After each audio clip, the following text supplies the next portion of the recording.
Hey. Oh, whoa, whoa, whoa. Except my mic was not used to that kind of sound. Okay. Hello. Good morning. Or evening or afternoon, depending on where you're at. I hope you had a very Merry Christmas. I had a good one. Spent some time with my brothers. But I'll tell you what. In all this time, in all this merriment, you know what I've been thinking about? You know what I've been secretly craving? I've been craving some Rogue Trader.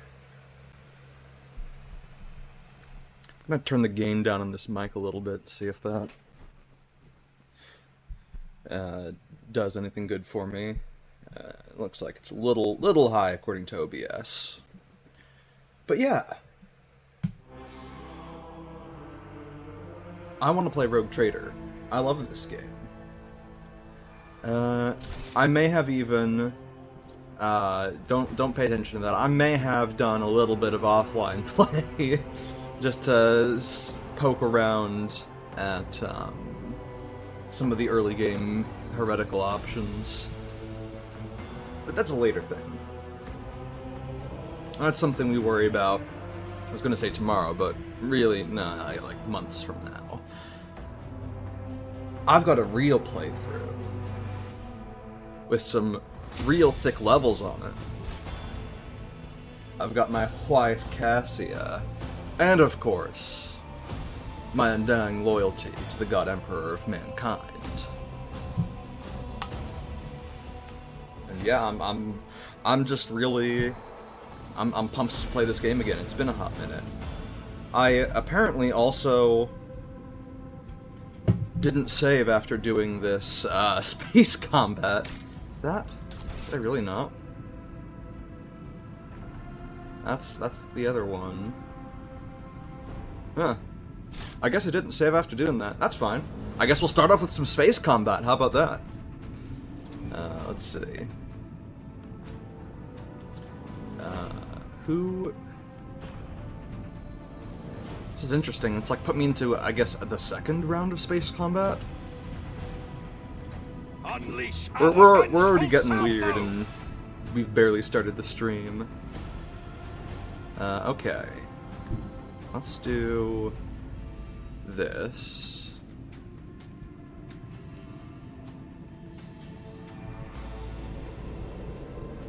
Fire the lance batteries! Blast. I was hoping for a little bit more, I'll be honest.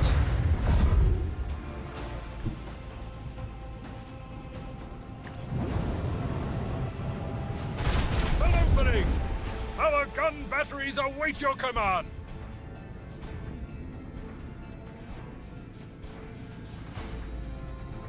And then...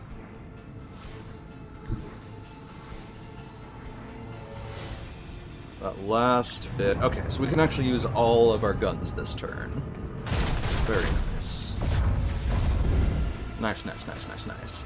And then let's also get rotated, nerd. And we shall reduce the cooldown of the warp channeler by 1.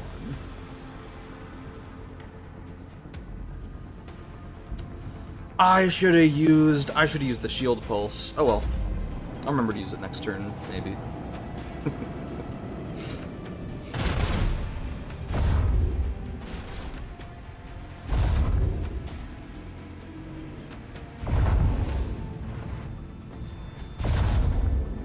Okay, buddy.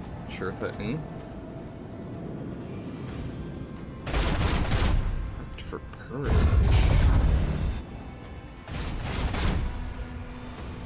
That's interesting.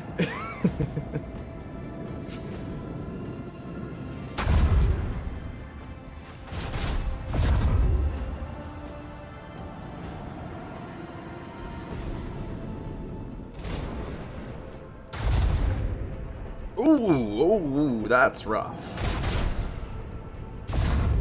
Okay, yeah, this ship's gone. But...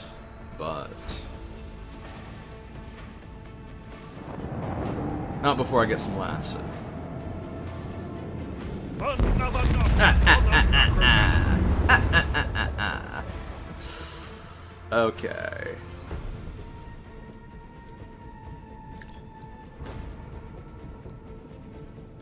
Bastard.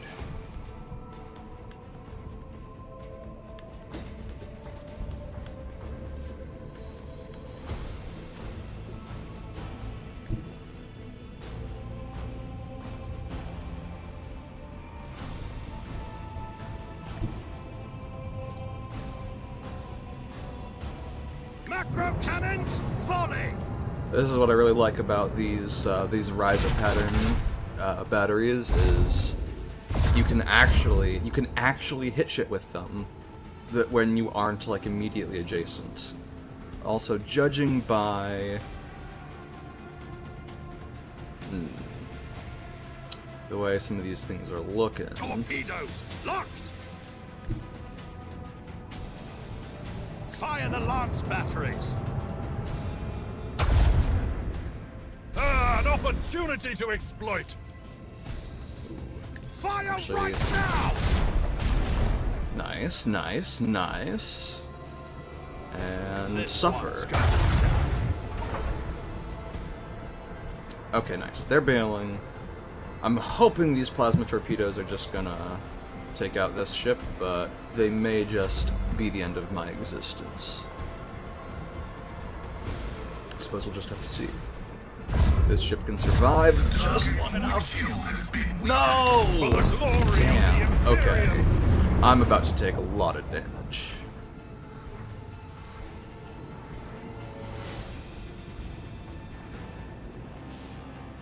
Yep. Yep. Huh? I guess that must be the ship's shields working better against blast damage. Anyway, goodbye. No boarding actions? What a shame.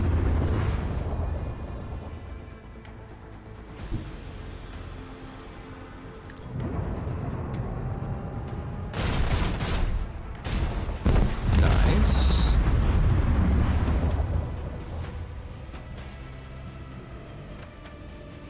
Fire the And lance then- batteries. We do this. And I will use the sheer power of my psychic abilities to rend this vessel from the starry skies. How about that? Let's see, where are these missiles pointed? There? Okay. I'm pretty sure the last time I did this I took a lot less damage, but I don't really care. I took an overall not bad amount of Unworthy damage. deed. How much scrap do I get? 94, yeah. I'm gonna spend like, I don't know, 20 on repairs, since they cost half. Actually, maybe even less than 20. Let's see precisely. Sorry, I'm gonna need to spend 7 scrap on hull repairs out of the 90 something I got. So yeah, that's pretty alright. I'm pretty happy about that. Let me check this rocky world. I think I'm already exploiting the resources there. Yes, I am. I've got the extractium down. And I already explored that. So let's pop a quick save. You know, actually save this time. And see where we're going next.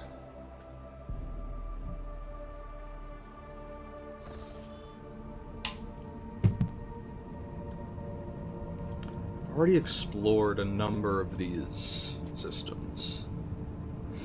Right. And part of the reason I was going this way is because I wanted to go around here to get to the Silence of Mercegrit to take part in that available space combat. So let's do that.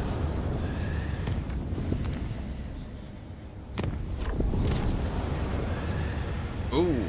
That night, the Lord Captain and some of his crew were awakened by beautiful music. The sound seemed to caress their very minds, until they realized that the source was their own bodies. While their teeth were chattering out a staccato, their tendons were being plucked like strings by unseen hands, and invisible breaths flowed through their bones, turning them into mournful flutes. The illusion ended, but for a long time afterward, every movement made their hearts stutter in fear. Was the orchestra about to strike up once more? The Immaterium released us from its grip. This time. See, totally fine. Not even close to dangerous. Not even close. A scheduled service in the ship's chapel was interrupted in the most profane manner. The images of saints and martyrs depicted on the altarpiece started to move and stepped down from the canvas. The congregation was filled with terror and dozens perished in the stampede. The illusion disappeared on its own, but it claimed several priests and altar attendants. It is said their frenzied shrieks can still be heard echoing under the vaults of the chapel during prayer. The ship left the hostile Immaterium and returned to real space. Barely even a thing. Alright, let's see. Is this one of my settled systems? No. Also, there's no space combat. I've been lied to. I've been bamboozled. What is this?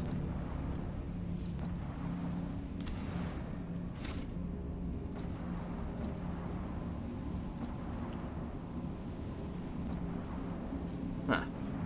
Well. Damn shame. I don't think I'm mining this plasteel. It's only 2. Yeah. I might want to start. But I think I can wait, because plasteel seems to come in higher quantities.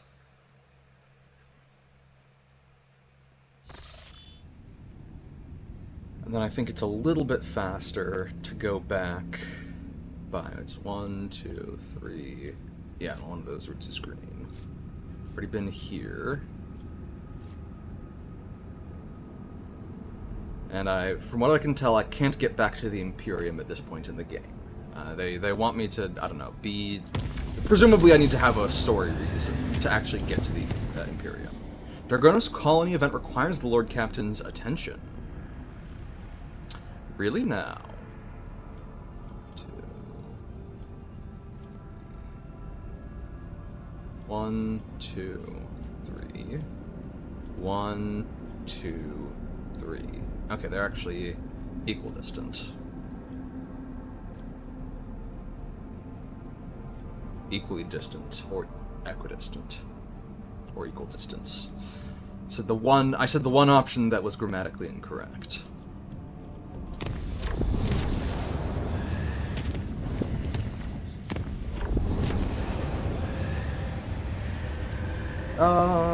Right. It just, water looked like blood, it's no big deal. Anyway. Okay. I have explored this already, apparently. I have not explored Narmer 4. So, let's explore it. We can reduce it down to unsafe.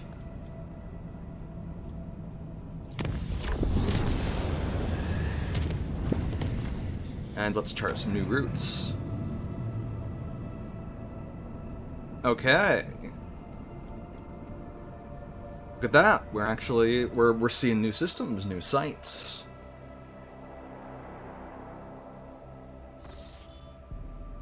Pirates! Oh, I'm excited to kill you fuckers. Let's see. I can afford to upgrade my hull. I'll hold off from upgrading my battering ram.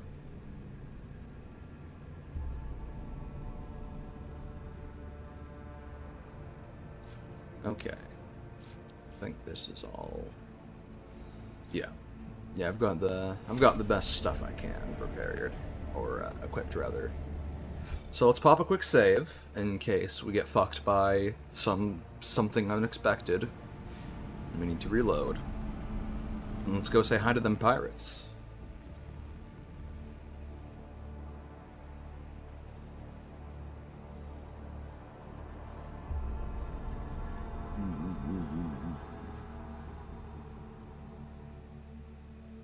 Finally, some real action. Oh, you're approaching me.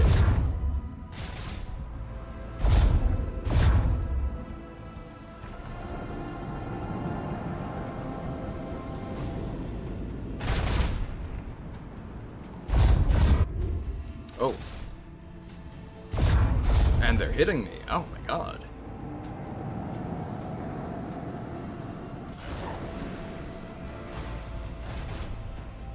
Front shield or side? Okay, front shield.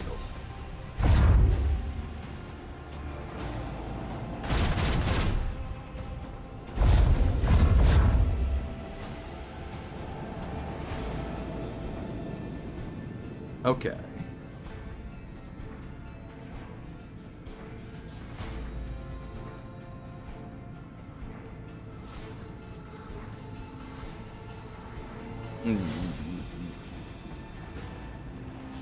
I don't want to do this.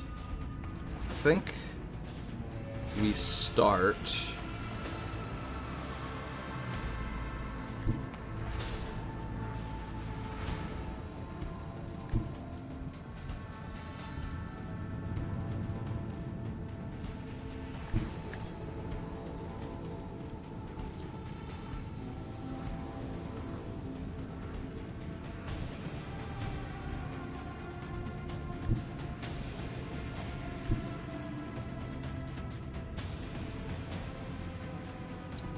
Yeah. I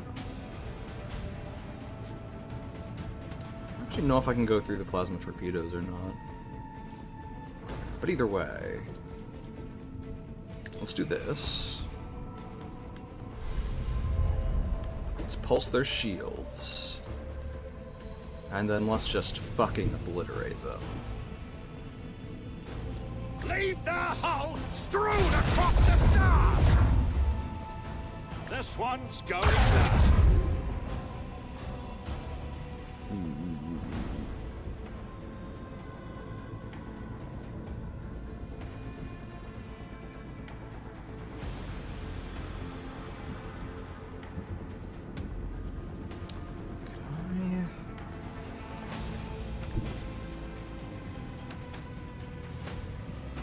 I'm gonna try something.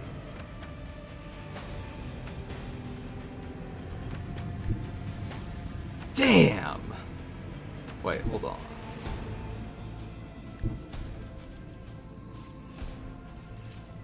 Okay, not quite.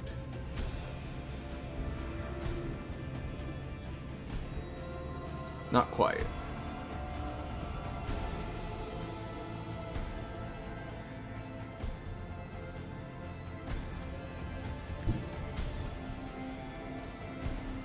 Onward!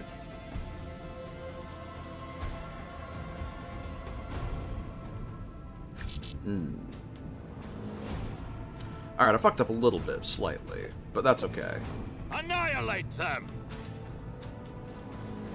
I don't know if this will actually finish it off or not. It will not. This is fine. Let's see. Oh, and then let's reset our shields. And we will reduce the cooldown for the Master of Maneuvers.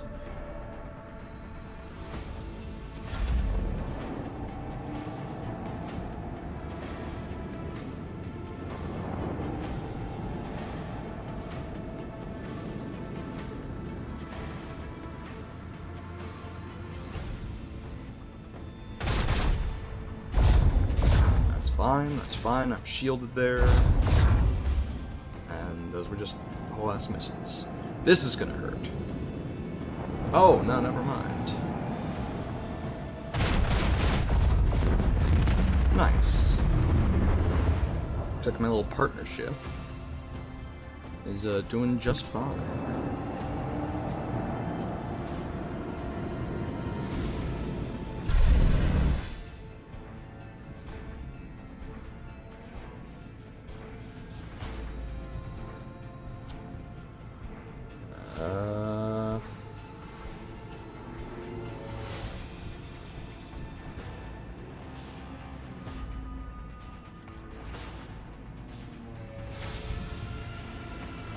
Let's see. What you got? I can work with that, actually. Fire the lance batteries! Okay. And then let's pull a swing run. Let's flip ourselves around. And then, yeah, boy! Yeah, boy! Them.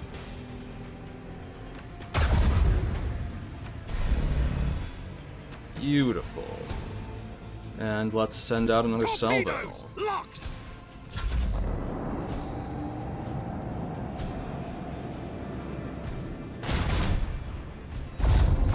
Okay.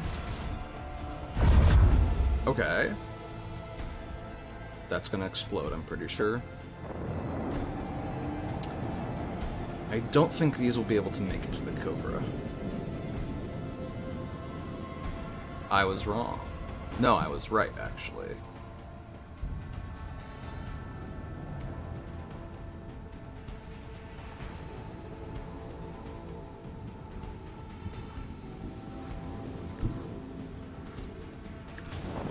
Fit for the Fon Valencia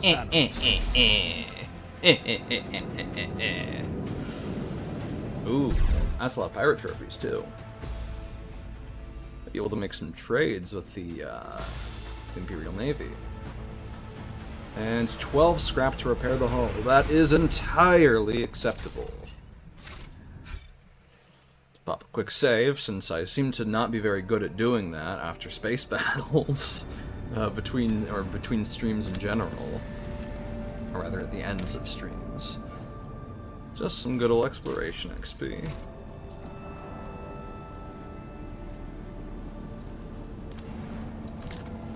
Looks like a Sea World. An Ocean World, rather. One provision. I can set up an Extractium to get one provision. I don't think so. Let's go! I got another Archaeotech fragment! I have 3 of these Archaeotech fragments now. Wait, hold, huh?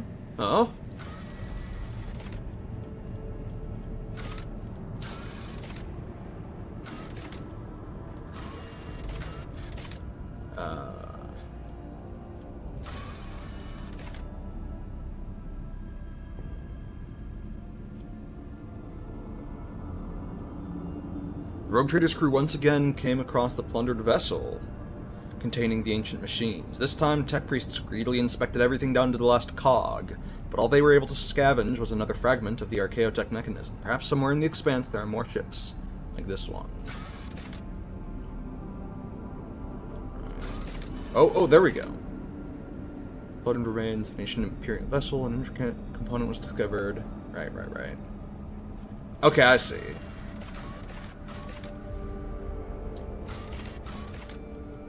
In theory, eventually, I will actually...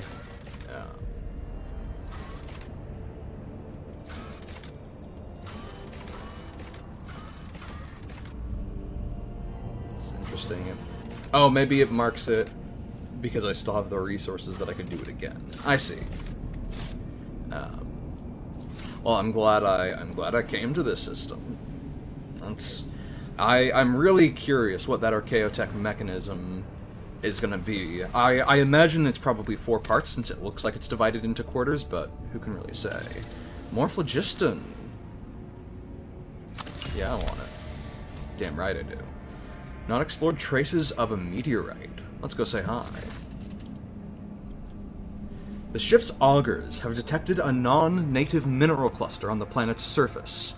Probably the remains of an ancient asteroid shower. The substance is valuable, but collecting it will not be easy. The asteroid sits right above numerous underground caverns. The ancient tunnels and vaults are incredibly unstable, and would likely not bear the weight of a large group of humans, let alone a shuttle. Take the risk and send a shuttle. Athletics test succeeded, because Abelard's a baller. The crew's expertise made it possible to collect the mineral without disturbing the ancient caverns. Oh.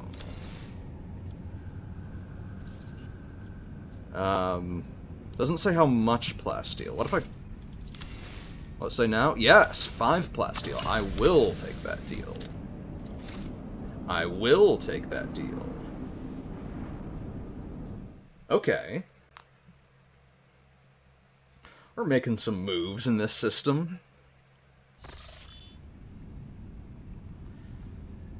Well, I'm curious about this, but I imagine there's probably going to be a route in between them anyway. So I'm not too worried about it. And besides, I heard that there are some issues in Veabos 4, which I believe is a planet that's having some pirate attacks or something like that. So let's go say hi. There was a malfunction in the engineering chamber during the warp journey. The accelerator cogitators stopped obeying the tech priests, and for a few precious moments the ancient machines were left to their own devices.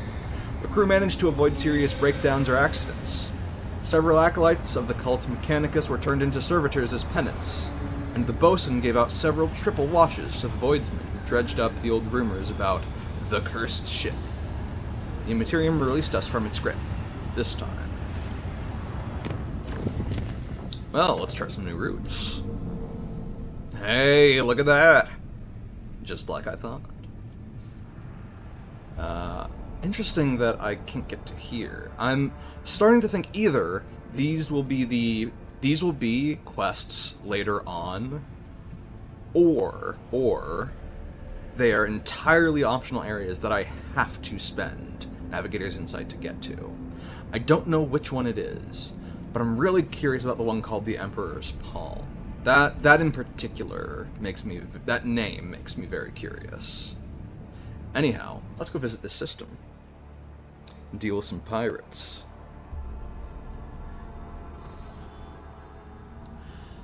Lord Captain, we've cross-referenced the key characteristics of the system with our astronautical chart data. The planet Veabos 6 is located here. The problem is the augurs detect an unusual change in the atmosphere, not unlike a massive release of toxins. It appears that something unfortunate has happened to the planet's underground storage facilities. It's impossible to land safely on the planet just now. Unknown ships are cruising the system. No need for any cog to analyze it. I can decipher this telemetry easily. Xenos. The armory and artillery crews are standing by. Well.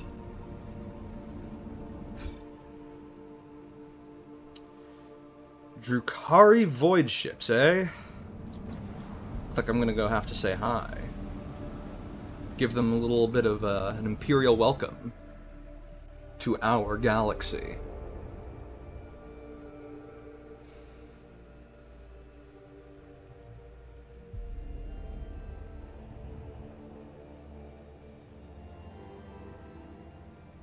This hallowed vessel's bulkheads will hold strong.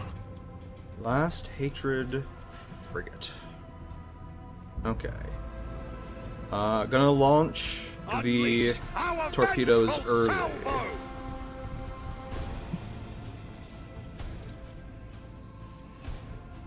And then...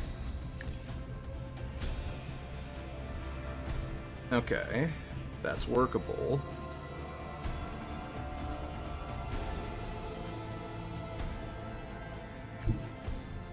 That's actually very workable. Will this turn them favorable to me? No. Damn shame. Do I still want to pursue them?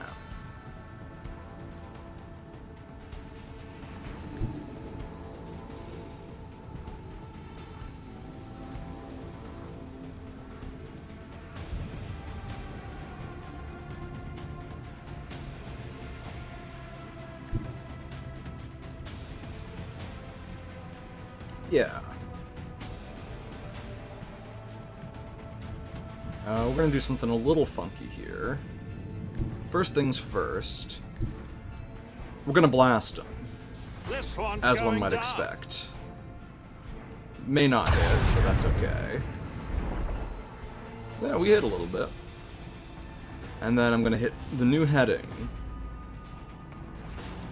and see if I can't. Nah, I can't. The answer is, in fact, that I can't. Okay.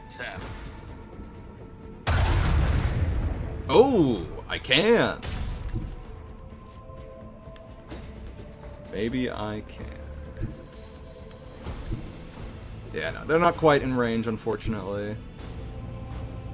Even with me trying to do. Oh, you know what I should have done? I should have done all that and then done strafe. That might have actually made it work.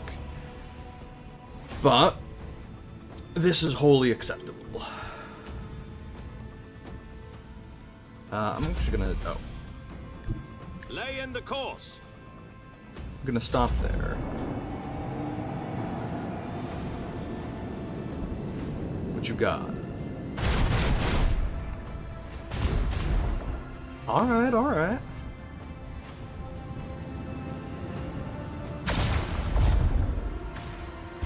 Shields are holding, nice.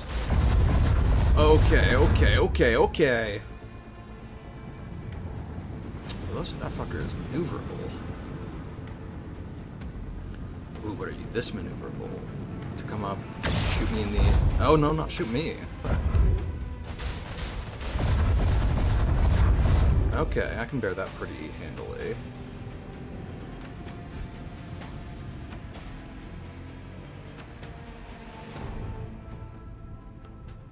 You got out of the way. You did not. Interesting. Bye-bye. Another notch on the macro cannon. Let's see.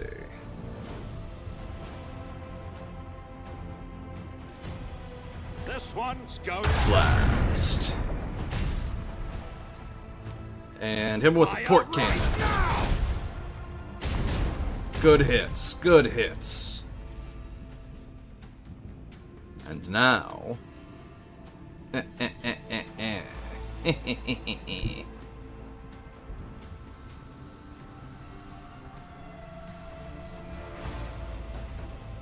Bleed them. Let's see if we can finish this off in style.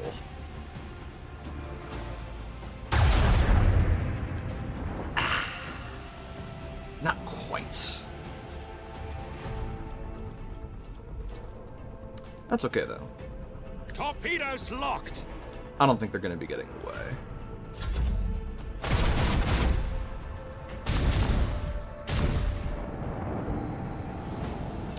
Oh, I forgot about the shield burst. It fucks with their, it fucks with Xenos stuff. God, this vessel is maneuverable as hell. The enemy's void shield has been nullified. Alright.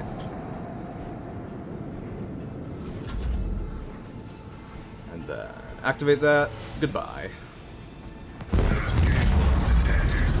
All clear. Congratulations, Lord Captain. Beautiful. Some ghost plates. Very nice. Very, very nice. How about that? Let's repair the hull with 8 hull scrap. Hell yeah. Let's pop a quick save.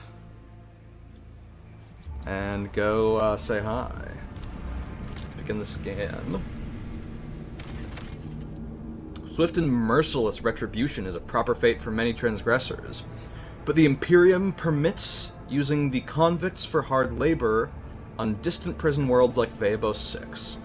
To atone for their crimes before humankind, hundreds of thousands of rogues and lowlives toil in the mines of the Von Valancius Protectorate, until death from exhaustion or some other unfortunate accident claims their forsaken souls.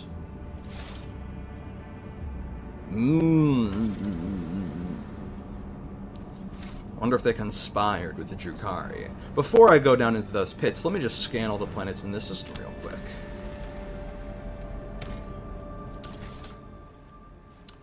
Nice. Ranged weaponry cargo, fuel cargo, ship components cargo. Very nice. Very, very nice.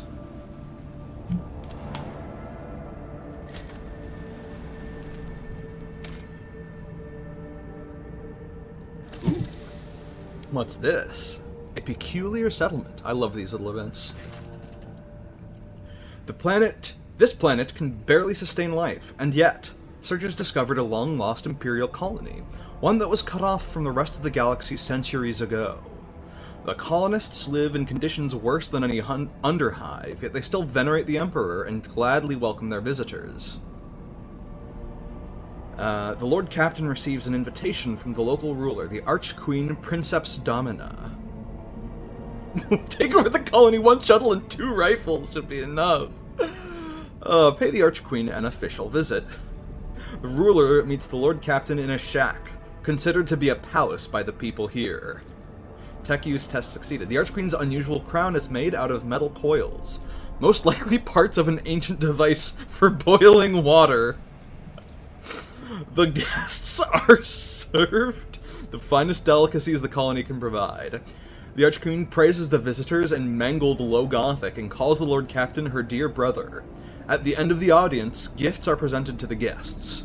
The Archqueen's minister delicately remarks that the best possible gift the Lord Captain and his crew could provide would be the replenishment of the colony's meager gene pool.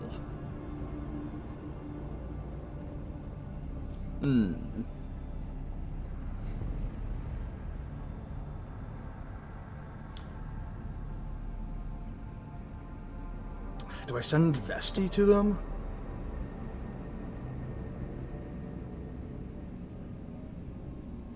Yeah, I'll do other gifts as well. I'm not gonna prank them. The Lord Captain gives orders to canvass the lower decks for volunteers. The most ruggedly handsome among them will be sent to the Archqueen's court, along with the other gifts.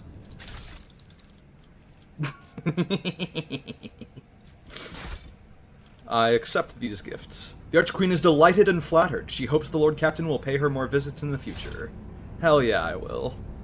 What a sweet little world that is. Oh, I love that. Just a bunch of really fucked up people barely surviving on some godforsaken planet somewhere.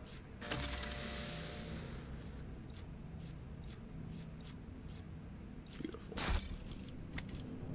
And I think there's one more planet in the system to scan. This is either a fire world or a lava world. Maybe a death world? No, it's a lava world. Okay. Okay, now, let's go back to Veabos 6. Pop a quick save on this game. And let's go say hi. I'm betting the prisoners conspired with the Drukhari, if I had to guess.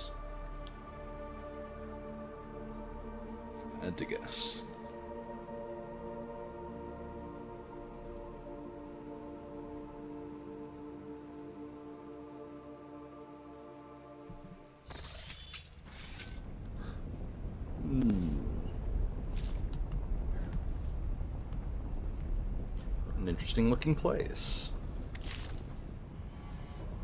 Okay, and the game auto save. Victory awaits!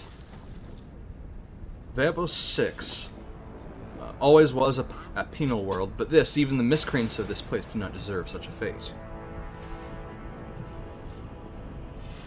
This looks pretty fucked up. Man's body is frozen in an unnatural pose. The corpse's fingers are crooked and its teeth are bared in a ghastly grimace. Free shit. We love free shit. This man clawed at his throat right before he died. The broken, slashed, and gutted body is still covered with the shreds of a planetary warden unit. The caustic ooze gives off a sickening vapor that eats away at the lining of your nose and mouth, making your eyes water. A new challenge for me. Okay, so this place is already pretty fucked up.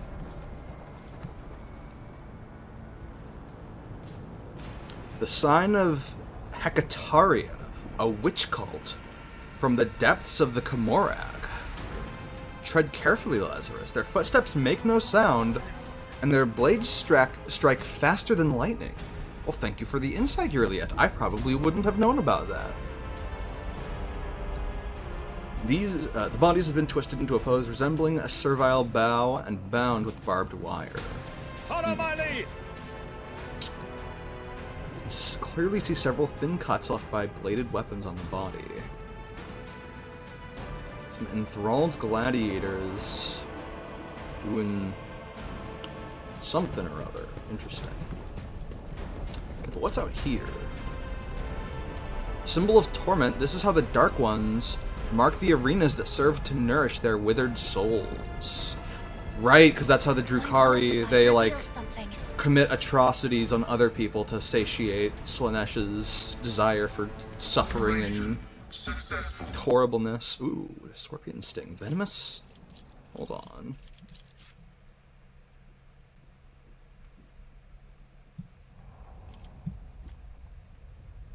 Alright, well, we're definitely taking this. That's not what I meant to do.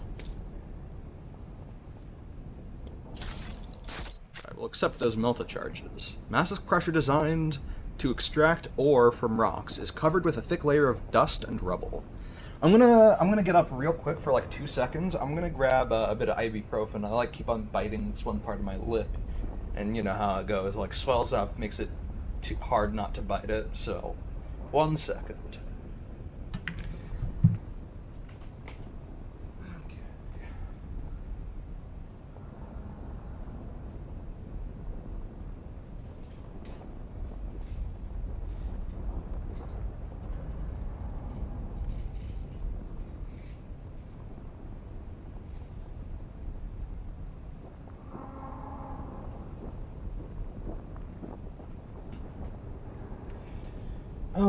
Okay. Got my IB.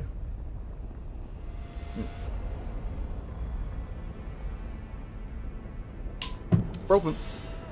Alright. And I've got my headphones back on. I don't think I can go any further, yeah.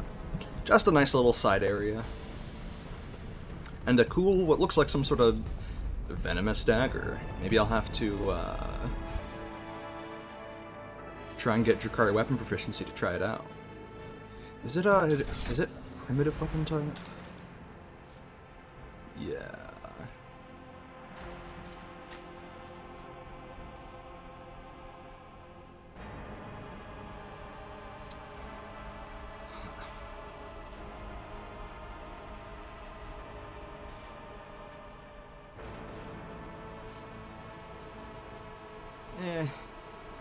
I don't think I need to equip that. Out of curiosity, is the Ranger's Visor also a... Yeah, it is Eldari. Okay, yeah. None shall stand in my way. Ooh. Look at it. Where did they get all this stuff? Where they? Have the Dark Ones found the Governor at last? Tazara, the tall, lithe Xenos, moves with the grace of an otherworldly predator. Yeah, she's a Drukhari, ain't she? The creature gives you a dispassionate glance and casually speaks a few words that are immediately picked up by your elucidator. Macandus Aelith, what is this? Has one of the sisters found an amusing trinket in the ruins that saved it as a special treat for the Archon? The Xenos takes a quick look over her shoulder toward the platform, where a few more silhouettes in tar black armor can be seen.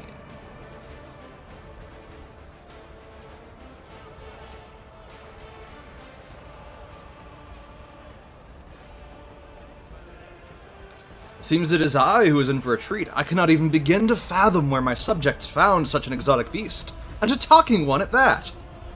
The Xenos' eyes light up with interest. The Mon-Ki understands my speech. Or did you come by a device that can translate our language?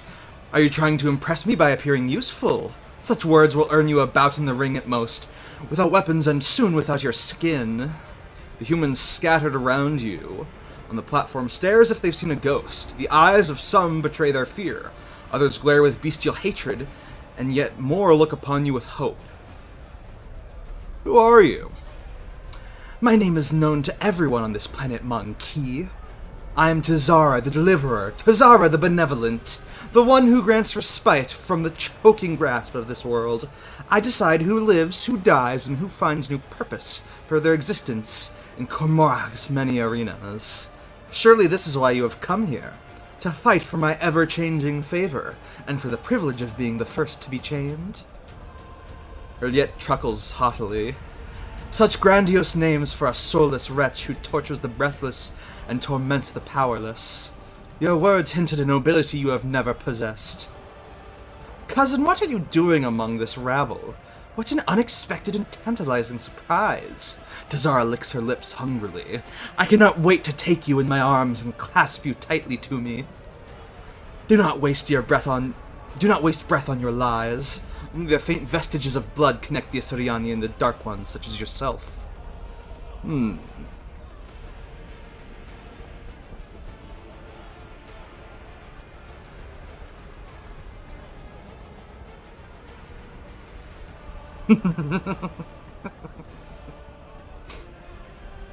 I presume the toxic atmosphere is your doing, then. It could be, or perhaps my mere presence is enough to make base creatures like yourselves forget how to breathe. Are you really surprised at what happened? You wove the net right under your own feet. We merely knocked out the pin that drew it closed tight around you. A couple of volleys at the seals on the underground well, and the planet, the one you had turned inside out, did the rest. I hereby declare you a Category 3 blasphemer for tampering with the sacred production cycle of this world's extractiums. The drill on Pascal's mechadendrite springs to life with a howling screech.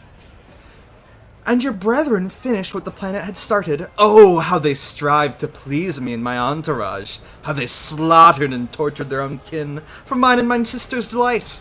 How they decorated this little arena with still living Monkey. Did you think all that you see before you is the work of our hands? Think again.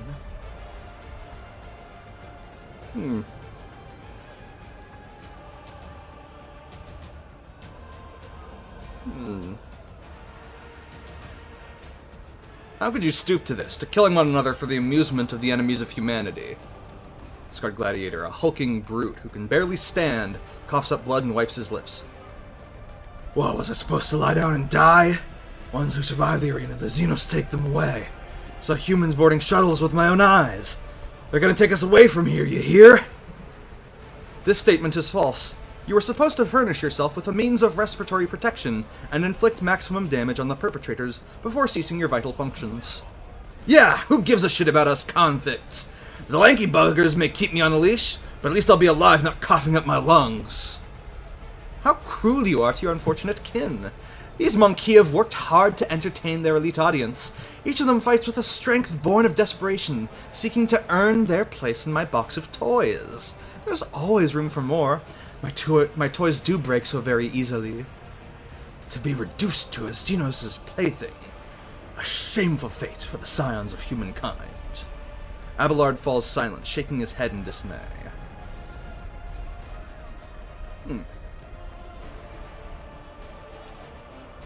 I am a rogue traitor, the Emperor's anointed guardian of humanity, and you're doomed, Xenos scum. Oh, what passion! What naive arrogance! When all this turns into boundless despair and clinging terror, my guests and I will savor such exquisite pleasure. I would play with you myself, Monkey, but then the performance would be brief, and we don't want to upset my guests now, do we? From the dusk behind Tazara comes a cry. The distance between you and the Xenos is too great for the elucidator to interpret the words, but the tone alone speaks of irritation and impatience. Tazara raises her blade and points to you.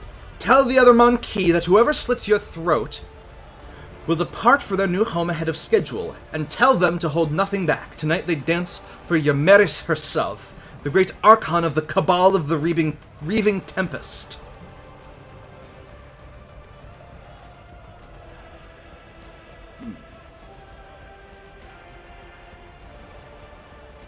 I am dogmatic.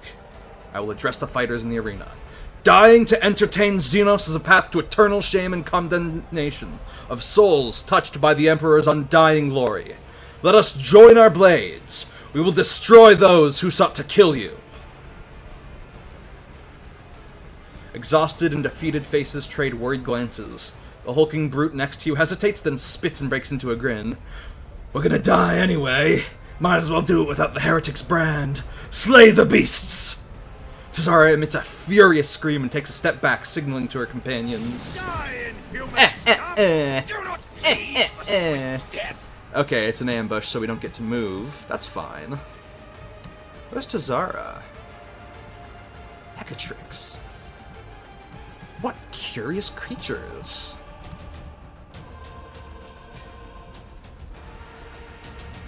It's in custom. Well. Okay, Yurliet. What can you shoot right now? Okay, that's acceptable, but we could do better.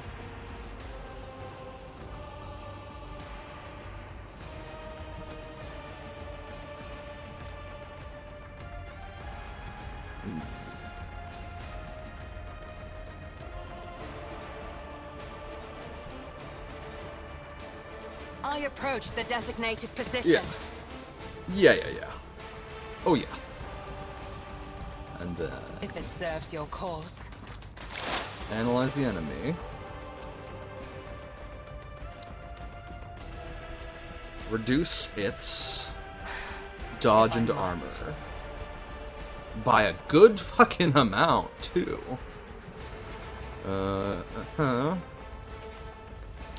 then we'll hit.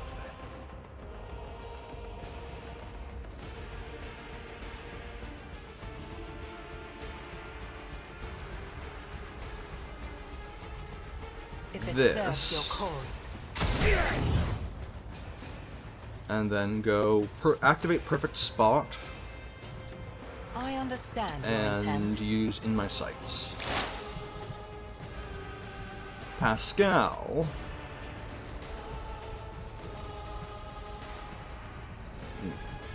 Those openings are all in really shit spots.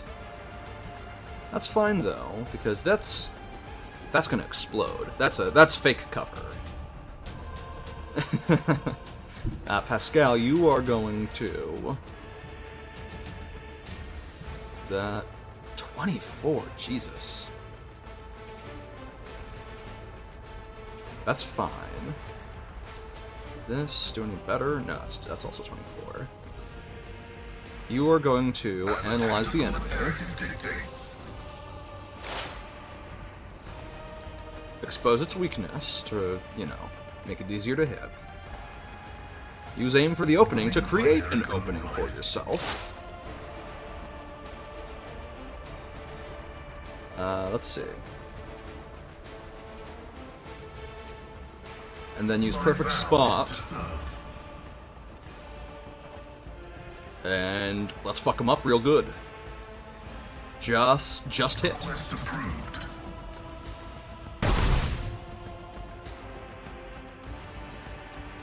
Fuck. I do wish it would show me the dice when you hit cover. Argenta.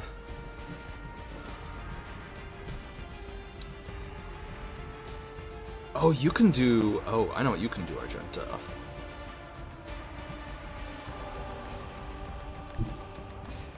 Yeah, you can, huh? You're gonna have fun, Argenta.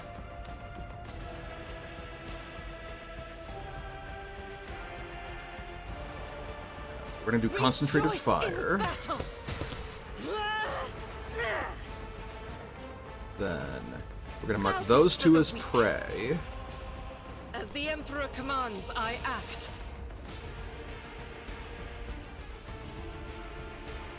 And then we're gonna pump piercing shot and call the bold. And just fucking obliterate these two. As the Emperor commands, I Hell act. yeah. And then we'll get her a little bit further away from that explosive. I think it's an explosive barrel. It sure looks like one. And Cassia, my beloved.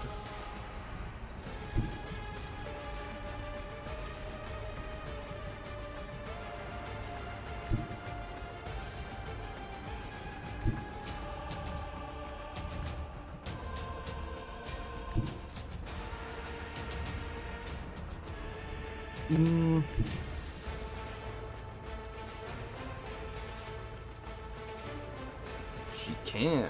Okay, does she have the Bloodhound staff out? Yes, she does. Perfect. Okay, that hits 4 enemies. Even perfecter.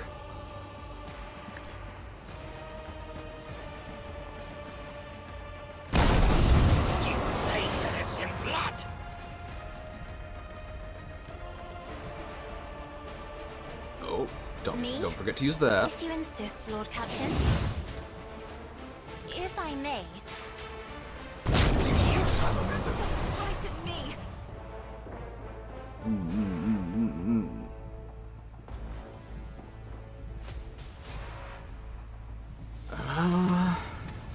Isn't this a Give job for him the serfs? a glimpse of nice shocking hit. That'll be your turn. We won't use the heroic act just yet.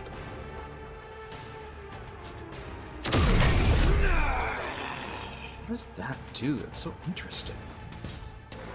Your last stroke of Makes him bleed. Okay.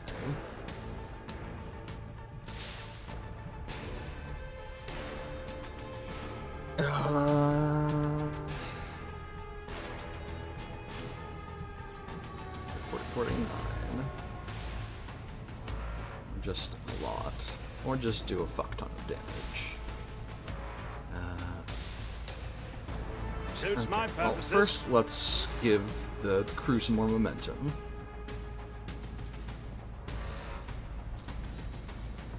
Then... I just say, yeah, fuck it.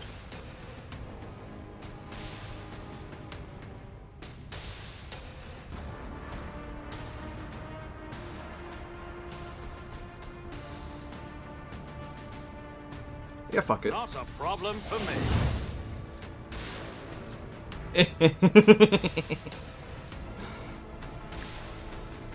Blap.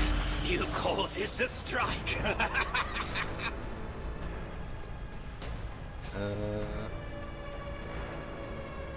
All too easy. Abelard. Fucking killer.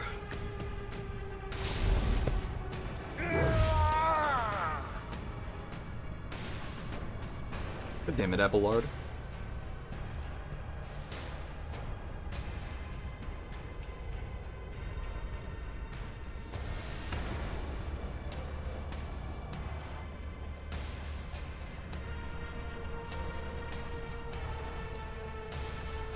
Let's do It will be devastate. done. And let's just hope we hit.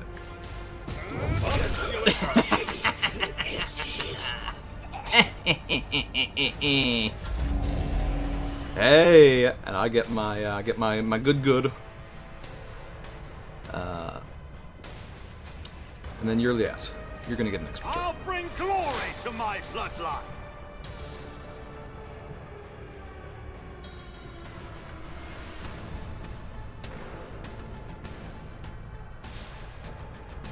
I am not your Xenos pet monkey.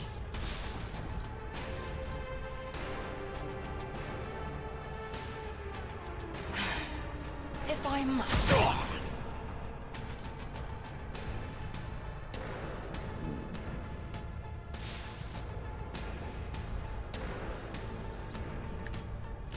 Womp.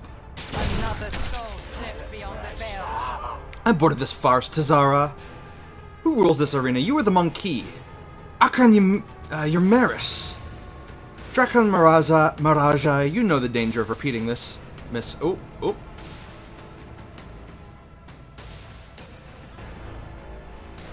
Oh. Are they leaving, or are they coming to play with us?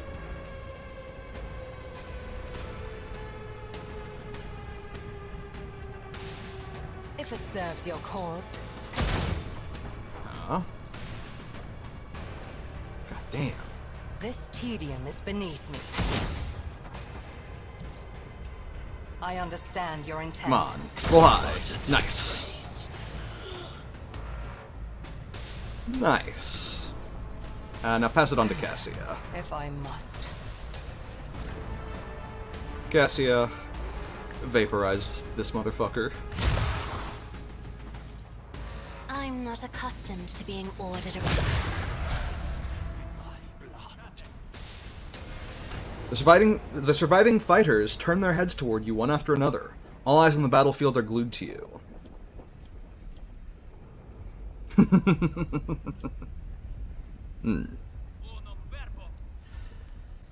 By destroying these foul Xenos, you have atoned for your transgressions against the Emperor. Get to the shuttle. The rest of you will be subject...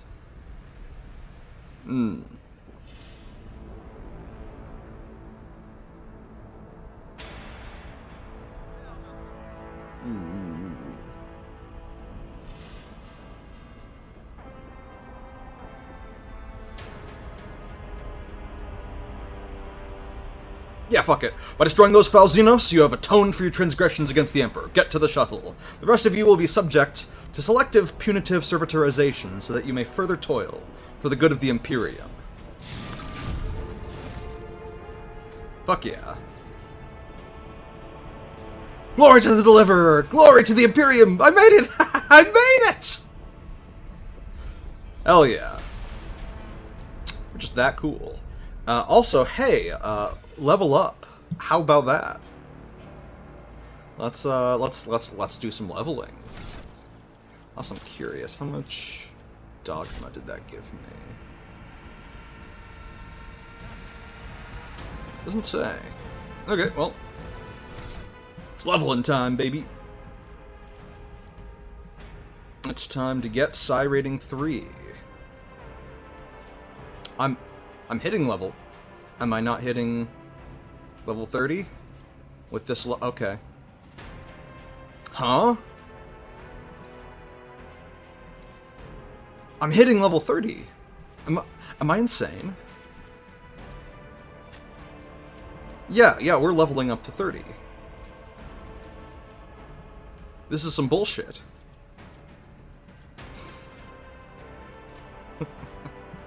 Damn.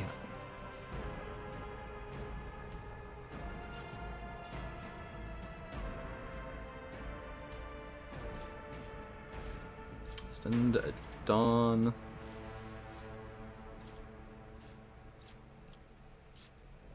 Increase my reserves. Adrenaline surge.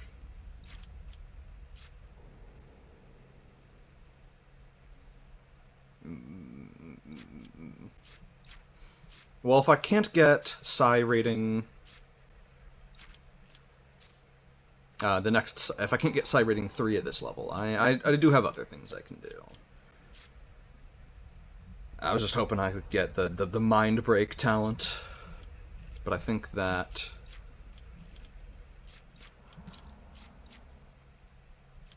oh no, I guess I can get that at this level anyway.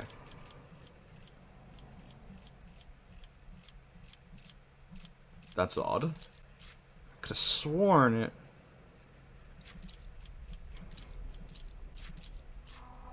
Alright, well I can get it next level.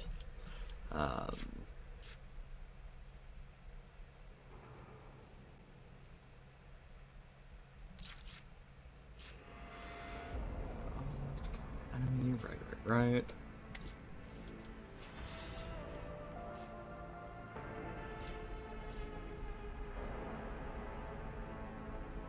+1 plus Psi rating, more damage. Do I use a force weapon? Do I have one? I do have a force sword. I could take Blade of Light. You know what? That sounds like fun. Let's do it.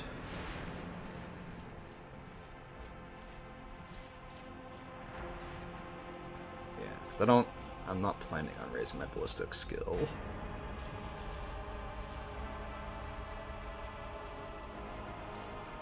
My request.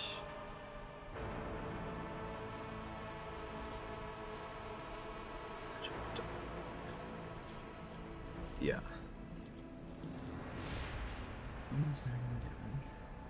Yeah. Okay, okay, okay, okay. And... oh no, I can't get Mind Rupture. Okay, that's a little bullshit, but such is life.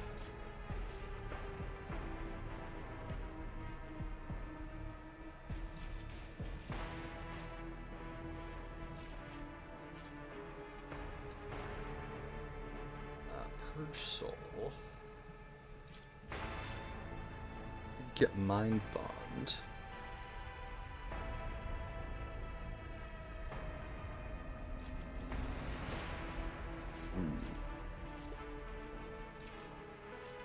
Vigorate or Enfeeble. And my psi rating plus willpower bonus. Purge Soul is tempting. As is just taking Pyromancy.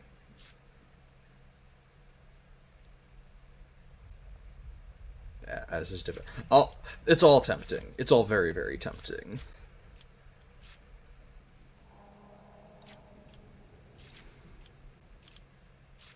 I think I'll take Invigorate, because I have always wanted a way to heal my character. Okay, and then for you, obviously we're going to give you a Navigator talent, Cassia, because that's what you're best at.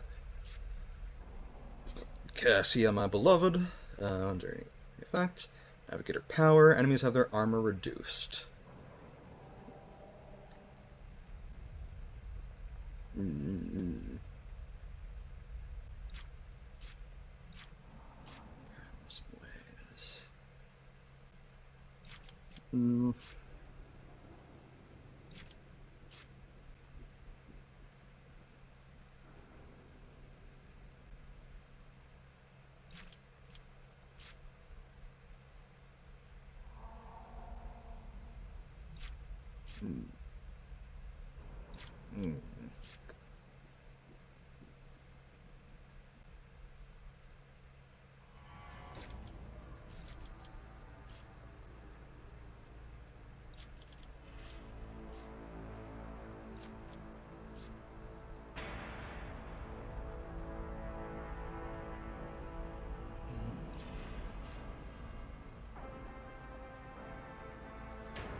Yeah, I'll see that.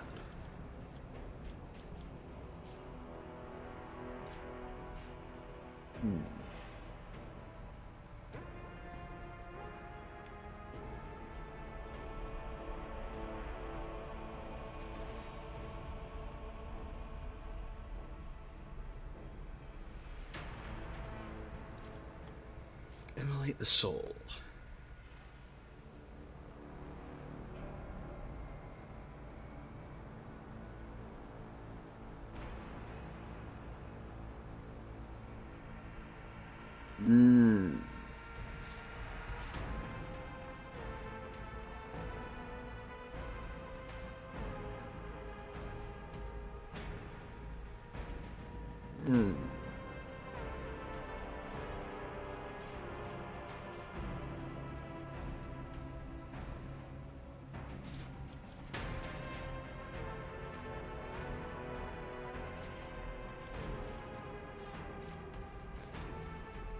Seems to reward it. I see.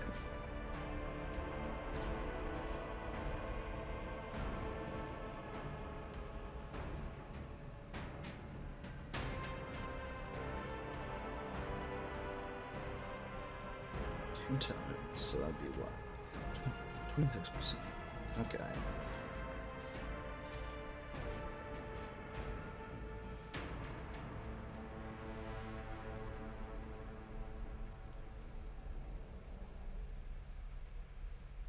Yeah, let's do it. Fuck them demons up. My wife, Cassia. Okay, what you got? 5% enemy cover for every stack.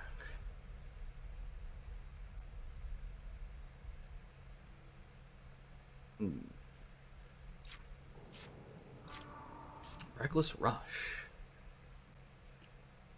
Militant has stacks of versatility. Those stacks are doubled into turn, and loses all the stacks that were added at the end. Okay, I see. A cautious approach.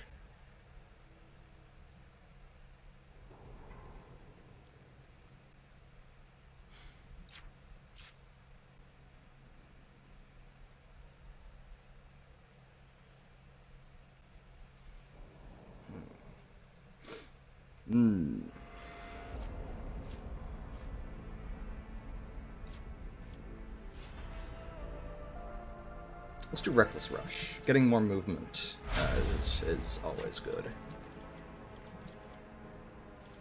Killing Edge. Attacks and grants more dodge to the target. But if the attack hits, it deals an additional plus lethality over 7 rounded down damage. It's increased by lethality percent.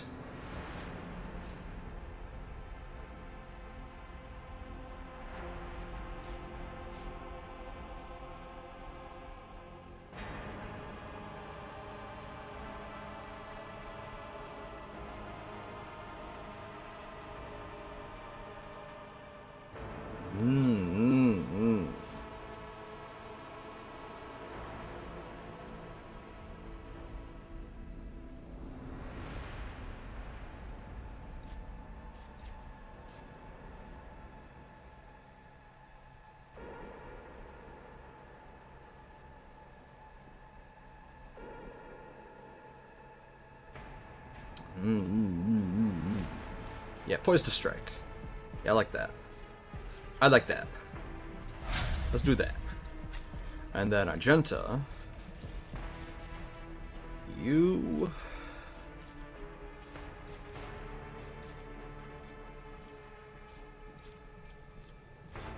I think I've already given you...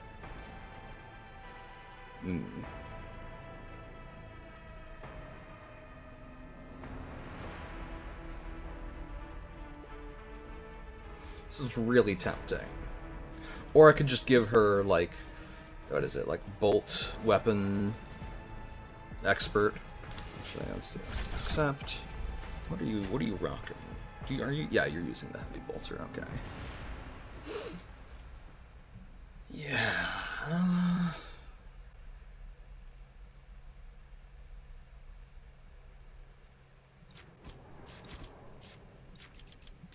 Really need to respec her into an arch militant so that she so that she can actually shoot in melee.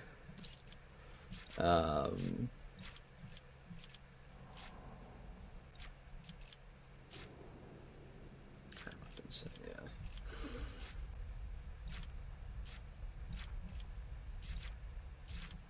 You know what?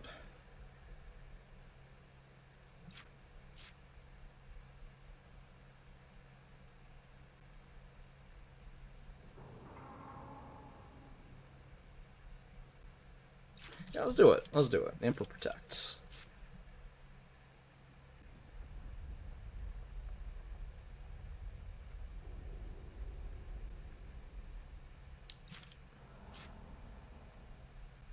Yeah, fuck it. Claim the Bounty's actually a really cool ability.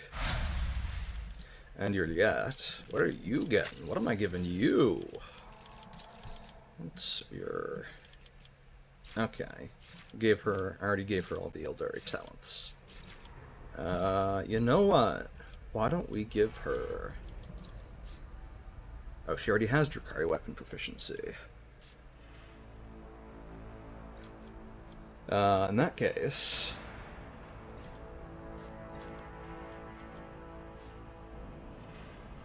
I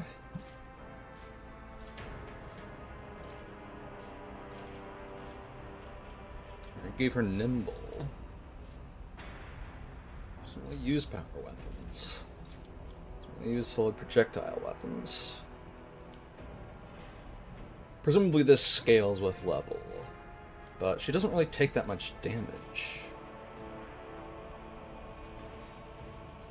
I guess give her heavy weapon proficiency?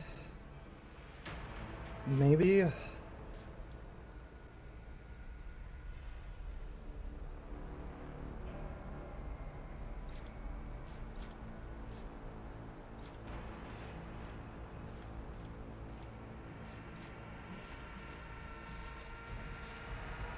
Could buff her Lord Xenos, and then give her advanced skill Lord Xenos since she's in my party. Let's do that.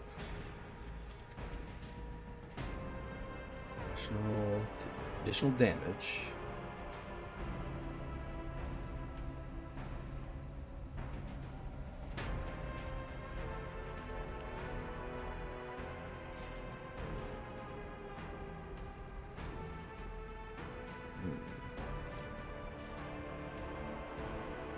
Marked as prey.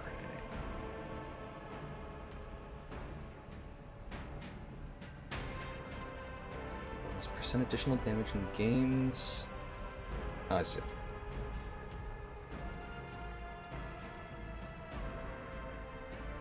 Give her piercing shot or call the bold.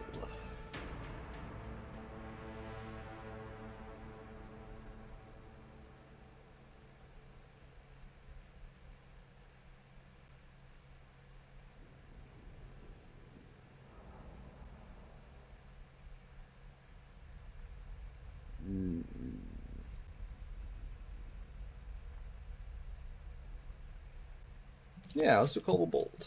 It's a good one.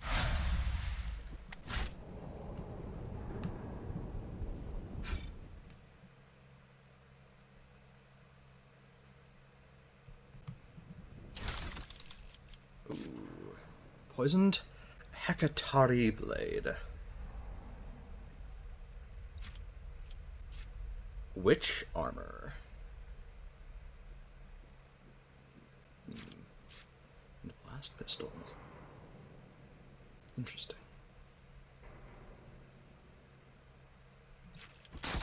Okay. Yeah, what are you using in your offhand? Or your off-weapon set, rather. Got an Eldari Chainsword and a Ghost Sword. What if I gave you the Scorpion Sting and you can hold on to the Eldari Chainsword, actually. Well, actually, I am curious just to see real quick what those attacks actually do. So, switch her weapons. And it doesn't tell me what the Venomous Strike does. Target to the toxin. Gosh, I sure wish I knew how much damage that toxin did.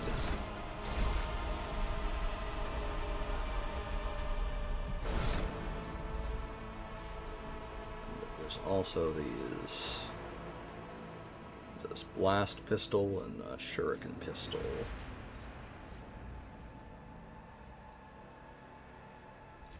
Actually, I guess pistols can be used in melee, can't they? Huh.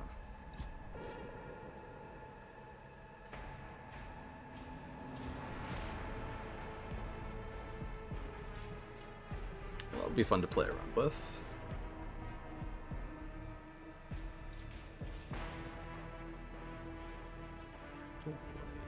I got that from somewhere, but I don't quite remember where.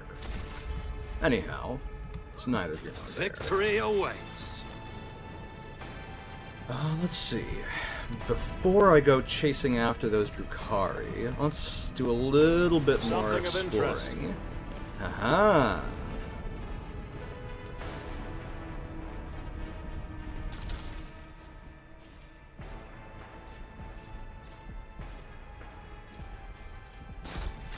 Well, it's no treasure trove, but it's something. What's this? Sacred engine meant to work in quarries, not been used in a long time. Right. I won't tolerate weakness. Hunter Carapace. Plus 10% armor if the wearer's in half cover.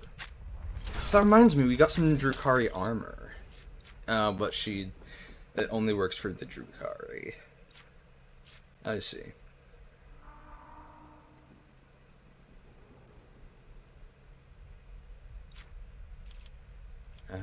Let's... Okay.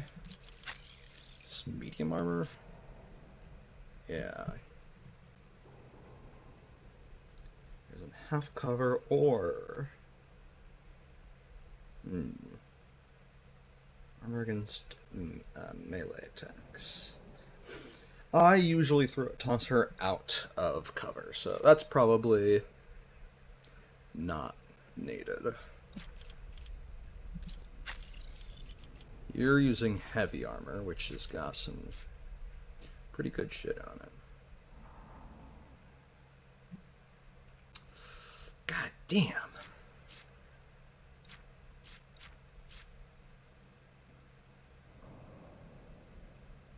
Minus 5% dodge.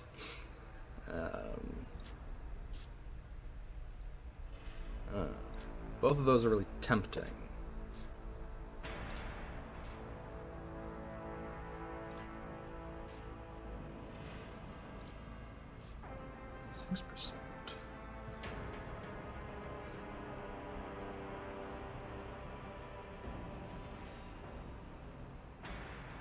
I guess the deflection against area attacks means that if he gets caught in a friendly area attack... Yeah, let's do it. Let's put the Radiant Chestplate on. Ah, and he looks like a fucking paladin now. Hell yeah. Do I have any better helmet I could give him?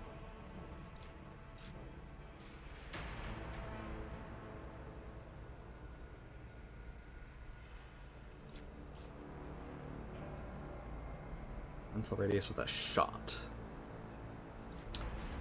Yeah, so that's... Honestly, that's probably the way to go. Let him use the face of the Sovereign. And I think I'll just do the old... Where's the...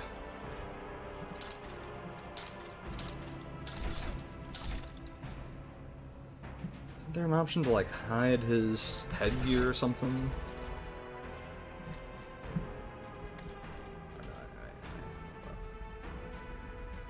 What menu is that in? That's what it is. Visual settings, the character cannot be changed, except... Can take that silly little thing off him. Suppose I could actually do for myself as well. Backpack. There is no backpack. Also, this color scheme doesn't change much. That's right. I look kind of dumb. All right, the helmet can stay on. Okay. Follow my lead. Let's check out this. Good. Some goods. And more witch armor. So yeah, that's Xeno artifacts cargo, I suppose.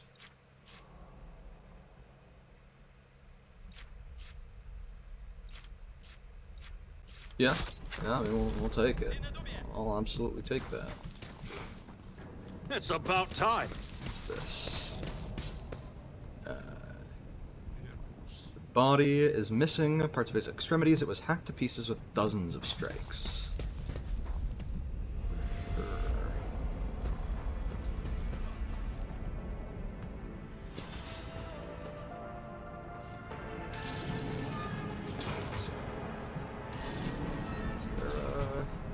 I'll lay claim to the stars. There's not. Okay, then how do I get up there? They're gone! Thrown as my witness. We will find these blasphemous wretches and make them pay for everything that happened here. None shall stand in my way. Can we not get up there? The stairs are blocked off by some sandbags. Really? Really? That's a little silly, but alright. I won't tolerate weakness. In that case, I will wait for a response from Dargonis, I guess. And meanwhile, I guess I'll do some planetary scanning. Victory awaits. So I guess this planet's no longer feasible, it seems like.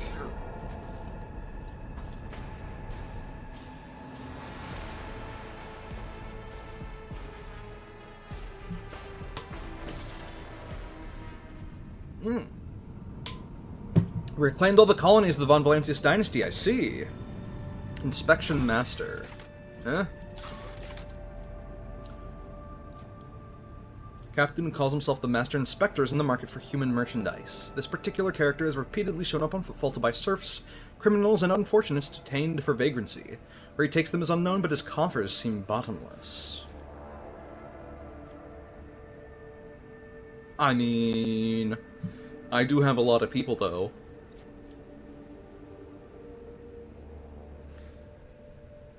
Yeah, fuck it. What could go wrong?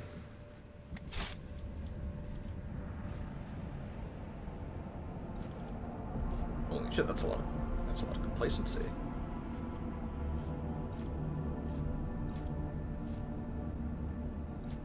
Okay.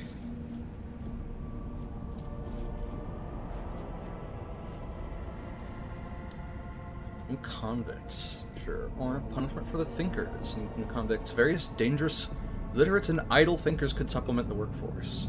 Gain the Enemy of Knowledge feature.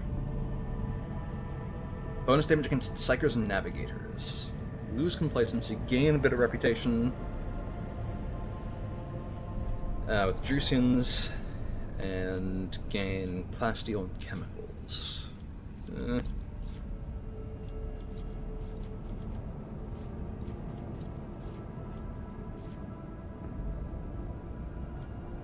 Vivos 6 needs new convicts. Purchasing foreign criminals is a potential solution to this problem. We'd lose security, but we'd gain plasteel people and chemicals. Punisher feature. Rogue Trader gains plus 10% dodge against human enemies.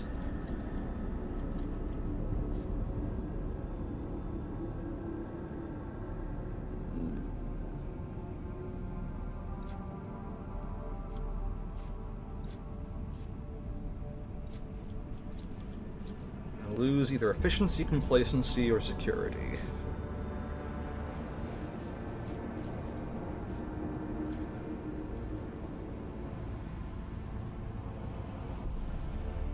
I guess we'll do but the security is gonna...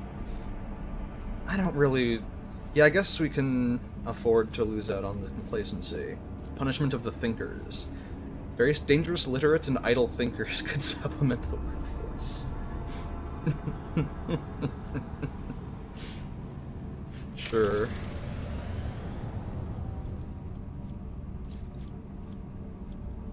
Ooh.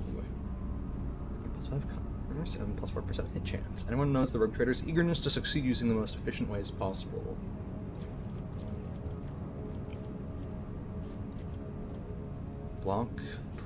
It blocks 2 projects, okay. Extractium Metallica.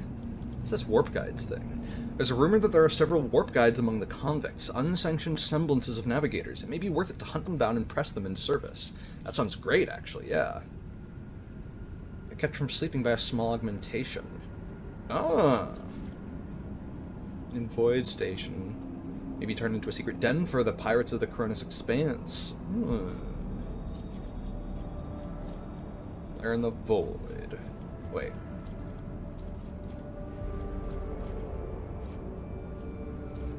Interesting. Holy Servitude, what's this? Vigilance. Marvelous compact weapon in the form of a ring that allows the wearer to use Scorching area attack once per combat. It's an area attack does 10 to 14 damage, 50% armor pen, with 8 range. Huh. And gain profit factor. Extractium Metallica. Master Artisans, the Aegis Mechanicus. I see. So do I want Drusian reputation or Explorator reputation? Probably Explorator. I've already got pretty good rep with the Drusians. I've got really good rep with both of them, honestly.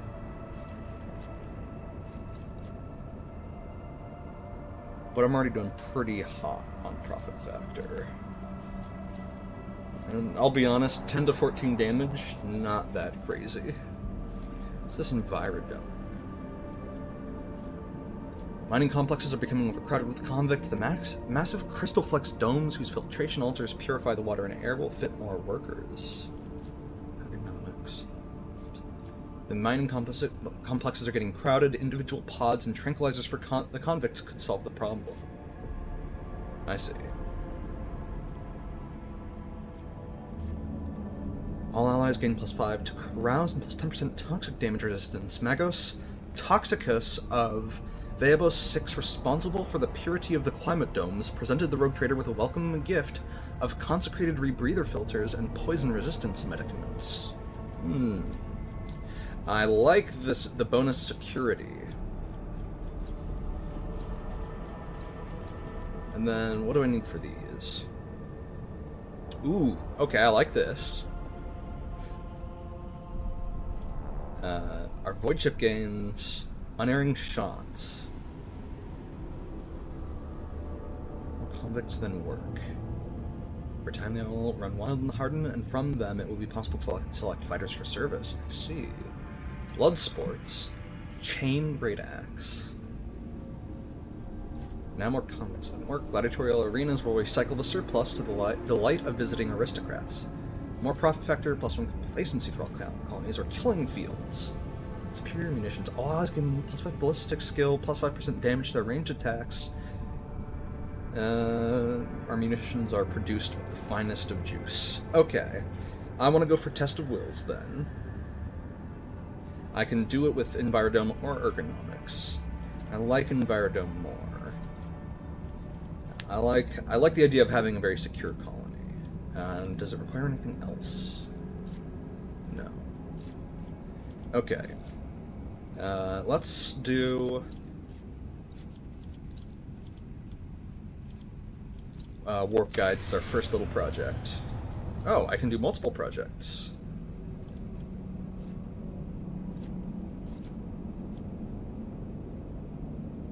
Yeah, they don't need to sleep either.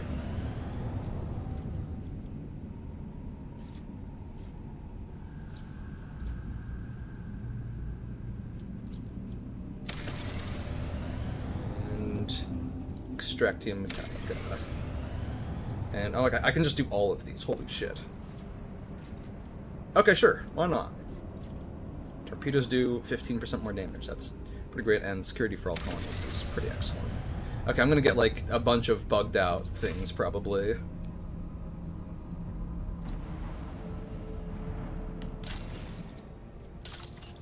But Captain's presence will be required on Dargonis. Right, right.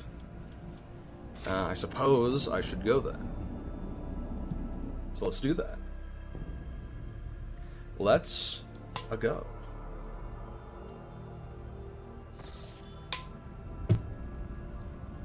Holy shit, I have a lot of plasteel. Oh my god. And a lot of people.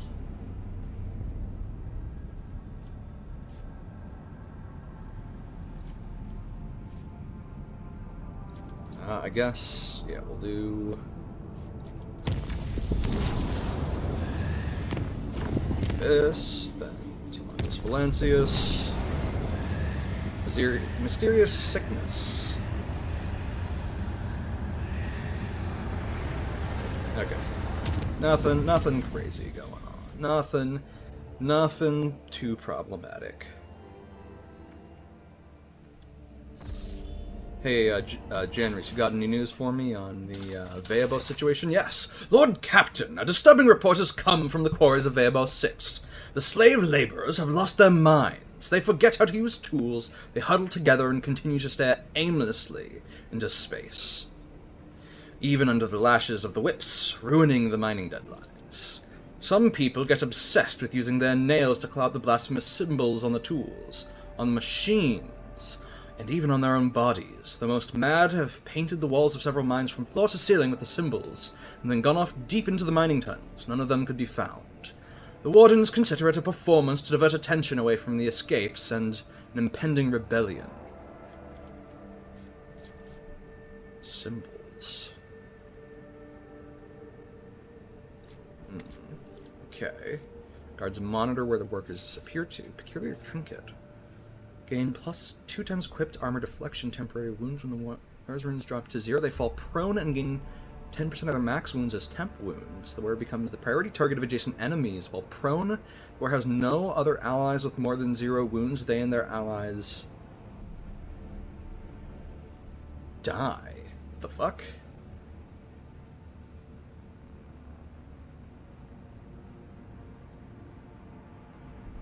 The warriors next turn regain 30% of their wounds if they still have temp wounds. Effect activates only once per round. What the fuck? That's weird. It's good.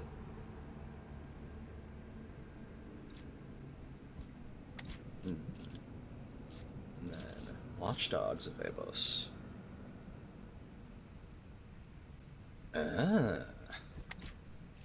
What are these symbols being scratched out by the slaves? It is hard to give these drawings any sort of intelligible definition. Unnaturally round circles connected by lines. The lines are interrupted by groups of dots. The patterns can sometimes follow some sort of logic and sometimes be unique. I can provide pics of them. After examining the pict, you realize that the symbols are connected through a strange logical sequence.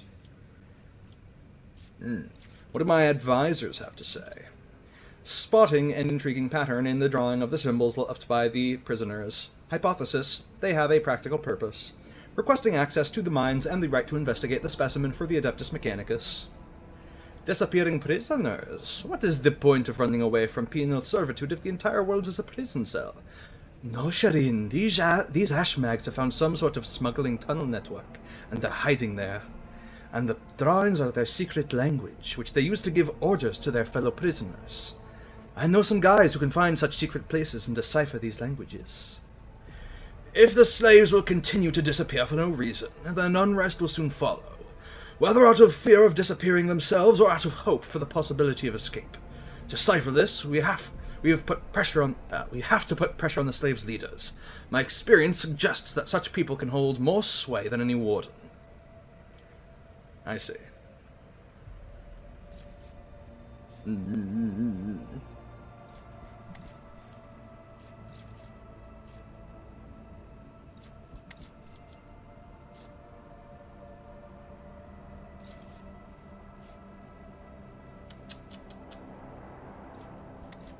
Yeah. The servants of the Omnissiah are allowed to research any slaves that demonstrate odd behavior. I like the expert cryptographer thing.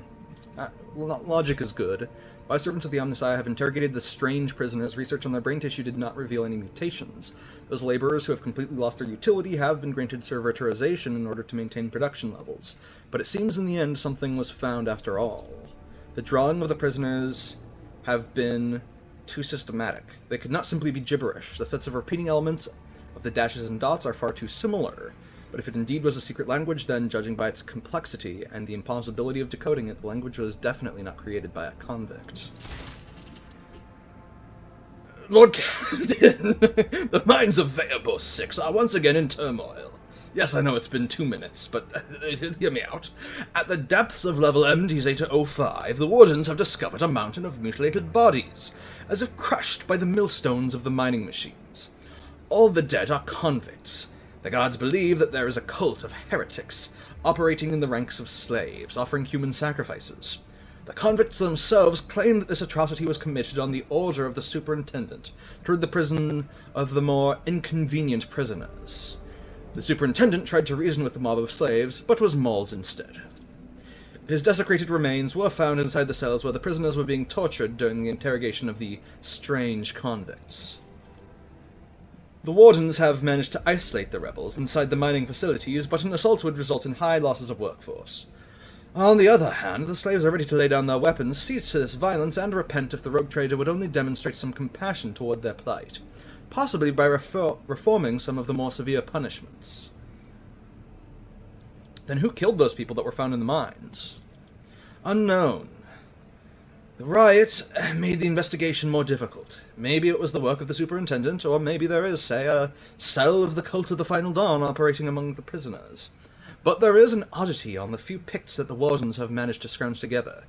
Using your imagination a little, you can see a certain pattern in the scattered bodies, one that is remotely similar to the one these difficult prisoners had been drawing.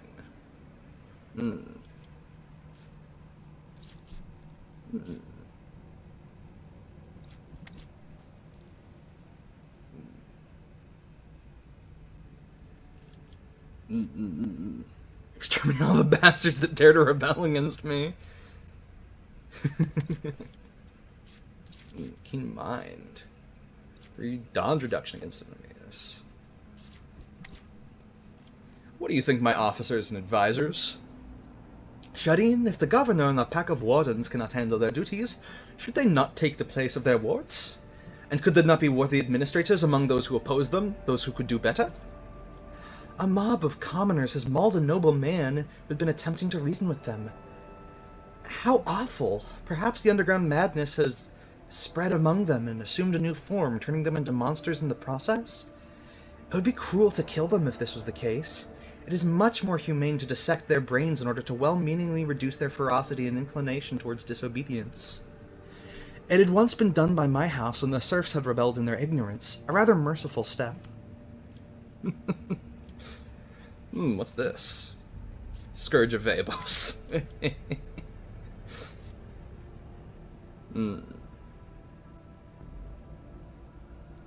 Complacency and efficiency. No security bonus.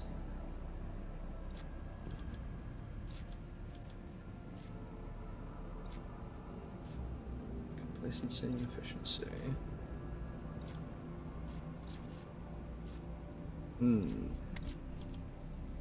Resolve is nice.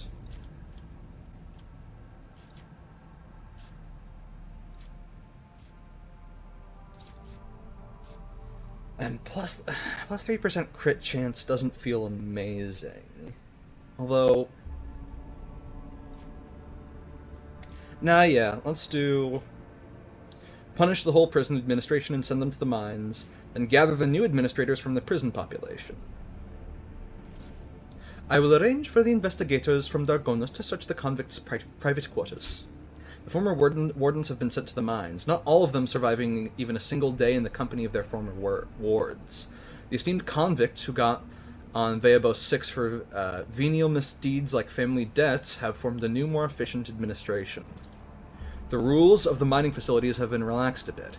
The wardens were strictly instructed not to use their electric batons during preventative beatings, only their fists and feet. And the cruel practice of decimation was replaced with humane deprivation of rations as punishment for not fulfilling the quota. The convicts rejoiced. Hell yeah, the interrogation also did not yield any information to help identify the one behind the murders that sparked the riot. Level MD Zeta 05 has been sealed. Hey, another one! Hey! This investigation's going real fast.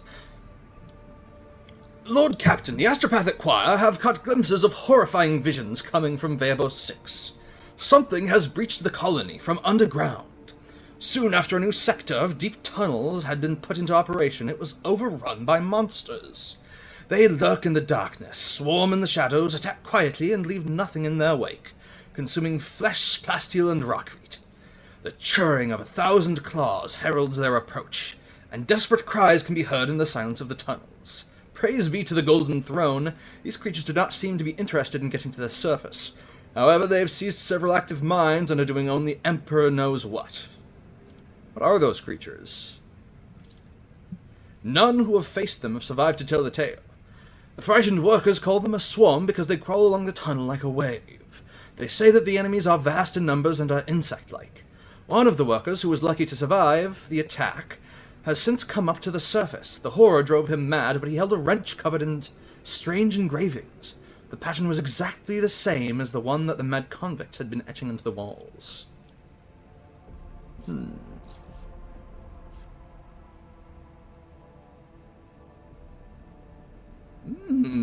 Okay.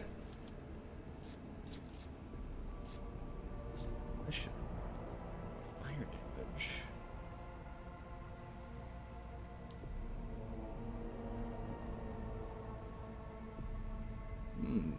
Okay. What think my advisors? The threat is unknown. Establishing the nature of the threat is the top priority. Collateral losses are insignificant. Requesting authorization to coordinate an offensive operation to be carried out by penal battalions in order to determine the nature of the attack. We have to block off this threat and protect the people. To do this, we must blow up the tunnels, but To make sure that the plan works, it has to be done in zones currently occupied by this unknown enemy. I am sure that a dozen brave men can be found in the colony, ones willing to accept the grace of martyrdom and descend into the darkness with the explosives.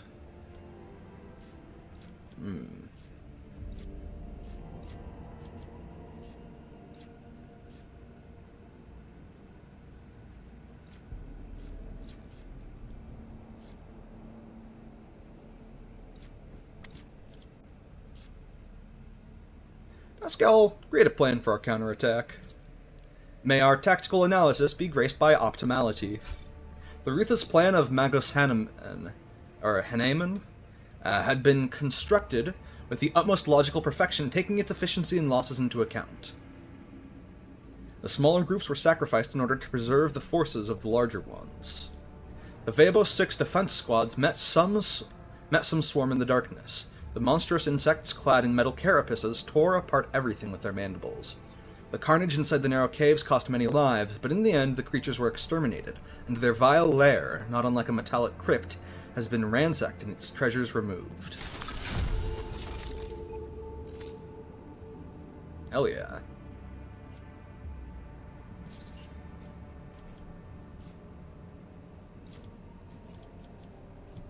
Okay.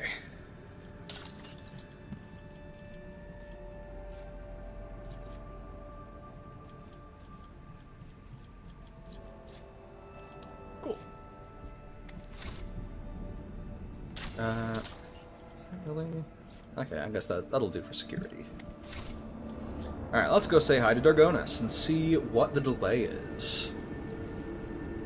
And then I should probably get some more water after I take care of the business of Dargonis.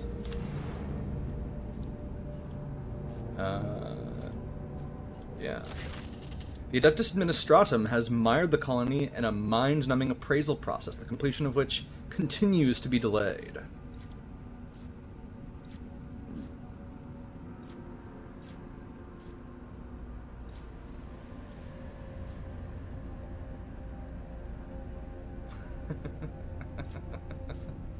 I could get more efficiency.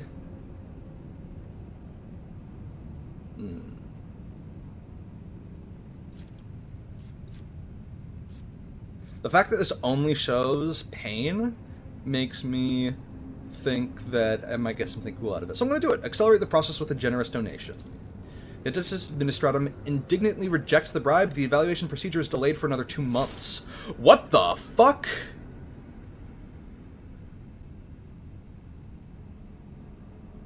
God damn it.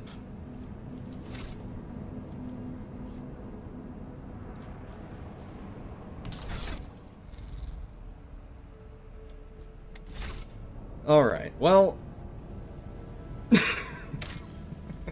do I save scum it? Yeah, fuck the Administratum. Actually, did I...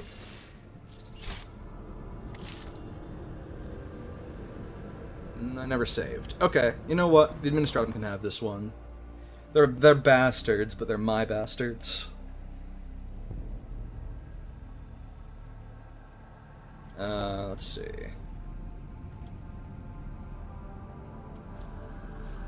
Let's go here. Lord Captain, our astropaths received a message from Achilles Scalander on Dargonis. He closely studied the data from the incursion on Veabo 6, including the mention of the Xenos leaders. He promised to direct the efforts of his aides to identify those enemies of humanity, so the location can be determined. Master Scalander is also reporting the Drukhari are getting ready for more attacks on your territory. Information from his aides continues to arrive, and Achilles will personally report to you the moment the target for the upcoming raid becomes clear. The Drukhari excel at catching their opponents off guard, and there will be little time to mount a response. According to Master Scalander, your personal participation in the defense would be the best strategy, given the circumstances.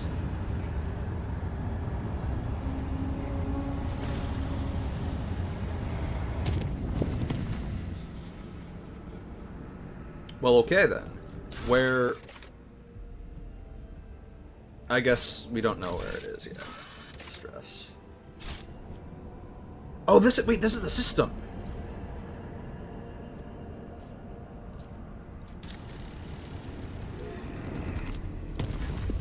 Well, Captain, this is Master Helmsman Ravor.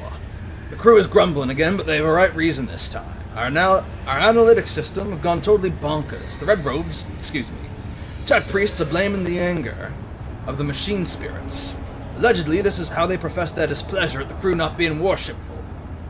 We've largely managed to stabilize the output of the augers and auspexes across the ship, but you should know there's something awfully sketchy about the machines these days. I can confirm, Lord Captain, the vessel's analytic systems were behaving incorrectly for a time. The cogitators could not produce statistical data and displayed meaningless numeric combinations instead. The augers failed to correctly analyze matter and mistook solids for liquids and vice versa. Thanks to the tech priest's efforts, standard operation of the ship's mechanisms has been restored. I am still registering sporadic reports of similar malfunctions, but we should now be able to handle them. Let's chart some new routes real quick.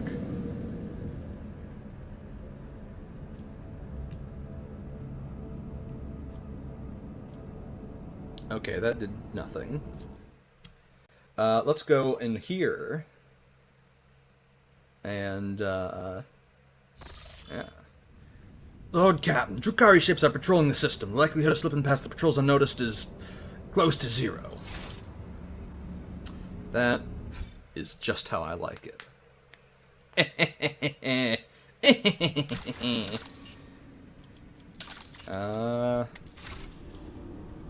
Yeah, I think it's killing time. An Asuriani vessel. Oh, you failed to get past the enemy ships unnoticed. The nearest Drukhari ship attacks at once. Get ready, others will soon join it. The ship's crew is up to the challenge. We got this. Okay, I guess we can't quite yet get to that Eldari vessel. Not just yet. Soon, TM. Order to the crew. Alert! The Drukhari have blocked some of your flagship's posts using an unknown Xenos power. Your crew will regain control of these posts in several rounds. Okay. Oh, only 2 ships. Holy fucking shit. Holy fucking shit. Okay. Nice, nice.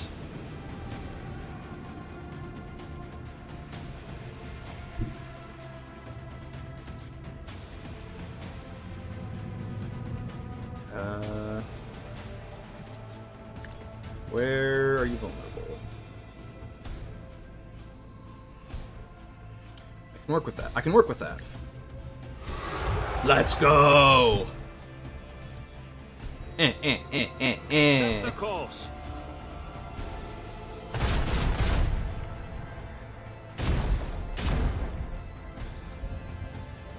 %. Damn.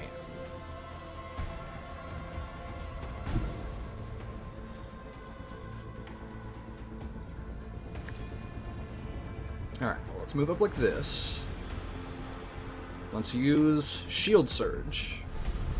Or Shield Pulse, rather, to fuck with their defensive abilities. And then let's give them an Imperial welcome.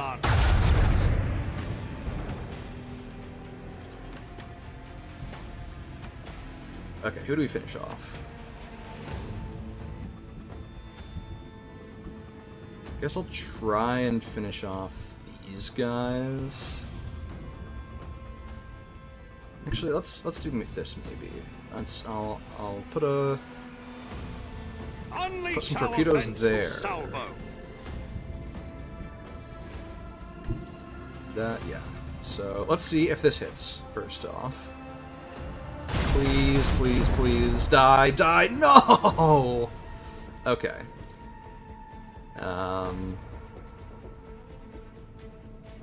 Better safe than sorry.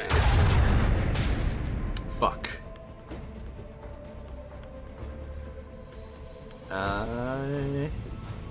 Let's restart the shields. And we'll reduce the cooldown of the warp channeler.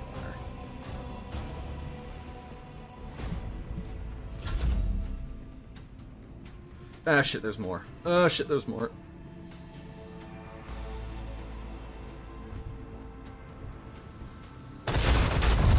Fuck off, fuck off, fuck off, fuck off. Oh my god. Oh my god, my hull. Holy shit.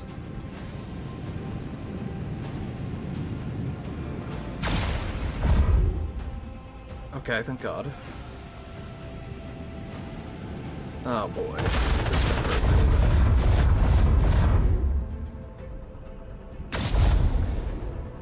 Oh my god. Oh god, there's another one. Okay, at least this is attacking a more heavily shielded side. Yeah, nice, nice, nice. Nice, nice, nice, nice, nice.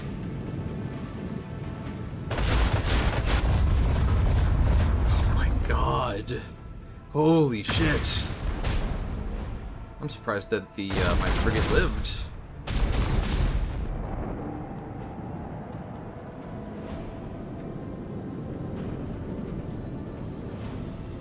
Just barely. Alright, bye-bye, buddy.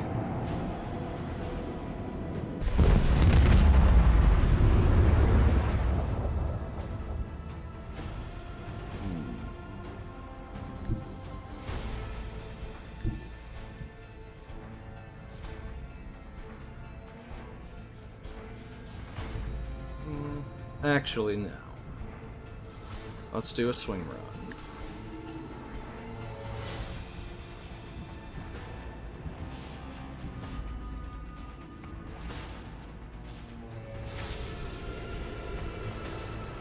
Let's finish this bastard off. Fire the large batteries!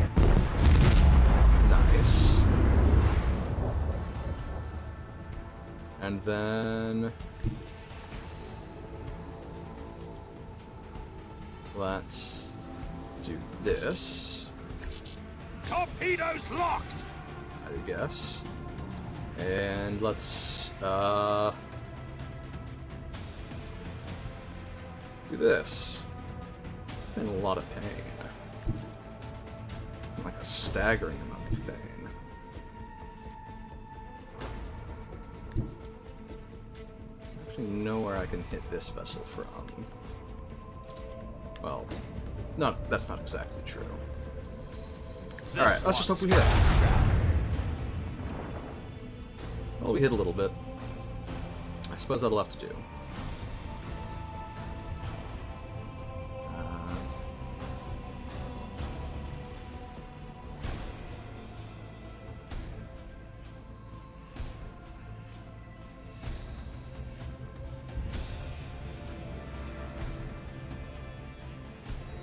Come on, game.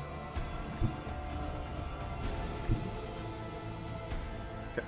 Come on, game. I guess that'll have to do.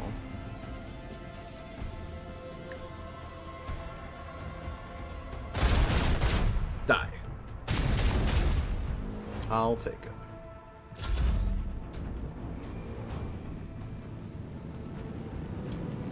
Oh boy.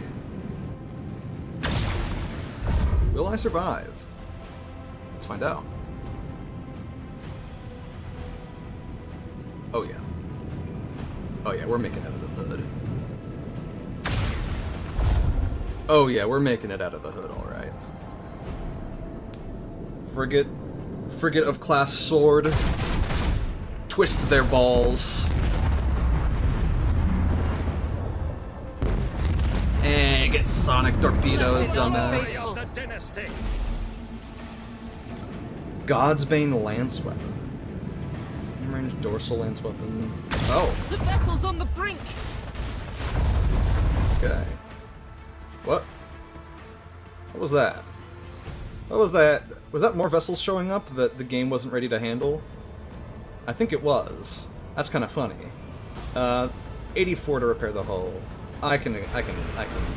Yeah, I'm okay with that. That was that was funny.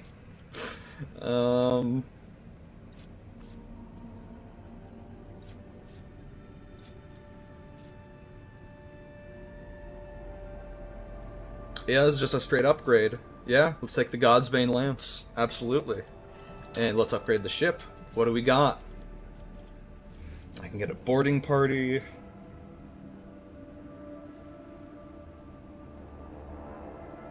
can only be used once per round.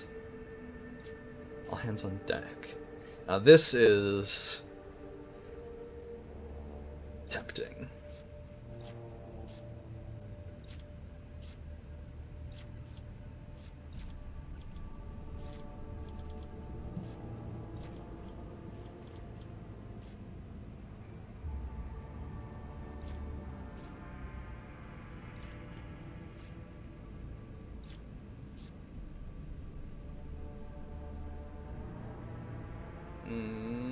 I love the boarding party so much. Oh, I can get multiple. Oh my god. Do I do Empyrean Storm or... Deals from 8 to 14 warp damage.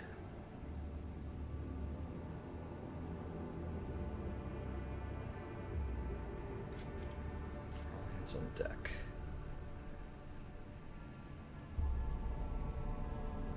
That's like a once per combat thing.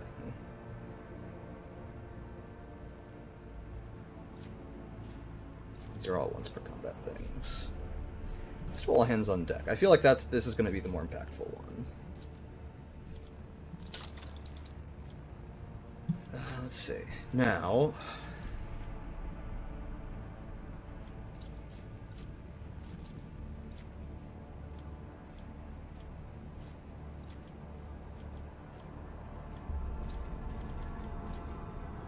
Oh, I see what happened. Oh yeah, let's upgrade Shield Pulse.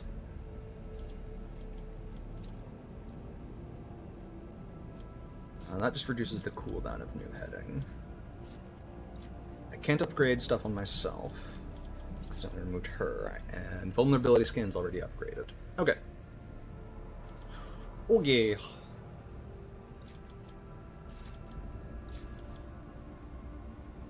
Okay. With that, I guess let's save the game and go say hi to that Asuriani vessel. And hopefully we can actually make contact. The Augur crew picks up a heavily damaged Xenos void ship among the countless rock masses of the asteroid belt. An Eldari vessel beyond a doubt.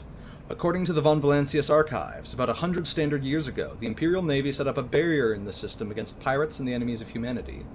Countless primed mines are still scattered among the wreckage. The Voxmaster manages to tune the ship's systems to an unconventional frequency, and the bridge suddenly fills with chime-like Xenos voices. Drawn out and mournful, they sing in an unknown tongue, but every officer on the bridge can sense that it is a dirge. Answering the call, Yurliet jumps to the cogitators, startling the officers on the bridge with her sudden jolt. In the hopes of understanding the Mon-Ki technology and figuring out how to help her kin, the Eldari runs in circles around blinking vid screens, but the mysteries of the machine god elude the Xenos. Then she turns to the Lord Captain, powerless. Yurliet is asking the Elantak to help her kin who have found themselves trapped in a snare of fate.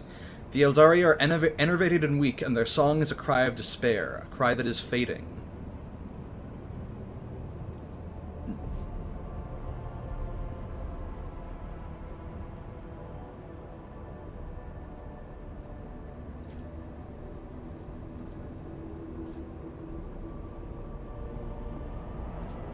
Rogue Trader orders his officers to establish communications with the Eldari vessel. However, the Xenos do not respond to the incoming signals. After several attempts, the frequency tuned by the Voxmaster gets lost and the mournful song fades away. What's the state of the vessel? The Eldari vessel's hull and engines have presumably been damaged in a collision with a small celestial body. However, it is impossible to prove or disprove this hypothesis at such a distance. The Xenos' vessels differ too much from those of the Imperium. Logistics officers, led by Master Helmsman Ravor, are ordered to plot a course for the rescue shuttle from the Dynasty's flagship to the Xenoship and back. Now all the crew can do is hope that the calculations are correct and that the veteran officer's experience has not let them down.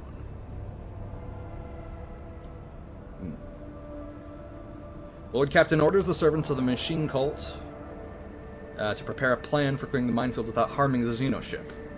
After several hours pass on the ship's clock, the servants of the Omnissiah present a plan for the neutralization of the ancient mines. Ballistic skill test failed, but are the calculations correct? The tech priests warn that in solving this kind of problem, it is impossible to account for every possibility. Too many unknowns, too little time.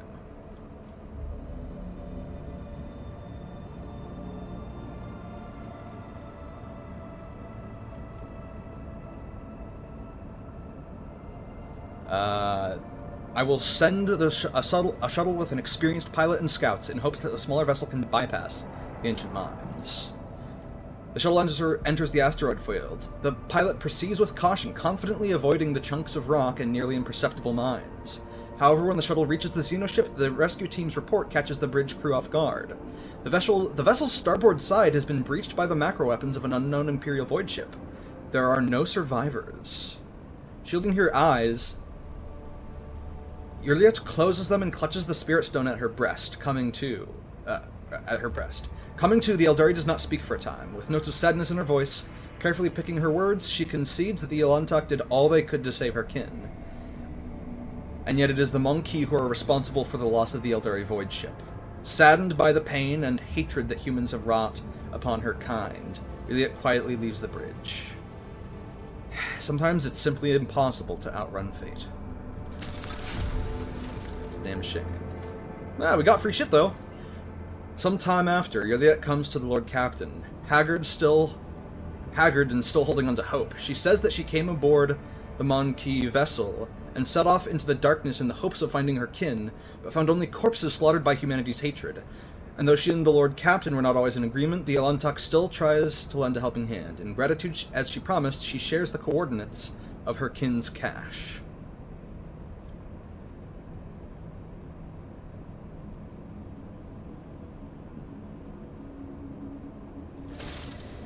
Find the Eldari cache. The last chance of Cyrene. Okay. Alright, let's explore the system a little bit. And then once I finish exploring this system, I'll go and get some water. Ooh.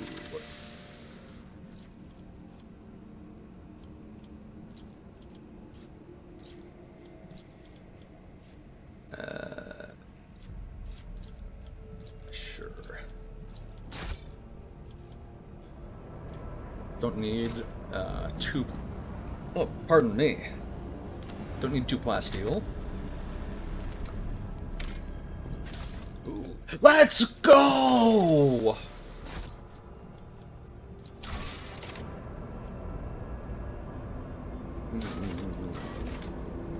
Showing the way.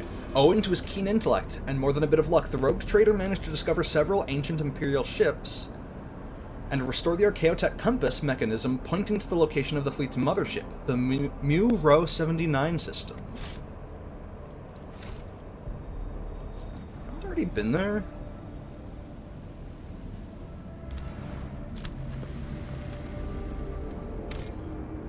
More plasteel. Okay. Nice. And heavily water with... I'm surprised there are no resources that we want.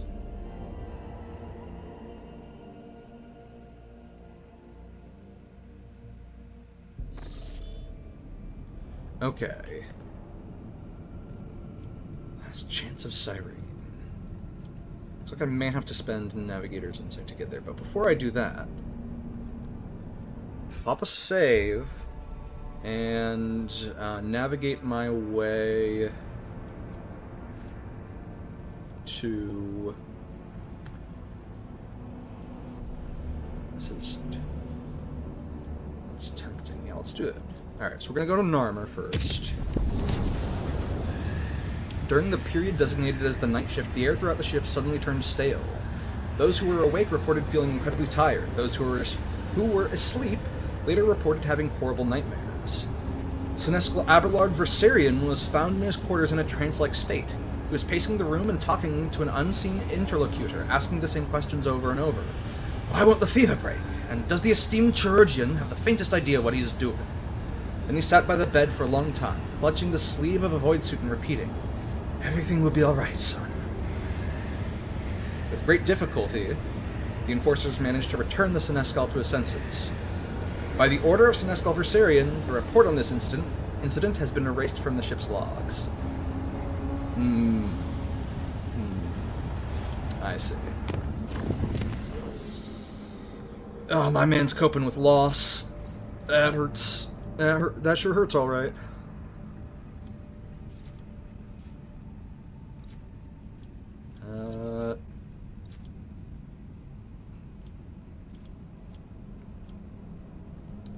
Eh.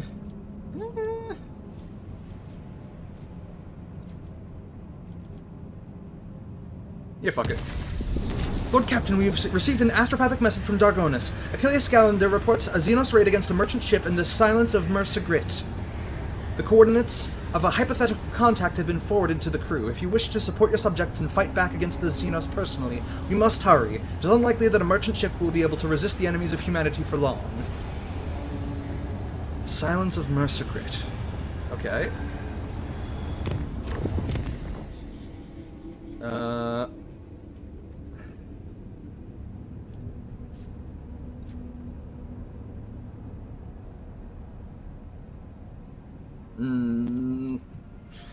One, two, three jumps.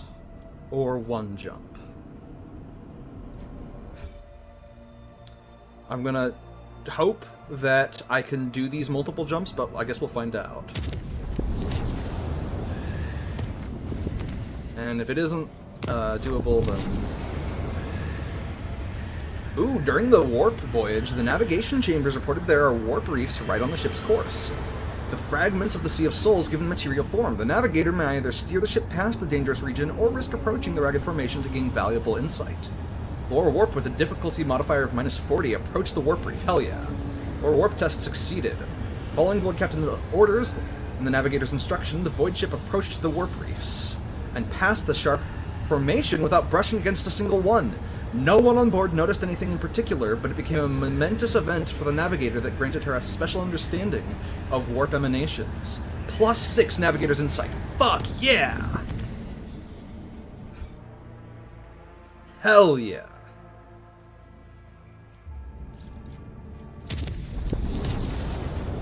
During the warp journey, augurs discovered strange objects that had been following the Rogue Trader's void ship for several hours. Judging by the distorted telemetry, it was a strangely shaped vessel of Xeno origin.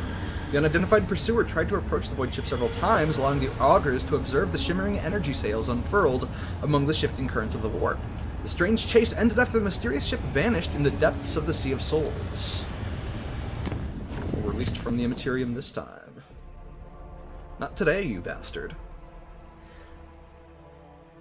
Alright, let's hope we got here in time. Alright, I didn't get there in time? I had to go directly? That's some bullshit.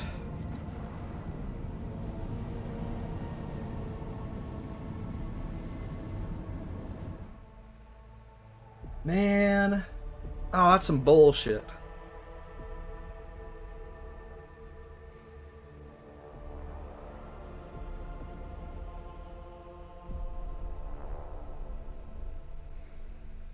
All stations, report when manned and ready. Mortality denied destroyer. That's a bit that sounds a bit spooky. Fuck it, all hands on deck. Annihilate them! Torpedoes locked. Annihilate them!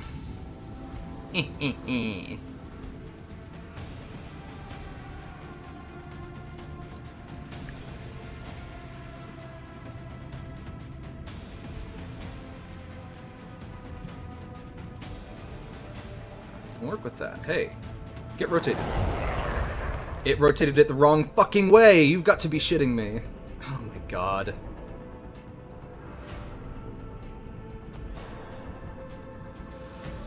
Alright, well, that's highly unfortunate, but... Let's see. 1, 2, 3, 4, 5. I need to be there. Lay in the course. And then... Die. Get lanced. Them.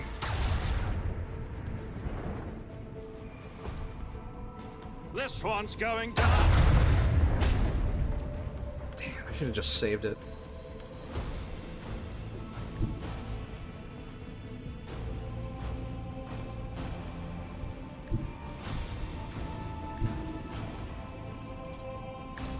Just hit one. Just hit one. One shot. That's all I ask. Beautiful. Beautiful.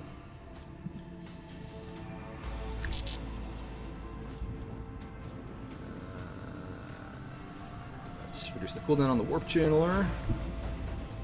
Set the course. And blast him. Alright, well, I got one hit. I'll take it.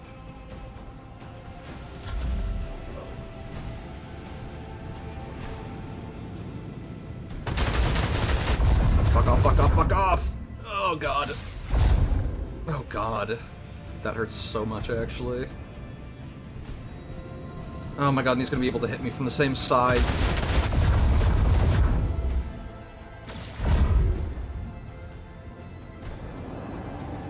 Well, I do have good news. I think I may want to Last Hatred Frigate. I didn't realize there were more. I kind of wish the game would have told me that, like, you know, you can't do multiple jumps, like you need to make a direct warp path. I might actually reload, since, you know, there was no information on it. Yeah. This guy dies.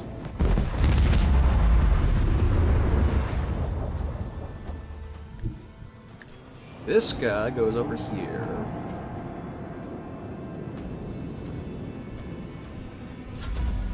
This little guy, silly little guy, goes over here, of course.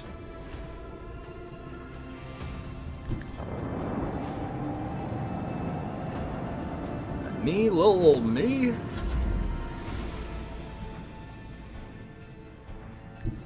I go that way as well.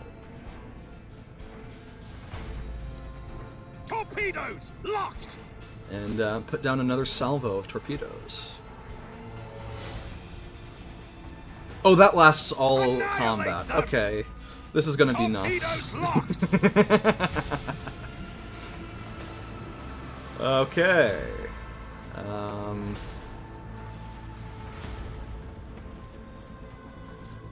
I guess let's restart the shields.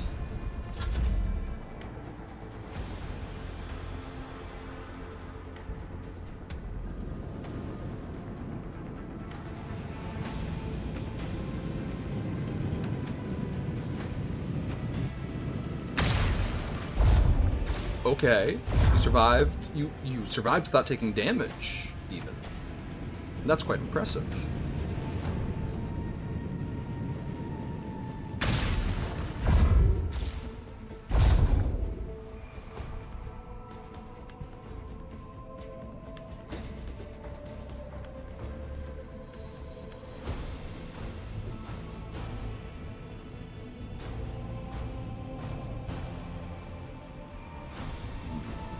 Go there.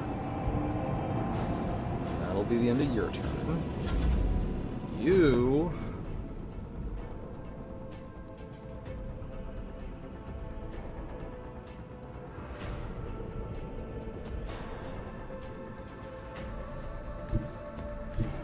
go there.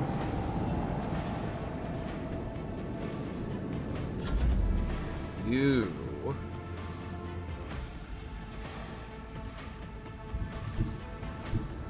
go there.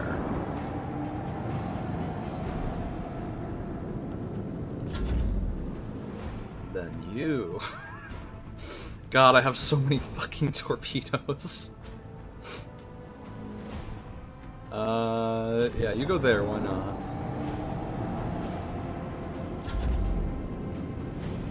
And you go there.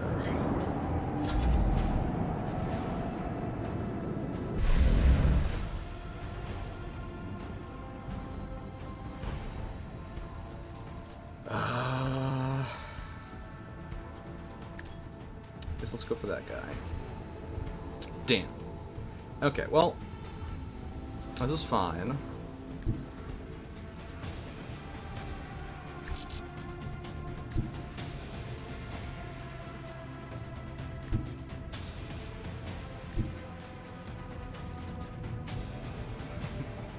Okay, that'll do, I suppose.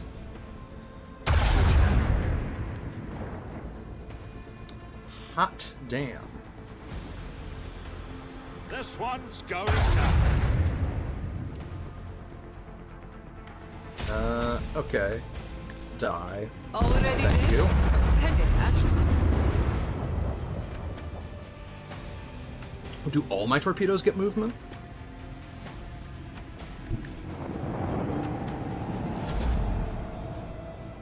No, it just selects, oh, the nearest torpedo salvo, I see.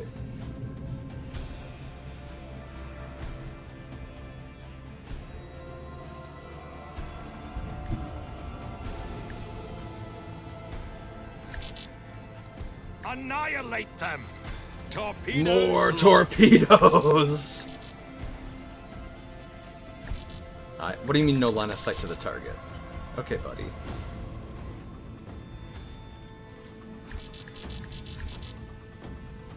Sure, why not?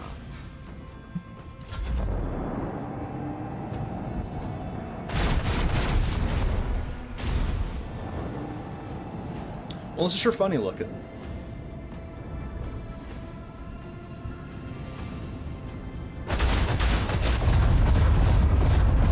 Oh my god.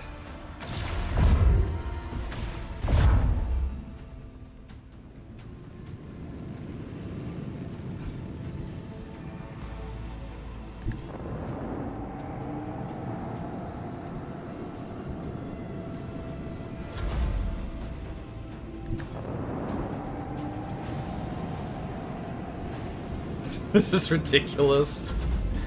Oh my god.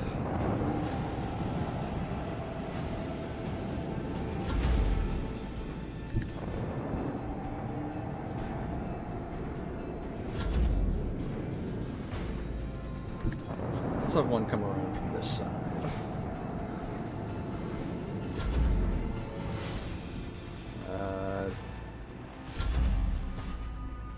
Sure, it doesn't matter, because it'll just die.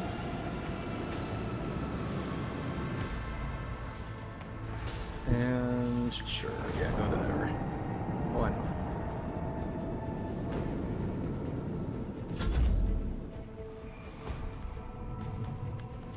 Let's pull a swing run. Oh god, that's going to take me so far off. Yeah, let's actually do a new header.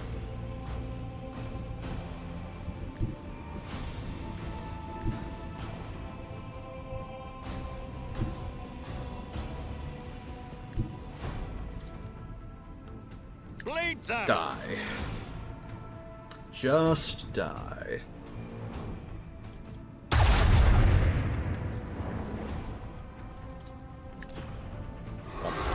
Oh! Oh, they lived. This one's Okay. going down. The target was destruction. I'll mention this triumph in my memoirs. I think I'd like to...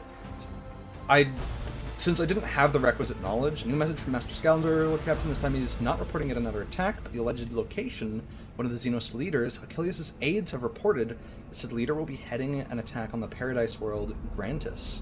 There's one catch: the planet belongs to Caligos Winterscale, another rogue trader.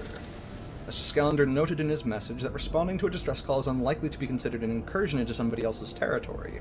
The governor of Grantis will most likely send out a call for aid the moment the raid begins, and if your void ship happens to be nearby, no one will question your reasons for landing. Okay, that's pretty neat. I think I want to, since the game didn't really give me the info, I want to see what happens if I actually hit that location the moment I get the warning, which I think will be means loading this quick save. I wanna see what that content actually looks like. I've scouted a manual path like once before. Oh, I see. Okay, so it was this. Is it this save?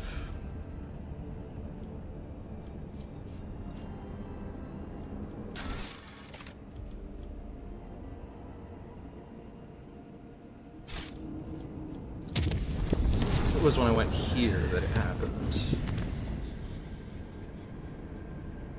No. Can I approach the reef? Duh. Or just had I already gotten it at that point? Let's check.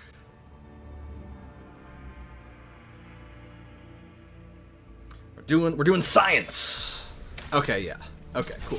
So, with that being the case, then I'll load the oldest of the quick saves, and I'll chart a direct course to the system.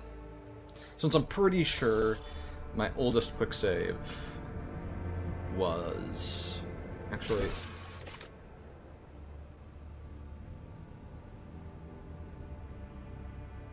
Okay. So if I immediately chart a course, and then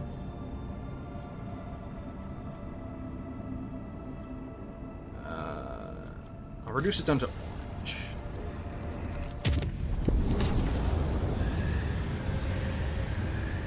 Since the very start of the warp jump, rumors of ill omens have been widespread among the voidsmen, sudden deaths, blah blah blah blah blah, ravaged corpses, jagged shadows lurking behind the bulkheads. A day later, the mystery unraveled itself in a most heinous manner. An attempt on the rope trader's life. Question of how the Drukari Xenos came to be aboard the ship will have to be pondered some other time. Right now, the Lord Captain has to fight for his life. Ooh. How fun.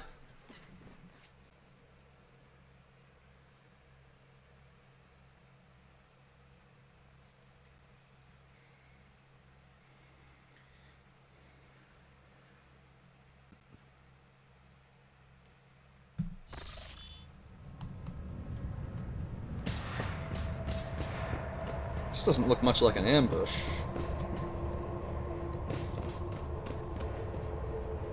Kinda looks like I'm just getting to... Oh. They've set traps on my ship? Never doubt. Those bastards! That's such a dick move.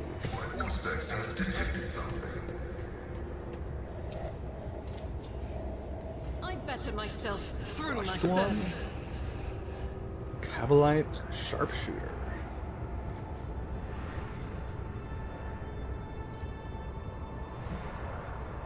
Walking bomb. Oh. I think I understand what that means.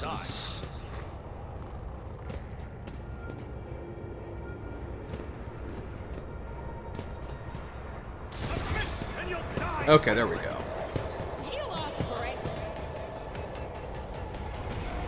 Let's see. Earliet will be the first up on my team.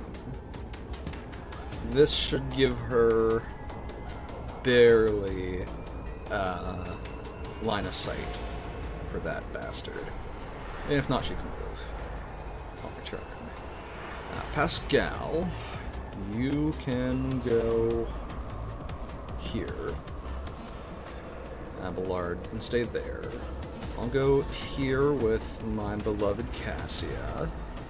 Actually, Abelard, you can go further up. Let's say. Yeah, you can go further up. Argenta, you're going to be out there blasting, as you do. Kneel to me.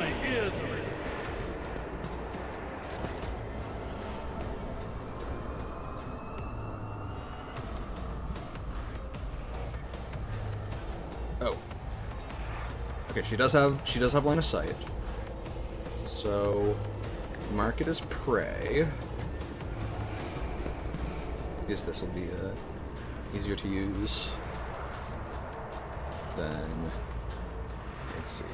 Got armor and dodge, so If it serves your cause. let's analyze the enemy. Expose weaknesses.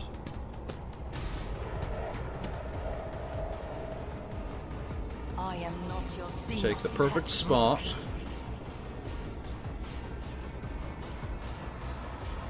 Hold the bold. And die.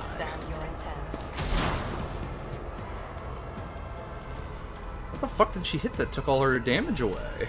Huh?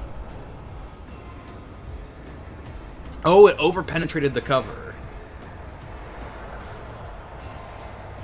Cover hit chance. We rolled a 9 on a 10% cover chance. I'm a little annoyed.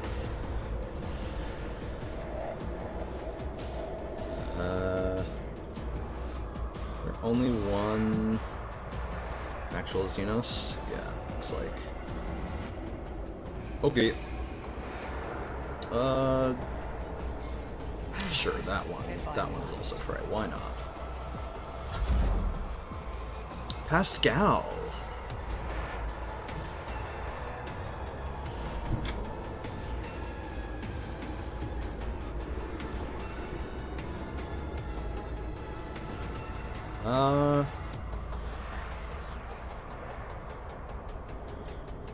Yeah, fuck it, we ball. Oh, that's amazing. Oh my god, that is fan-fucking-tastic.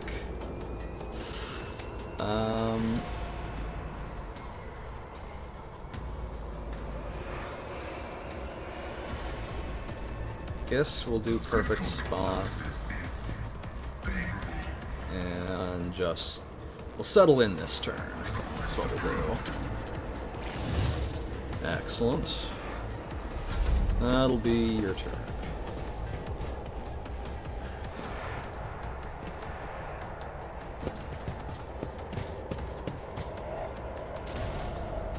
Oh, that's cute. You guys have a welcoming party.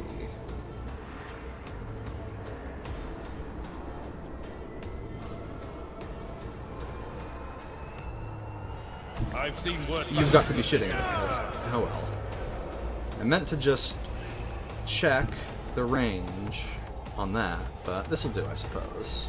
Victory is imminent.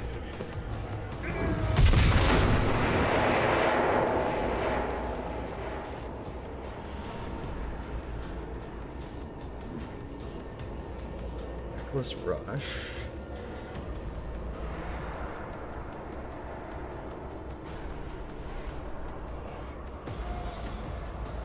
It will be done.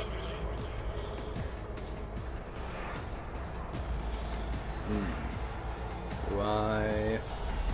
He's breakthrough? Sure, why not? Fuck it. We can ball a little as a treat. Someone else can do this. My place is at the fore. And hand in hand. I'd rather not. What do you mean no suitable path to reach the target? Watch. Here's your suitable path. I will do my duty. And get yourself that deflection, baby. Okay.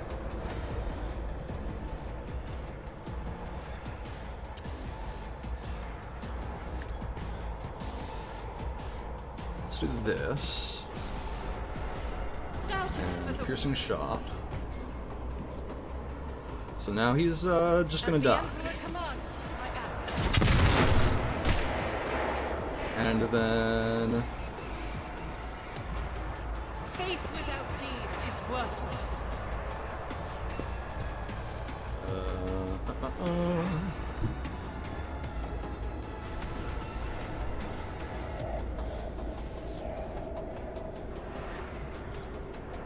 I will bathe this battlefield in righteous fury. That.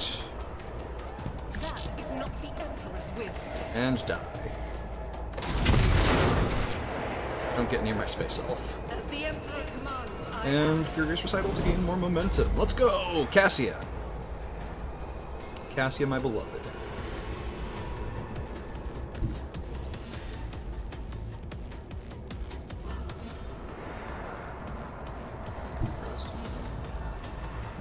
Actually, what about this? Okay, Step well, that'll aside. do. The That will do, navigator is Cassia. coming. You're perfect. Me? If you insist.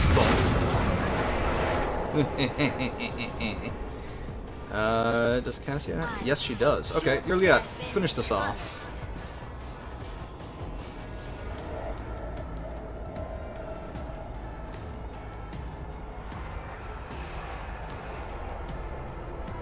So he's still penalized, huh? Okay. if it Kill him serves your then. cause. I am not your Xenos. You'll deck with my words.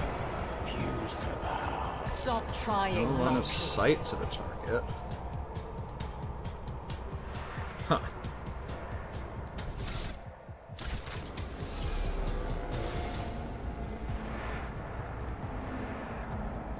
Okay. And I guess she doesn't have the pass it on feature. That's okay. You cannot force me a long talk. I understand. That. Next attack this turn. If I must.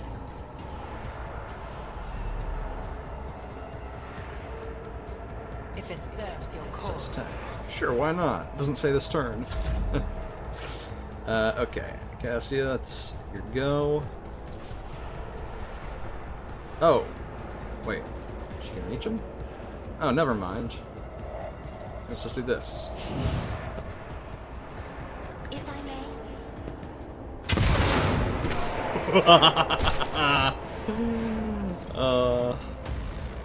Love to see it. Casing chest plate. Okay, it's a bit, you know, it's trash armor, but I'll take it. Cabalite armor. It's just 30%. Long splinter rifle.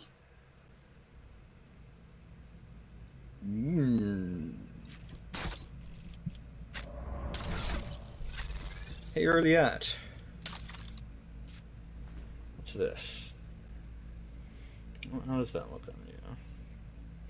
Some pretty good damage.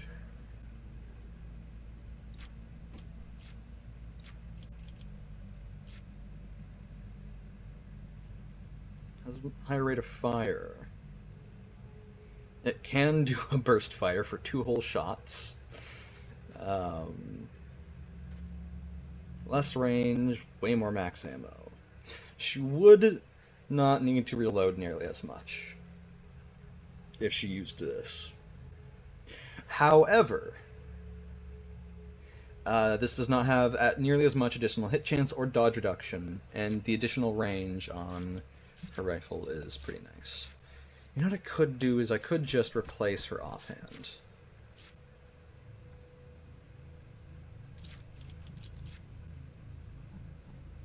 We'll just hold on to it for now. We'll just hold on to it for now.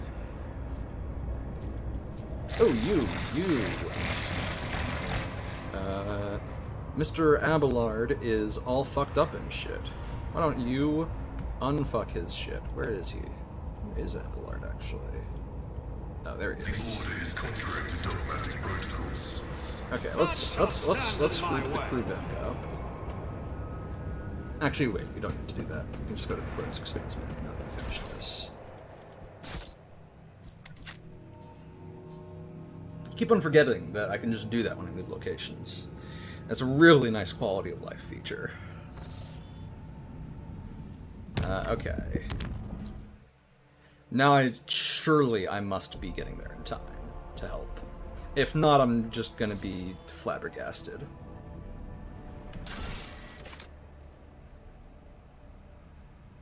Okay, I think I actually got there in time.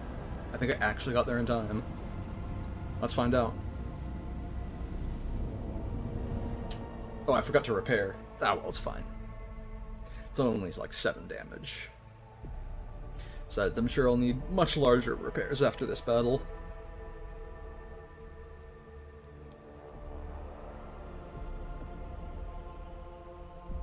I can see crimson lights in the void.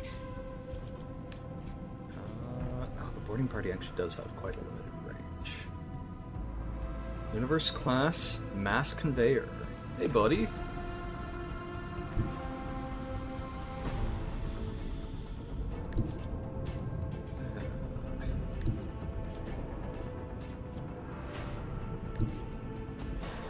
That would just barely allow me to shoot that guy.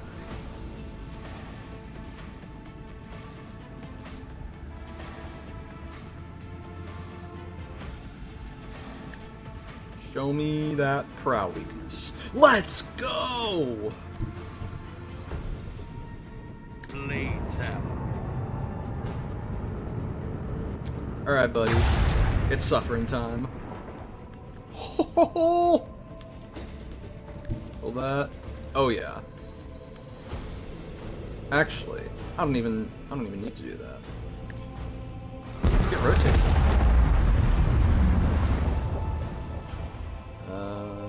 Yeah. Lay in the course. Annihilate them!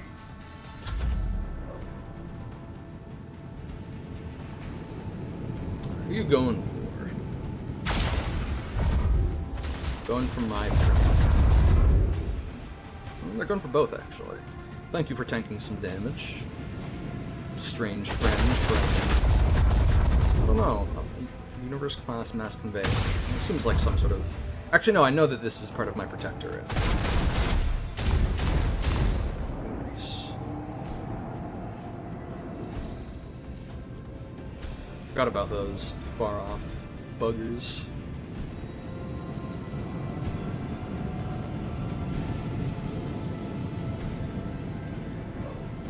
Could use a boarding party on my turn. It is quite tempting. It'd be pretty cool. Hey, don't jump away. That's a dick move. I'm saving you guys. Alright, well, let's finish this. Let's just 100 to 0 this guy with the Eldari torpedoes. Oh! That's right. Starboard cannons are not going to... Actually, how close am I to... 1, 2 would... Yeah, no, not put us in range. That would. So... But that's the... Yeah. 1, 2, 3, 4, 5... Okay, I think this will put me just out of range. Let's check real quick.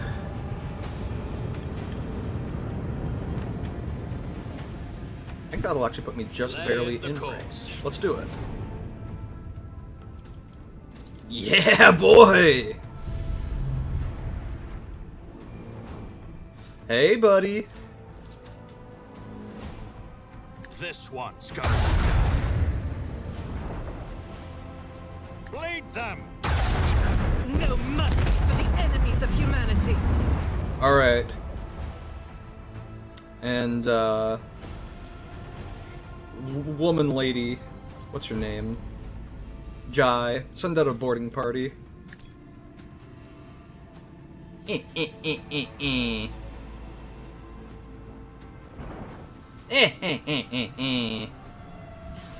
Ah, not as many came back. Interesting. I wonder how this could have possibly occurred. Torpedoes locked! Okay, put down them torpedoes. Use focused efforts to get the warp channeler ability back up sooner. And let's end the turn.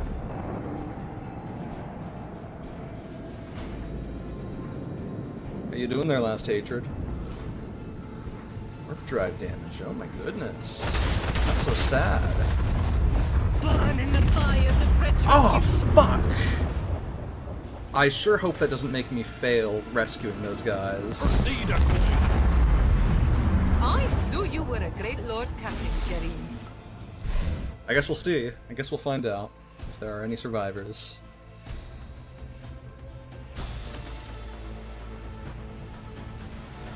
A new message from Master Scallon to Lord Captain. This time he is not reporting yet another attack, but the alleged location of one of the Xenos leaders.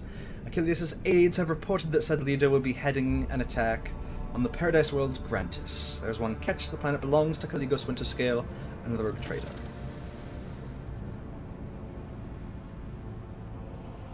Master Scallon noted in his message that responding to a distress call is unlikely to be considered an incursion into somebody else's territory. The governor of Grantis will most likely send out a call for aid the moment the raid begins, and if your void ship happens to be nearby, no one will question your reasons for landing. I'm not picking up a whole lot of gratitude, which I think means the fuckers died for real, which is a tragedy. Oh well. Blades in the void. Palladium Stellos.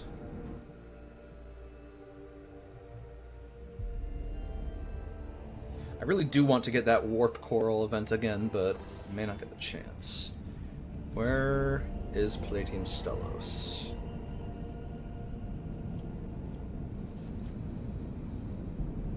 Jesus Christ.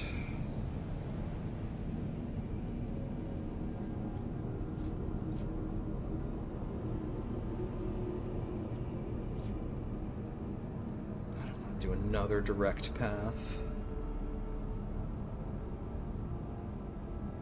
1, 2, 3, 4. That's probably fine.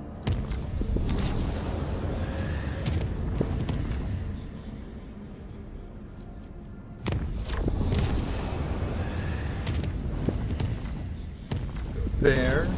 Kefri. Transforms into exotic gardens. Okay.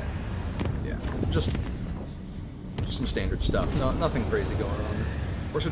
The enforcers from different decks of the Von Valancius Vessel report a terrifying sight. The skin of some crew members has become translucent, revealing knots of muscle and blood vessels underneath. Worse yet, small spider-like insects were seen scurrying inside of them, snow-white and sparkling like ice.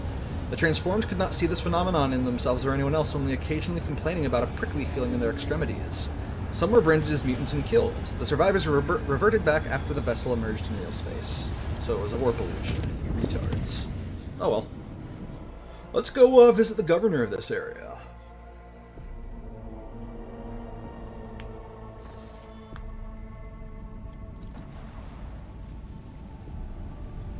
Let's answer the call for help from Grantis.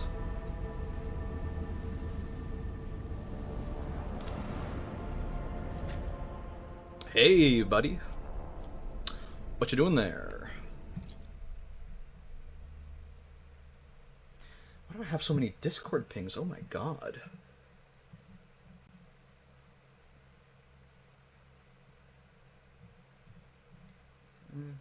Okay, they're just like stream pings, looks like.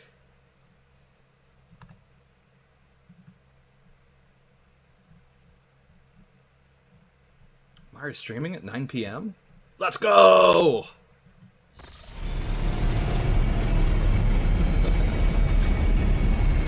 It's only like 6 hours, 6.5 hours away.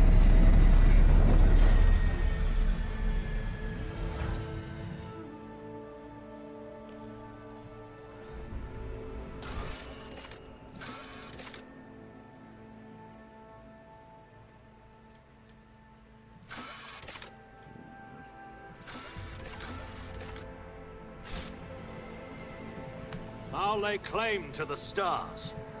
What's this? Oh, no, that's way ahead. Okay. Well then, let's... Oh! Blast it, we're too late. Body's lying face down, its crooked fingers clinging to the ground. This woman had her spine broken, then she was allowed to crawl in the vain hope of escape. Dead noblewoman staring at the sky with unblinking eyes. Fingers have been thoroughly broken. Okay, these people are all dead. A new challenge for me?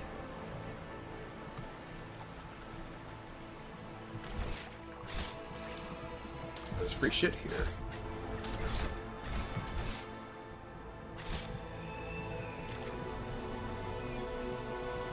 I love free shit.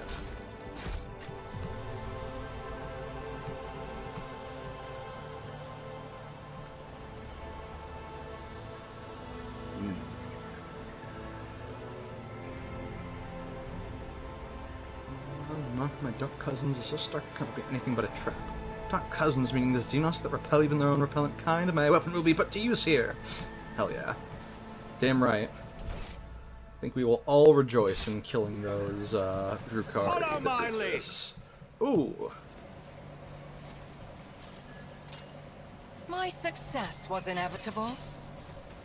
Nice. Yoink. Victory awaits. Free shit. Already halfway to level 31. Or not quite halfway, but pretty close. Oh! Am I not quite too late? Fuck.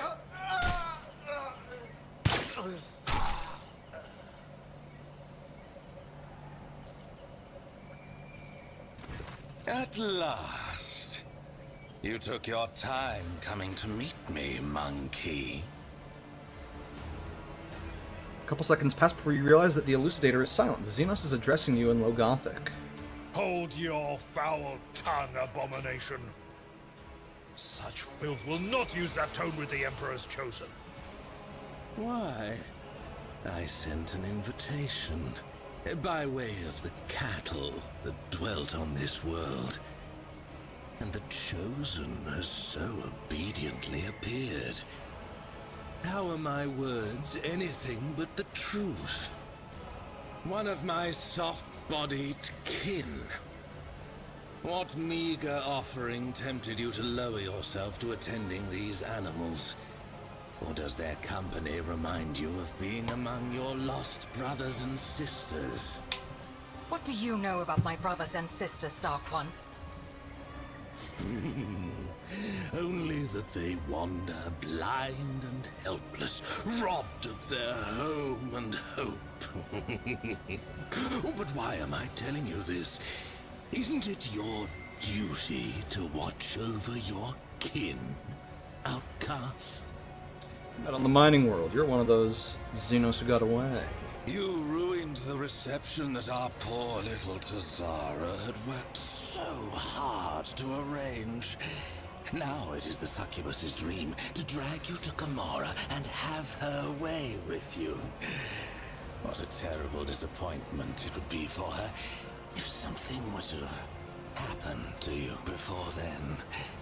But we should not get ahead of ourselves, yes? First, monkey, allow me to get a good look at you. Okay. There is deplorably little to distinguish you from the rest of your dull-witted species.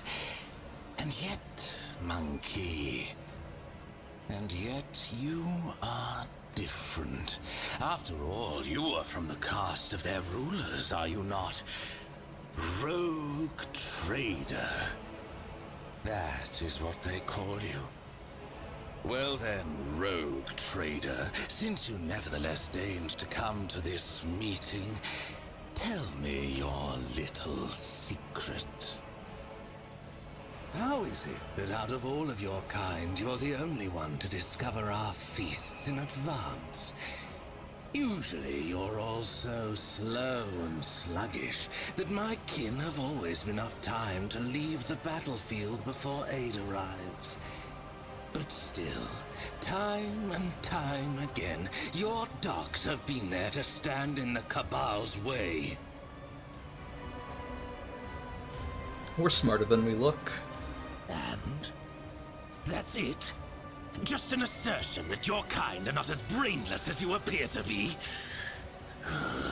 This answer does not satisfy me. That was precisely the answer's intent. I will tell you this, monkey. I know you might be lying to me, or you might even be unaware of who is guiding your hand. In any case, I have grown quite tired of your attempts to delay the inevitable. Surely you too have run yourself ragged, chasing us between the stars. Let us put an end to this. Finish this standoff. My forces against yours, once and for all. You wander among the stars, so you must know of this place. An ancient reach, where the echo of stellar agony rings still. A place that serves as a graveyard for old stars, still filled with residual emissions and glittering dust. The place that buried your wreck, stuffed full of delicious, frightened monkey, and the horrors that devoured them. The threshold of our domain. Your kind call it the Cinerus Maleficum. That is where our disputes will be settled. The Cabal of the Reaving Tempest will be waiting for you, monkey. Do not come unarmed. Why bother going all the way over there? I'm happy to kill you right here. Naive little beast. I won't be soiling my blades with your guts today. My subjects, however, They will gladly amuse themselves with you. You this fucking What bastard. was that whimper, monkey? You cowardly bastard.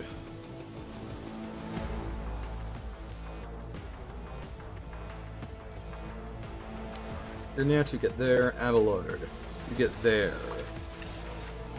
Argenta. Let's get you sitting. I guess just over here. Pascal. You can butt up against this rock. Cassia, my beloved.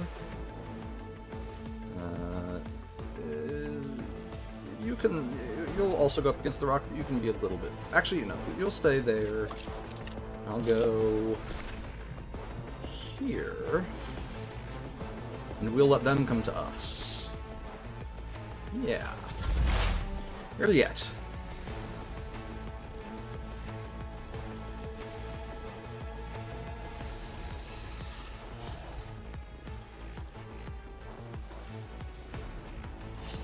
I think the one that I want most of all is the incubus. Ooh, is this a slith?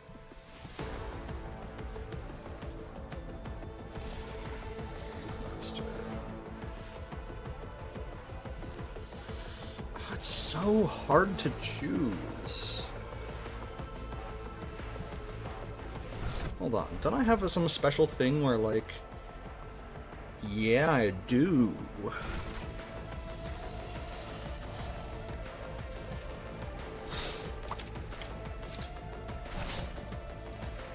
I am not your Xenos pet, monkey. If it serves your cause. Reduce its armor. Ha! Down to 66 from 100. Nice. And then... Hull the Bold. Alright, mark it as prey first.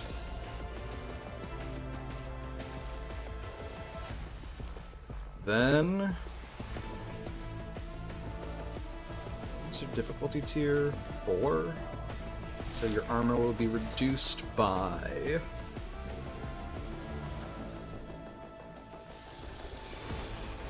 Three times tier.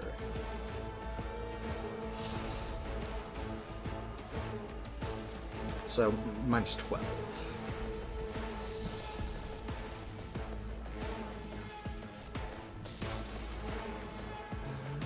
Yeah. I Let's do it. understand your intent. And then Deadeye Shot to also reduce deflection going forward. Oh, that's the wrong button. Here we go. Die. No weakness is hidden from my sight. Nice. Beautiful work, you get. As always.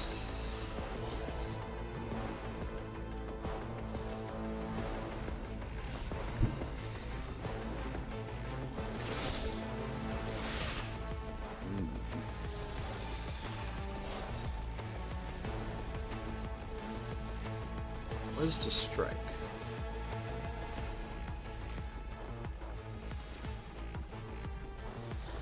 Actually, what if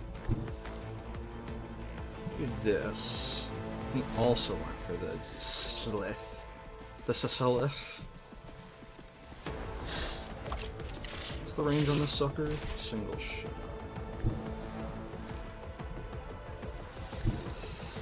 Request Too far. denied.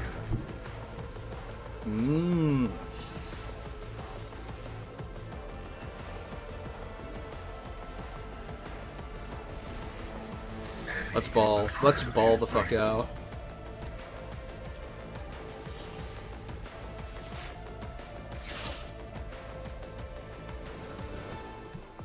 What's your opening? Oh, on the wrong side. Okay, cool. Let's make an opening.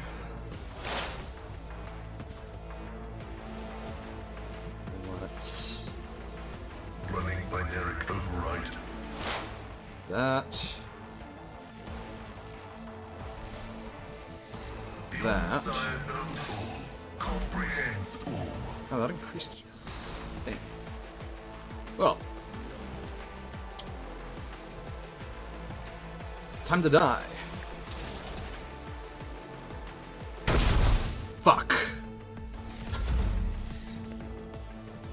Just a minor setback. Oh my god. That did a lot of damage to Avalon, despite the fact that he's so tanky. Oh my god. This guy's hurt.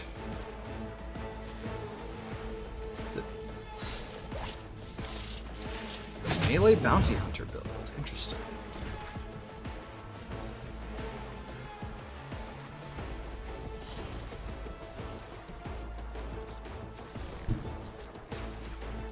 Tempting. But I don't think so.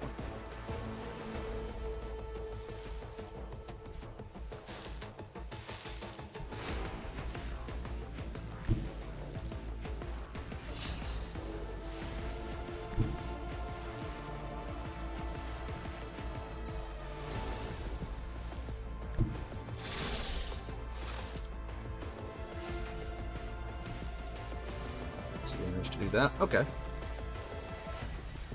Let's do a psychic assault and try to stun you. Already done.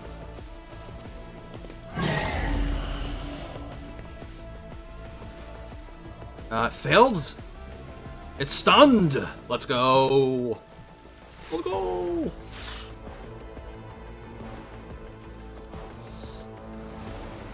And then I am able to give everyone on my team, but my. I have to choose Cassia or... Oh, I'm gonna choose Cassia, obviously. And then... use Invigorate to... I'll heal up Abelard since Pascal can heal himself. Nothing I can't do. And I actually gained... I actually gained action points from doing that. Very cool. Let's give him Iron Arm. Nice. And I will give Sensory Deprivation to this thing as well. Nice. Failed the willpower test. Excellent, excellent. What am I actually wearing right now? Oh, I never actually equipped...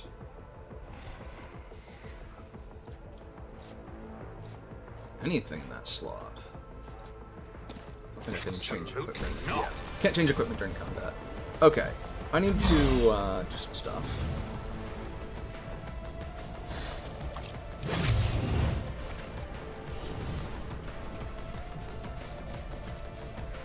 Got there. Those guys are fast.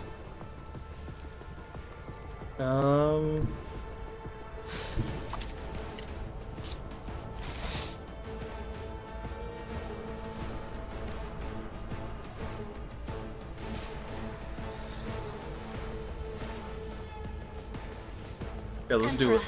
Give me strength. And then press the Me? advantage. If you insist, Lord Captain. I'm not Blam. accustomed to being ordered around. You will pay for this. And Isn't this get a job for the Abelard. serfs? You, Argenta.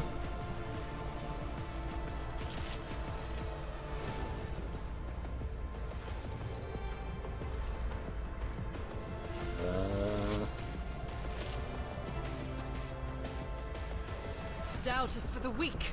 Let's pray, Mark. I'll do it. That guy is prey as well.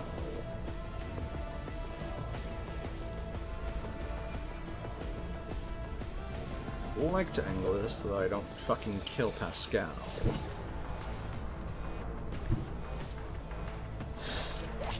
Even better.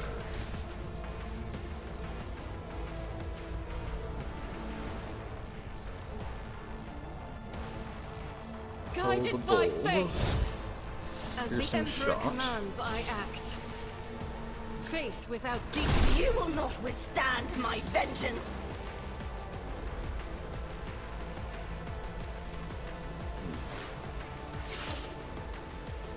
As the Do that. Emperor commands, you, my Emperor. Furious Recital. And then something like Abelard. Brace yourself, Abelard.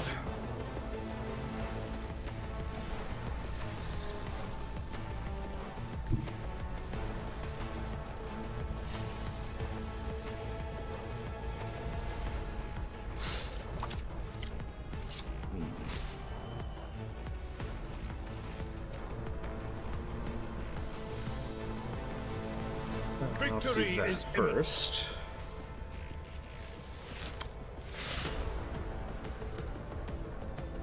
And then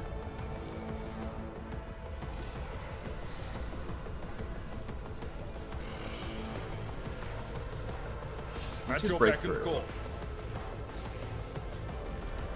So go through the Target well abyss. struck. It will be done. Some fewer time. At your beck and call. Not supposed to be able to do both of those in the same turn, but Foul breath. We'll rule guess, the stars you know. themselves. we're just chill like that.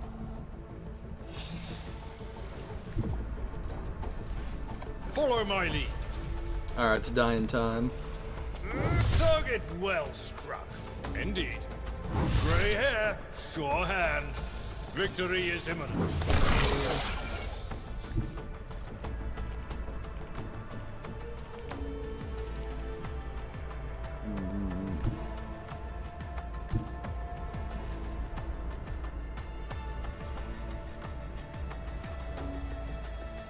Let's make this a devastating attack.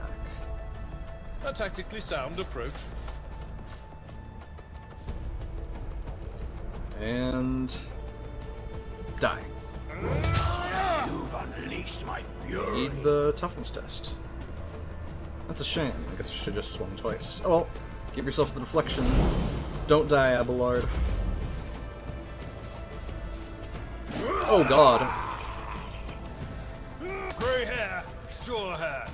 Did he just... Pain and duty go hand in Okay. Okay. Abelard's he's tanking it up. Is that prey? I Not am yet. not We'll your fix that. Xenos pet monkey. And then claim that bounty you're yet.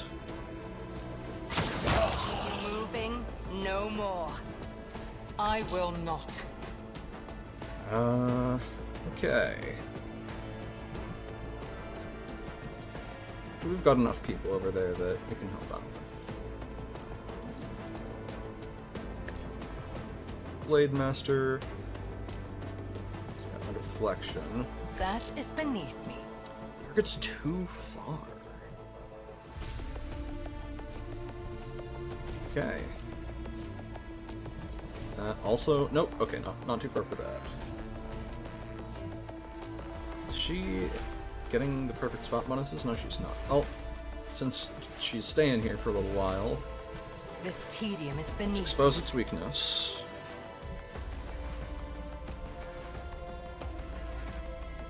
If it serves your Call the cause. bold.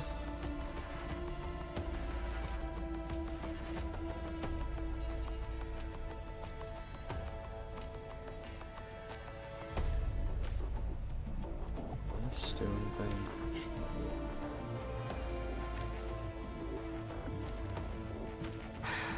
If I must. Oh my god. If it serves your cause. Okay. Pascal, heal yourself, first off. Increased. And second off,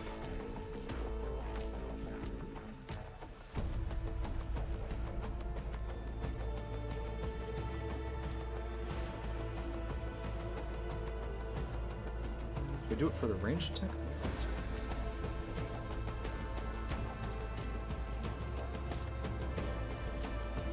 Alright, let's do it for the first one.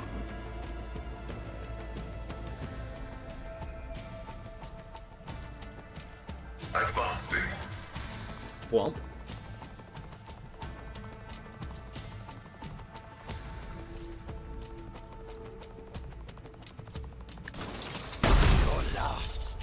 luck.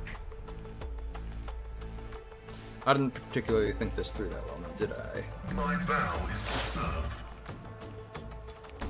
Probably should have just gone for the 2 melee attacks. But, that's okay. We're fine. It's totally not gonna be oh my fucking god. Oh my god, he actually went down! Holy shit. Okay, this is gonna cause problems now.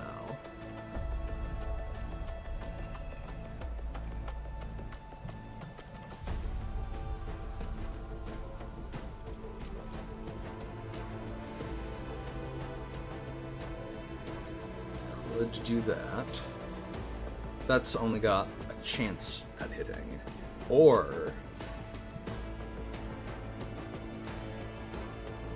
I could switch.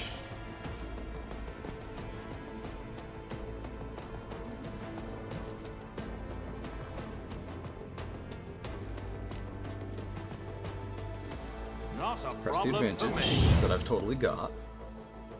And vaporize this motherfucker. All too easy.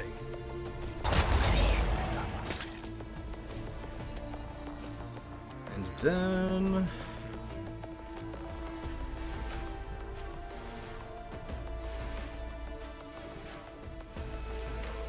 come over here. Give us all some momentum. Already done.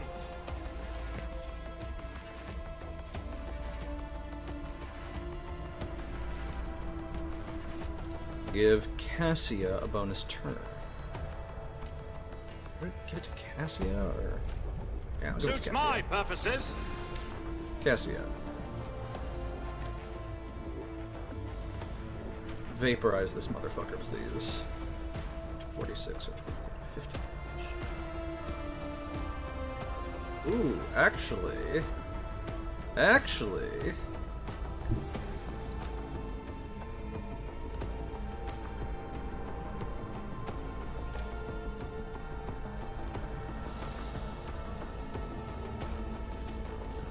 I think there's a way for her to get more action. Battlefields That's are fine. always drowned in scarlet. I'll tear your heart out for this. If I may,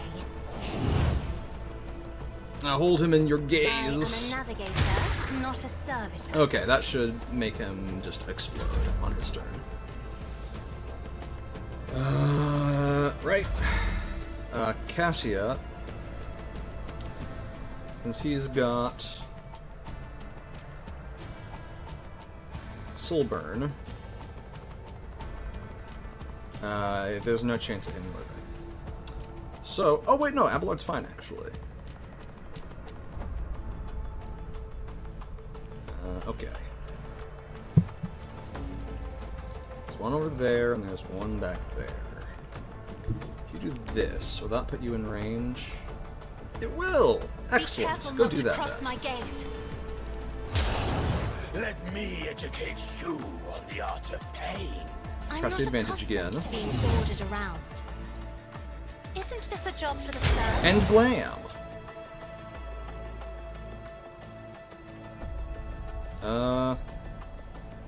And I guess... Ooh,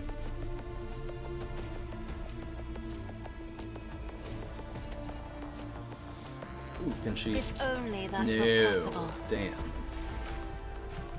Me, Do this then. if you insist, Lord Captain. Just fire it away. Argenta. 25% chance to hit. That's no good. I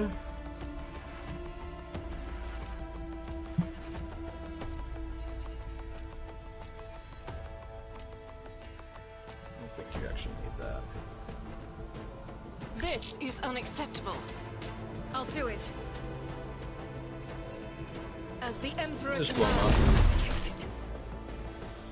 Faith without deeds is worthless. And I guess... just hit 5 head. I wonder...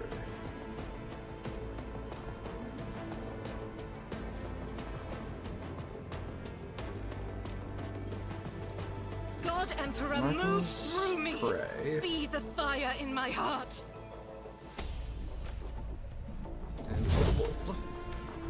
As the Emperor And just hit. commands, I act. Damn shame. I forgot that she could do that.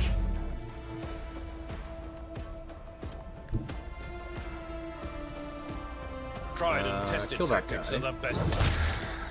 Agony. Then get more movement points.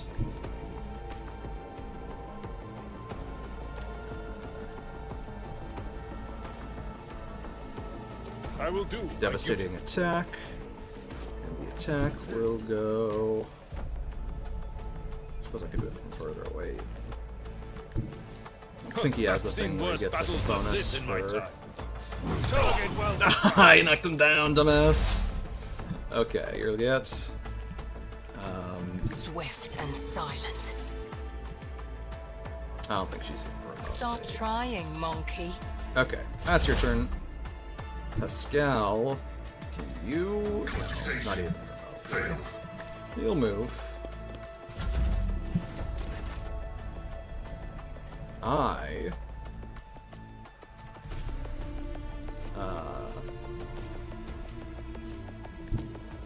I guess move and heal the homies, grant people some momentum or whatever. Resolve, I mean. Nothing I can't do. So I believe I also do not have line of sight. Yep. Cool.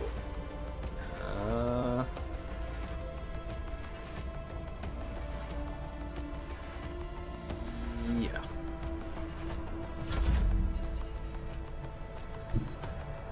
Cassia. That is foolishness. Sight. How about that?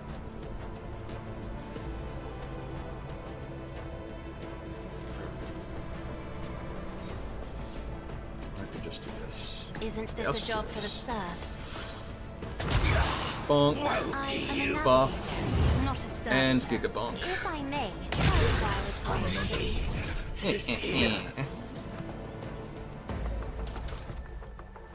Reinforced combat light armor. Nice, nice. 15% dodge that wears agility is more than 65. God damn. And another blast pistol. Beautiful. I won't tolerate weakness. Splinter rifle. Okay. Unfortunate. Dead aristocrats. +5 persuasion. Whereas affected by an ally's ability, they gain +3% dodge until the end of combat stacks. Ooh.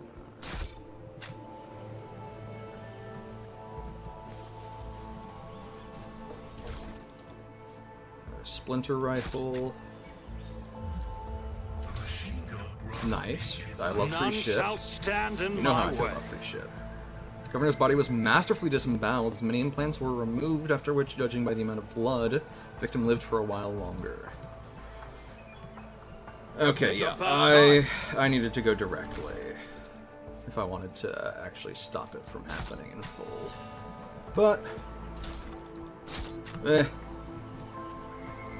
not my protectorate. 10% armor against ranged attacks. Mayhaps. It's just like a pile of corpses, it looks like. Mutilated bodies with cut tendons and shattered bones. Yep. stars. One last Blade Master to loot. Keep on forgetting that when I leave the area, I'll get the loot. Okay. Follow my lead. Guess we can go back. Ooh. What's that? The Undaunted. Slow Imperium over 10% armor. Okay. There's attacking abilities cost 1 AP more but gain plus 20% crit chance. Jesus. Deadly Precision. It's a bolter pistol with bonus hit chance. That is quite tempting.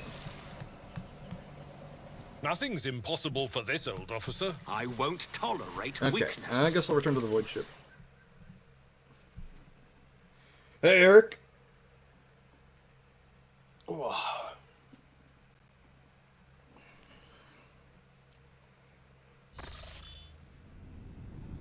Oh, that's a shame.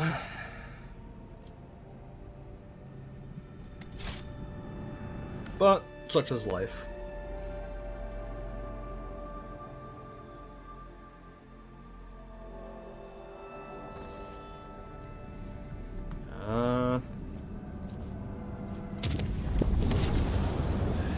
I think there's another...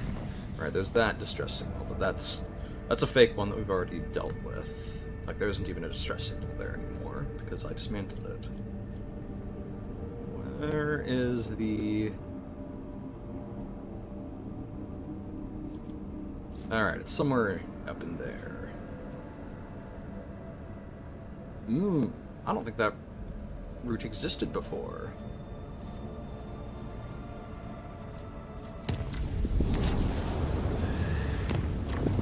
Oh, you know what? I should go talk to your Yet. Any background noise? But I should go talk to your Yet because I completed the first part of her quest. So I should see if I'm now worthy to talk to her about her people and shit.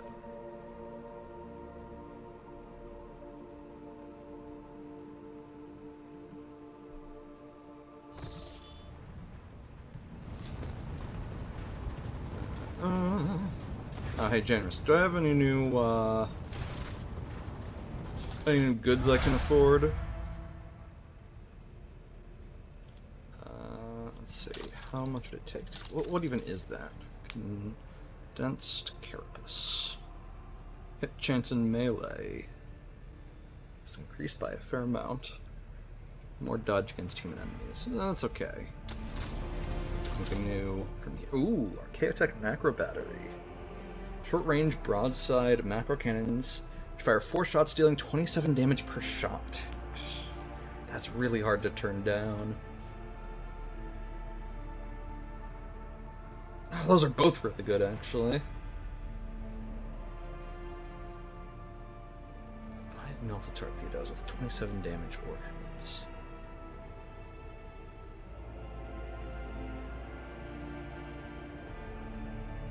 $120 or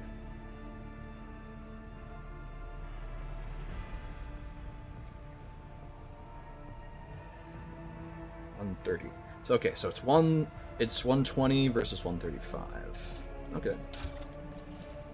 I can accept that.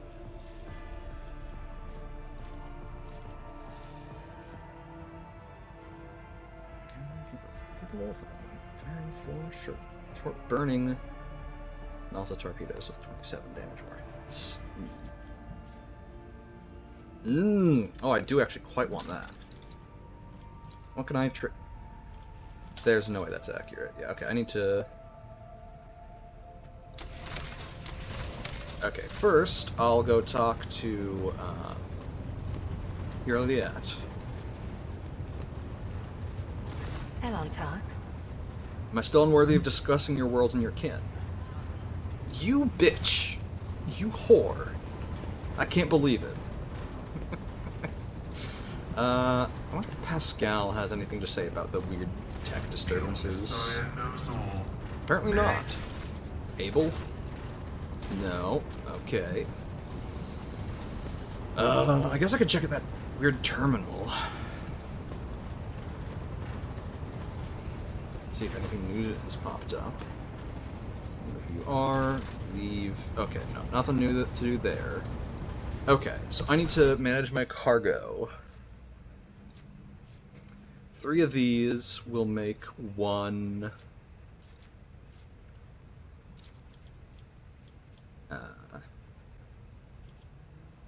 It'll probably just do it automatically.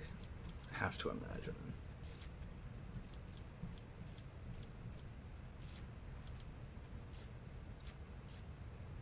%. Oh god, I have a ton of those actually. Those to cargo as well. Fuck it. Fuck it. I don't want to spend all that time managing the cargo. Alright. Let's do some shipping and transportation of goods. Hide the untradables. I don't need a ton. But I might as well. I don't think anyone else buys these.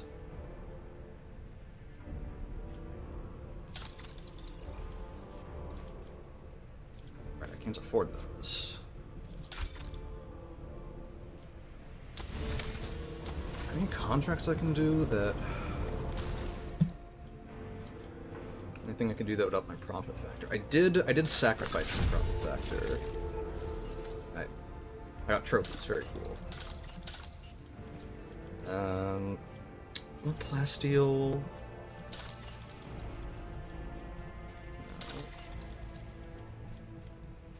Damn, I really shouldn't have given away that profit factor. Oh well, I'll get more later. For now, I suppose, let's get back to navigating the Expanse. And kill some Xeno scum. Oh, I should also ask Cassie if she's seen anything new. Words cannot describe how... You see anything? No? Okay. Too many... I'll kiss her hand. There we go. Vigdis, anything new? No. Okay. Raver, anything new to report? Anything about the other officers? Good for nothing wasters.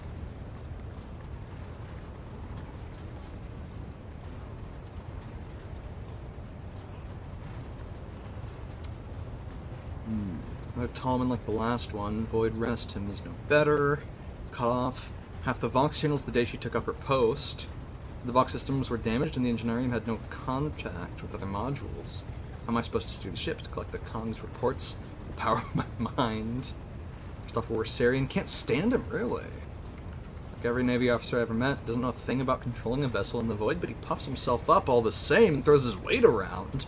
I mean, had to have words a few times before he left me alone. I think the Emperor, Lady Theodora, trusted me more than the Senesco when it came to helming a void ship. If you like anyone at all, what kind of a question is that? I like you and Lady Theodora before you. What'd I be if I was making cracks about the rogue trader? Don't want to die just yet. Okay. It's just sour old angry guy. Okay. Oh. Oh, I'm probably walking over to kiss Cassie's hand again. If I remember correctly, if I just like spam click like this a lot, yeah, it'll get me back onto the bridge somehow. What a weird bug.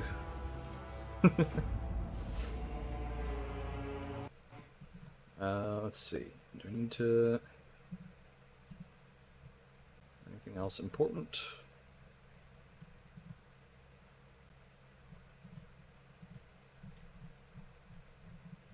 No. Okay, we're good.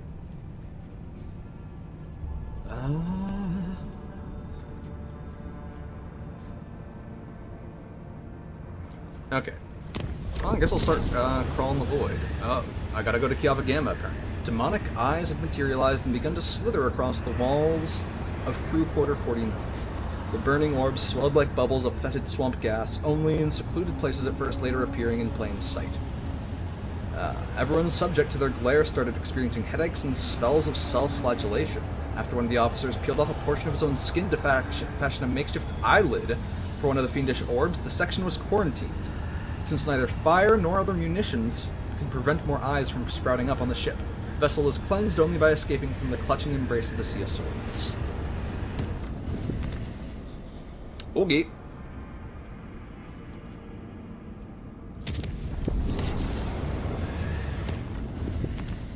Go there. I'll jump past that incident, except...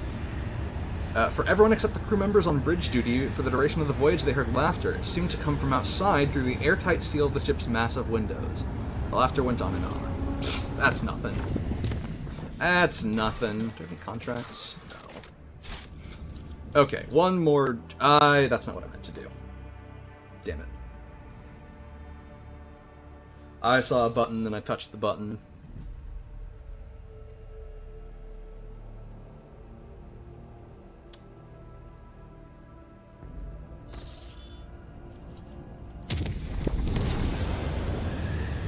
Okay, we're fine. We're fine. Now, what's this I believe this is where the Archaeotech ship is leading me to.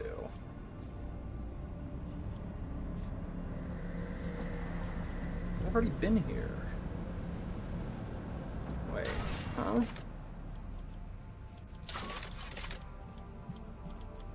Show me the way. Fleet's Mothership Nero 79 system. I've been there. Oh! Apparently... Okay. Okay.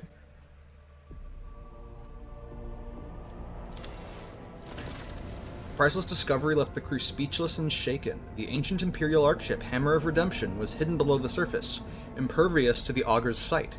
Had the rogue trader not found the pieces of an Archaeotech compass that resonated with the vessel's defense systems, it would have remained lying in a bottomless chasm, lost and undeservedly forgotten forever.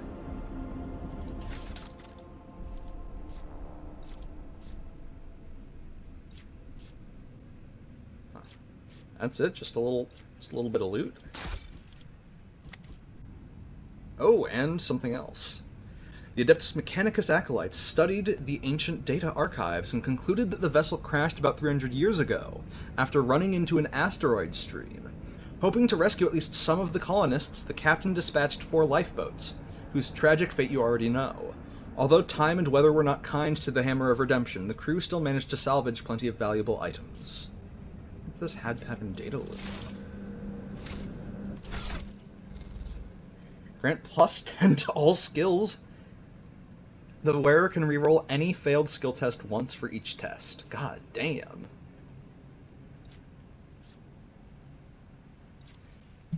If I pair that up to replace the Sinister Diary, that would mean I have a plus 10. I'd have a plus 20 on all skills.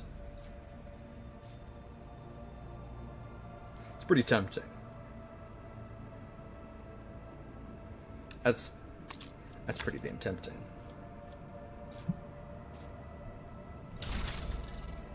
Now,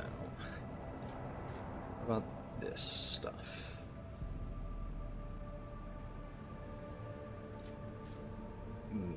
5 melted torpedoes or 4 short burning.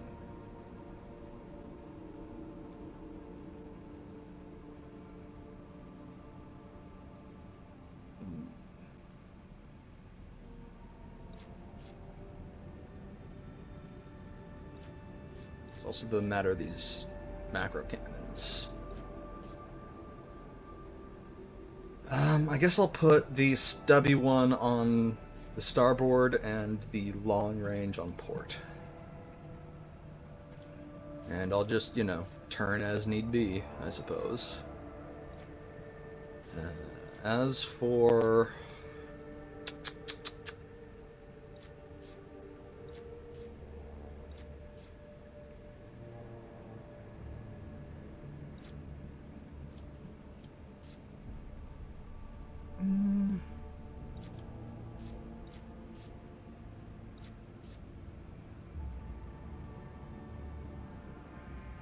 It feels like the Eldari torpedoes have really good maneuverability, but I don't actually know that for sure.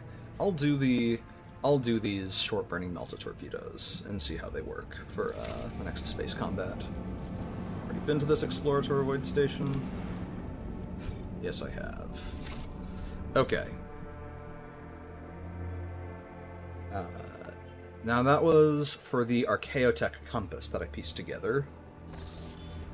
Then there was another, it was the Eldari Last Chance of Cyrene. Where's that? Oh, Jesus, that's all the way out there.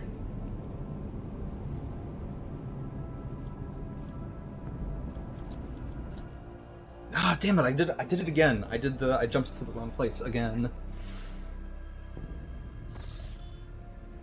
Or rather, not jumped to the wrong place, but I visited the system instead of jumping. Oh boy. Okay. Let's try that again. Warp travel. Really like to get that coral event again.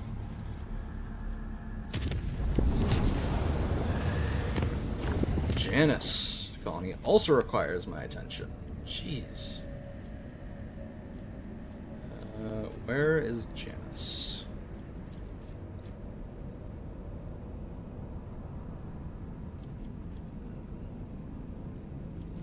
This, if I remember correctly, Kiava Gamma requires my attention, right?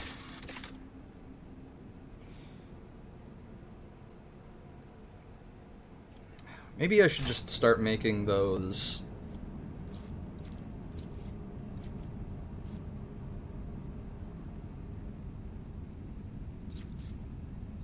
Oh, right. It's not colonized by me, though. It's not in my protectorate. It also has Foulstone. Telecos Epsilon has Janus.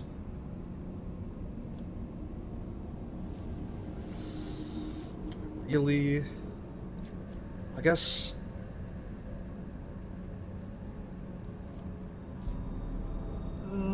that's 6 to make it a good path.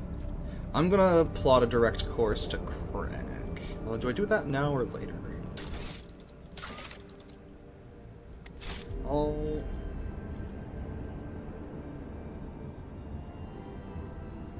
Kranich is so far out there that I'll chart the course now.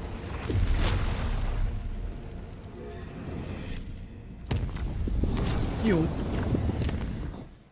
And let's go say hi to Kiava Gamma.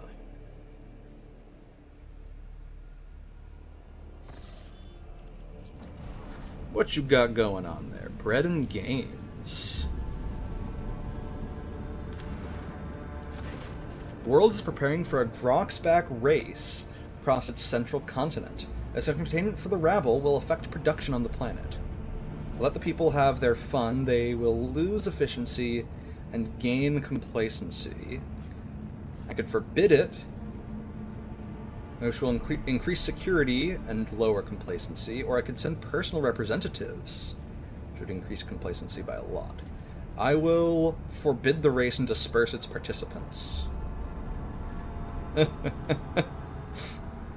By ridding the world of its latest festivity, you have succeeded in slightly increasing efficiency, and more importantly, security. Oh, it doesn't feel great to be a dick, but it is important that my colonies be secure. Oh, I have some work to do. Take care of that. Let's go back to Mundus Valancius. I swear it was somewhere around here that there was that, like, warp coral event. Maybe it's just random. It doesn't matter where I go. Trust in the navigator's talent. Hell yeah. Yeah, we've actually had this event before, where something grabs onto the ship. Honestly, I welcome that event. My cat's scratching on my door because she wants early dinner. She always demands an early dinner. Well, she could just want to get in. So, hello, Sage. You're not getting an early dinner. It's not happening. I still love you very much, though. Come here. Come here. I don't know if you guys can hear her or not. Usually it seems like my mic doesn't pick her up, but she's a real cutie. If I were some kind of face cam streamer, I'd probably be showing her off all the time, but I'm not, so... I think I have posted some pictures of her on my Twitter, though. She's like 12, 13 years old. She's on the older side, but still energetic and just an absolute sweetheart. Anyway, it's enough of me fawning over my cat. Let's go see what's happening on Janus.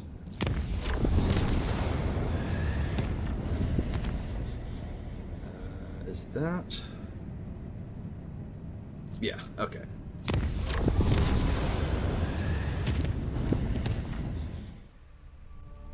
Yes, hello, Sage. Yes, hello.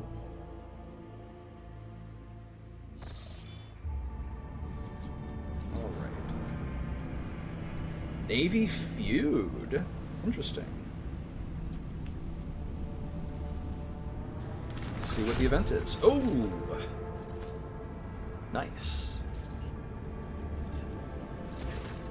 A feud has broken out between two influential admirals. I can't choose this option for some reason. Of the Imperial Navy, having already led to armed skirmishes and even outright battles. Calling to attention a favor he once did for House von Valancius, one of the admirals has appealed to the rogue trader's colony for support.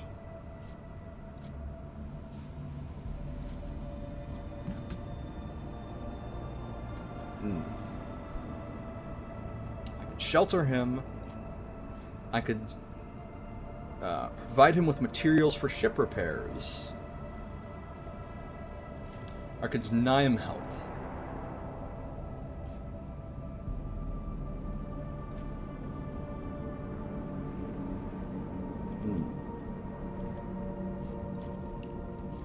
Yeah, let's provide him materials for ship repairs. The Admiral appreciates the assistance, which has exceeded his every expectation. From now on, his ships will watch over the colony. Hell yeah. I don't know why it hasn't updated.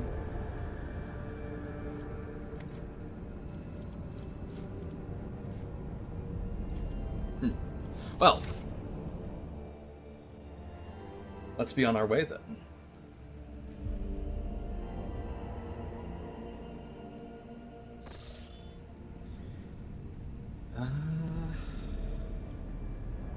Be another 6 to get a direct path. Don't really like the smell of that.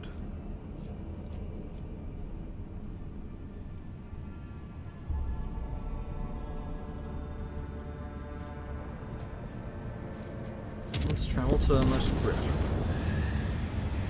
Acolytes of the Cult Mechanicus have reported a disturbing incident. All Vox systems on the middle deck started broadcasting otherworldly sounds, whistling a haunting melody. The strains of monstrous music drove people into a frenzied dance that could not be stopped. Several hours later, the Vox devices fell silent, and the dancing crew members fell lifeless. The area was cleared and the bodies of the deceased were disposed of with the necessary precautions. Damn shame. Anyway.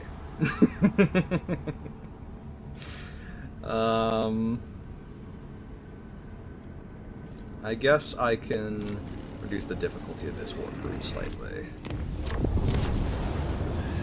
During the warp voyage, the navigation chambers reported there were warp reefs right on the ship's course. The fragments of the Sea of Souls given material form. Yes, I wanted this event. The navigator may either steer the ship past the dangerous region or risk approaching the ragged formation to gain valuable insight. Let's approach the warp reef, baby.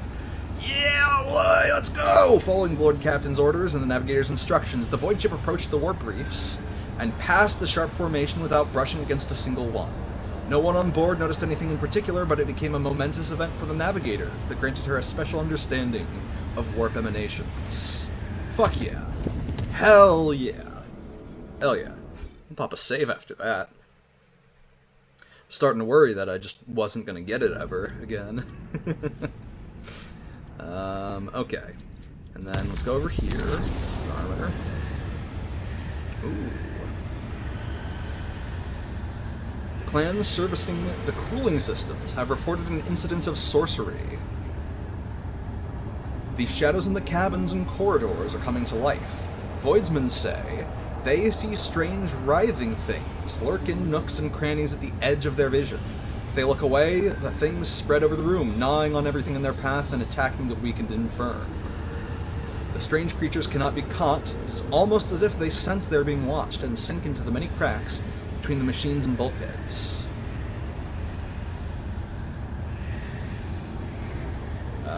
Let's banish them with faith and prayer.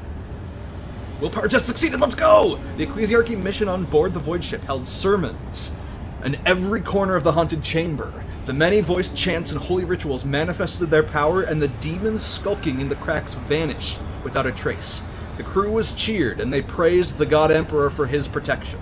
Let's go! Let's go! Okay. That path is downright deadly, so we'll go to Mundus Valancius. And... oh!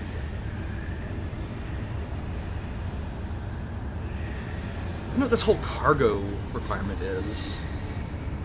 Enemies of humanity have been spotted aboard the ship. Warp beasts have enthralled the crew in charge of one of the macro cannons and massacred those who resisted the heresy. The Lord Captain is their only hope.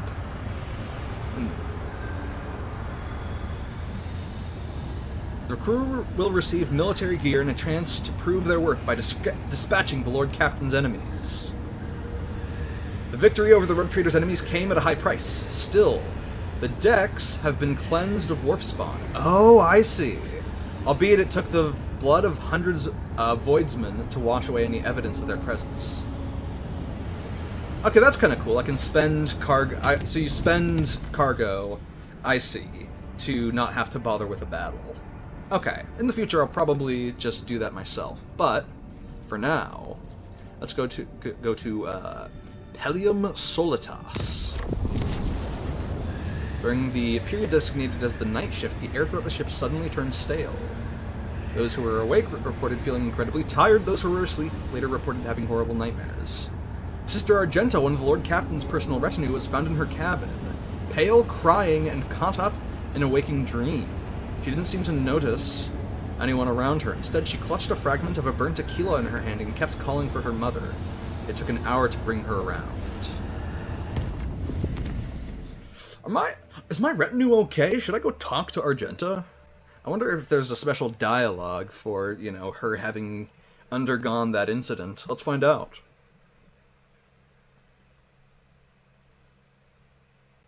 I said let's find out.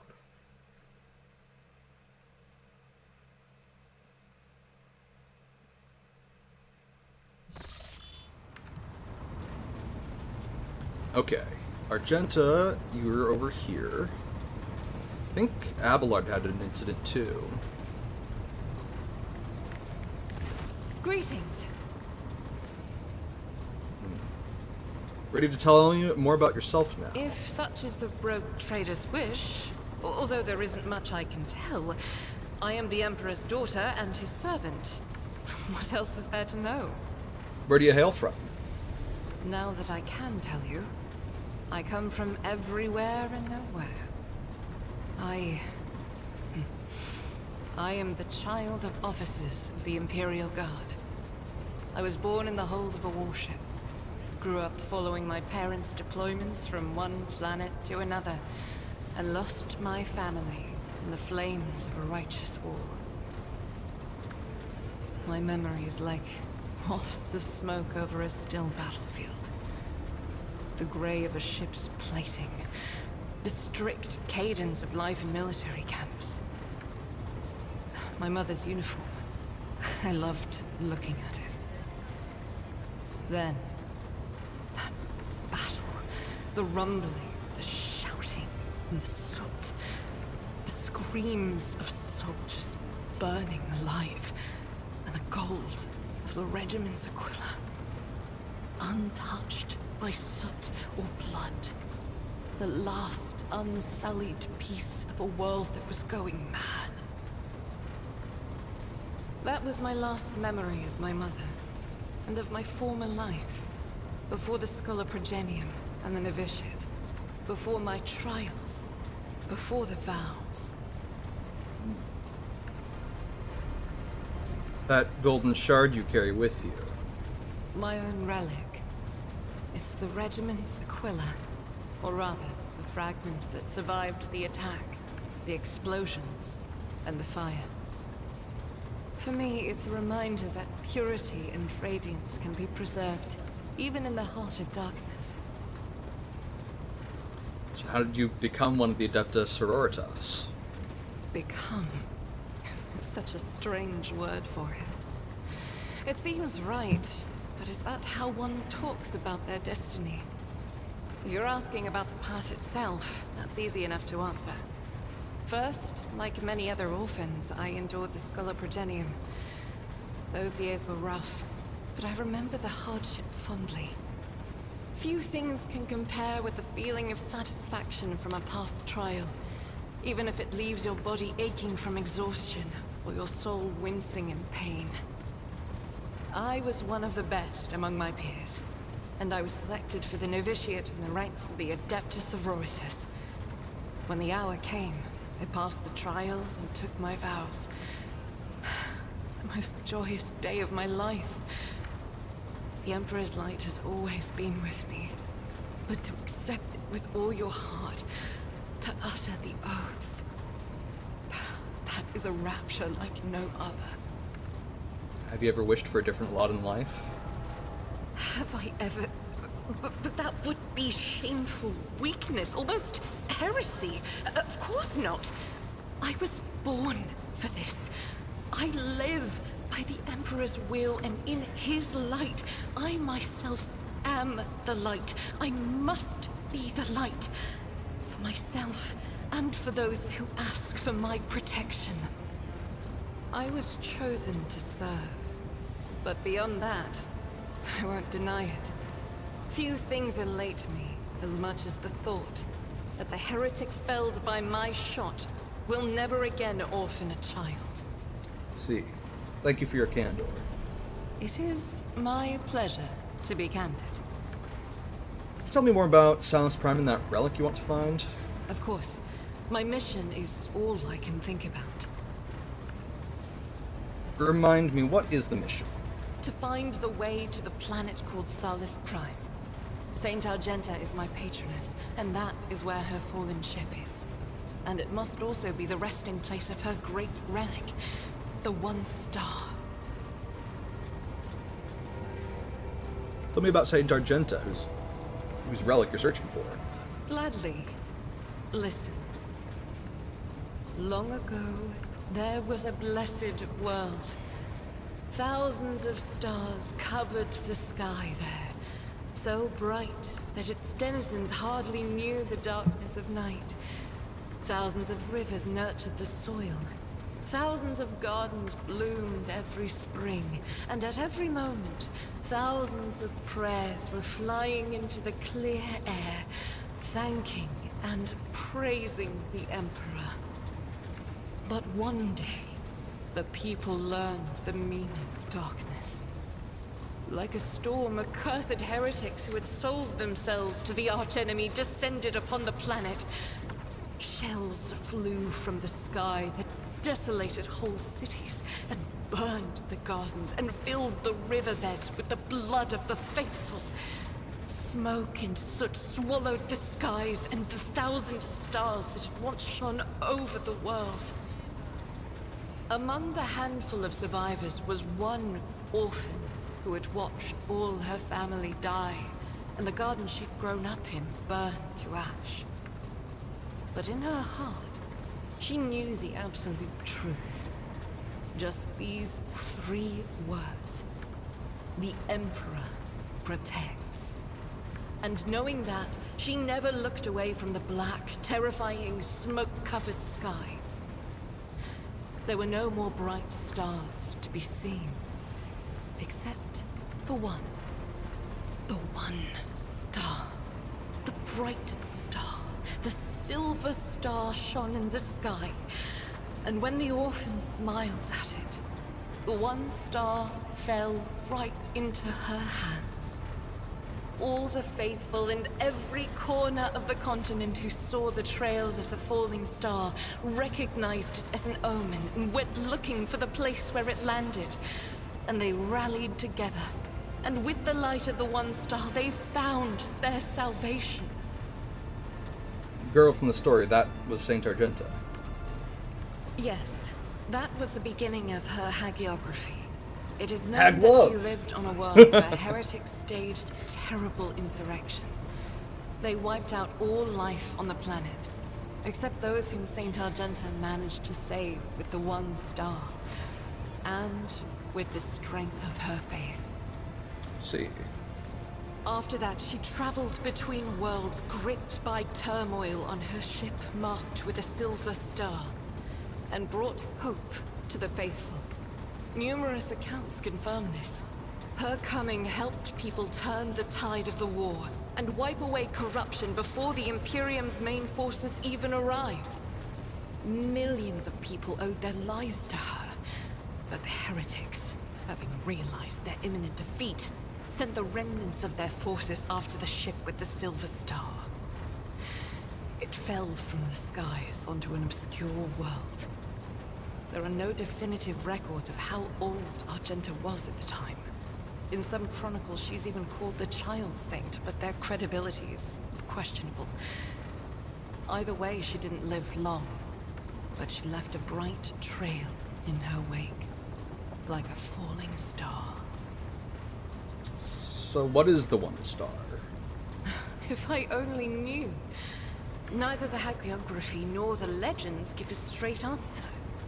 Classical iconographers believed that the star turned into a banner woven from silver thread, which, when brought onto the battlefield, would shed light that blinded only heretics, but did no harm to the faithful. Most of them portrayed Saint Argenta as a girl carrying this banner. Others think that upon falling from the sky, the One Star became a holy chainsword, which Argenta later used to strike down monsters and enemies of the Imperium. In some of the earlier engravings, Argenta is depicted wearing power armor with a silver star on her chest. One theological theory suggests that this armor was, in fact, the relic. Some even think that the One Star is actually the ship on which Argenta traveled. I feel that my undertaking will be fulfilled when I find the answer that has eluded the Ecclesiarchy for millennia. I pray we find the way to Salus Prime soon. The ruinous powers must be aligned against us. They stand in the way of faith. I see. One day we will reach Salus Prime and stand before the gates of Saint Argenta's ship. I know it. I believe. Okay. Yeah. Put that down. Okay. So, got some cool information about Argenta. I think Abelard also had something where he was, like... Lord He Captain. was saying something about his son. Tell me more about you. As you wish, Lord Captain. What would you like to know? Tell me about yourself. What were you before you became Theodora's senescal? I used to be an officer in the Navis Imperialis. No, I used to be is not quite right. It was not simply a job. It was my calling, the essence of my life. I was proud to serve Lord Captain Theodora, but in my heart and mind, I'm still an officer of the Imperium. I met Lord Captain Theodora on a mission where the Imperial Navy was providing reinforcement to the rogue traders' army on one of the frontier worlds. Our acquaintance was not easy. Working with people outside the Navy hierarchy has never been my strong suit. It was to my great surprise then, that after the mission's completion, I received a referral to leave my service in the Navy and join the rogue traders' personal council. It was a difficult choice for me. But I saw in the offer a chance to serve the interests of humanity even more effectively than in the Navis Imperialis. You do not need me to tell you just how remarkable a person Lord Captain Theodora was. I recognized her at once as a true leader and formidable creative force. One who had built a protectorate amidst the dangers and wildness of the Expanse. Leaving the Navy is far from easy. Why were you permitted to quit your post? You could say there was no one among the naval command who was willing to impede the wishes of the rogue trader.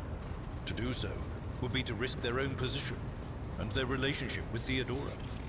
Well, the Lord Captain possessed certain contacts in the Imperial Navy.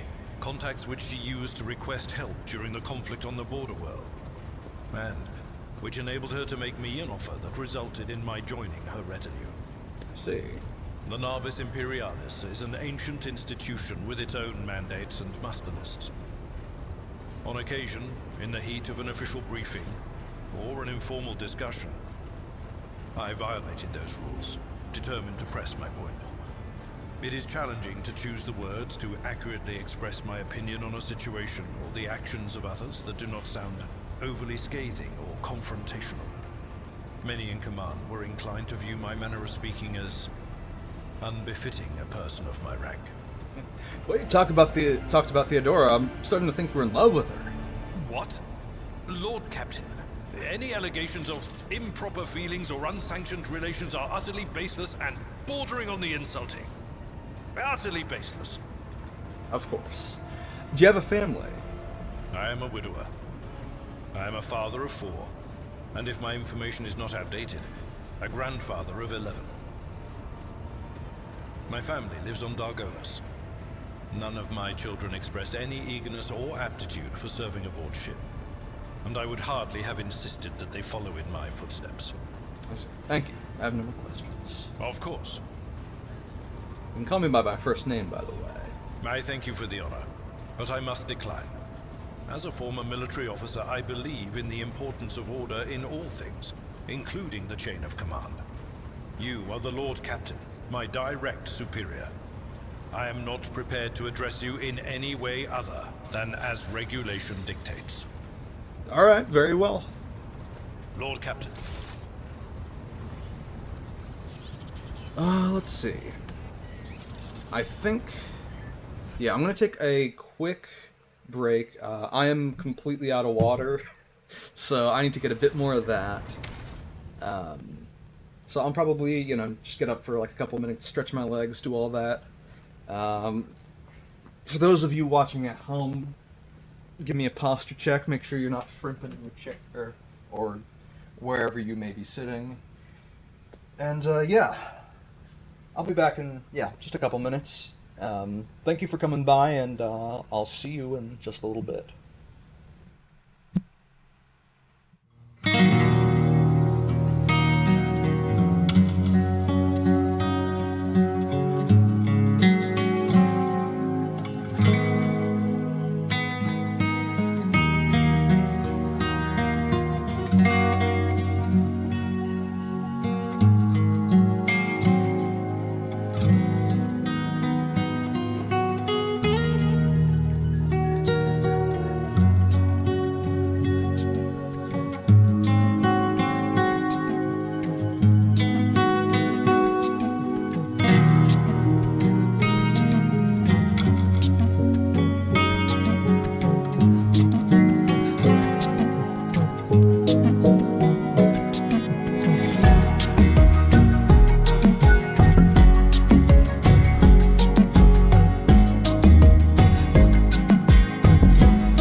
Okay. Got a little bit of a bite to eat. Got some water right here. See if we can make it audible on the mic.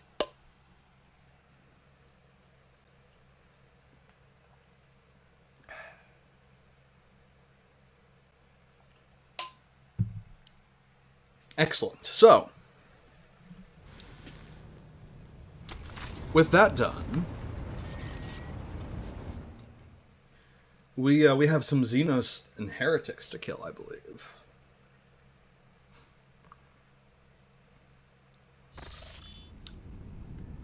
Right. Wait.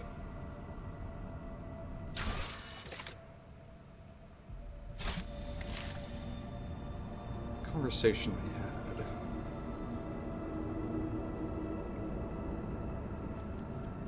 Salus Prime.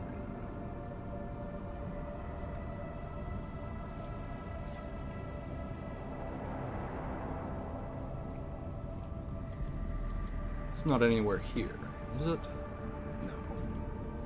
Okay. We're gonna tone down the danger of this warp travel. And we're gonna go check out this new system.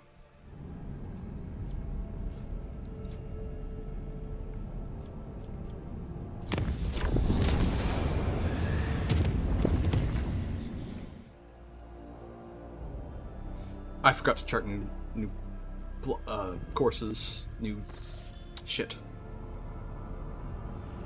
Okay, 1 second. We're gonna go plot some things out real quick. We're gonna hit that button right at the bottom of the screen, just in case.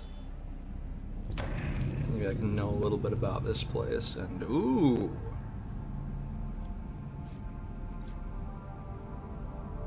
okay, 2 paths. Okay, now we're good. Let's see what we got.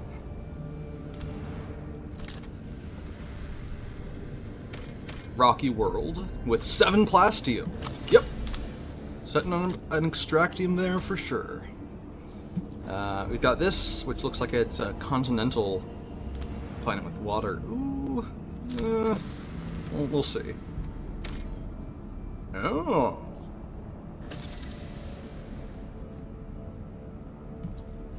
Well, I'm curious. I'm curious what this is. Let's go check it out. Wasteland Wayfarer.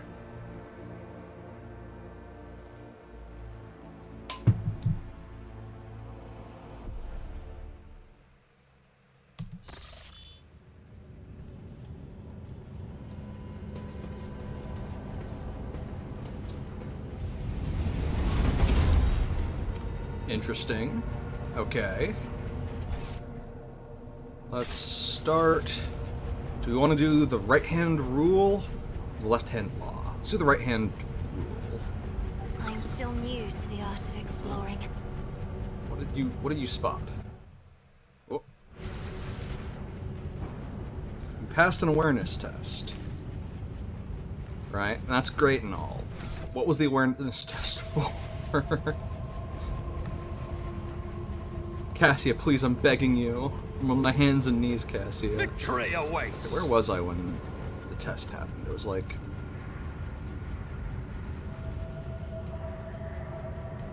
there like a loot thing near me? No, no. I did it. Strange sound that reminds you of dripping water, or the clattering of something sharp against metal. Intriguing.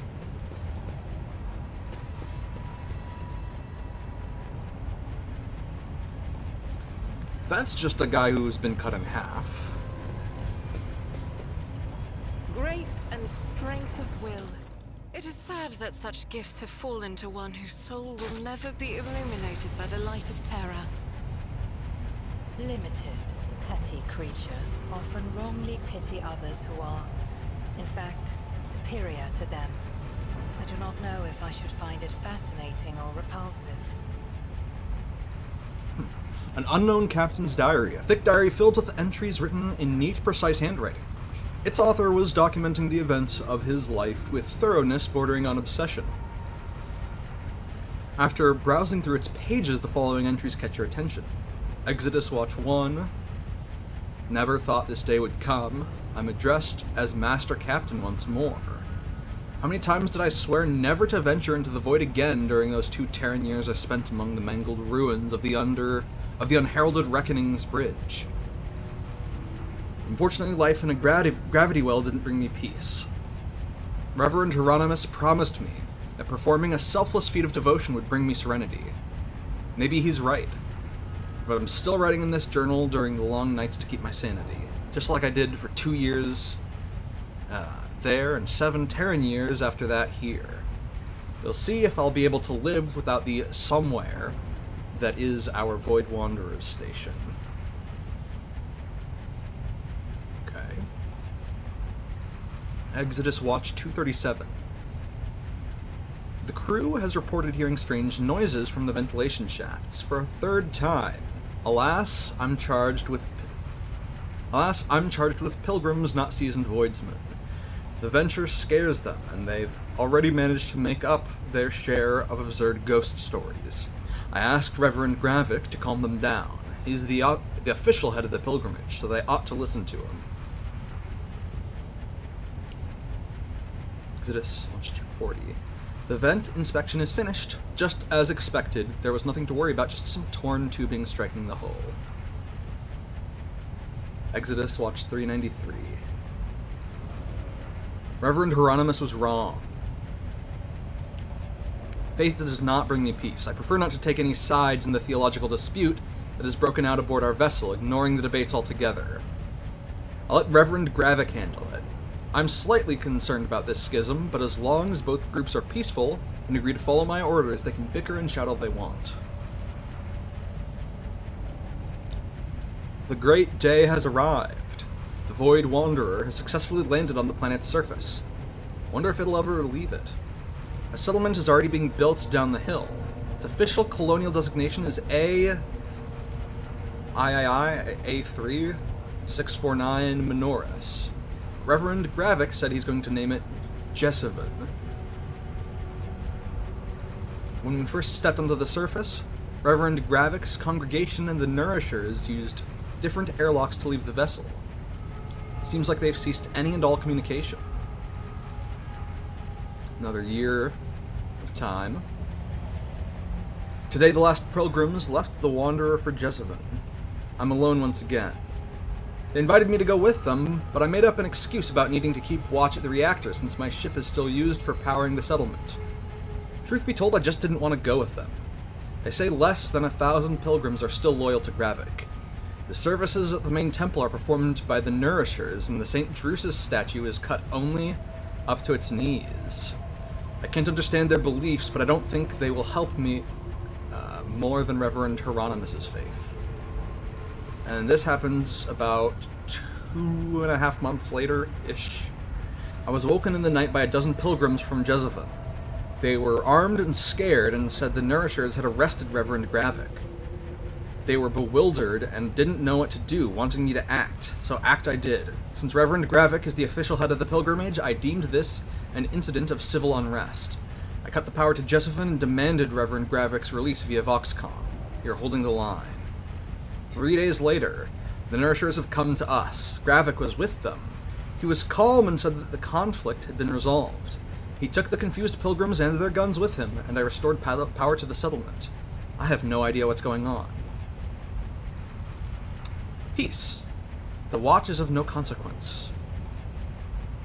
Today I received the brotherly kiss, and now I believe. I can clearly see the spiral path among the stars set for us by the Emperor Progenitor. Now I can hear my brothers and sisters. I'm finally alone no more. That's a little concerning. And then the guy who wrote this was cut in half. For some None reason. shall stand in my way.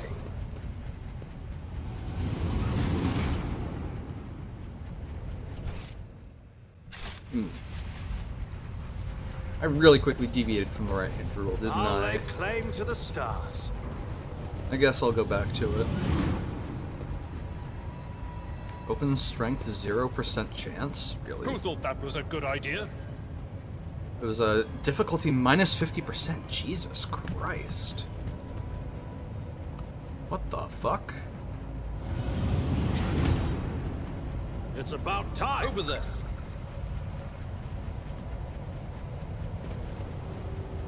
The metal box was brutally forced open. Why would the ship's owners break into it if they could simply turn the key? Maybe it wasn't broken into by the ship's owners. Follow my lead. I guess I go that away first. Oh. Ooh.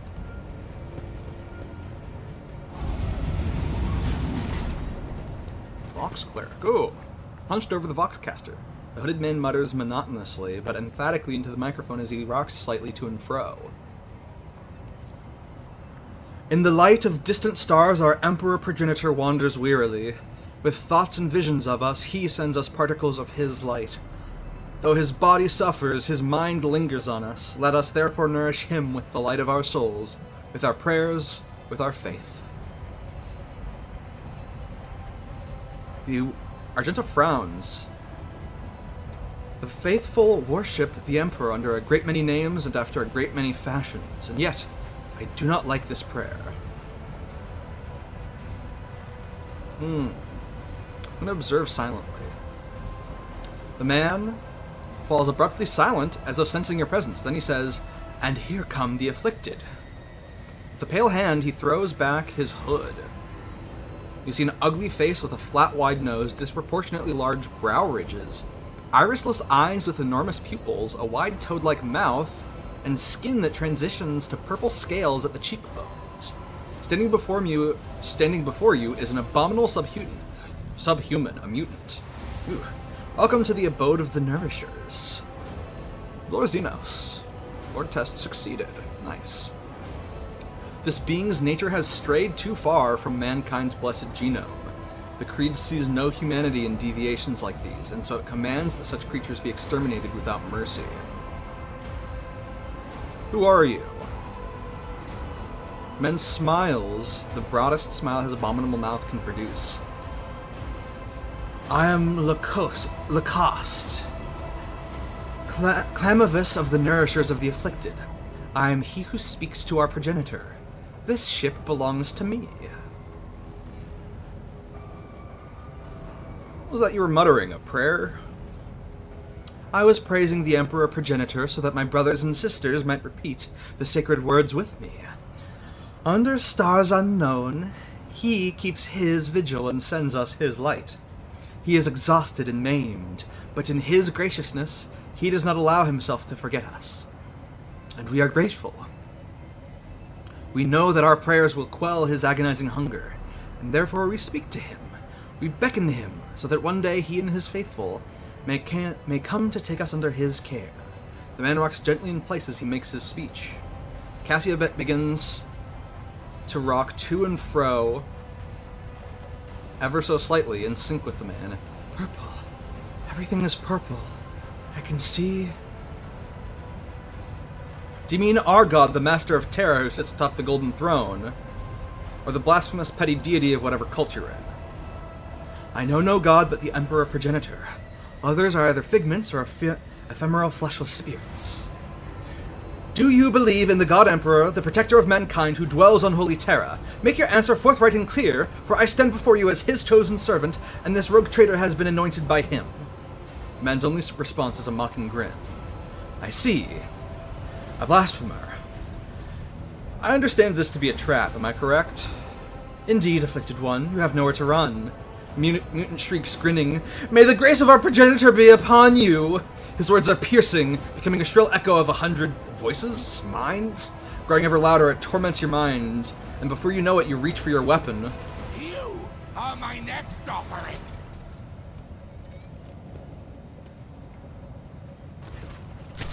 You hear a clanging echo growing louder in the empty modules, like hundreds of claws striking bulkheads and grabbing onto bars. Or maybe hundreds of clawed hands striking bulkheads and grabbing onto bars. Whoever's advancing upon you, there are a lot of them. You ought to run for your life before they trap you in this crammed vox cabin. Argenta's expression brightens. Countless foes in a cumbersome position. O Emperor, I thank thee for giving us another chance to taste the sweetness of battle and the solemn joy of courageous deeds. Sister, I fear we are about to partake of something quite different. Or more likely, someone is about to partake of us. Make a dash for the Voxcaster and try to contact the ship. Pascal, you've got this. Tech use test succeeded. The Vox spits out a torrent of static, through which you nonetheless manage to catch fragments of words spoken by a voice not unlike that of your Vox Master. Von Valancius, command Erlock. The signal is lost before you manage to say anything. Huh. Heavy stubber.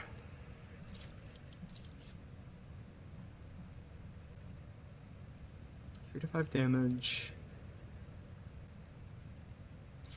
You know who could actually...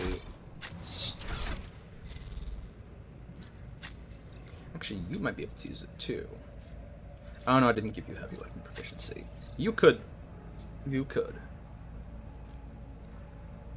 It would have a better rate of fire, worst range, equal recoil, similar-ish max ammo, worse damage. Okay, yeah, no. Heavy bolter is still superior. Although maybe I go for this deadly precision and give her another bolter to wield like in an offhand. Because this does really good damage. This does the damage. Honestly, it does more damage than, like, a standard bolter. Like, the Imperial Pride. Yeah, it does a fair amount worse damage than this. Using Servants of Chaos. So increased by +4. Alright.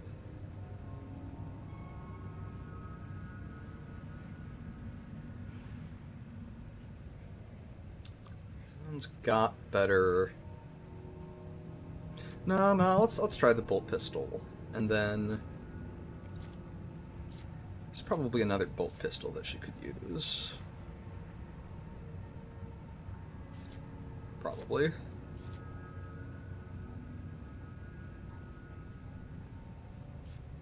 That's her starter.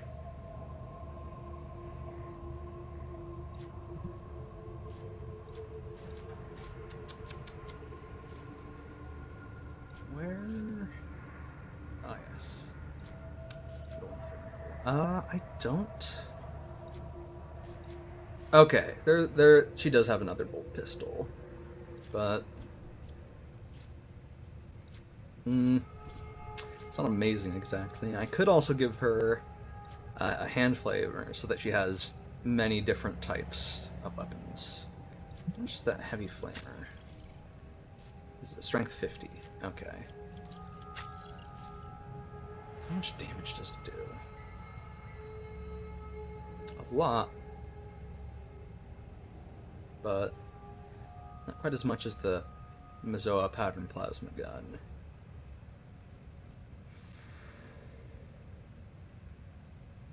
I think that's a pass. Right, this one never overheats, but it does less damage. What about like a... give her a... Actually, I don't... There's no reason for her to use another plasma weapon. Should give her, I guess, a hand flamer so that she has the ability to deal fire damage if she so wishes. And that way she's got 3 different kinds of weapons equipped.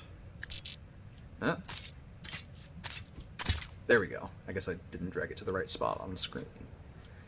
And then, I guess now she actually can shoot in melee, since I'm pretty sure pistols can be used in melee. I'm pretty sure they can be used in melee. Okay.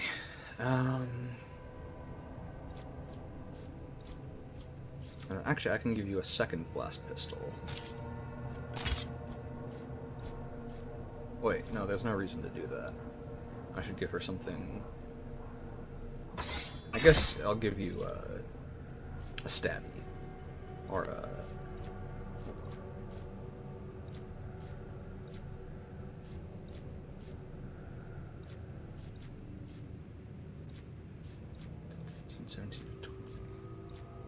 Interesting. Okay, so this is like a unique... This has less armor pen, but more damage. Sure, why not?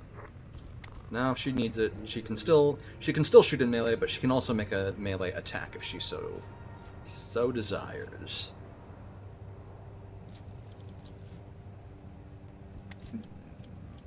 Okay.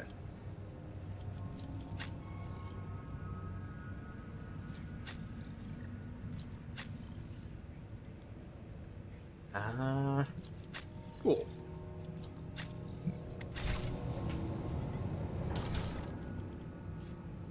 Just heavy leather and a standard las gun. Okay. I won't tolerate weakness. Oh. Oh, hey, buddy. Heretic to live. Oh, fuck. Only route out is through the main airlock the rogue trader used to access the ship. The Lord Captain must hurry before the Inhumans catch up with him. Or not. Just thirsty for blood and is hunting the rogue trader's party. Natural armor. Armor depends on the amount of its wounds. Okay. Always suffers plus 20% toxic and fire damage. I'm glad I've equipped a flamer. Oh, it's actually... Okay. So, right now, this thing has pretty damn good dodge. Okay. Early you'll post up here. Abelard, they're coming over there. Pascal, you're getting posting up there. Cassia, you're gonna take cover here. Argenta, you're going up there. Abelard a little bit further forward. And I will go up to here. Alright. Let the games begin. I will not. No line of sight? That's cringe. In that case... That give her line of sight? You cannot force me along. No? Okay, there we go. As if unseen. Alright. Put on the exploits. Do that. understand Culpable. your intent. Does it have deflection? No. So then we will do This this, tedium fire a is- single shot, and then If it serves your prepare for cause. another shot next round. Argenta.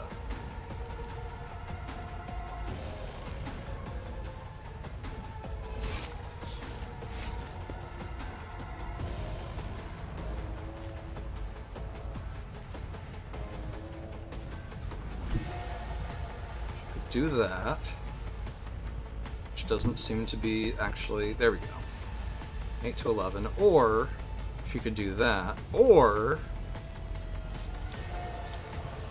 yeah, okay, let's see, Cold the Bold, piercing As the shot, Emperor commands, I act.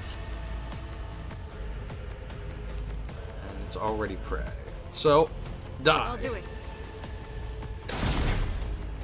Motherfucker.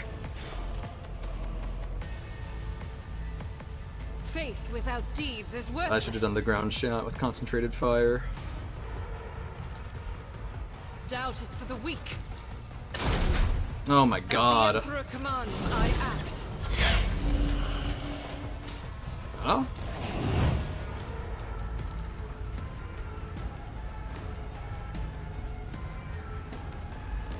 Hunted group effect applied.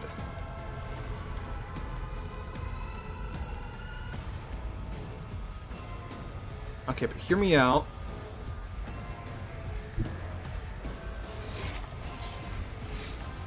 Follow my lead.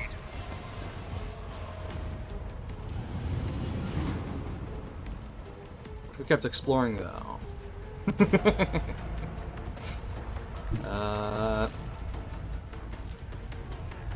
At your beck and call.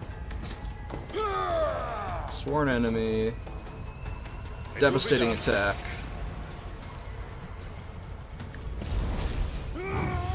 It dodged! Fuck. Okay, that's fine. This is fine. Everything is fine. Running binaric override.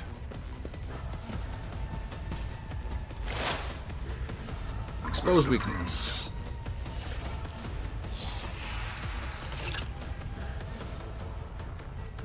And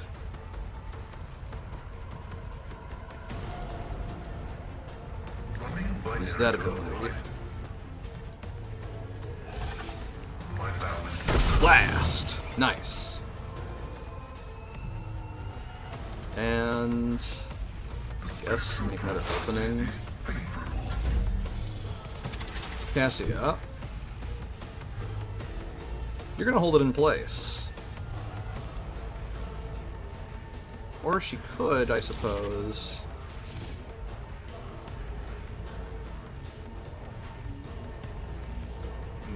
Okay, yeah, you're gonna hold them in place. I'm not accustomed to being ordered around. Nice. And then you're gonna use press the advantage and do it again. Me? If you insist, Captain. I'm afraid shit. not. Okay, in that case, Pascal, you're getting another go at it. If only that were possible.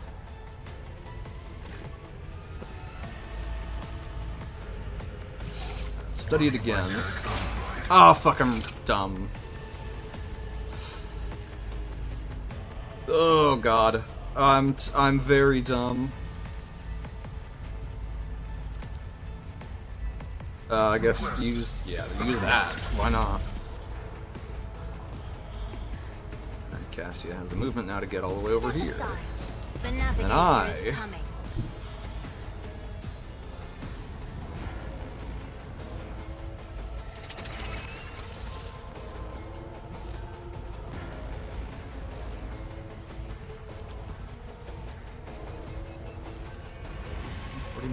Or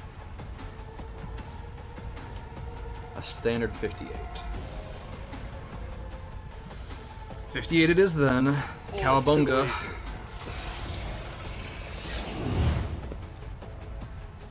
Enjoy your 101 damage.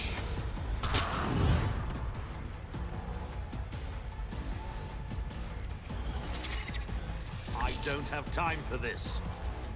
Pascal, done. kill. Running by Derek. Successfully terminated. What the fuck?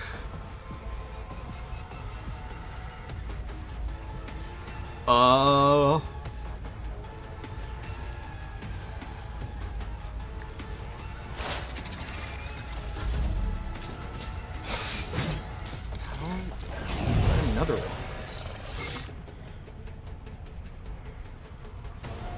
Alright, well. Let's do this to you. Failed the test. Nice. So it's got the sensory deprivation effect. And I could perform a heroic act for Siphon Life, but I don't think I will. I think instead I will Suits make my Abelard purposes. more juiced up. And then give him Finest My Hour. time is now.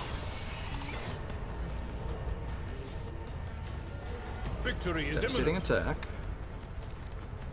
Sworn At your beck enemy. and call. Die. Grey hair, sure hair. Target well struck. An exemplary strike. I will do my duty. 4. Grey hair, sure hair. 5. There's this one. Nice.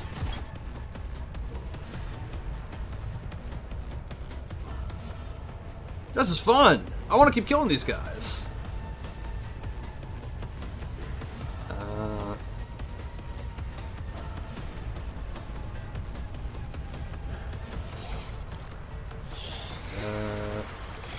Let's give it next over to...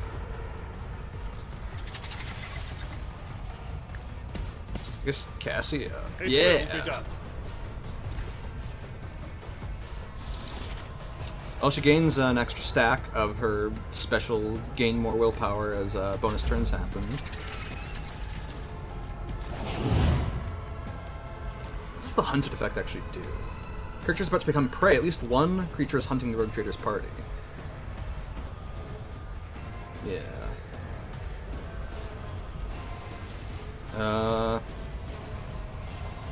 I have 2 AP. No movement.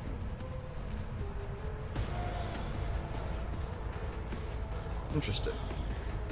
Curious. Abelard, take this buff. And we'll get some resolve. Not a problem for me. Why someone got an extra turn? But, yeah, I'm not gonna complain.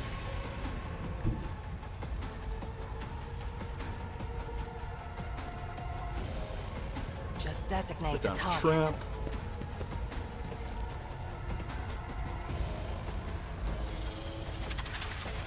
Hit up.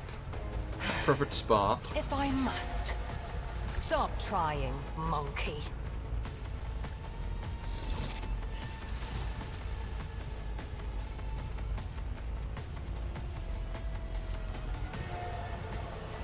I am not your Xenos pet, monkey.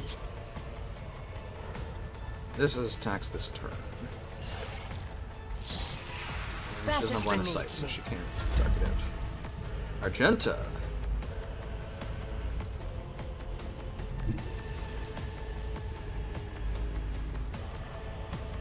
I refuse. That's fine. Rejoice in battle. Because she can do this. Do the slide. Yeah, boy. Yeah, boy. Okay. I'll do it. It's prey now.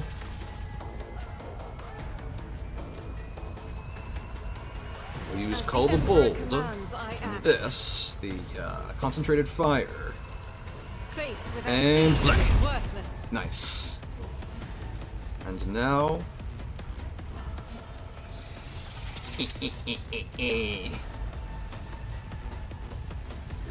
Right, the Flay the Bold thing. Inspiring trophy. wonder if you can actually just kill all of these, or if they eventually just, you know, win, because, haha, Tyranid. I'll do it. Oh, nice. She hit. Ah. Hold up there, buddy. I think you've misunderstood. What's about to happen? This doesn't deal any extra damage. I guess there's no reason for me not to. A tactically sound approach. Let's do this. Sworn enemy. That's And not I'm the hoping Seneschal's you'll job. fall down.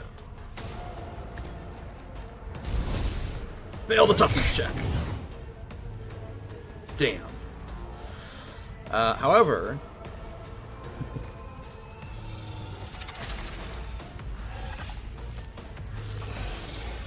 yeah, I do that.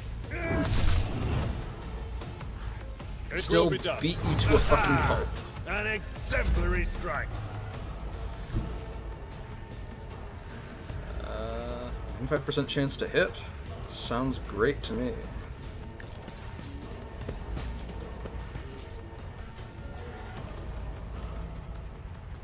That is the perfect spot.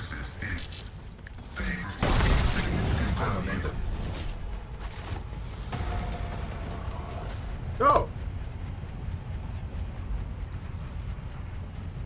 We did it! We killed the Tyranids! Nice! See, we don't need to get out of there. Argento was right the whole time. I beg your pardon. Ventilation system still works.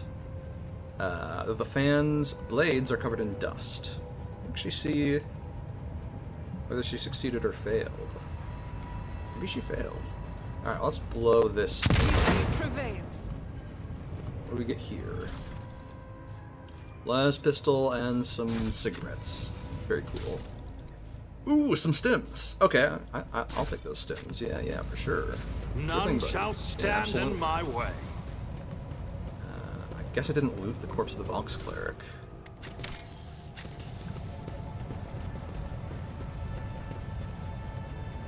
It's about time. And there's no one who could make that strength check, unfortunately. So, unless Yurlia can phase through the walls, I think that's a wrap for our time here. I'll do a quick double check. I'll lay claim to the stars. No, because this is, yeah, that's where we killed the Gene Stealer, and that's... yeah, okay, that's everything. Follow my lead. It's funny, it highlights the sparks because they're part of the door, and holding tab highlights the door. So the Tyranids prepared a trap for me. Interesting.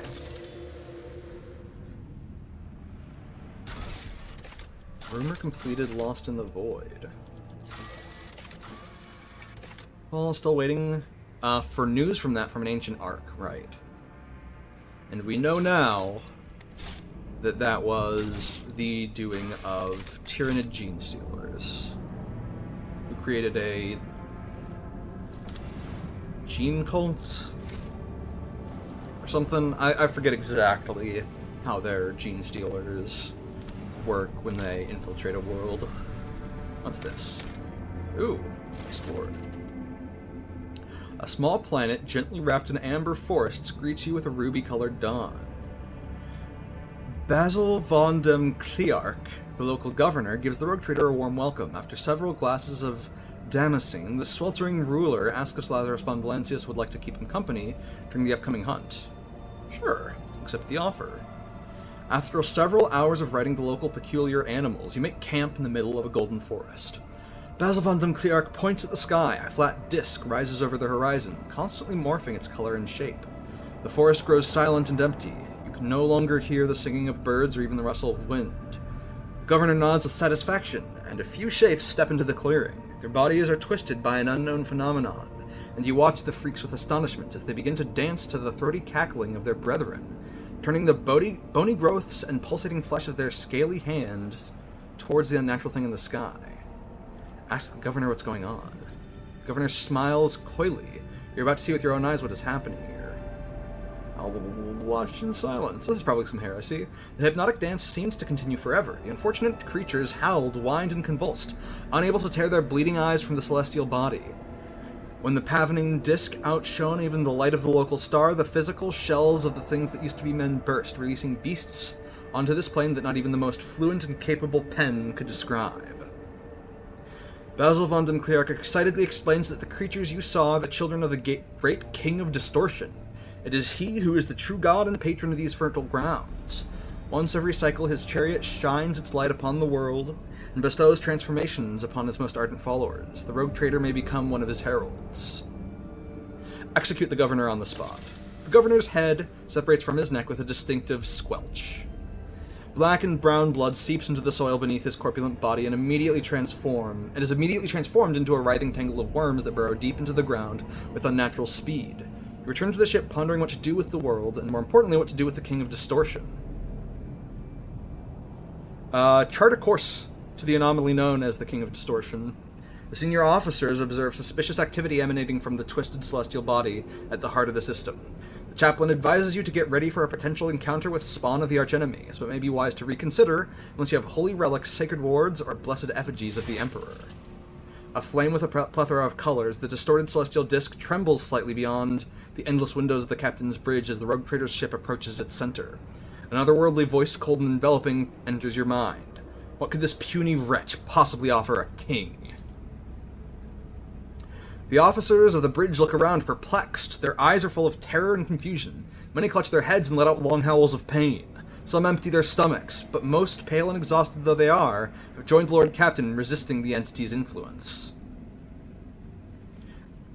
Ask who you are talking to. An endless flow of images fills your consciousness. You see horrifying scenes of millions of tortured souls.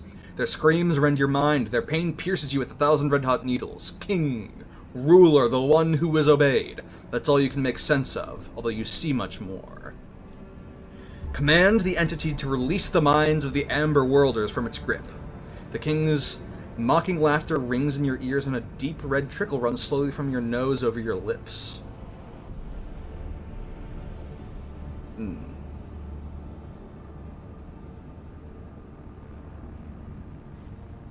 Order a ship-wide 1,000-voice prayer from prayer service over holy relics for the protection of Amberworld, the Imperium, and your own souls. Deafening gong strikes are heard across hundreds of decks. Your eyes are misted with red and your gums bleed as your subjects fall to their knees all at once in a shared prayer to the God Emperor. The holy relics from the ship's temples melt from the ardor of your speech, and the entity screams and writhes inside your brain, struggling to break out. Many drop dead during the first minutes of the prayer, unable to resist the corruption. However, others immediately take their place, unfazed by the sight of their fellows turning to dust in seconds. The nauseating stench engulfs the ship's decks like a wave, causing people to retch forth their innards. Finally, every deck is plunged into darkness. Ghosts of the past walk among the living, stealing breath from those weak of spirit. And still the prayer is not extinguished. It is hard to tell if the prayer service has lasted several hours or several days. At some point you feel your very essence overflow with heat and power, and then the intruding will falters. The distorted disc vanishes from the void ship's augers as if it had never been there, and at long last, everything is quiet. As everyone slowly recovers from what just happened, reports begin to come into the captain's bridge. You've lost a third of your crew in the unequal fight, and the fortunate survivors are going to take quite some time to come round. All hail the rogue trader! The golden forests of Amberworld look enchanting even from orbit. I shall proclaim myself the sovereign of Amberworld. I gain a mobile extractium and people. From that moment, the world belonged to the rogue trader alone. Your people eradicated the settlements housing and the unclean followers of the profane cult. The corruption instilled by the King of Distortion loosened its grip, and the estates of Amberworld can breathe a sigh of relief thanks to the efforts of their new ruler. Yet malicious servants of the archenemy still lurk in the shadows, waiting for the right moment to wrap the planet in a web of heresy. Evil does not simply disappear without a trace. I will demand tribute from Amberworld. Sure. Relieved? To be free from the archenemy's yoke, the planet's subjects gratefully send you their humble gifts. Hell yeah.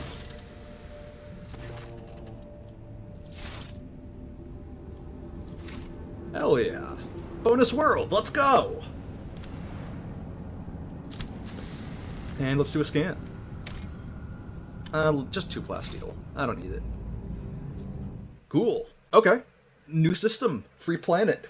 It was that easy. I just had to give up some holy relics that were melted through prayer. Now this last chance of Cyrene is where I'm going to find that thing I need. It's the cache from Yurliet's quest. That's what it is. I'm not going to lower the difficulty of this jump.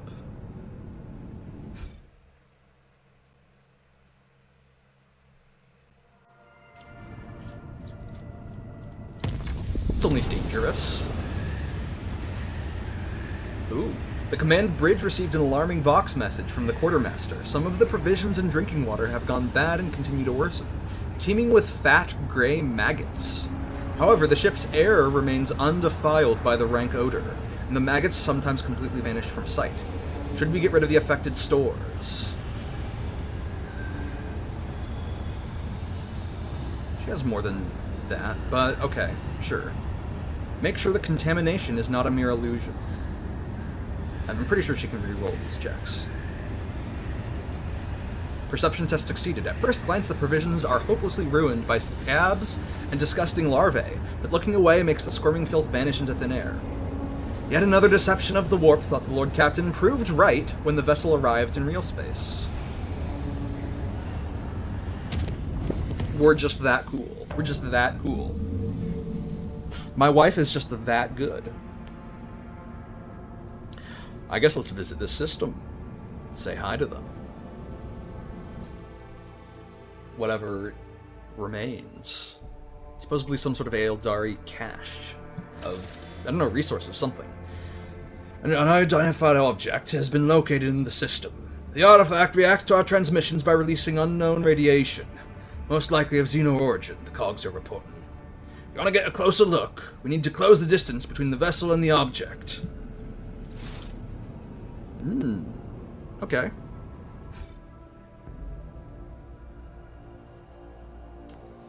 Let's check out the stash of the Children of Asurian. Cloak of Shadows. Whenever the wearer deals damage with an attack of opportunity, they gain the Shrouded effect.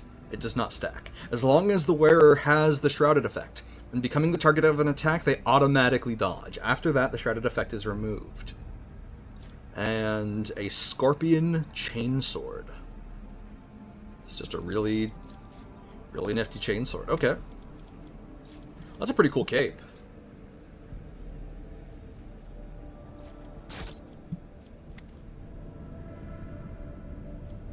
Okay, I guess let's do some world scanning and then check out the mysterious object.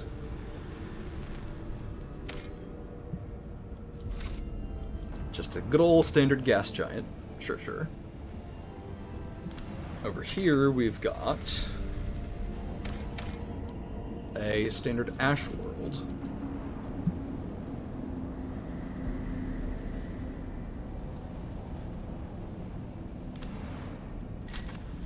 Over here, some promethium and something. Let's check it out. At first it looked like the snowy and desolate planet was devoid of surprises, but the yellow and orange flickering of the lumens and the notifications from the auger system informed the officers there was a small colony that survived in spite of the harsh climatic conditions. All attempts to hail the colony have failed. Send out a scouting party. The explorers report the dismal condition of the settlement and its inhabitants. Their skin is translucent and pale. Their icy blue eyes see practically no color. Their language is rough and guttural, and their stomachs cannot tolerate anything except a stew made from local roots and mosses. And yet they are subjects of the Imperium, still loyal to the Emperor. They have mistaken your people for his emissaries. Find out what happened to the world. The local elders woefully reminisced about times long gone. Most of them were still sheltered in their mothers' wombs when snow first settled on the verdant fields. Hail ruined the crops and frost hardened the soil. Plants and large beasts that could not sustain themselves were the first to go. They were soon followed by birds and other small animals. Most people in large cities perished, unable to warm themselves and their families. They say the governor and his entourage left the world in the first days of winter, taking all the provisions and fuel with them. No one responded to the pleas from this dying world. The stars remained deaf to the messages transmitted by the planet's Vox stations. These abandoned subjects of the Imperium still managed to save the machines and other valuables, but they were of little use without a supply of promethium. And yet those who survived eventually adapted to the tribulations that the God Emperor had bestowed upon them. Give the unfortunate people a gift of promethium and send tech priests to perform the rites of generator maintenance. When the maw of the first generator belched forth a furious roar and black ash started falling from the sky instead of snow, the locals laughed and danced, trying to warm their limbs after decades of cold. They called down blessings upon their unseen savior, a rogue trader from the Von Valancius dynasty, and thanked the God Emperor for the fortuitous encounter. Ooh! I'll accept that. The explorer's departure was accompanied by shouts of grateful approval, not to mention their many parting gifts. Hell yeah. And we can also mine some promethium. Probably all the promethium I'm going to need for a long time. Then let's check this Hulk, and then we'll finally check out the mysterious object. Ooh, ship parts! Hell yeah! I'm gonna drink a whole bunch of water before I go read whatever dialogue will happen with the mysterious object.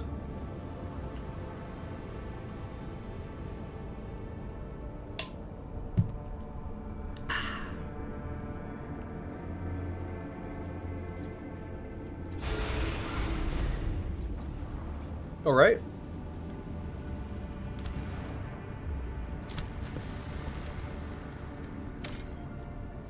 A Xeno artifact.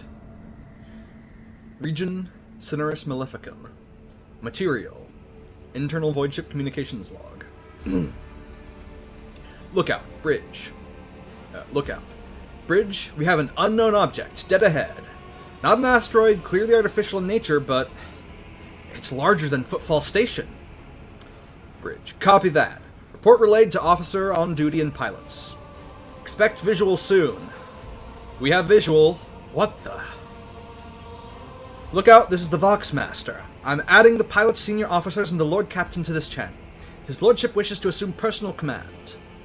Lord Captain, we have requested intel on the object from the Augur Array module, awaiting their response.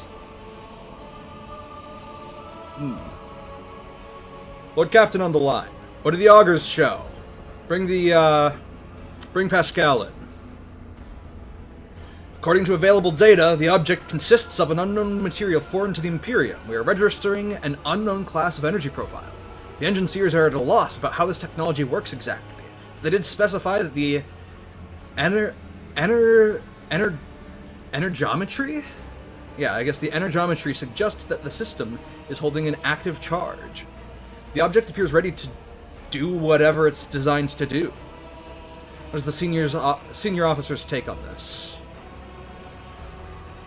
Officer Station.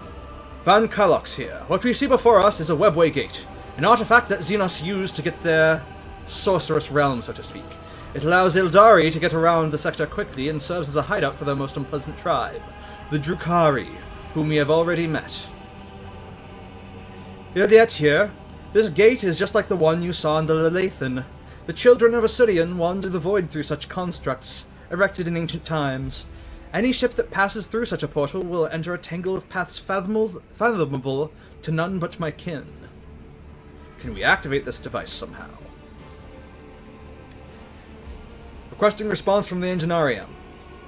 Apologies, Lord Captain, the tech priests have refused even to consider such a possibility. It would be a violation of the Omnissiah's tenets and an extremely dangerous undertaking. Perhaps a certain companion of yours could.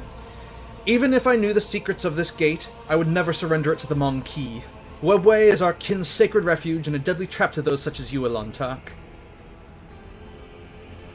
Very well.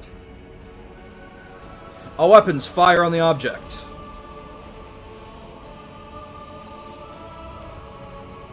Lord Captain's orders. Destroy the object. Activate batteries. Targeting. Firing in 3, 2, 1.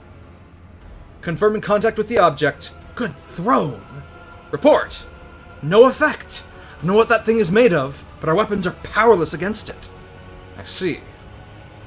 And we're moving out. Yes, Lord Captain. Maneuver engines, changing course.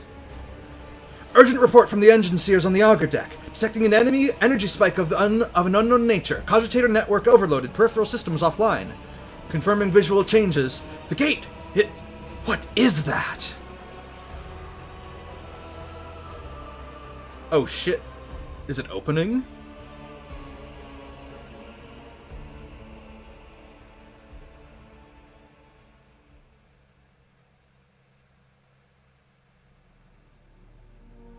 I stand ready to serve you and the Imperium, Lord Captain. Corsair escort. Mortality denied destroyer. Another destroyer. Okay. That's all fine and dandy. What torpedo tubes do I have? Right. Short burning. Right. I have greater speed, evasion, and maneuverability, but a shorter lifetime. That's right, that's right. This boarding party... Okay, the boarding party is still recharging. I see. I see how that works.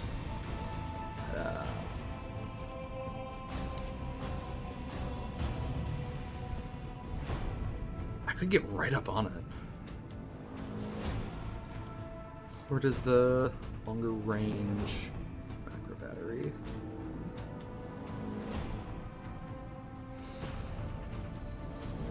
Fuck it, we ball. Okay, this is workable.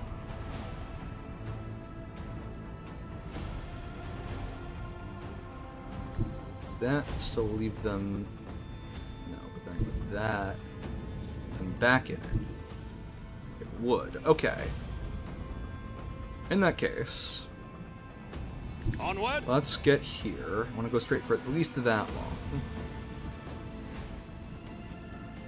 Need to go forward 2 more squares, and then I can do that. Okay, move. For some reason doesn't want to. Damn. Alright, knock out their, whatever, their protection thing. It's Morbin time.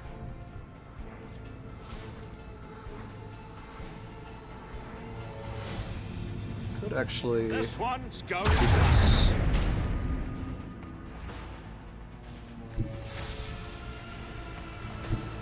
Could do that.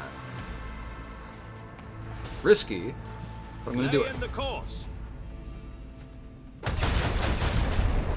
Nice. I suspect these are gonna go that way, so that's where I'll send my missiles. And let's see if we can fuck up these guys' day real good. Fire the lance batteries. Not bad.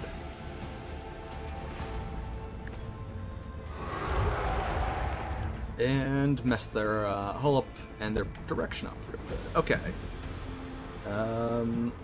And then I will use focused efforts on Master of Etherics so that we can get another weak spot coming up.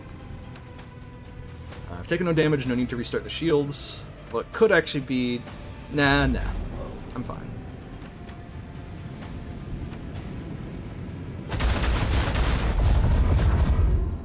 Nice. Shields held.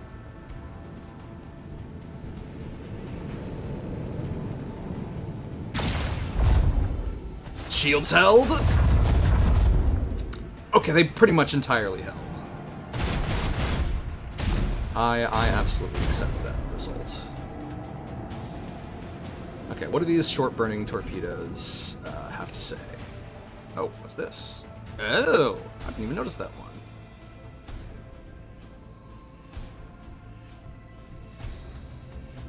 They can't get there.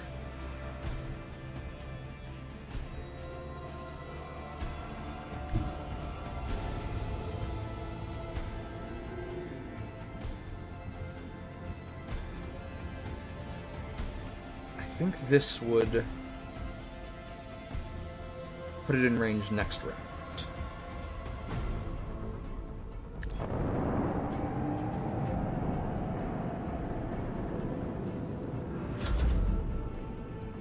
And then let's use torpedo control. To get them a little bit further.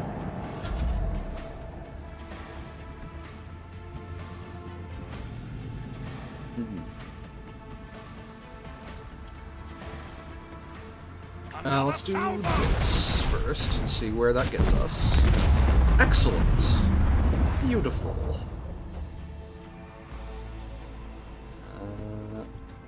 Then let's use the dorsal. Hopefully that can just finish. Yep, beautiful. And then we shall charge forth to vaporize the last Corsair. Barely even took damage. Beacon in the darkness. Hell yeah. It's definitely a profit on scrap.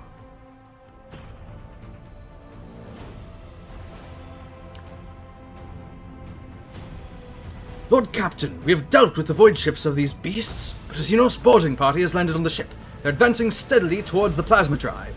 Enforcers are being overrun. They're asking for reinforcements. If we do not help this filth will destroy our vessel from the inside. Well, there's only one thing to do then.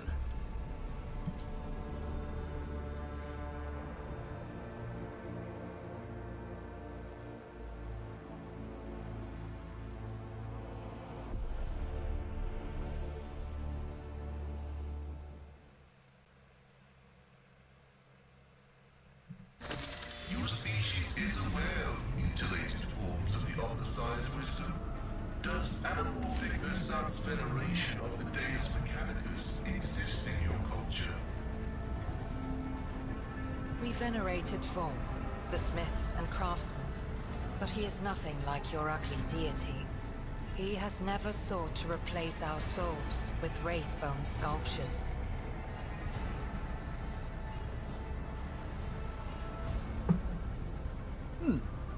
Interesting.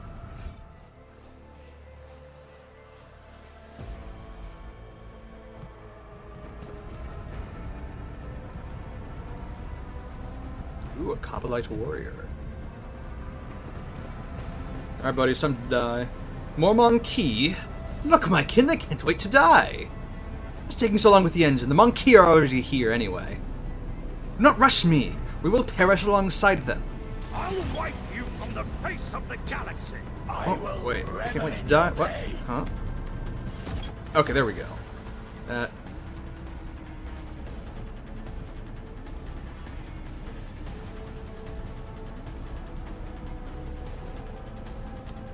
These fuckers. Okay, well, I'll need to get up there and pronto. How do so? If one presumes that this leads to there, that could be a more direct route. No, I think this is going to be faster, and this is more known. You're Liet. Okay, you are pretty safe to move up there. So we'll do that. You post up there. Abelard. You've got a very special mission, which is you are gonna fucking book it towards that sapper. Maybe even...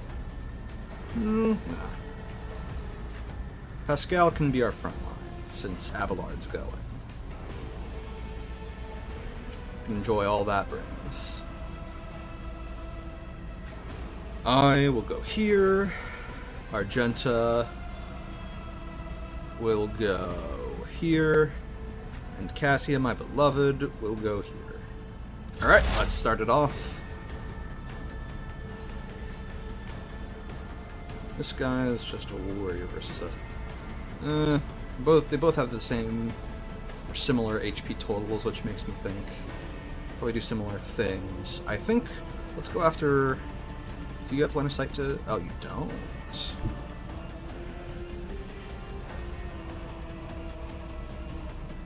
see up there. Warrior and a heavy with less HP than everyone else. Interesting. I think I'm gonna move you there. And then actually, what about there? Nope. Okay. I'm gonna give you perfect spot. Swiftly to strike. You're going to. I will not. Oh, I'm dumb. I didn't actually check which one goes to. Goes to the Blade Master.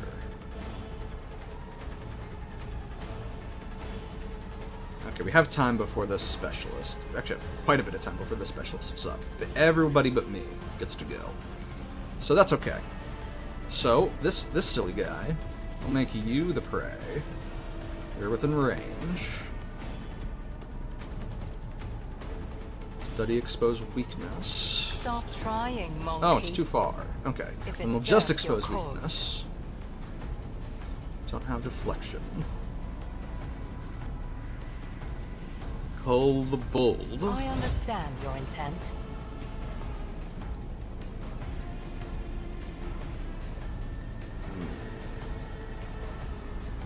77 or take the more guaranteed.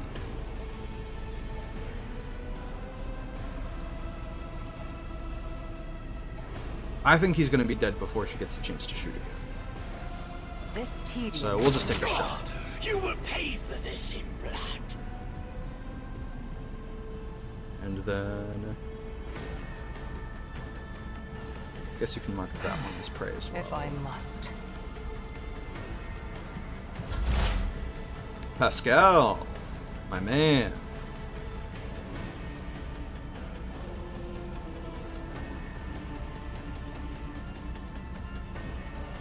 Yeah, do this. Fuck.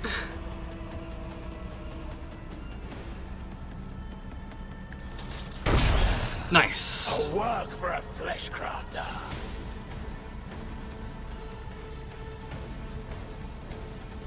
I should have used that.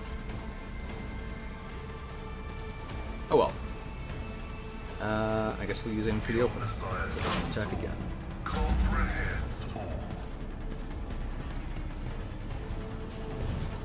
Okay, they don't get to do much of anything. You get to take a shot and miss. Very cool. Good work, buddy.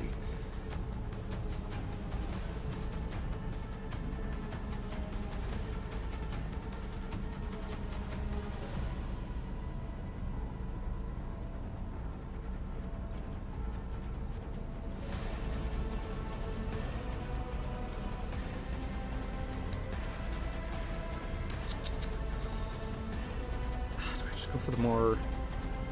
Yeah, gonna do this. Concentrated fire. So then the plasma overcharge will be a lot harder to dodge. You already marked as. You're not marked as prey. That I checked.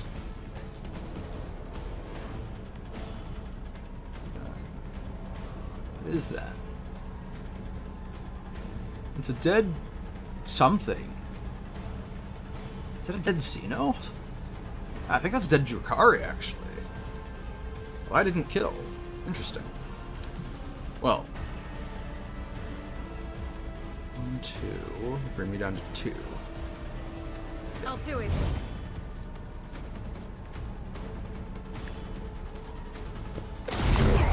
Your last stroke of luck.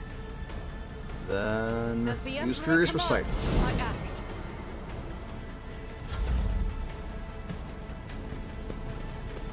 Oh no, the Blade Master's coming. Anyway.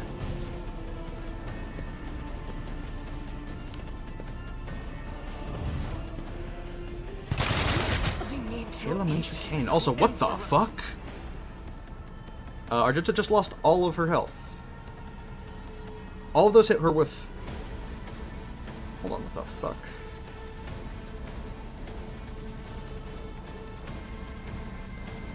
Has that much dodge reduction? Has 80 points of dodge reduction. Holy shit. That is insane. Okay, which one just went? That was the Kabbalite warrior.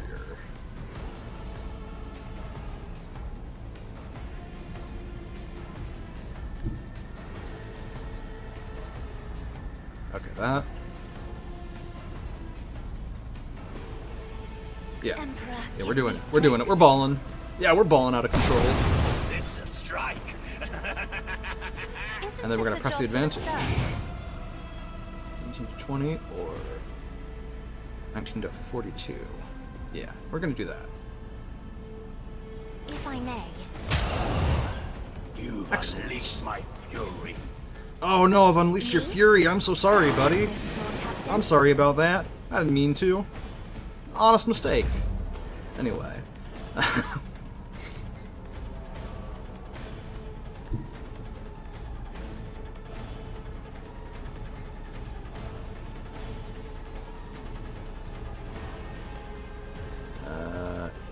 don't you do that? Tried and tested tactics are the best ones.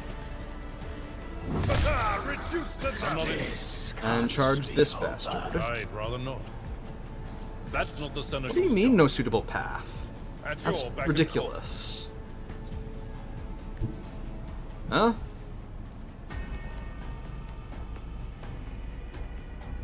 There's just invisible cover there. Okay. I guess I'll report that as a bug.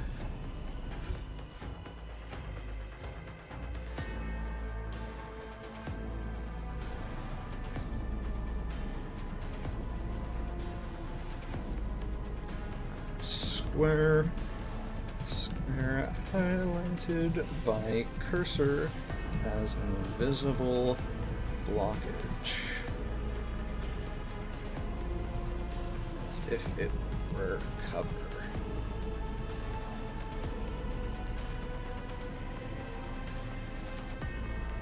Then once it sends, okay.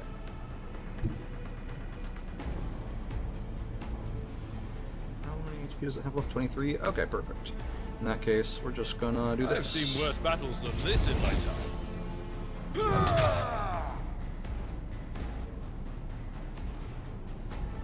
Then...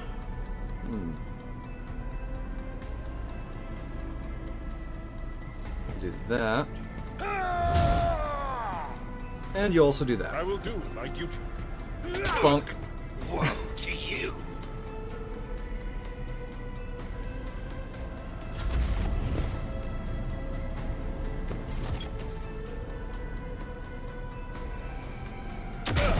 Just a minor setback. What anguish to save.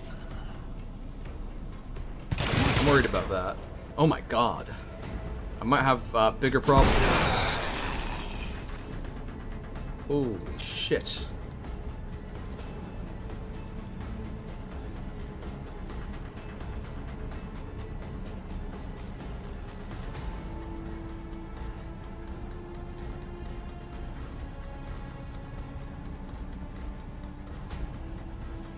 Okay. All too easy. Absolutely not.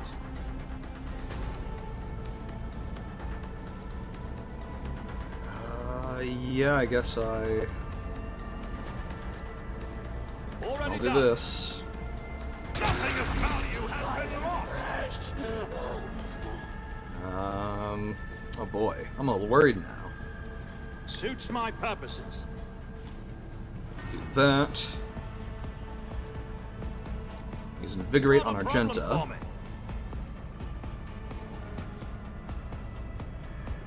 Not my We'll specialty. give an extra turn to Yet or Pascal?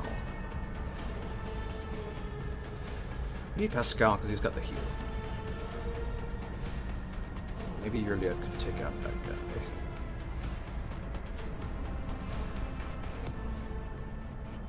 I'll pass. Get his Too ass. easy. Get his ass, Yet.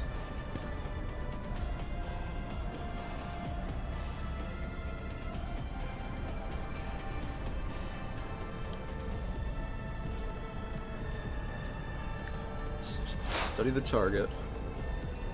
Mark the prey. I am not your Xenos pet monkey. If it Hold serves your bold. cause. I kill am him. not your pet. I'll tear Nice. your heart out for this. Nice. Yeah, beautiful. That's basically everything I wanted. I mean, ultimately would want to, you know. Oh shit.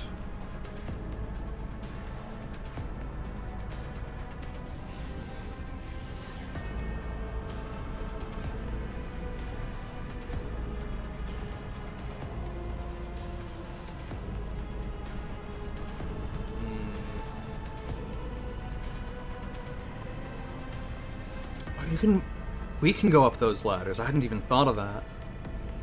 And it's only one movement point to do so. God damn.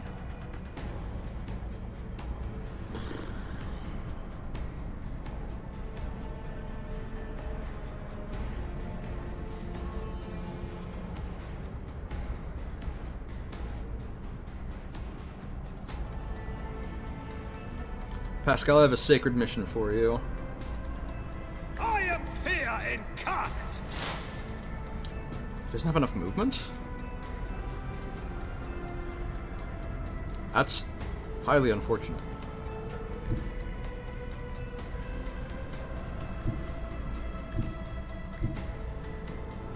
Is there any you can get?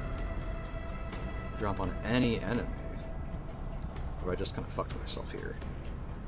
I guess I could always give out the Medicaid. Oh, and right, he can pass the turn on.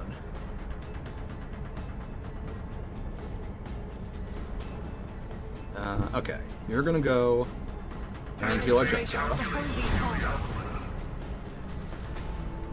competences are not that universal. And then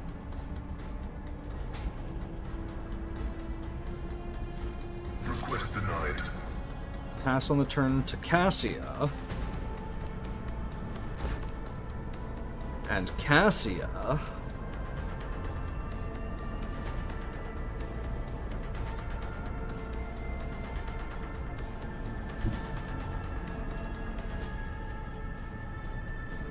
has to choose one or the other. Okay, in that case, we'll use how much is he gonna burn for again?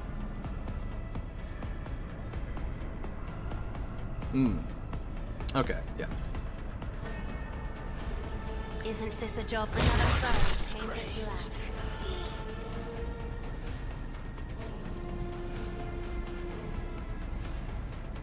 Me? If you insist, Lord Captain. Isn't Held this in a the job- gaze! Taste my blood. Okay. And then switch over to your other staff. And If I give may. everybody the blessing of House Cassini.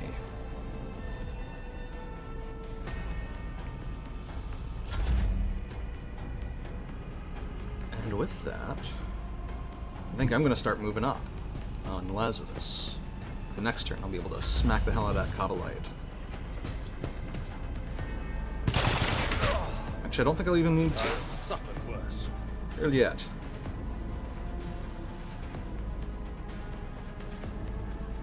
%0 armor. That's quite something. But you finish that guy off. Hold the bold. This tedium has been Nice. I refuse to bow.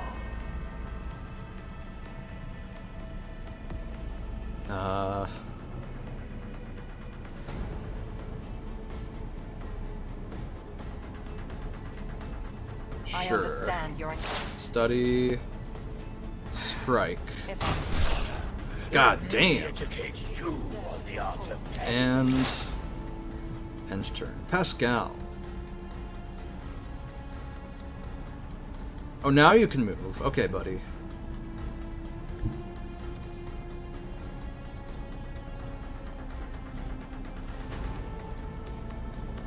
Explorators know one route. Forward. That. Then this, apply exploits, Contrary to dogmatic reduce protocols. its dodge. And I've got a 49% chance.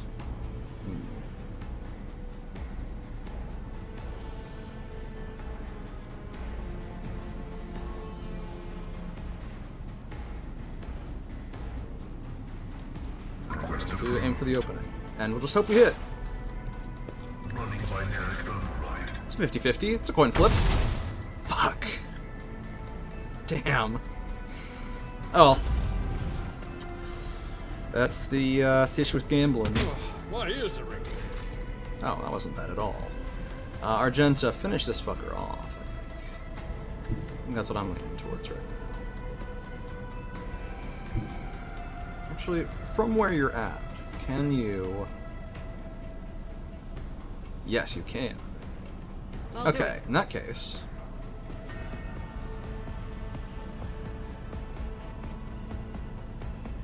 Doubt is for the weak. Faith without Blast him. deeds is worth.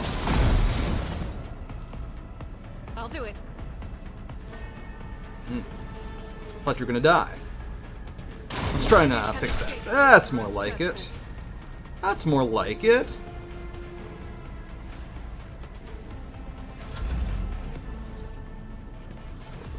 How do I just play? Let's do it. Ooh.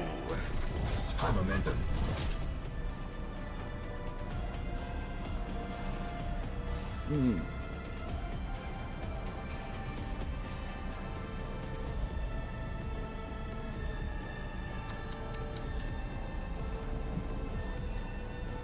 Do not dare ask.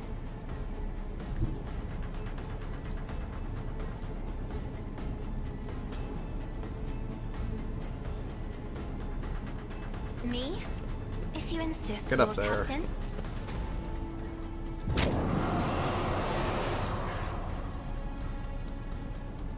Huh? Oh, fucking, she doesn't have the right staff out. Oh, God. Alright, well, this is... I've made a bit of a shit show of this. I can fix this, though. I'm afraid not. Probably.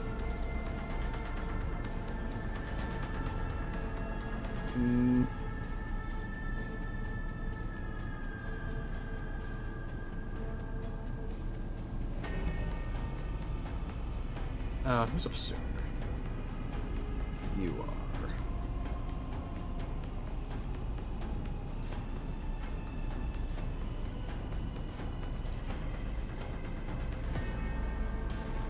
There's just no way to get both of them. Me? Alright, let's try it. If Let's you see what insist, Lord happens. Captain.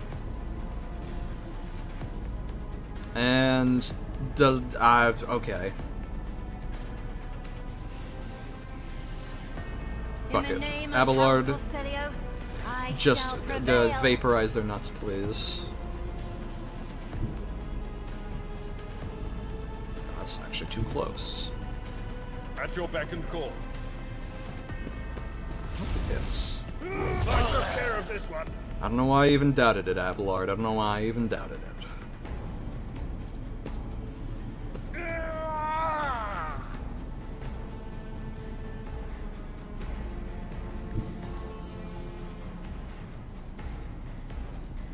Is there no way for me to... Yeah, okay.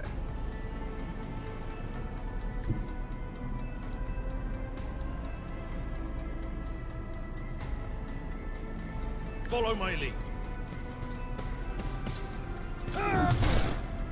One, It will be done. two, An exemplary strike. and a At your three. beck and call. One to a target. Beautiful. What a pleasure. And now it's Abelard's Duty actual go hand in turn. hand.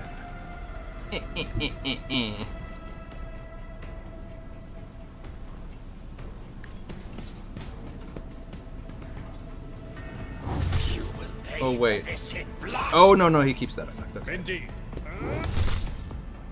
Someone else can do this. Die. To dust. Beautiful. Foul breath. I will Reckless do my duty. Rush.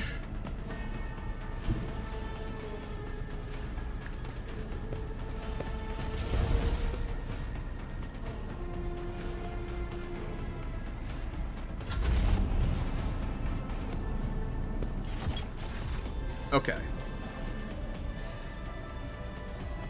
Made good time, but now I need to bum rush it.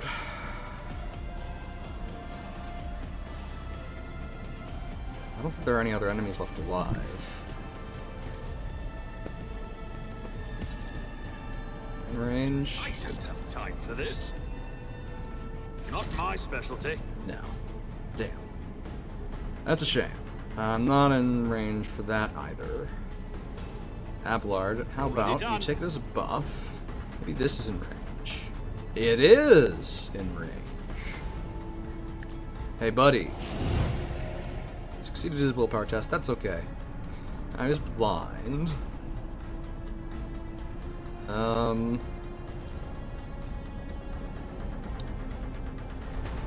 So heal Abelard. And give momentum, resolve to Abelard. Absolutely not. No, it's too far for that. Okay. Yet. I don't think you're even remotely... Yeah.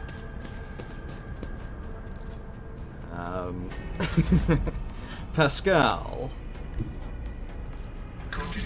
Too far. Damn. Now I'm wishing I had that, little sniper on him again. My competences are not that universal. I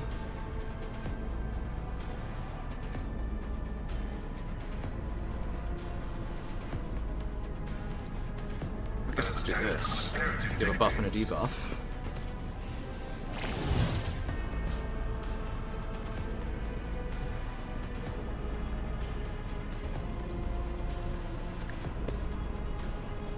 Expose weakness, or rather, analyze enemy, expose vulnerability, and joint analysis.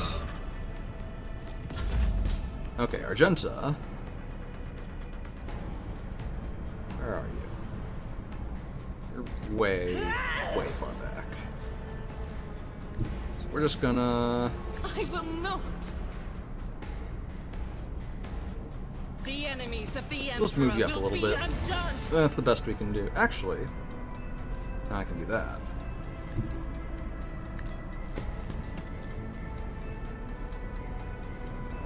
Yeah, okay, now that's the best I can do.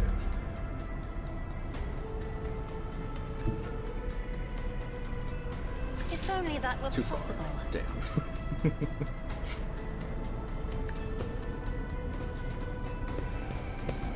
It's on Staff House Cassini, so that's infusing. Give the homies more infusion juice stuff. If I may. Okay. Do not no. dare ask. Abelard. Victory is imminent. It's killing time.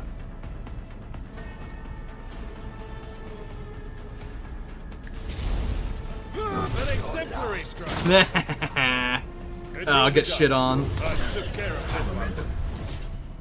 Disarm the explosive device. Why are we all running away? Why are we running away?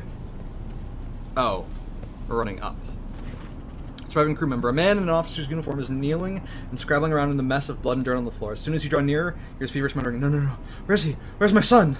The lower half of the officer's face is grimy with some strange substance, too pale and lumpy to be blood. The officer pays you no attention. His eyes are fixed on the door. Wait, he's an operational officer from Deck 67-3. Well, it's one of the local clans, which is why I remember him. He helped me bring up the new recruits from the planet. What is he doing here? Examine the officer's face. Take another step toward the man and peer into his face. Blue veins bulge under his scab-mottled skin, and his bloodshot eyes are darting in every direction, sometimes rolling back into his head so that only the whites are visible. This strange stuff covering the officer's face is lumpy pink slime mixed with blood that is streaming from his disfigured nose. Jesus. Why are you here, not on your assigned deck? Something shifts in the officer's expression, and the feverish gleam in his eyes goes out. Tacitus, my boy.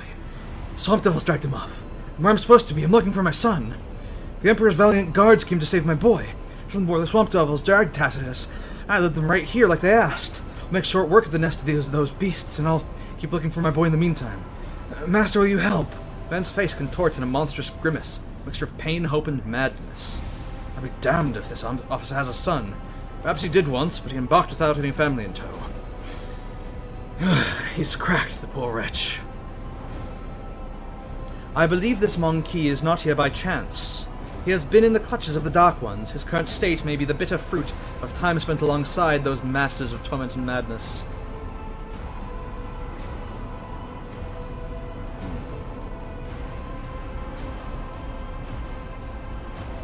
There are no guards here. We're on board the rogue trader's vessel, and knee-deep in Xenos blood and entrails. I don't understand. Xenos? What? Xenos? For an instant, awareness returns to the officer's eyes, and he seems to see his surroundings for the first time. His face slowly stills in horror. Emperor, preserve us. The man sneezes, and the lower half of his face is coated anew, the slime streaming from his nose. The officer casts you a pleading look. What is this nightmarish scene? I was leading the Emperor's guards to the Swamp Devil's nest across the marshlands of my homeworld, but instead of that, I was showing the way to... them? He points at the corpses of the Xenos with a trembling hand. Hallucinations. A heretical mirage. The guards, they weren't very chatty. One of them called me something strange. Monkey, I think. I heard them talking among themselves, something about seizing the ship. Don't let them through. Through to where, I don't know. Oh, it's coming over me again. When did the hallucinations start? I don't remember. It's so strange. It's like I'm here and I'm there at the same time, but I remember many watches ago a visit from a guardsman after the Swamp Devils attacked, it seemed. Treated my injuries, did something to my face, and said that his comrades would come and do what they had to do. When the rest of them came, they told me to show them the way to the nest, but we're on the ship. Where did I take them? Abelard clutches his head. Motive 4 strike me down. I think I've got it. Xenos that the crew smoked out during the recent warp jump. This poor madman must have taken him for a guardsman. Remember, Lord Captain, the enraged Drukari who had bent several crew members to his will. Huh? Argenta's voice trembles with sorrow and rage. Until the last beast of that race of enemies of humanity are dead, the innocent will continue to suffer torment. Is this not a sign that we must work doggedly to rid the universe of Xenos?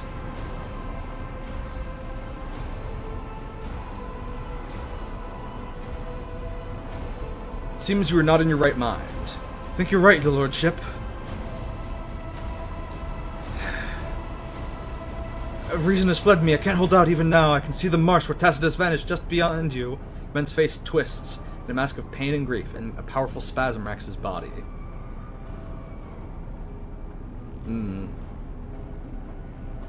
Well, if he can't be saved, in the name of the Emperor, death to all heretics. May you die in peace. In one sudden movement, the man falls at your feet. An expression of stoic acceptance frozen on his face. You bend over the body, despite the numerous bloodstains on his skin and clothes. The officer had not been seriously wounded. The only noticeable injury is on his face. His nose is disfigured and a red, slimy substance is streaming from it, staining his mouth and chin.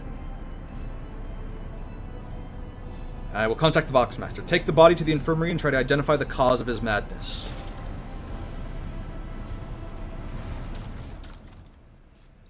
Yeah.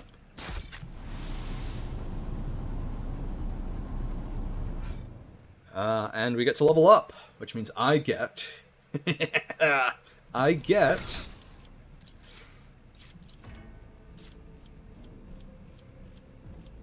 my beautiful, amazing Psi rating 3.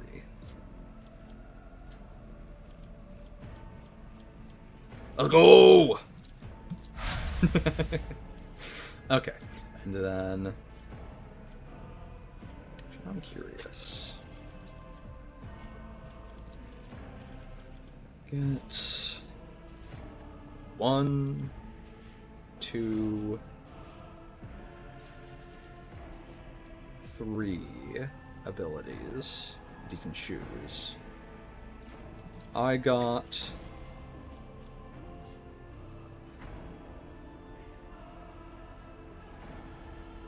is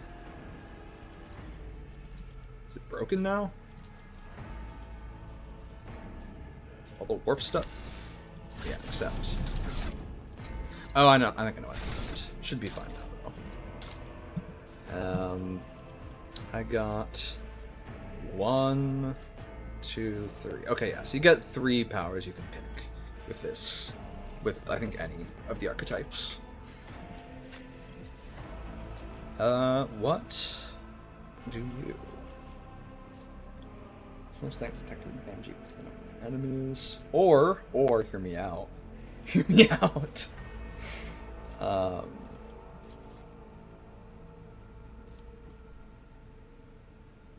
8 damage. Countless ways to the warp.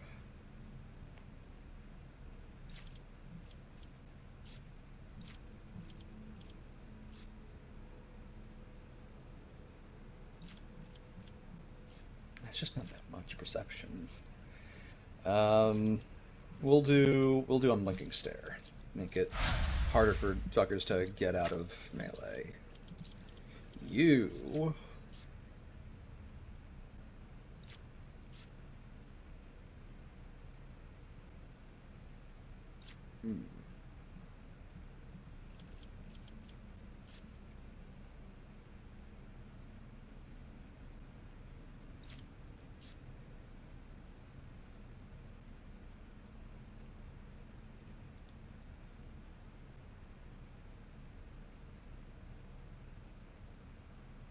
Uh, 14% bonus to dodge isn't that great. Especially when he reduces all his dodge by half. Let's see.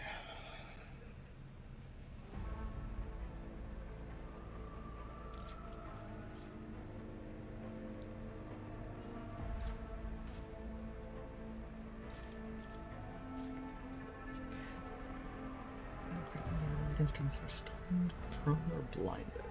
5 hours my man is gooning. I love this game, what can I say?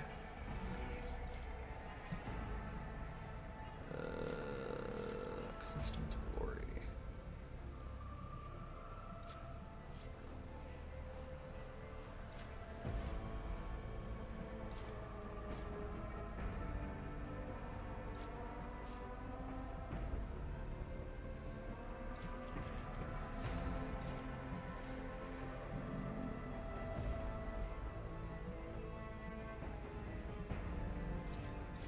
Sure.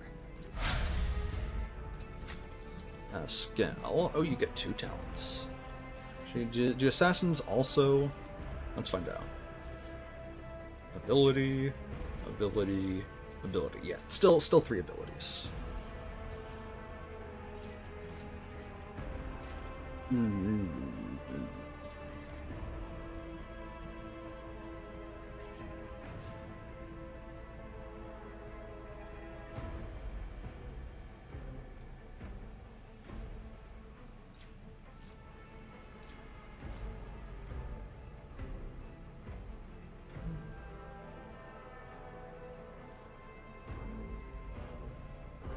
+3 damage. Plasma, melter, power weapons.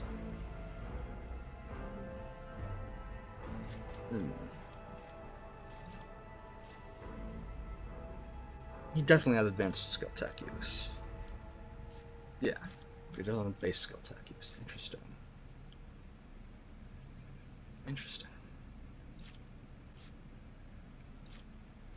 Definitely has, yeah, advanced and base skill logic.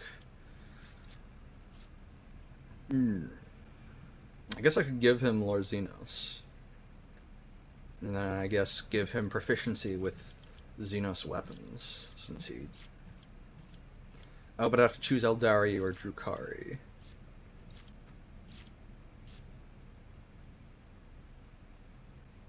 Lord Xenos. Actually, hold on.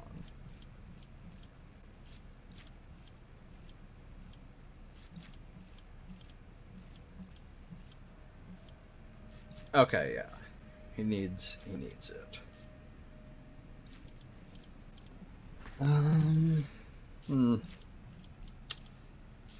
Or I could boost up his HP.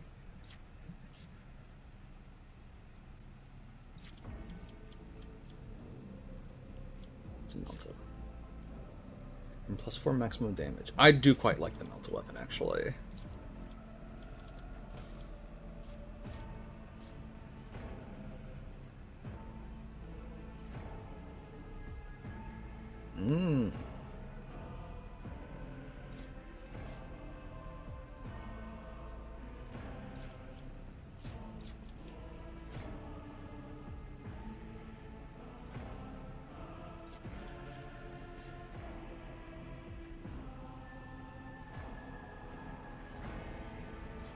Optimize.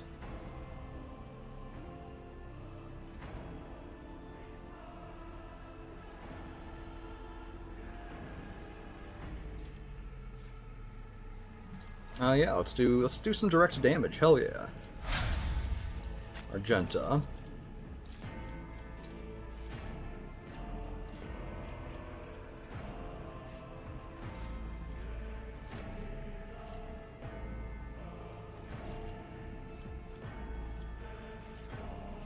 There's like a heavy weapon expertise, I think, that reduced the action required.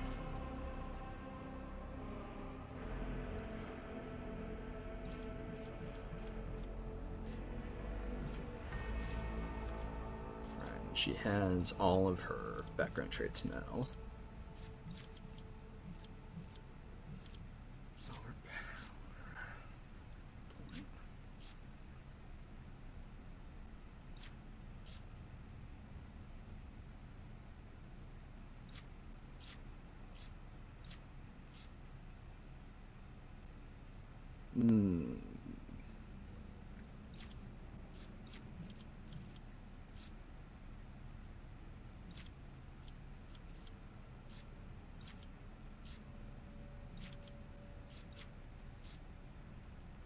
Insane. There should be a heavy weapon, like, mastery. I'm sure I saw it somewhere. Am I crazy? Let's find out.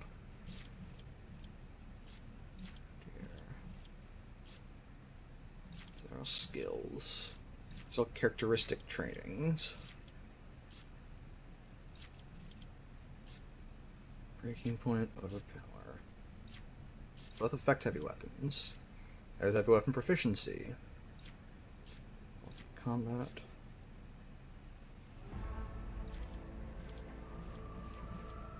Would it be like...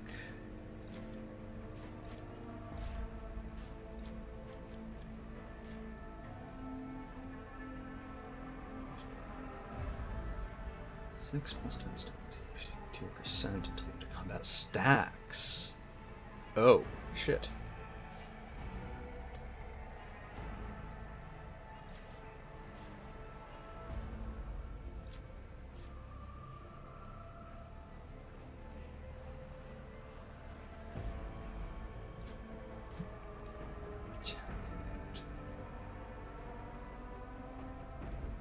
Percent damage against that prey for 2 rounds. Stacks. Right. Let's say we're gonna kill.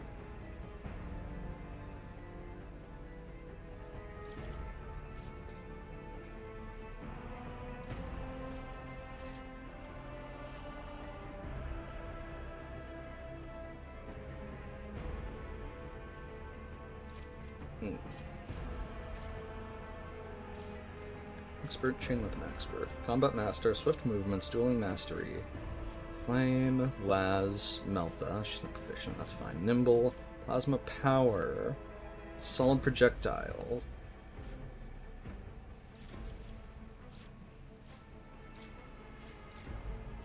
I must be going crazy.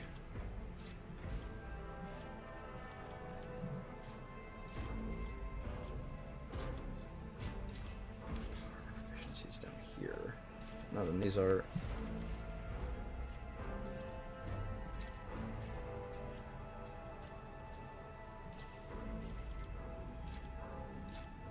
I'm going crazy.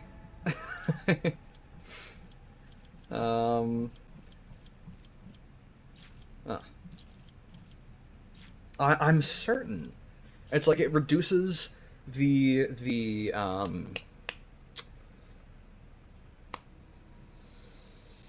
action point cost of heavy weapon attacks, but I just can't find it now.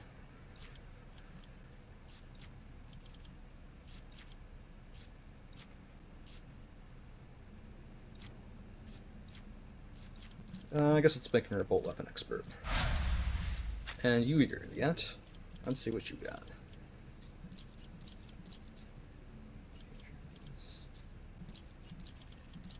Let's just look at all this. And concentration.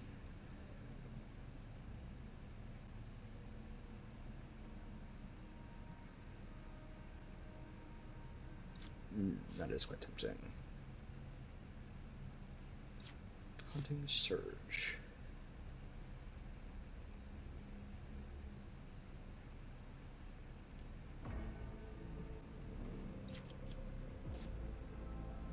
Draw trophy.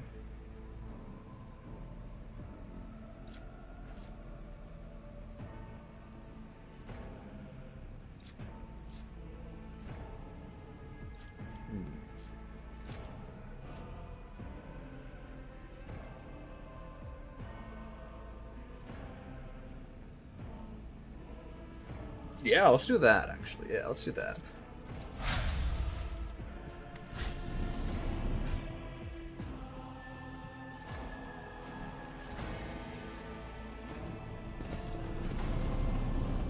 Sapper, he had just regular cab light armor, and a good old splinter pistol. And there's a long splinter rifle, which I think I already have a few of those. Yes. Halt. Structure of the xenomechanism is beyond your understanding. Diffuse it. Oh. Alright, let's just diffuse it anyway. The Emperor favors me today. Been safely diffused. Thank goodness. That was the, Why do you use my Lord Xenos? Instead of, you know, your Yets. That's so weird. None shall stand in my way. Well, either way, we diffused it. So, I'll take it.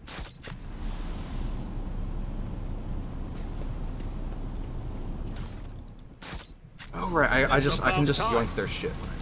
Oh, also, I suppose I should check this place I didn't explore. It's here. Fiend Spirit Vaultlet. Okay. Okay. I won't tolerate weakness.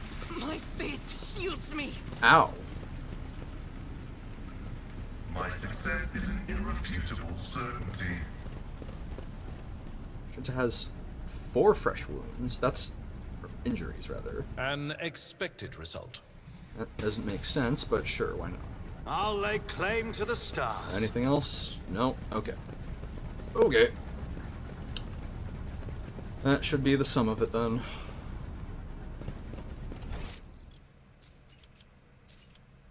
Those are just corpses, right? They're not. Victory awaits! What is it? What are these? Oh, okay. Weird. Shard Carbine.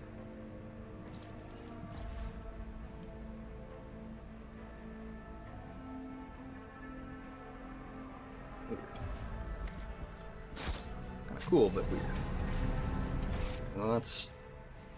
Oh no, this is just showing... Except that's just straight up loot. That's static loot. So what's this say? Judging by the bodies of the Xenos, the Void Ship's crew fought the Raiders with some amount of success. Nice. Okay, there's some goods there. Pascal, you're a guy for that. This explorer tool is blessed Excellent. with A new challenge for me? Okay, now for real, I'm going the wrong way. Okay.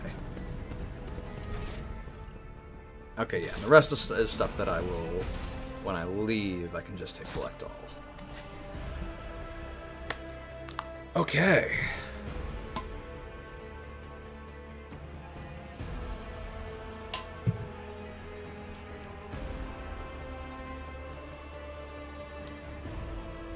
Six hours, my man, still gooning, yeah. Damn right. Damn right, I love this game.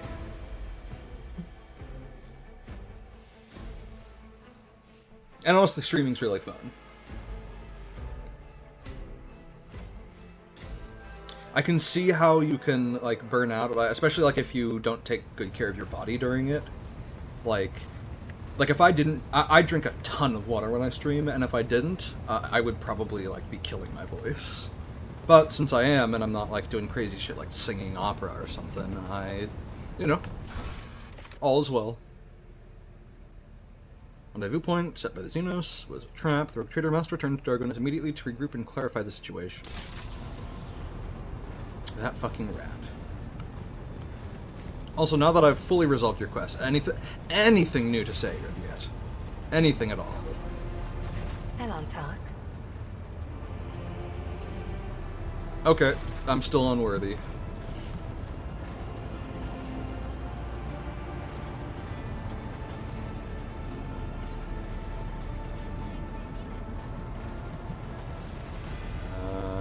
And we're still... Oh! Oh yeah, let's take those stims.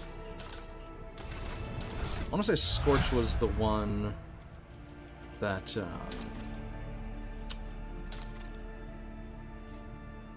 resets cooldowns on all attacks and attack abilities, yeah.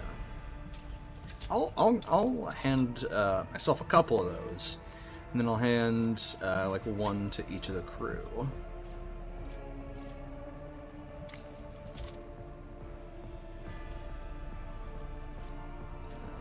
Which one do I replace? I want to 200. There's the force grenade.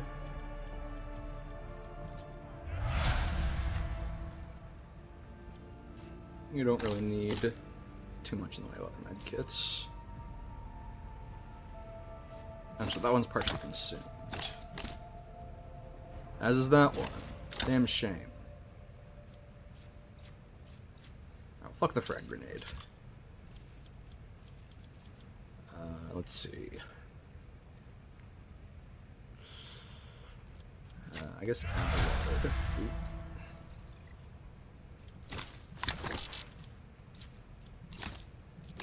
Both of those. Okay, one of those has 2 charges. I'll give you another stim. Argenta.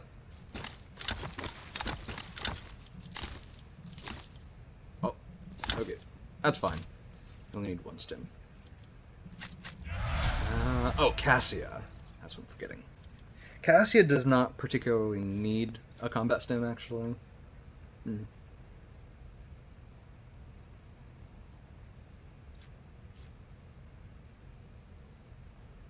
does Stagger do again? Weapon skill, ballistic skill, strength, toughness, or agility. Right.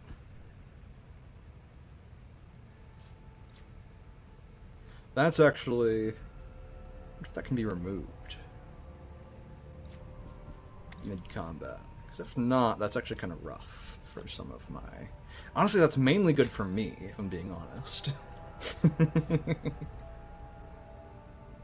It's only for tests, rather than just penalties to the... I think it's penalties to the abilities.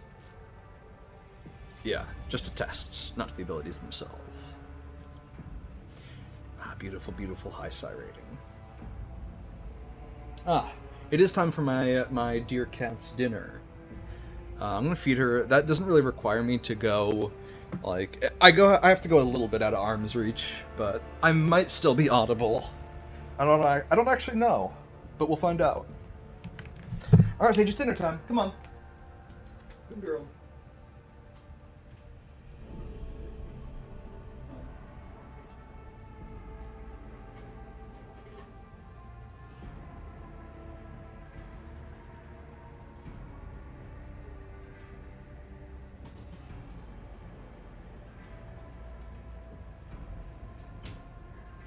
Come on, Sage.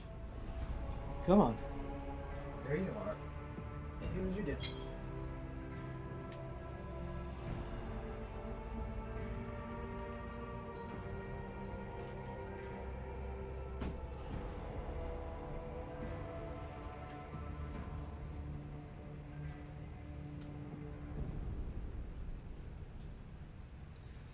Okay.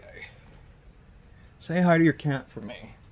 Sage, a chatter by the name of Questorama says hi. I even gave her a couple pets for you. Alright, get these headphones back on and get back into it. Right.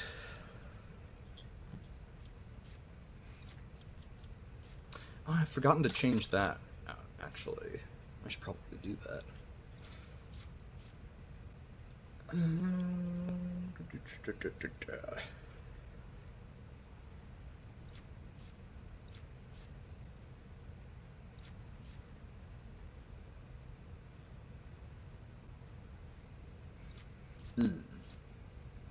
I see, that goes in those slots.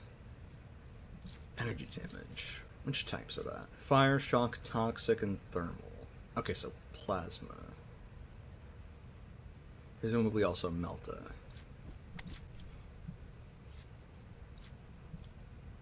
Not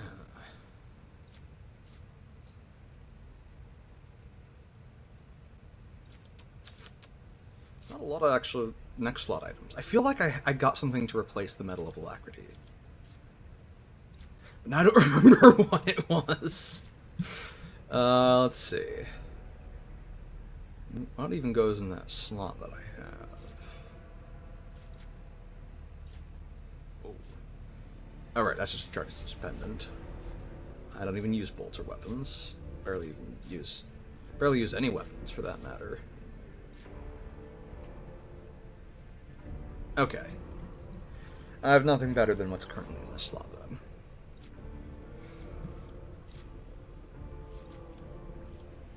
Okay.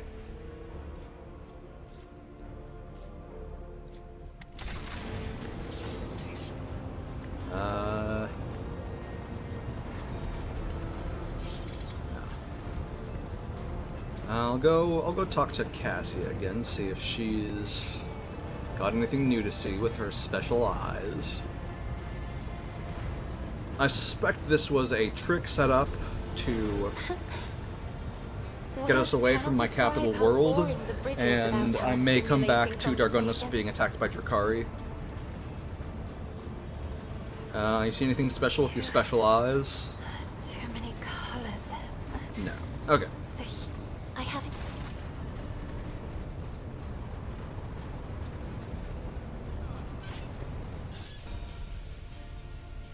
Alright.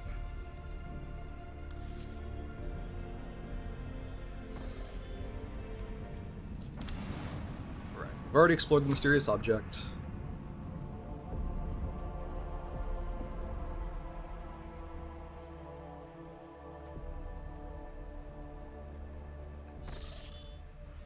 I have an urgent message from Dargonis, Lord Captain. Astropaths are receiving numerous transmissions.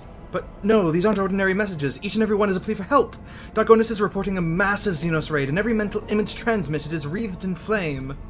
Master Zachary is struggling to determine when exactly the invasion began, but all signs point to it happening shortly after your departure to the Cinerus Maleficum.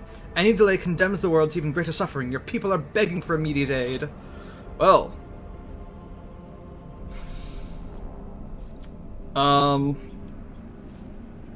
this sucks, but I guess I'm gonna do it.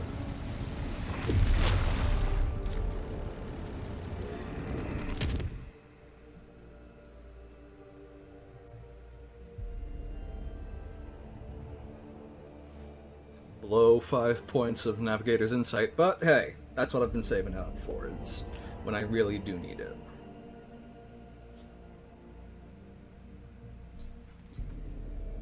If I can get more of those, like, unique events where I gain Navigator's Insight, then, you know.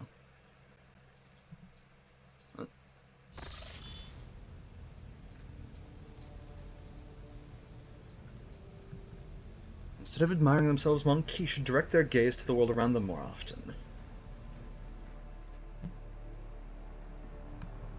Yeah?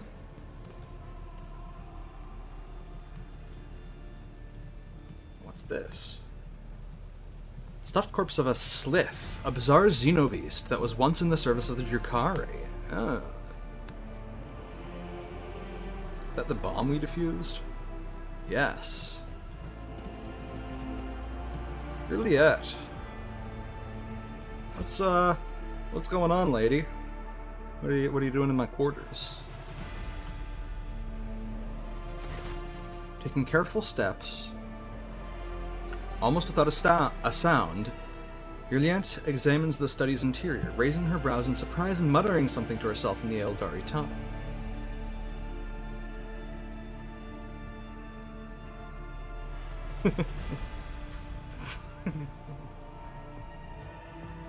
Juliet, what a pleasant surprise to see you here. I had no idea this was your dwelling until I entered it. Ildari turns her emerald gaze on you. It seems she is completely unfazed by your sudden appearance. On my craft world, we all held to a simple custom. You may set your foot wherever your path requires. Sacred ground was the only exception to this rule. Is there something sacred in this room, Elantak? She looks around the room. I do not think so.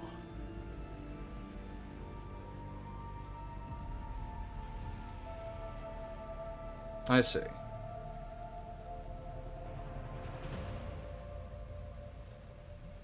Just so you know, for humans, trespassing is akin to an insult.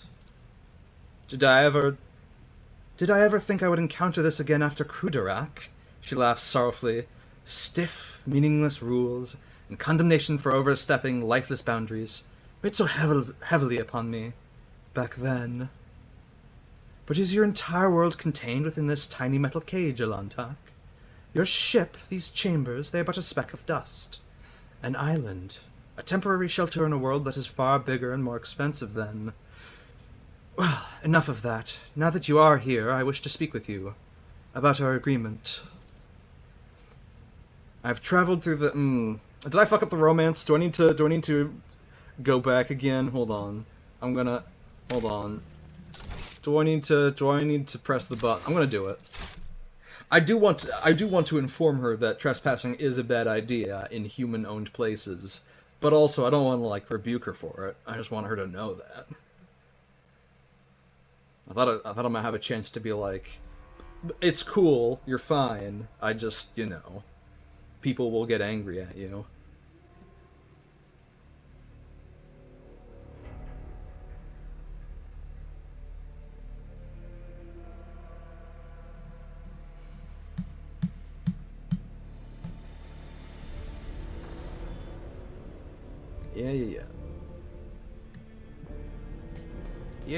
Yeah.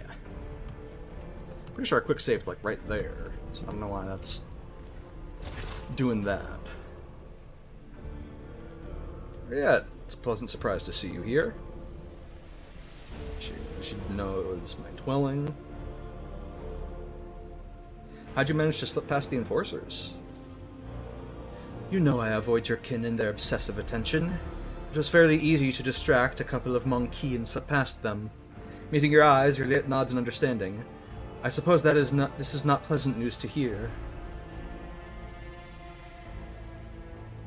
I am somewhat surprised, but I'm not opposed to such visits. You may come here anytime you like. Juliet tilts her head in confusion.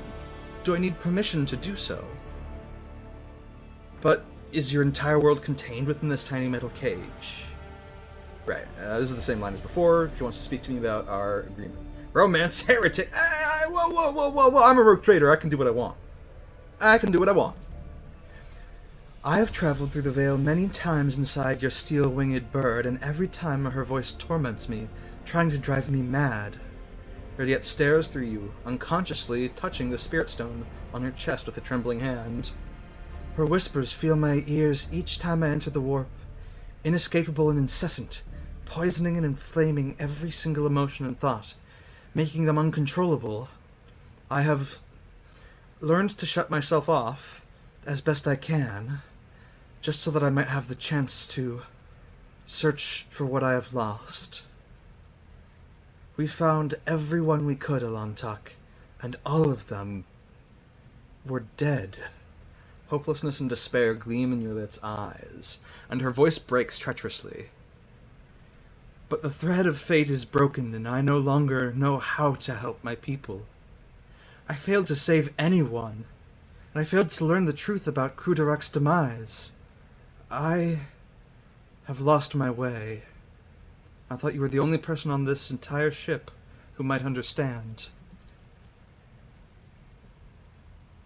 I was not wrong to think so, was I? For a moment, a sad smile flickers on Juliet's face, and her voice rings with agonizing doubt. No matter what, you tried to keep your promise, even if your species loves to stamp out any life form they find undesirable. Do not give up. You will find what you're looking for. What is this, Alantak? Consolation. What do you... Its words are interrupted by a strange sound, similar to a stifled sigh. Her gaze trained upon something past you.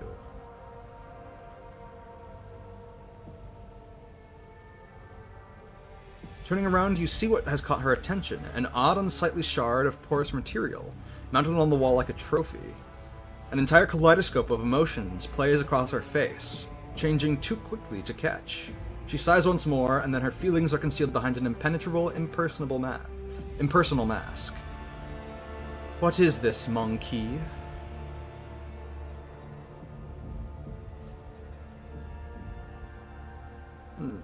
Something's changed. As if you've cut yourself off from me. What's going on? Juliet looks at you, her eyes devoid of every emotion, every shred of life and warmth that you previously beheld in them. You are observant, Alantak. How unusual. But there is no need to trouble your mind with conjecture.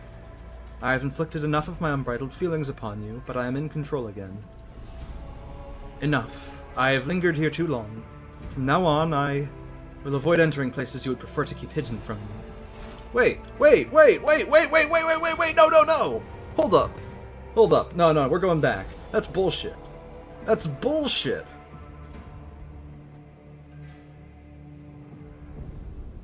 That's bullshit! Put me back in, coach!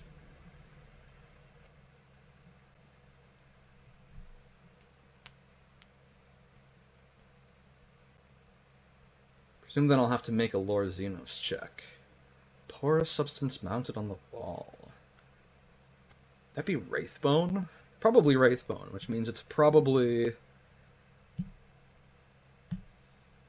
a trophy that Theodora took.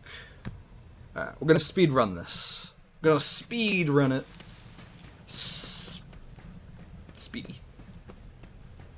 Okay. Ta-da. How do you slip past the enforcers? I'm not opposed. All the same things. Do not give up.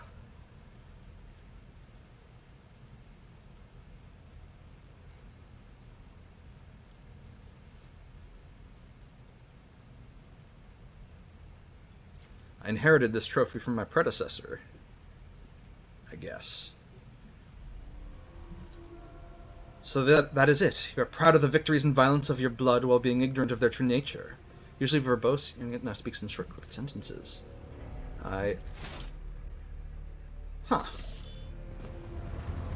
That's interesting. Okay, I want to do it one more time. I want to try and make that Lore Xenos check. I want to try and make that check. And if I succeed, I don't know, maybe it'll tell me something, and maybe I can have an interesting conversation with her about it. I thought with the fellowship success, the fellowship test that I succeeded at, I kind of figured that I would get the chance to, like, you know,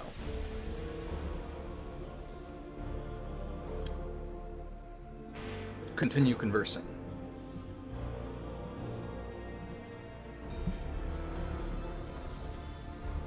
Yeah.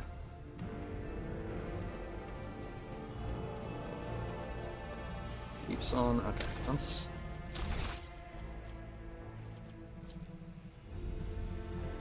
Ah.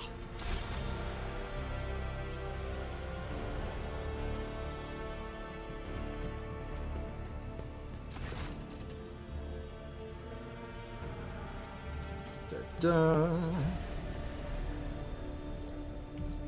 Continue. One sec.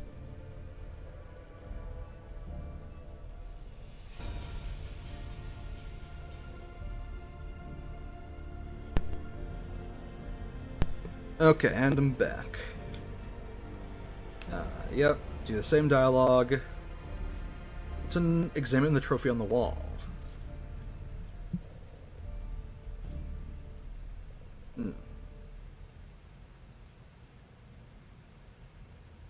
Do I save scum? I want to know. Now I want to know. Fuck it, I want to know now. I am curious. I'm guessing it's probably like Wraithbone or like a piece of an infinity circuit, or not an infinity circuit. Probably like it's got to be some Eldari artifact. I presume that's why she is all fucked up about it.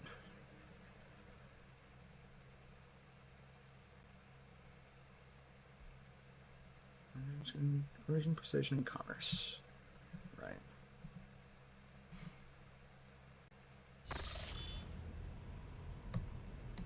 That's weird. Every time I load in, despite where the save actually was, it plays that cutscene. It's a little odd. Do not give up. Let's go!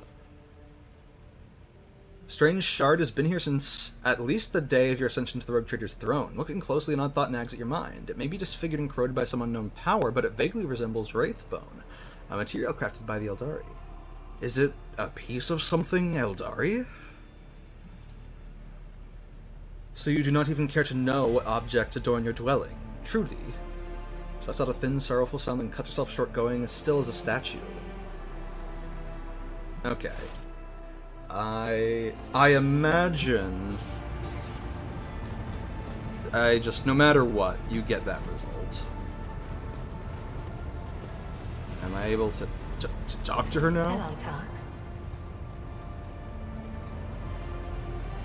What do you wish to talk about? The words of truth sound like music. This is what our people say. Okay. I guess that no further conversation from there. Just she saw it, she got upset, and she left.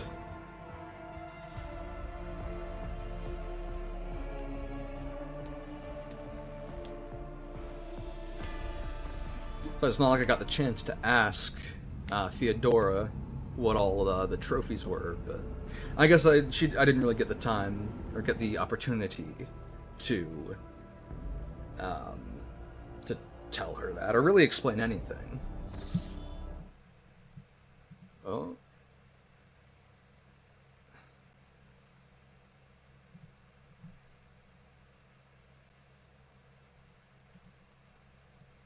Okay. Oh yeah, there's Drukhari Void ships at my planet. So yeah, this was just a trick, but that's fine. It's entirely fun because I'm here to fuck their shit up, and I will break them over my knee like a dry, rotten twig.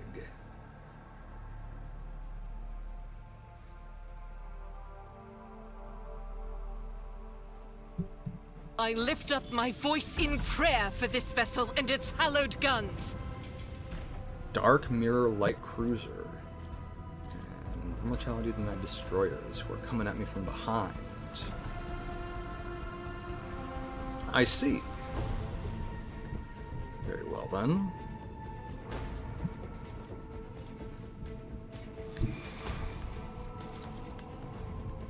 Lay in the course. Let's do it. Straight ahead. Probably should have checked to see if... Okay, yeah. That's fine. Honestly, that's fine. However... I shall be sending a boarding... boarding party feels a little unrealistic for this. It's also kind of funny, considering they boarded my ship. Yeah, fuck it! Fuck it. You tried to sabotage my ship? Now I sabotage your friend's ship.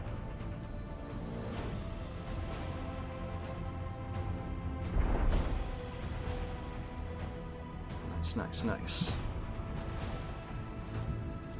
And then give me the front side. Damn.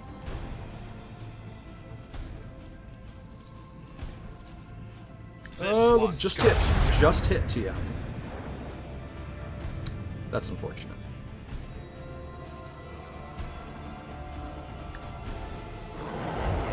Oh! I'm surprised that it turned it that way. Anyway.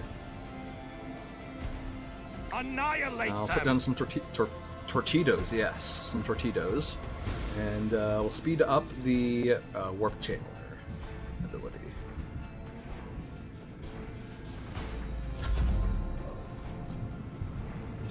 Ride. It's gonna get distracted by that sword class frigate. Breach in our enemy's defenses! Ooh.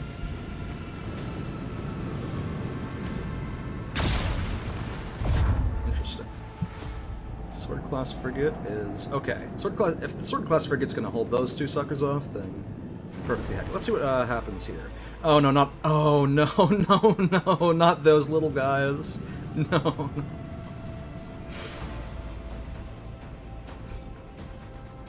Oh. How about that? They didn't even actually get to me. Time to suffer and die. Holy shit! Oh my fucking god. Okay, sure. Fire the launch.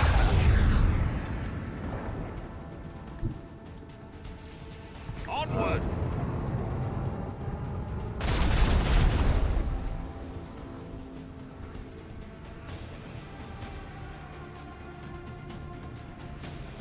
Heading.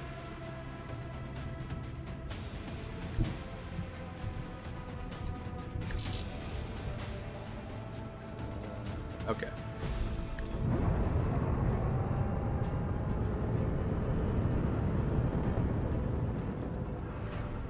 And then...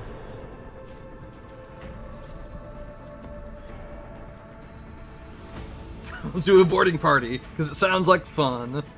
Because I already expended it for this combat, so I might as well use it.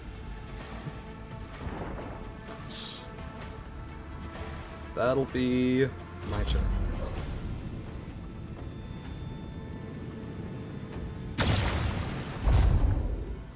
Prow shield's held. This one's going for his side, but I think his shields have actually been. Yeah, okay, now he is really suffering, but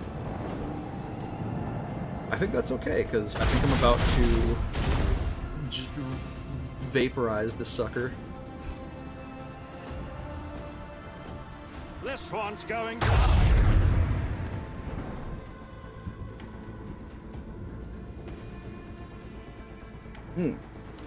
I apologize, my grandmother is calling. I'll keep playing, but I'm gonna mute my mic.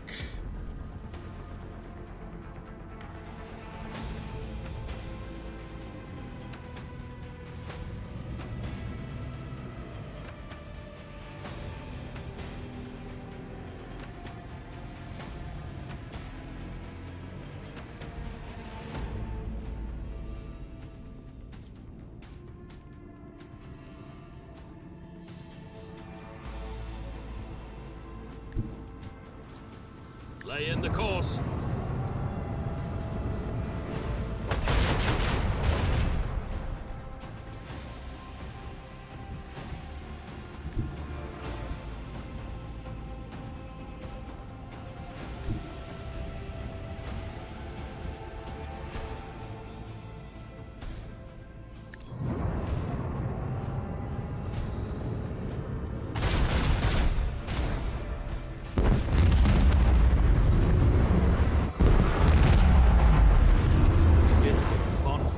Satellites.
Okay, and I'm back. Had a nice little talk with my grandma. Let's see. Well, I guess I'll go down to the palace. I guess. Since it sounds like things are bad on the surface, too. Oh. Oh. Oh dear.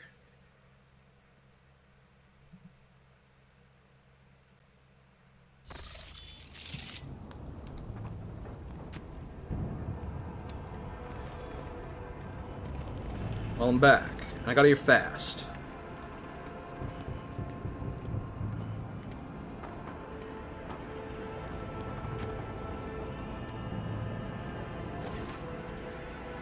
Clementia is looking a little disheveled, but her appearance otherwise remains unchanged. Her steely gaze and tightly pressed lips speak of perfect composure. Praise the throne, your lordship. You're here. The subjects need you now more than ever. Dargonis has been hit by a mass Xenos attack. The fleet's resistance was broken in mere hours, and the invaders commenced a planetary raid. The planetary defense forces were able to hold the inner perimeters of several cities. 2 of the attacks were stifled on the approaches to settlements, but the fights continue. Here as well in the Von Valancius Palace. The Drukhari are after living victims above all else. Why would they waste their forces assaulting the palace when they could be storming another city? Alas, I don't know the answer, your lordship. When the Xenos attacked the palace, they sent a force so great that the increased warden presence and the defense perimeter were wiped out in minutes. By the throne, whatever they're looking for in there, they've spared no troops to get their hands on it. I need details. What's transpired? The attack began a few hours before dawn over the capital. They first attacked the fleet. We received boarding calls right before we lost communication with the crews. Their sacrifice wasn't for naught. The ground troops had the time to start mobilizing, and the civilians went on to organize the defenses. Several hive cities managed to hold their perimeters, others sustained greater losses. And 2 cities were completely devastated. Our intelligence still knows nothing about the fates of millions of people. There is a high likelihood that we've lost them forever.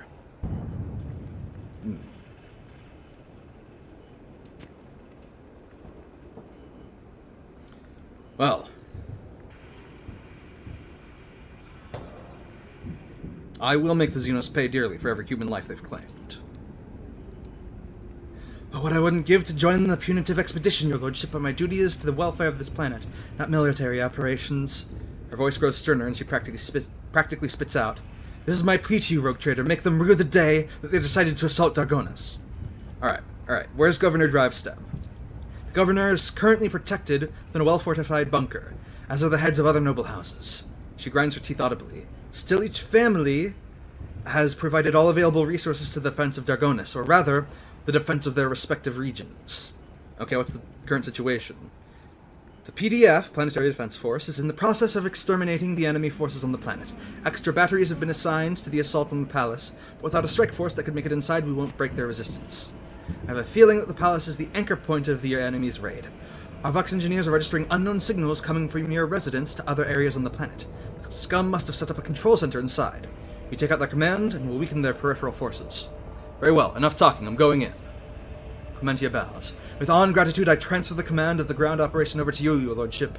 The local troops are at your service. I beg of you, save Dargonis. We have a transmission. Report from Squad 2. Come in, Lieutenant. Report immediately. Lieutenant, we do not read you. Repeat. What? Emperor, help them.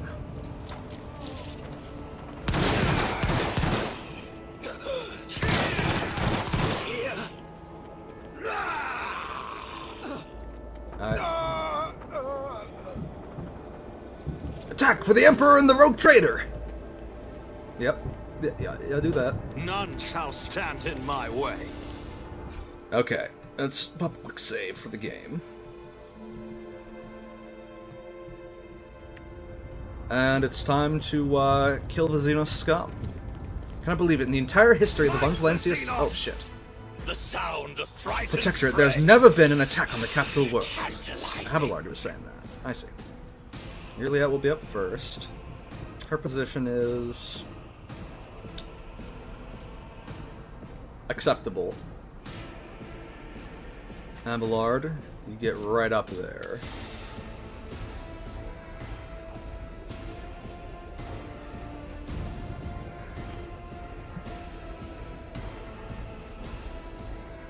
Pascal. It's also you also get up in that mess. Cassie, you're going to take it from a little further behind since you do AoE. Argenta, you'll go up there. And you, Lazarus, I think I'll also... I'll be a little bit back, but I'm going to come up pretty soon. First things first, though. This tedium is beneath me.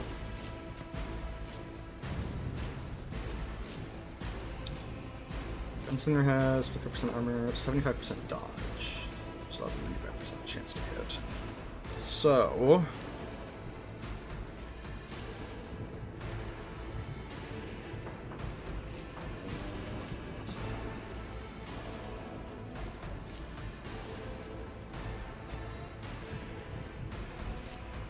Which gunslinger? Oh! Realized they were that far off to the sides. That's fine. Although I do believe that now I wish to, okay, yeah, that still works.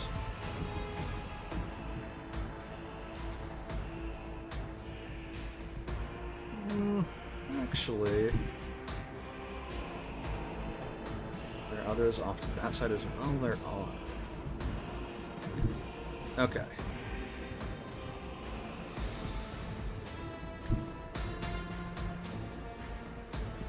How does she not have line of sight? There we go.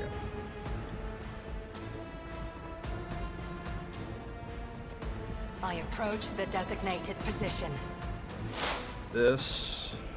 I am not your Xenos pet monkey.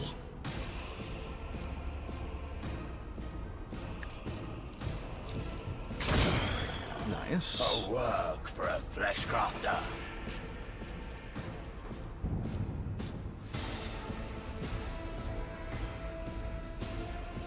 If it serves your cause. You've unleashed my fury. That is beneath me. I will not. No LOS. You cannot force me along. I guess I should have given her a little bit more of a vantage point.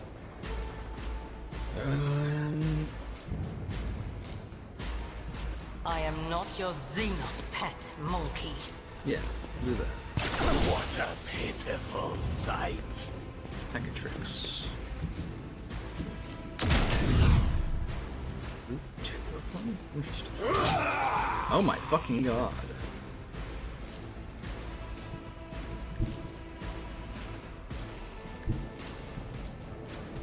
Okay.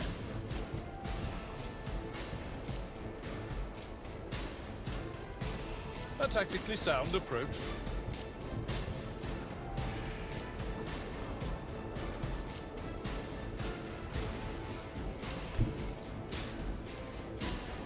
I can. Okay. In that case. What about. No. What about if I did like that? And no. Okay. Alright, just die. Or at least fall down. Grey hair. You bastard. Alright, well. Oh no! Anyway. Brace yourself, Abelard.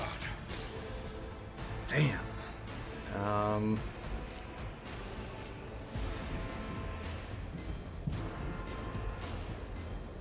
I will do my duty. It will be done. We all. I'm not interested. Huh? 2 charges for this round. Where's the other charge? Victory is Alright, imminent. well, get your Liet out of battery. I move as if unseen. Get the heck If I kicks, must. too. Cassio, my dear, my beloved. Oh, right. She also gets to move. Right. These are just people's turns where they get to move. Battlefields take are up a new always position over drowned in there. scarlet.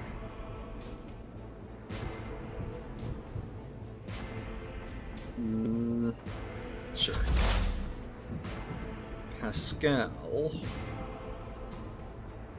Oh, you can actually do The this. Omnissiah knows all, comprehends all.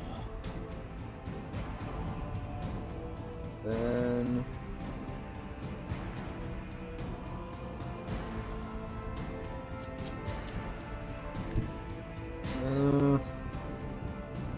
Sure.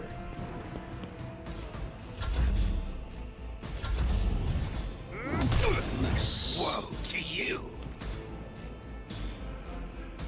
Oh! Alright. You will pay for Oh my god, a burst fire from an NPC that actually had positive effect. You bastard. You dumb bastard. Whatever, it's fine. This is fine.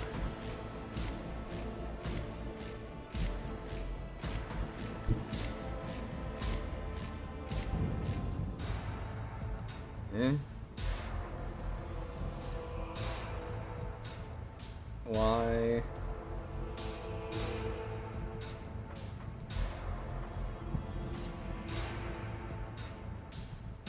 This. That. Doesn't seem to have any noticeable difference, so... I guess I will just hope that this hits the enemies that are highlighted. Suits my purposes. It did! Nice. strike. And it is stunned, and that one, they're both stunned. Let's go. Then let's give the whole party momentum. Nothing I can't do. The icons above people's heads seem to be shitting their pants a little bit. That's okay. Let's heal up your Liège. Is Too easy. that a major power? It is a major power, huh? Well, how about this? This is a minor. Okay. Psychic power. Actually, you know what? Abelard, crush their Nothing nuts. I can't do. That's not the Seneschal's job. At your beck and call. Boom. Reduce to dust!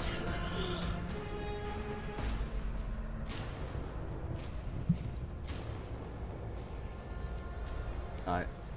That's... well, very cool.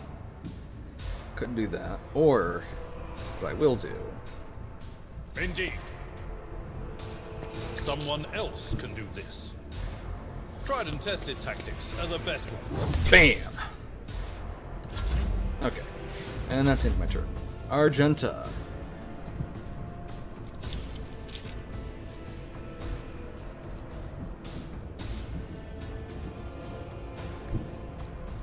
$34.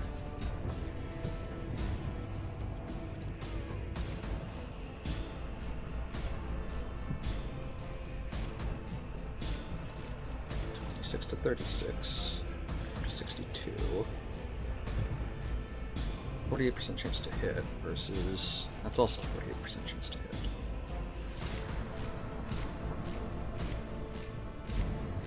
Okay, here's what I'll do.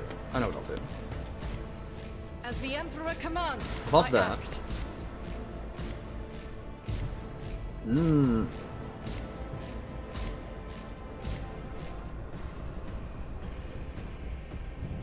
This already pray? Yes.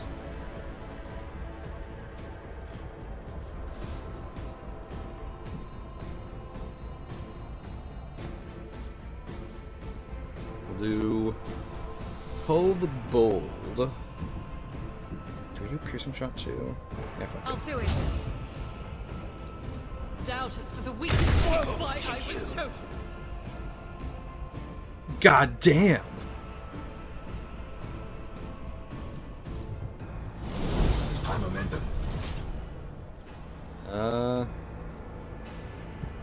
Why not? His will made manifest.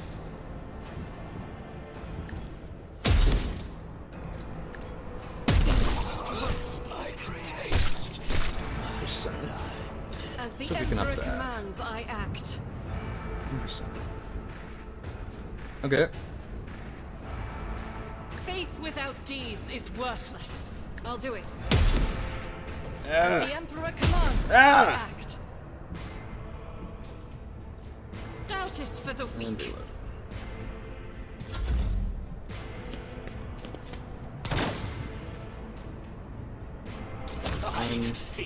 That guy, this guy should just burn.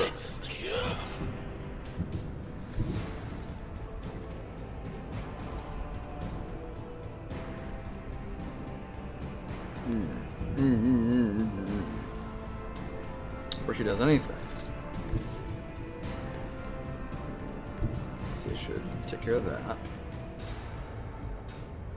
And maybe if she goes like there.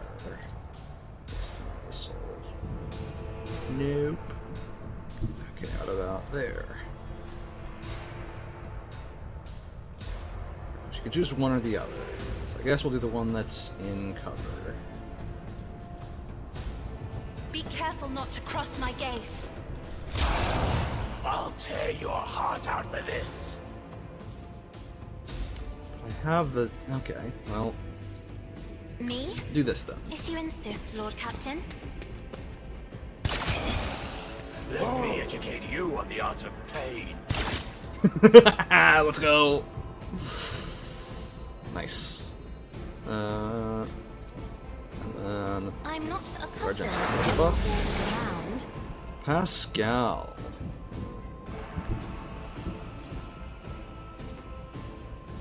Request denied.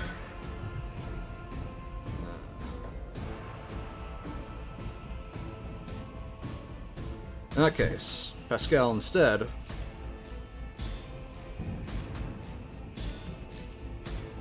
Request approved. Let's do this. Running Do binary that. override. And... The order is contrary to dogmatic protocols. 52% to hit. Okay. I'm Advancing. gonna give him a penalty to his armor and deflection.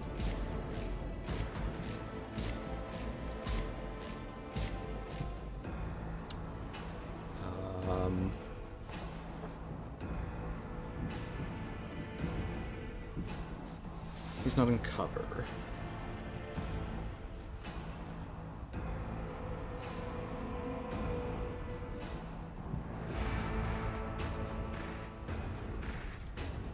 Yeah, fuck it, we both. Oh my god. You've got to be shitting me. I guess the fuck up is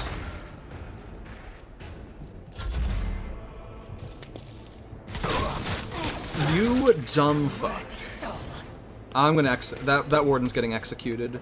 Holy shit, that was fast. What the fuck? My path does not end here. By the manner of their death, we shall know them. Dodge. Good dodge.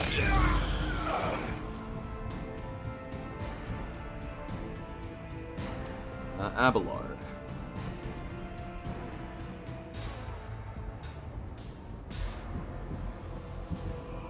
Wonder. I'm not interested. I'd rather not. No, you can't heal somebody who has all their wounds wounded up. Unfortunate. So, in that case, I will this. do my duty. I've seen worse battles than and this try in my not to time. fuck her down. You paid for this in blood. That's a no, apparently. Alright, and fuck you, buddy.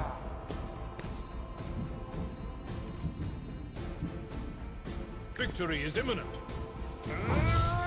Oh my god. Fuck you, buddy. Your last stroke of luck. I made the agility check, damn. You call this a strike? Good parody.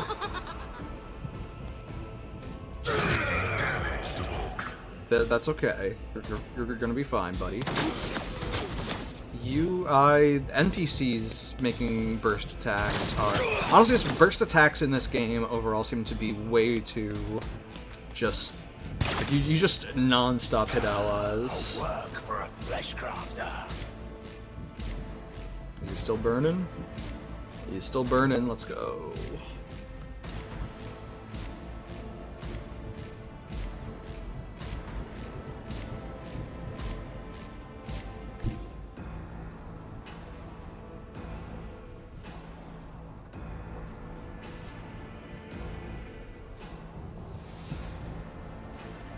Alright, yeah, it's time for you guys to die.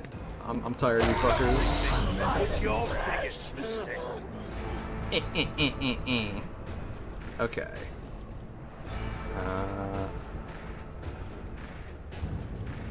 Not my Nah, specialty. it's Abelard. I could give it to Cassia.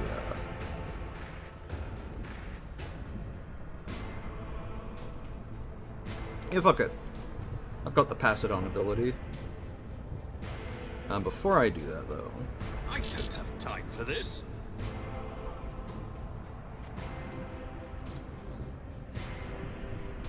yeah, let's do this and that.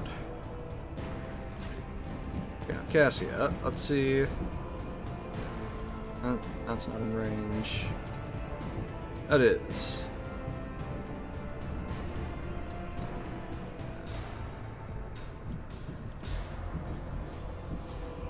Staff. Isn't this a job? You should be able to just. She is here. You give Abelard a buff and another buff. Pass up your turn, and then I give you another turn. Glory to my bloodline. And is that the last one? Yeah, it is. Okay. Step aside. The navigator is coming. Woe to you. I'm not accustomed Bonk. to die with grace, at least. Okay.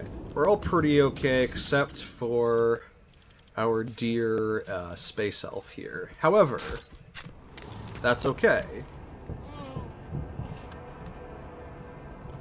And that's because we've got those fancy schmancy healing kits. Follow my lead. What's going on over here?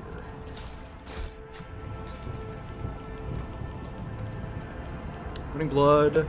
The smell of burning blood permeates the air around the desecrated channel. I'll lay claim Yeah, that to the tracks. stars. These guys are rat bastards after all. Okay. Flesh is weak. Heal your guts strong. You have offered me another chance. Ready for data input. I align my path with Victory yours. awaits. For now.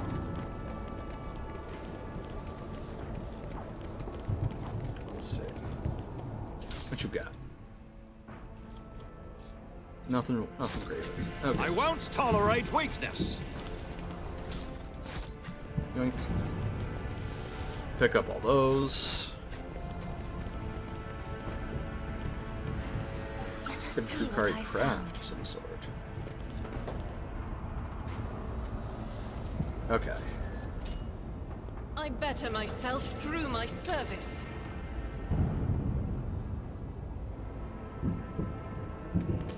It's about time. I think I saved yet, so let's do that. Out of curiosity. Okay, Order of Awaits to the next level. Nice. Good, stored in this Drukari hover-like thing. Nice. A new challenge for me. It's letting me go up here, so I'm gonna check for stuff. Okay, no. It was just actually a place where a battery is. There's a warden who's dying on the ground. Bloodied soldier lets out an incoherent moan, clutching his mangled face. I've read about this. Lean over the soldier and you spot the armed mine hidden under his body. Alright, let's try this again. The songs Nearly of my yes. Disarmed. ancestors speak of stars long forgotten and worlds long gone. What a shame that you lack the capacity to understand even a single note. Alright, I don't know who's got 60, but... Excellence matters. Nice. I guess that's me. I guess I have better Lore Xenos than she does. Huh. Warden mutters out words of thanks and holds out an object for you to take. You receive an item, Protector of the Faith. Requires conviction dogmatic whenever the wearer hits a demon. For the first time in combat, that demon becomes blinded for 1 round, and it's a power weapon, not a force weapon.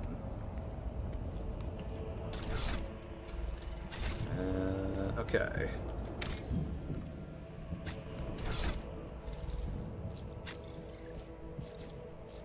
Let's see. Right, he's not dogmatic. She could use it. Alright, good.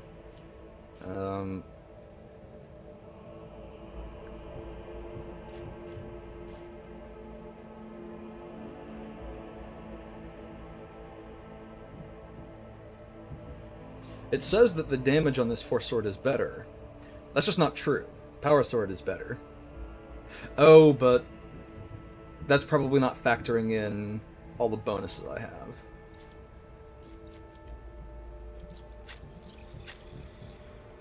You could use it. You could use it, and it's a power weapon.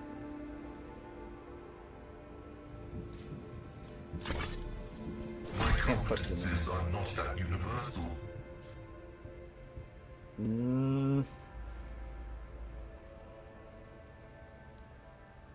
5% less armor pen, 1 less. No bleed attack, but it's pretty bad. It's pretty bulk. Oh, that's a good pose too. Hold on. How's he holding the other one? I want to see. I want to see how he's holding that. Okay, he just holds it like a staff. Okay. That's a good pose. You keep doing that, Pascal. I guess I'll need to upgrade your weapon skills sooner or later.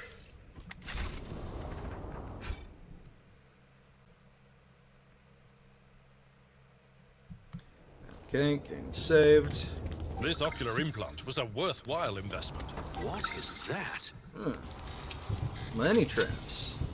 I rise to the occasion. Nice. Hopefully, get that again. I did fine. Nice. Wait, are those the exact? No, they're one apart. They're almost the exact same, but not quite. What transpired on Kiava Gamma will be a heavy blow to the Gaprak dynasty, I suspect. I just hope their rivals on Dargonis do not... Oh shit. When Tazar notices you, her face contorts into a mask of rage. The Drukari's lips stretch into a predatory grin that bears no trace of her former haughtiness, only the promise of pain. You, malformed monkey, putrid vermin, you will pay for every moment that I have spent on this pitiful planet. This is it, the true face of the Dark Ones. Her anger at you is so great that she has shed her mask and revealed the beast beneath. Little Asuriani, the monkey's obedient servant. Try to survive the future, and then the two of us will have plenty of fun. The Drukari licks her lips with a forked tongue.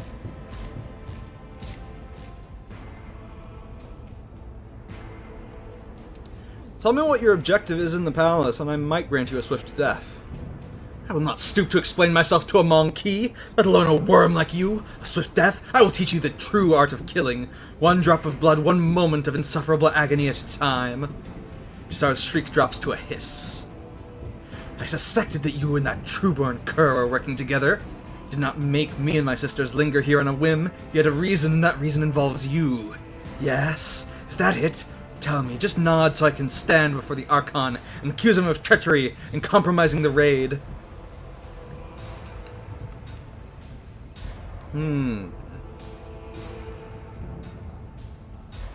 What if I say yes? Then I will say that I've had enough of others' games. Sisters, praise the muses!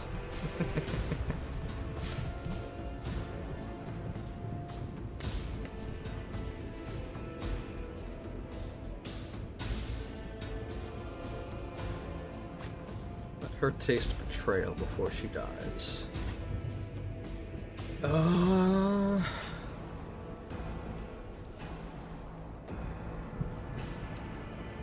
That'll do. Then she can move up. Turn. Okay, it's Pascal who's gonna be first. So perhaps I should even. Maybe I put him a little bit more forward so that he can really get to where he wants to be. Abelard, you're also going to be forward. Just slightly differently. Did I get him out of Pascal's way? No, Pascal has enough. That won't be an issue.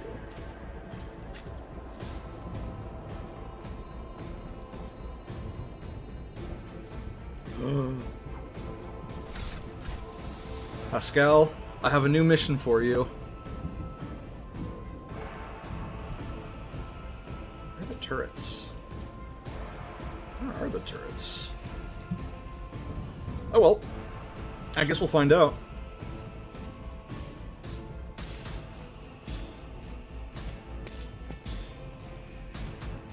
Okay. Argenta, you may go forth in glory. That's already positioned. Cassia, my beloved, you may go here. And I shall go here. Alright, skilling time. Pascal.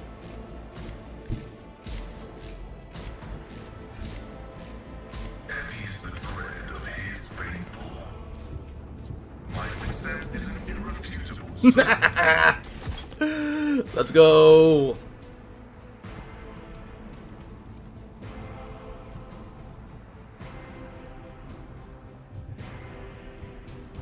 Oh, this is gonna be good.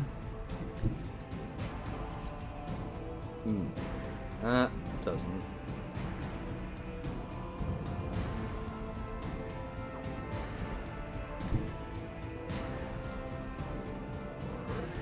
Oh.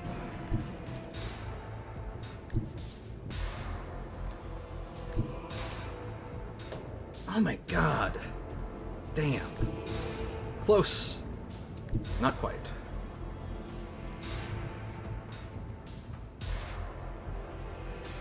Powerful, narrowly focused attack. Shot.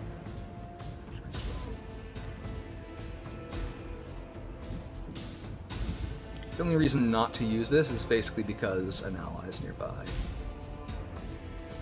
It's your... Okay, so... That'd be... Yeah, really not great odds. Okay. That's fine, honestly. Let's just do this stuff. Analyze the enemy. Expose the weakness. That's the wrong... Oh, fuck, I'm dumb. That's the wrong one. Oh, God. Oh, and I just feel like a twit. Pascal, just don't die. Oh my god.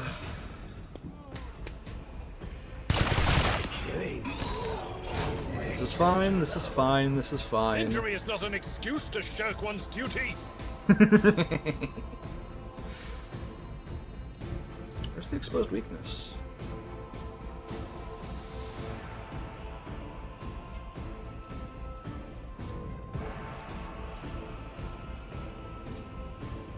Oh right, I did that on the wrong person. I even commented on it, and then I instantly forgot. Okay. That will hit.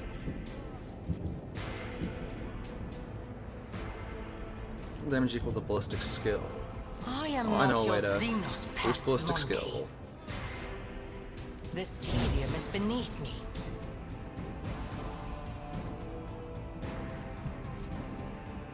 I understand Exposed your weakness. Mark intent. I prey. am not your Xenos pet monkey. Let's pick that one since If he's I must. targeted. And yeah, time to die. Nice.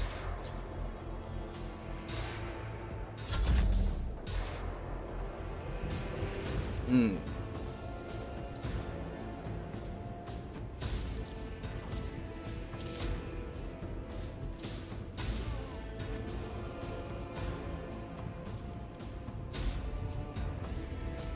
Faith without deeds is that. worthless.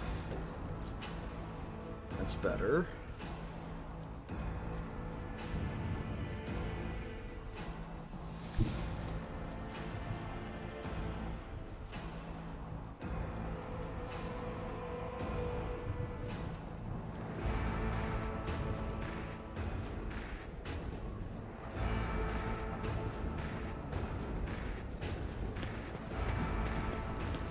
As This, the Emperor do commands, this. I act. I'll And do it. this. And now. Whomp. You've unleashed my fury. Should have been crit on both of them. I guess not. Well. Now she's up in there. Furious Recital, gain all that tasty momentum, and change my mind actually. Get the fuck out. I act. Nice.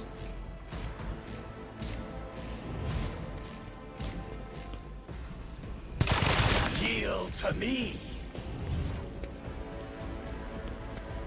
I'll try to turn the turrets off. It's another viable enemies to target.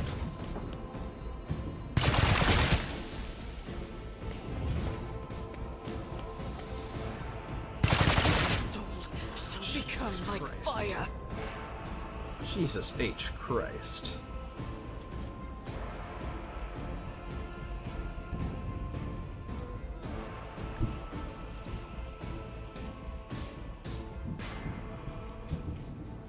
Okay, she has the devastating one on. Perfect. She could. That is pretty tempting. But Soulburn is even more tempting. Maybe.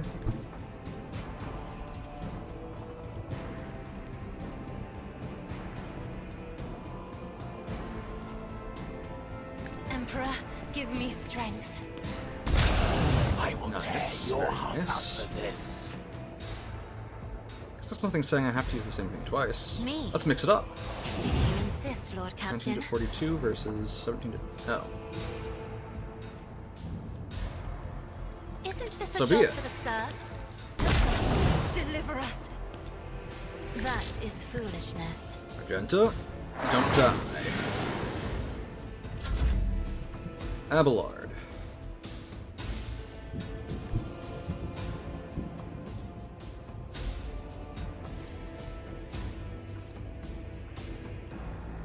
At your beck and call. Oh, motherfucker. This is annoying.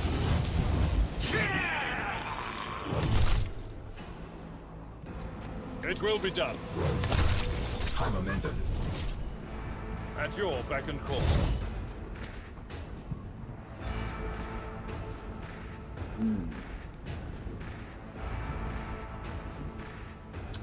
Indeed. Yes, I think I will. My place is at the fore. Daring No breach. matter that cost. That's not the Seneschal's job. It doesn't quite reach. Victory is imminent. Ah, an exemplary strike. It will be done. Bastard. 2 in a row with a 64% hit chance, by the way. Well struck. A work for a Indeed. fleshcrafter. There we go. That's more like it. That's how you're supposed to die. Follow my lead. I'm coming for your ass, buddy. You're not gonna like what I do to it.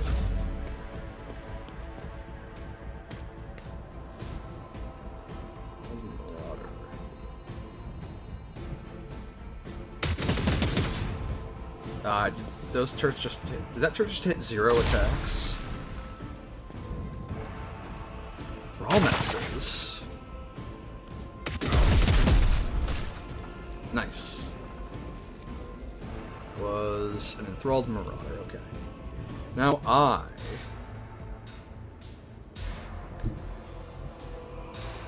Now I get to act. The question is, what's the most efficient way to kill these bastards?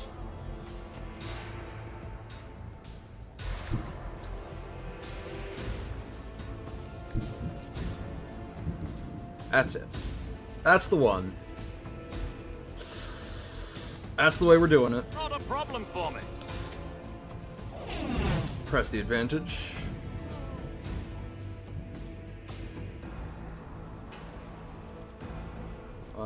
There we go.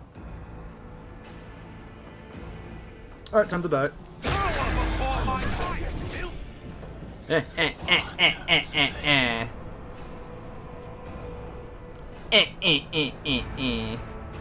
the Thrallmaster?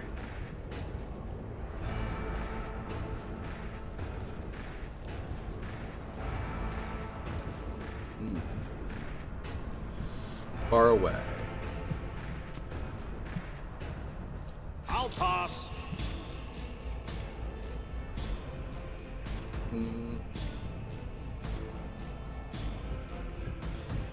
Could give Yurliat an extra turn. Try and sick her on. I think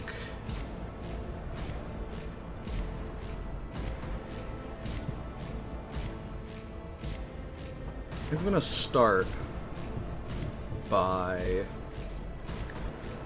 giving an extra turn to Cassia, my beloved. Already done.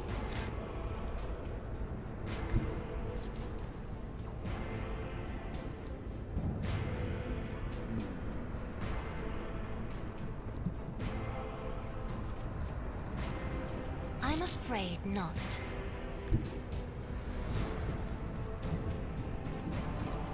I am a navigator, not a servitor. You've unleashed fury. I'm not accustomed to being ordered around.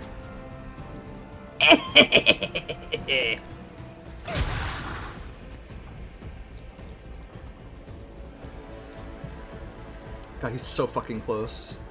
Burning Touch of the Warp. The True suffer warp damage or affected by psychic powers that cannot use power from pain and lose all bonuses of this ability for 2 rounds. Okay, I see.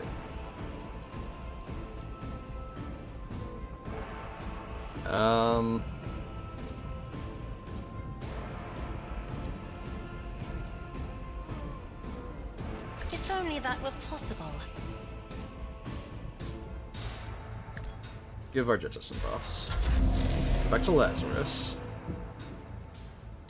Lazarus, go back to Cassie. Alright, one more to finish him off. Whatever that Thrallmaster business is.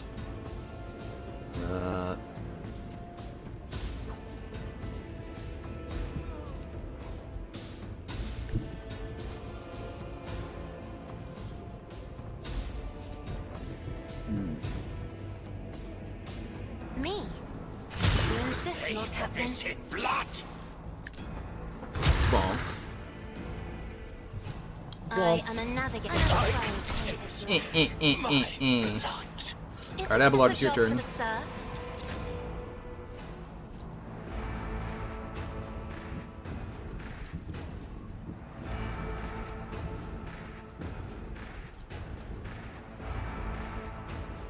At your beck and call.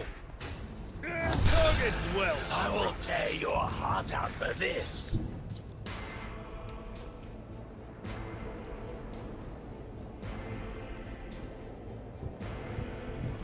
A tactically sound approach. Yep. And It charge. will be done. Motherfucker! The Thrallmaster's dead. Doesn't that shouldn't the guys get to go free now? Son of a bitch. Charge probably gonna die to the toxic damage too. Oh my god. Yet. I was really confident that, you know, killing the Thrallmaster would free the Thralls. That, does not appear to be the case, however.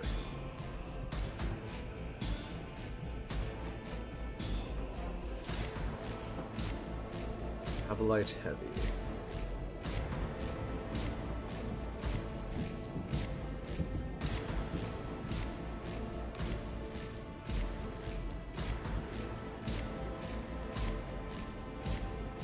is beneath me.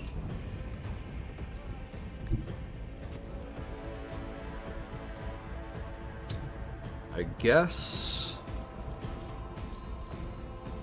kill this guy. And silent.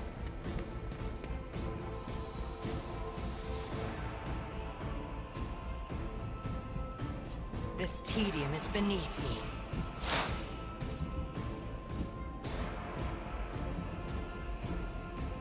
If it serves your cause.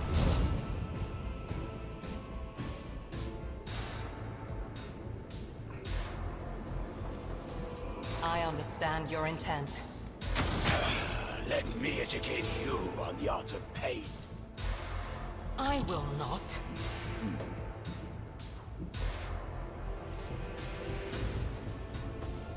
Just I am not your crit. Xenos pet monster. Oh, she did crit. Oh, she just rolled just a little bit better. On actually, she would have needed to roll like near max. Oh well. He will die soon, TM. Argenta.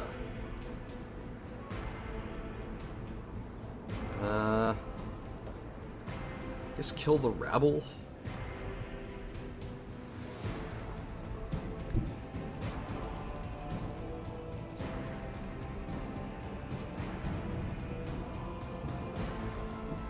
Guided by faith.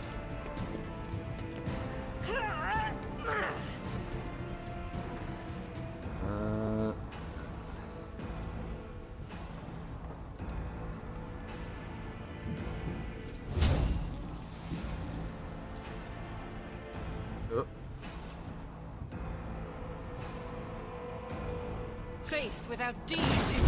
Damn! Oh my god, that's a 118 damage shot. Holy fuck. Doubt is for the weak.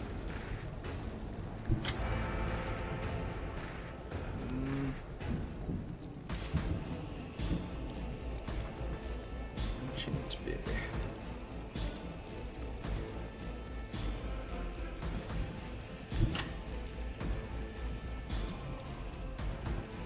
Yeah, fuck it. Yeah, no. You know what? Fuck it. We'll try. God Emperor, move through me.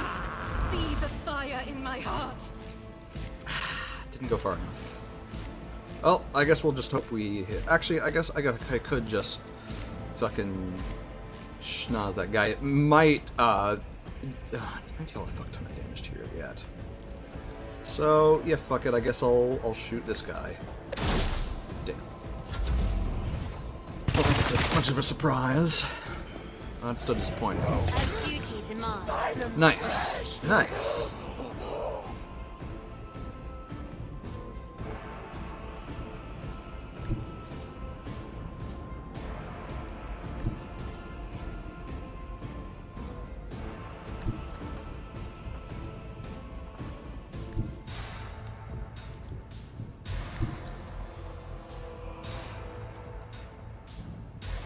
So dumb that it's like a 2D cone instead of a 3D one. Oh, whatever. If I may. I refuse. Isn't this a job for the Advantage. serf? I'm not accustomed to being ordered in painted black.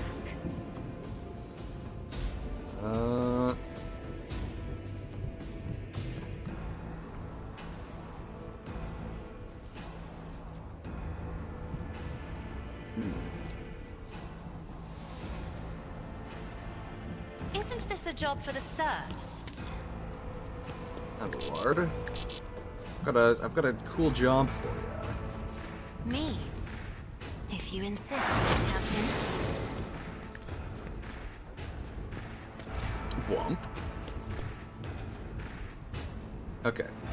First off, gonna heal this shit.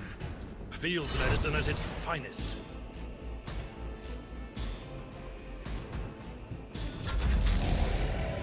Now the real turn. Hey, Abelard, go kill that guy. Colors.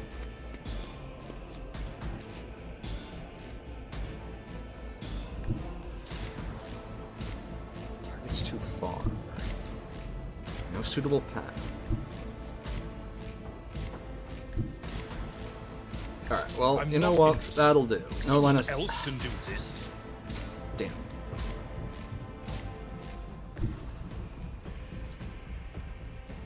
At your beck and call.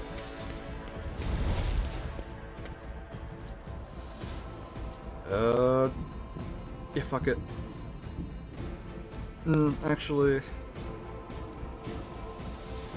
Hello? Game.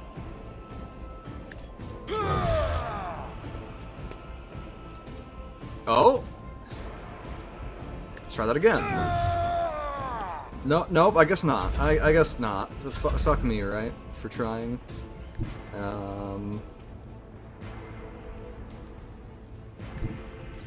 Indeed. Grey hair, sure hair. I'd rather not. At your beck and call. It will be done. Die. An exemplary strike. Die. I took care of this one. What a pleasure. Tried and tested tactics are the best ones.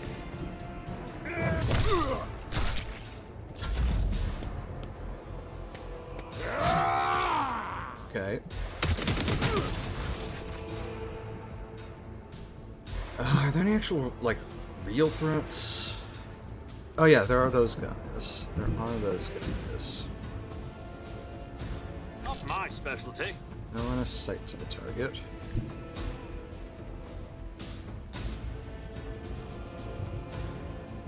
That doesn't reach.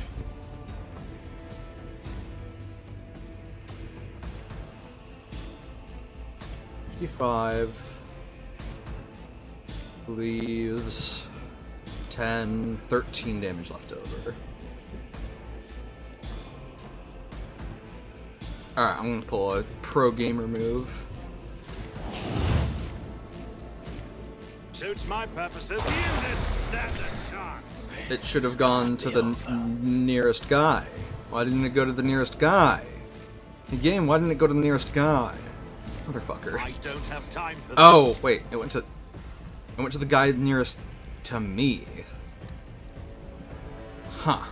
That's not quite what I expected. Hey buddy. Where? Absolutely not. I used Scorcher, resets cooldowns on all attacks and attack abilities.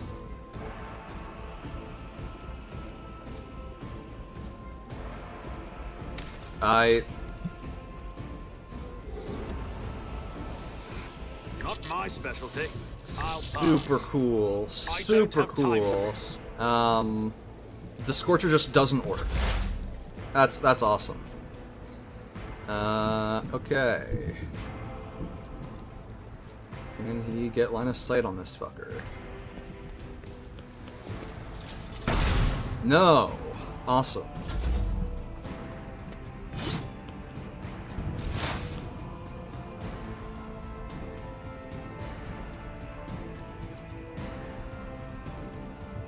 Alright, fuck this. Stop trying, monkey. What do you mean no line of sight? Okay, there. Just designate That the is line of target. sight.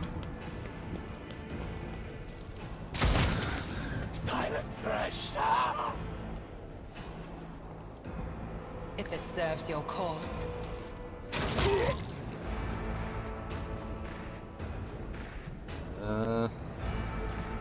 Sure. This tedium is beneath me. Fine. Argenta.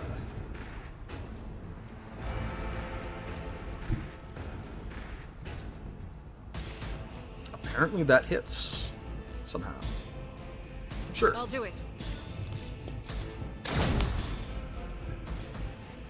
As the Emperor commands, I act. Oh, I forgot I have the bonus attack move on her. Anyway. Bye. As duty demands. Alright, we defended it. Can search it for survivors. Bloodthirster. Each hit decreases the target's weapon skill, ballistic skill, strength, toughness, and perception by -5 stacks. Holy shit. That's really good. That's really good.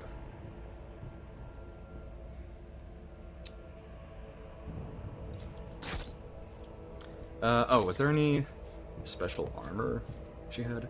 Reinforced Incubus armor. 55% medium, plus 15% armor against ranged attacks. I see. She can't wear it because it's Drukhari, which I guess are biologically distinct enough, I suppose, that... I'll lay claim to the stars. It's a weird thought. They can't share armor because they've already... Look no further. Dude. Okay, that's just glitched out then.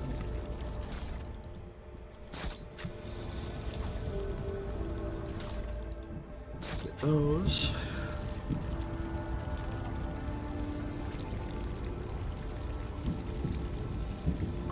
Pascal.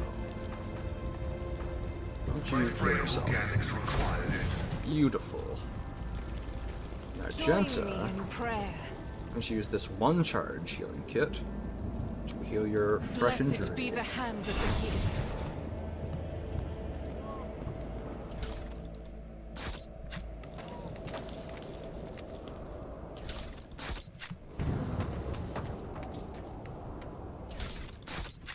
Victory awaits! Pick all these fellas' equipment up, and then let's go and presumably I can untie wardens or whatever. I was one step away from death. Okay, yeah, I have to manually do it for some reason, but sure.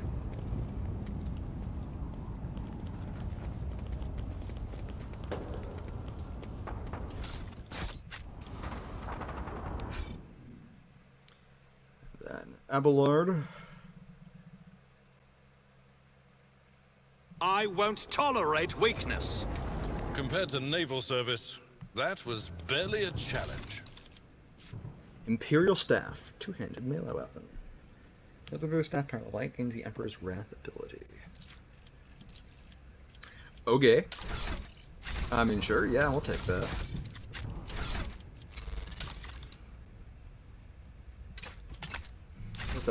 What does that actually do? We must act.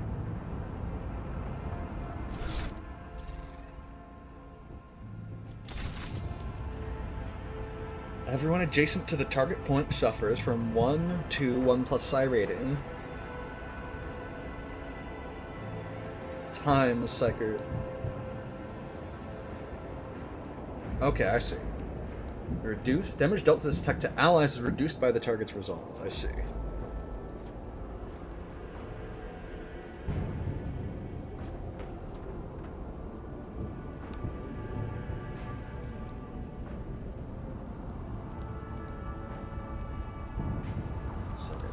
My psi rating is now effectively 5. So that'd be 6 times the power level, which is 8. 6 times 8 is... I want to say 48. So... That's not terrible damage. This seems a lot more reliable, though. Well, I guess it is area damage.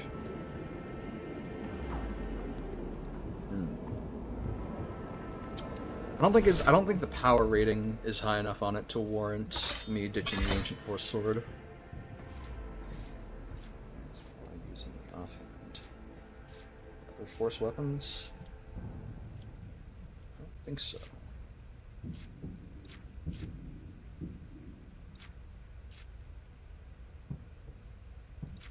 Oh, that's...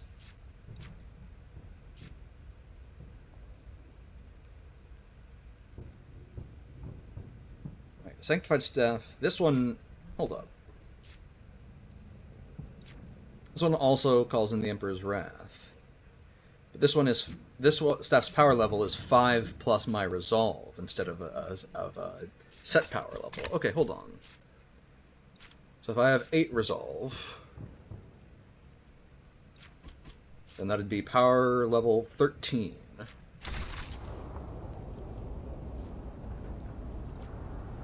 I guess, does it also... 15 willpower, it's 10 fellowship.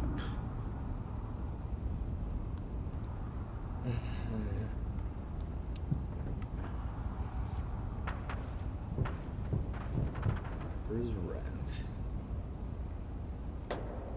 Okay, so that would do a lot more damage.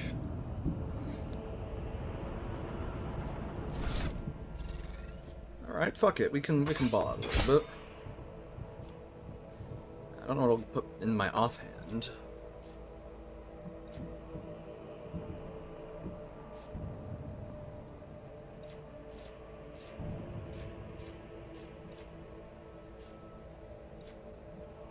I have any other force weapons.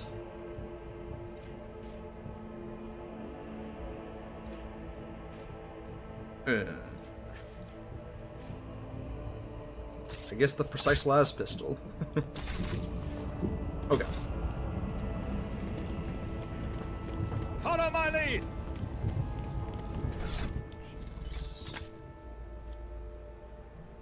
Damn.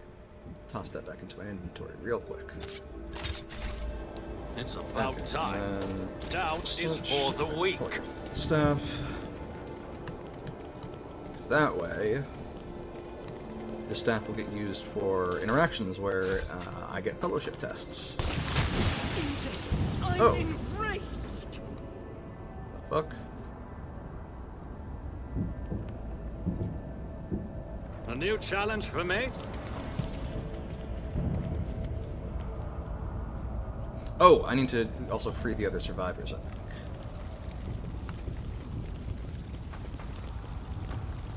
And I suppose also check over... Right, that body just doesn't want to be eluded for whatever reason. I'll lay claim to the stars. Anything of note up here? No. Cool. And there's some goods over here. Okay.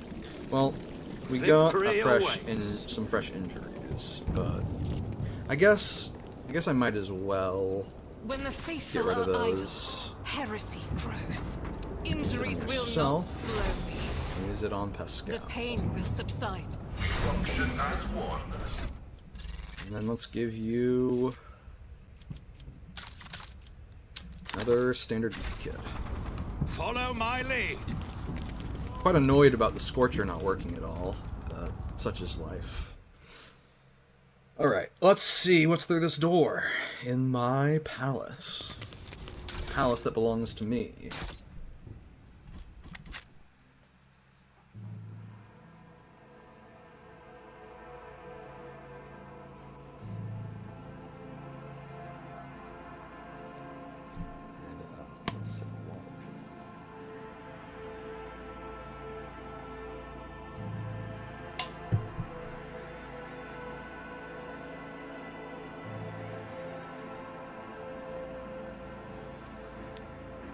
Okay. What we got here? It's about time.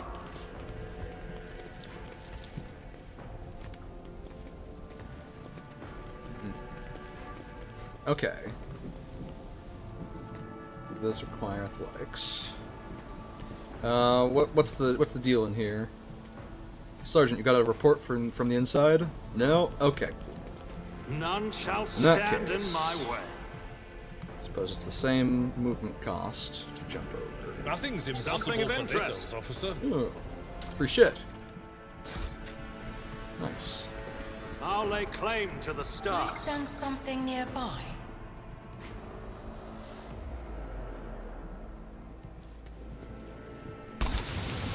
Done. Whatever New that was, it challenge missed for me? so I'll take it.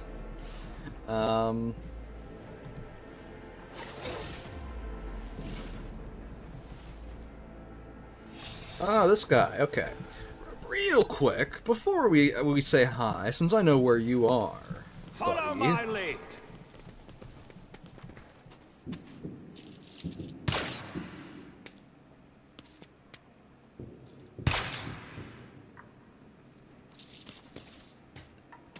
Die, inhuman scum! Are you challenging Oh, me? Achilles Scalander.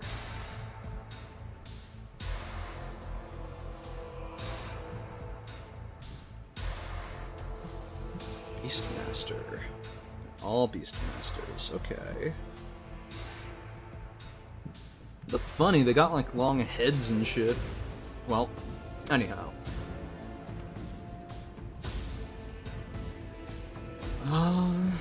Okay. Abelard, you go up there.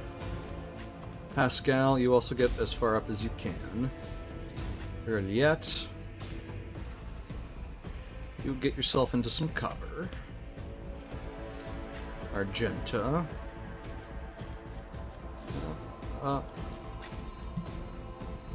Cassia, my beloved, you go there. I shall go here. Oh boy, it's killing time. My favorite time of day. Fuck off, do not kill Achilles Scalander. Well, actually, maybe he'll just pass out instead of dying. This is only one way to find out. Really, oh, I need you to kill the shit out of that guy. I understand your intent.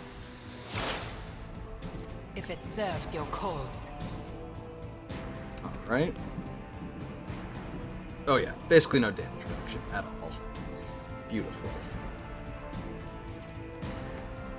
And we'll make that extra double damage.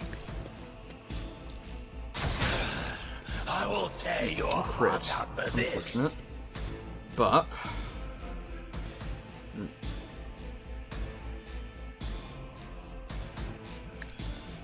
I'll just shoot him again. Let me educate you on the art of pain.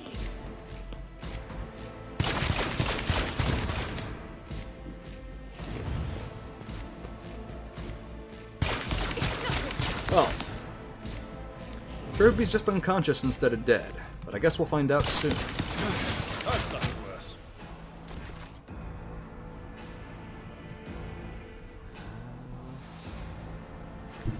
Cool.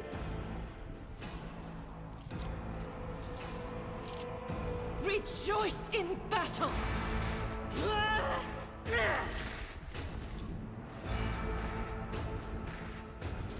Faith That without guy as deeds well. is worthless. Pull the bull.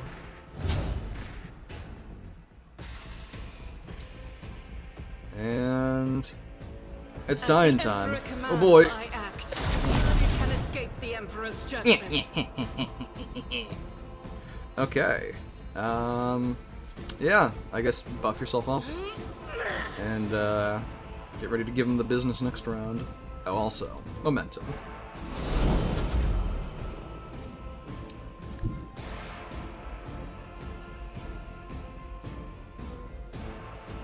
Yeah. I have read tomes of military tactics. Should check that before I press the button, but this works too. Not a servitor.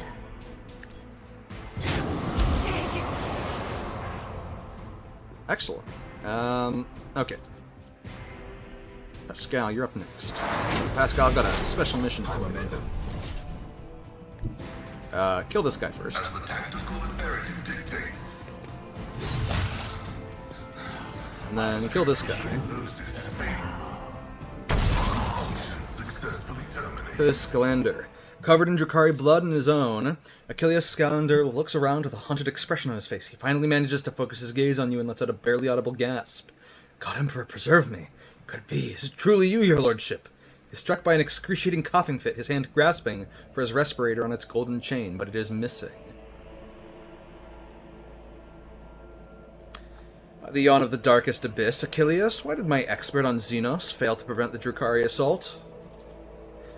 I focused all my attention on investigating the attacks across your protectorate.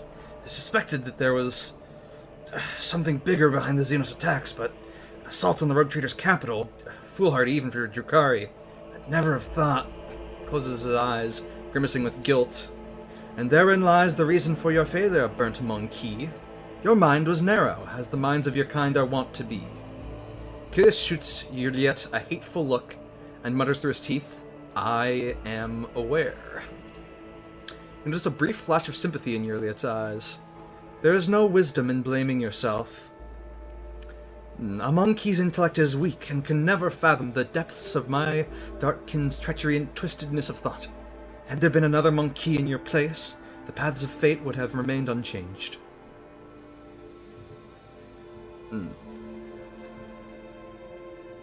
Inspect his wounds. His body is covered in an unthinkable number of cuts and injuries. The Drukhari put great effort into filling his every moment with searing pain. However, none of his wounds are life-threatening. Were you able to glean anything from your attackers? His burnt lips twist into a bitter smile. Oddly enough, I was, your lordship. Drukhari had no idea that a mere Adeptus Administratum secretary could understand their alien speech. While they were deliberating over how they were going to kill me, they mentioned that other Monkey had been helping them all this time. Renegades or pirates or something of the sort. Take time to identify these traitors to humanity, but I give you my word they will pay for what has happened in Nargonas. What did happen here? When the report came from orbit about the Xenos attack, I was in the Administratum halls, resolving the matter of your succession. I rushed to my shuttle and prayed to the God Emperor that I would reach the palace before they struck. But before I could get rid of all the Picts and documents I'd gathered, the place was besieged. I had to take a risk and burn it all. The Xenos surrounded me when I was setting fire to the last remaining orders, and they decided to have fun with me. Achilles closes his eyes shut. Holy Emperor, deliver me from the memories. Why'd they torture you? Why? It's just the nature of the enemies of humanity, your lordship. They have a taste for our pain. What did you tell them? He looks you in his eye, his gaze unexpectedly clear. Nothing. But they didn't ask me anything. They didn't look for anything. They didn't so much as poke around the place. It was strange. Or it is that you do not remember anything, Monkey, and it was their intent that you did not. Cassia reaches a hand out to Achilles' shoulder, and gingerly removes something unseen from it. Your hues are covered in a layer of certain ash, Master Scalander. I can see the loud, bleeding colors underneath. May I put them at ease for you? Achilles bows his head guiltily. It is a great honor to hear such words from Lady Orselio herself, and still, I must refuse. My scars, both physical and spiritual, are my reminder of this mistake I made, and my key to redemption. I'll administer first aid. Your fast efforts pay off. Your knowledge of Medicaid allows you to stop the bleeding in several areas and somewhat eases pain. You shouldn't have wasted your time on me, your lordship. Alright, that's enough talking, Achilles. I'll contact Clementia and have her summon a Medicaid. Get out of the palace while you can. Gritting his teeth, he bows and withdraws to the gatehouse in front of the palace. Cast your eye there.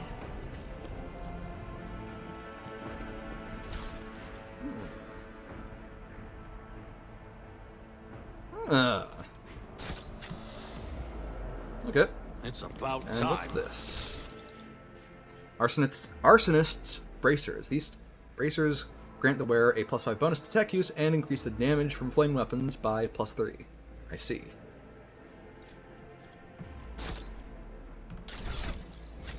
This is a power weapon. No, yeah, it's a Melta.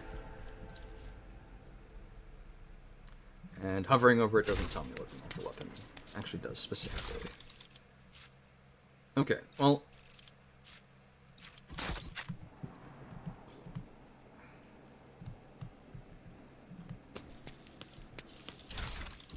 those as well. Broken furniture, tattered fabric, bloodstains. Someone in this room put a desperate defense against the Xenos. None shall stand in my way. Portal is blessed with multifunctionality. Among numerous mutilations of the bodies, thin cuts are barely distinguishable. This is the work of a skilled torturer, not enraged fighters.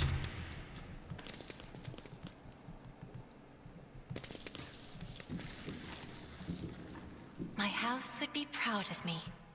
Awareness test succeeded. Oh, hey, buddy. Pray the Emperor, it's you.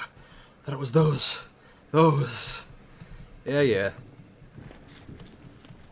You're safe. Come on out. Anyway, I'm gonna go kill Drukhari, who I'll lay claim to the stars. I have some unfinished business with him.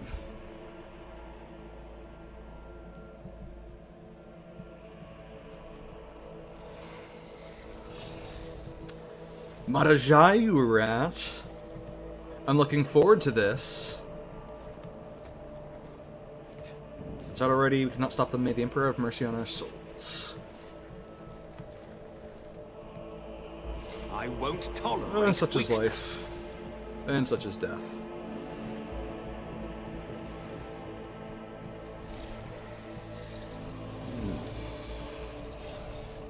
Oh. Marajai casually gestures with his hand, either welcoming you and inviting you to admire the brutalized hall. At last! I was beginning to think that your lumbering bucket had perished on the way back.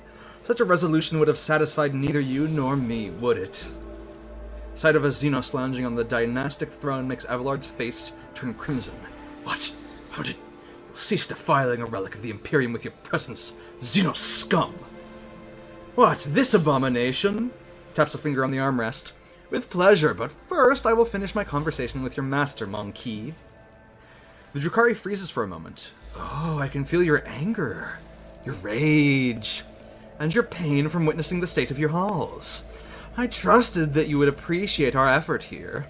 I could have long vanished into the tangles of the webway without awaiting your arrival, Monkey. I could not refuse myself the small pleasure of savoring your torment at the sight of what I have done to your home. You're still with him, cousin. His voice is dripping with saccharine mockery. How fares your search for your lost family? Or is being at a monkey's beck and call occupying all your thoughts and time? You will be silent, Dark One, or I will silence you myself. Why did you attack the palace? The sole thing that your kind is good for, Monkey, is your ability to suffer. I have long since surfeited with physical pain. Your kin provide it in abundance from their cages in Komorag. The pain of the soul, on the other hand, is a rare delight. After all, I had to recompense you for all the trouble you've caused me. However, did I not give you a gracious gift as well? That pesky meddling Tazara who harrowed your little worlds for so long. You have garnered her head, and I, a peaceful existence where she is not constantly in my way. He gives you a thin smile. To die at the hands of a monkey is the worst possible punishment for a champion of the gladiatorial arenas of Komorag. The final moments were torturous.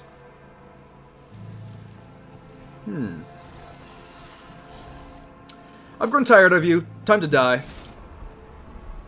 I don't want to leave you all alone. You wouldn't appreciate that, would you? Is he seriously gonna get plot armor? Camelites of the Reaping Tempest, I leave this. This is some bullshit. Okay, this is some bullshit. This is fucking plot armor. This is some Kai Lang bullshit. We're just standing here while he monologues, and he gets to have a hovercraft take him out of here. That's some bullshit. I'm sorry, that's fucking shit writing. That's shit writing. Owlcat, I'm upset with you. That's just straight up plot armor. Chimera. Oh, Jesus Christ. Jesus fucking Christ.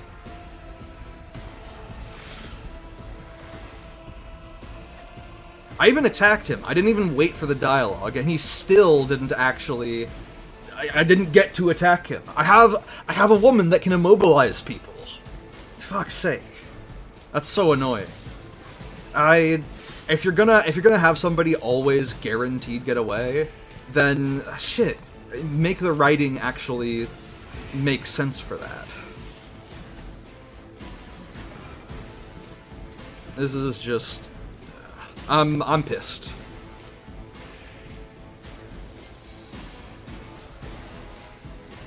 Owlcat can write better than that.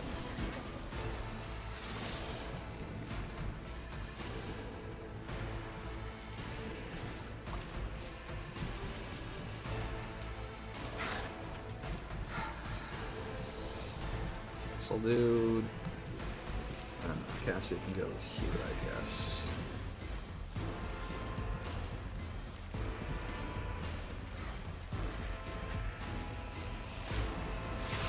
I'm really fucking annoyed with that encounter, honestly. The fact that I attack and I don't actually get to attack, he just gets to leave anyway, even though I forego dialogue options to attack him, is really fucking annoying. I should at least get like a round to kill him. This is...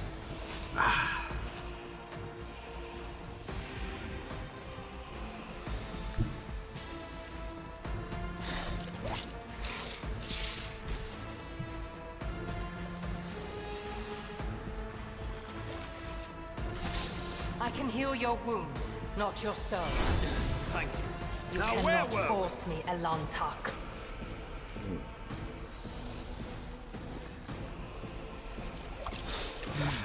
Take this and stay out of I my don't know, way. fucking... Back into the fray. I know, actually, I'll put down this. I am not your trap. Xenos Your pet, troubles. monkey. An exemplary strike. You've got to be fucking Into shitting. emotions. How intelligent is this beast that knows to immediately path around the trap? Fuck.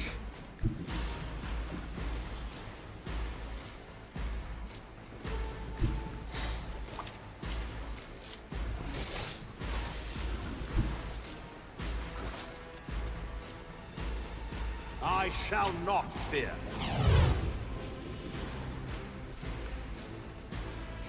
All to it. What? What bonus turn, huh? What fucking bonus turn? Phase shift. Oncoming damage from every second successful attack. Cool.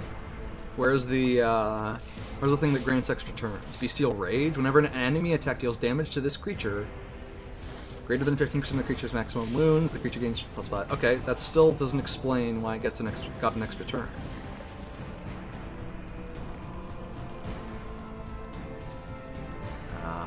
Will this explain it? Let's find out.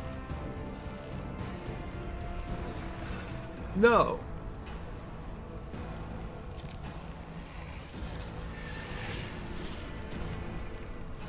That's exceedingly annoying.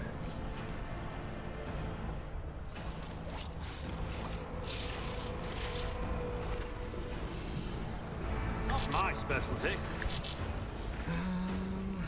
Why can't I use any of my abilities? Oh, they're just grayed out. Very cool. Suits my purposes.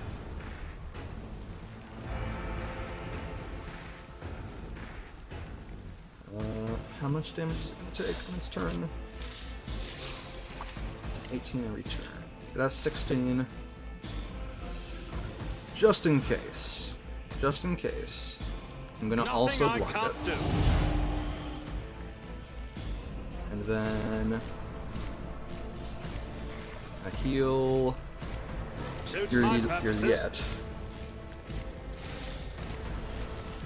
And give Abelard a buff.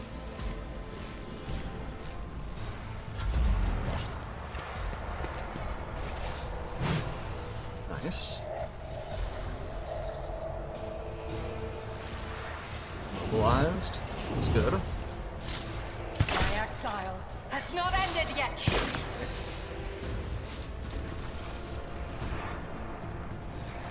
I'm glad I healed her.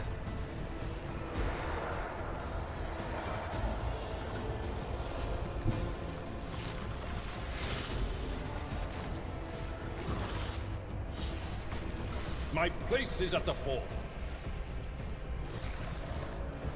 At your beck and call. Okay. I'm not interested. Victory is imminent.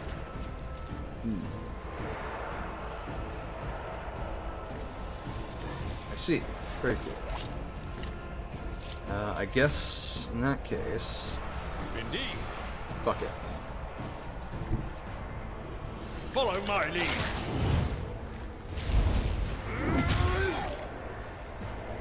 Oh, god fucking damn it. It will be done.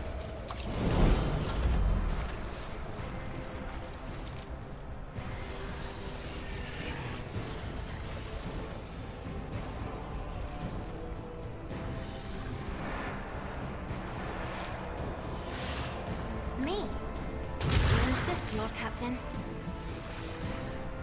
Isn't this a job for the another foe painted Fuck. black? Christ. I'm not accustomed to being ordered around. She was not included in Touch of Anger. That's fucking ridiculous. And what the fuck is this? Huh?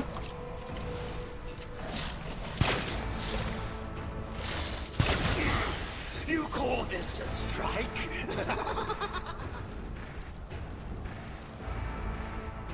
I am a navigator. Feel foul breath.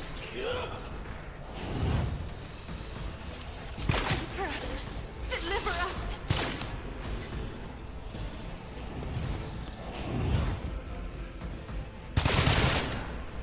You've got to be fucking shitting me. This shit's so annoying.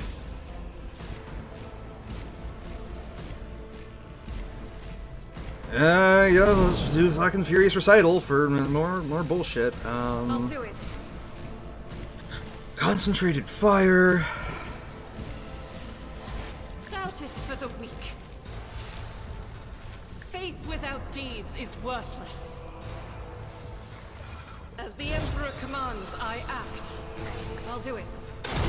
Why I was told. Unleashed my fury.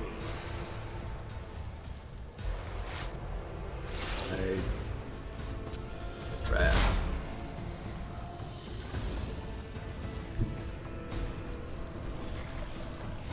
This shit's getting me just. This shit's giving me like flashbacks to the goddamn like Kai Lang subplot from Mass Effect, where it's just some guy who's an annoying bitch. He's not an interesting character, and he just has plot armor, and that's just so fucking grating to deal with for more than like, I don't know, one encounter maybe? Like, okay, he can run away once, sure. Everything after that, you better give me a goddamn good reason.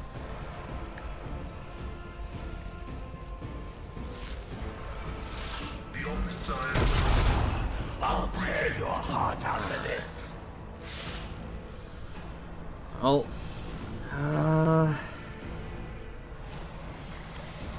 fuck, I don't know. Running Sure, by narrative why not? time. Why not? I'm just fucking pissed at this point. That's just such a, that's such shitty writing.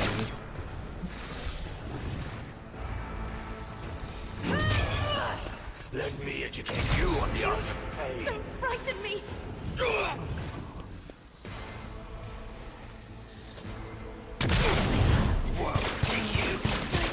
Oh, great. Okay. Yeah. Do not Fucking fantastic. into emotions. Your technology is limited, but I am grateful.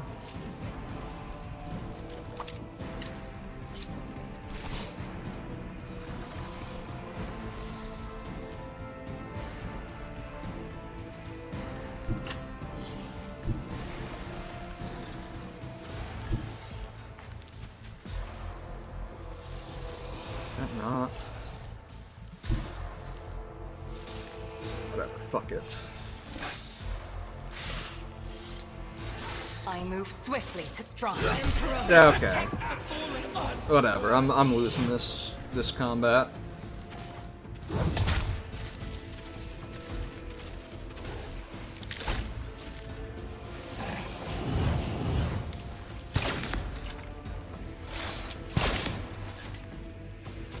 Pain and duty go hand in hand. I've seen worse battles than this.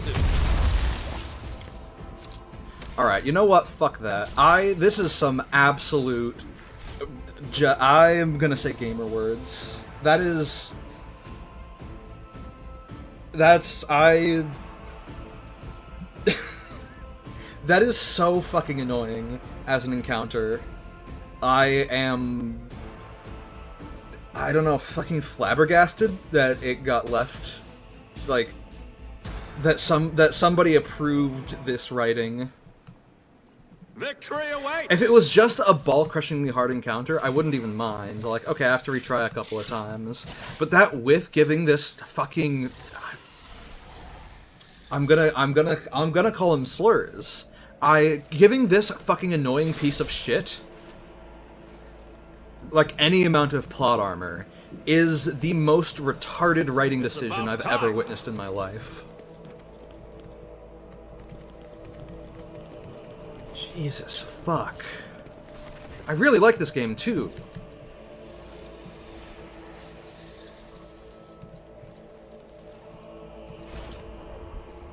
Oh, whatever. Don't care. Don't fucking care. Kill yourself. Human scum! Do not plead for swift death. Yeah, whatever.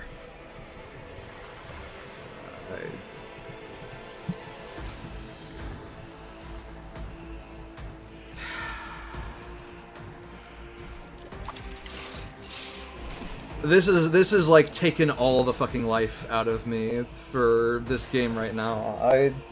I feel like the writing's been really good up until now, and then they have just like their favorite guy, and they're like, no, you can't kill him. You can romance him later on, guys. So you can't kill him yet. That's really shitty writing. At least make it so that he, you know, like has his escape shuttle ready. At least then it makes sense that, you know, I can't stop him from leaving. This is just ridiculous.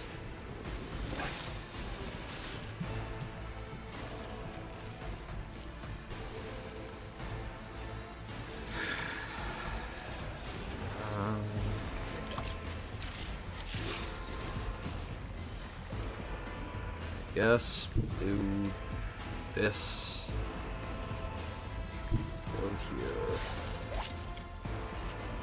What radius? I will bathe this battlefield in righteous fury.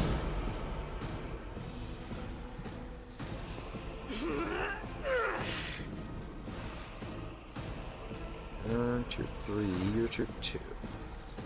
Doubt is for the weak. Since they're I'll two do it. distinct ones. As the Emperor commands, I act. Here you go, buddies. Faith without deed. Cool.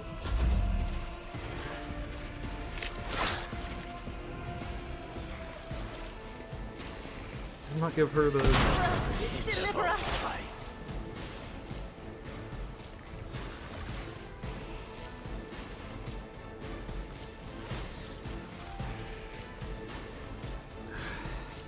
Guess I'll walk her over here.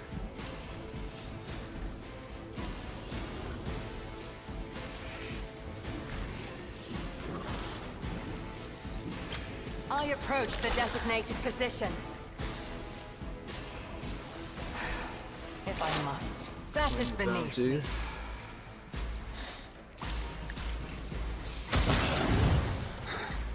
Again, why do they get extra turns? There's nothing listed on their stat block. What is this shit? Oh god, this is so fucking annoying.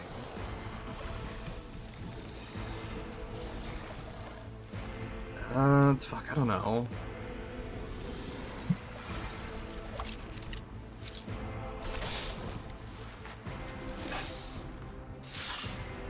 This tedium is beneath me. Give them a trap they can't escape. At least that they can't avoid.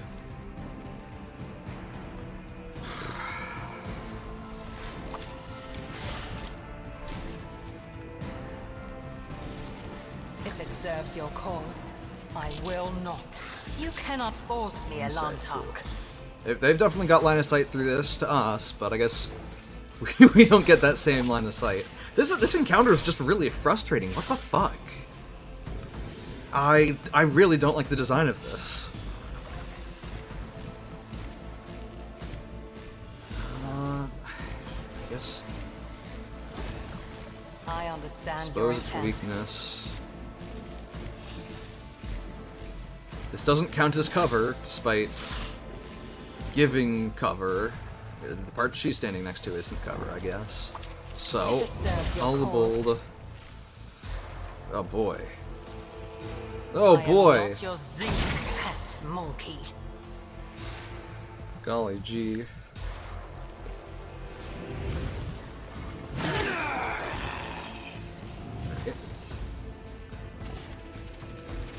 Oh, they give them extra turns. Oh, that's fucking awesome. Investigation liturgy is required.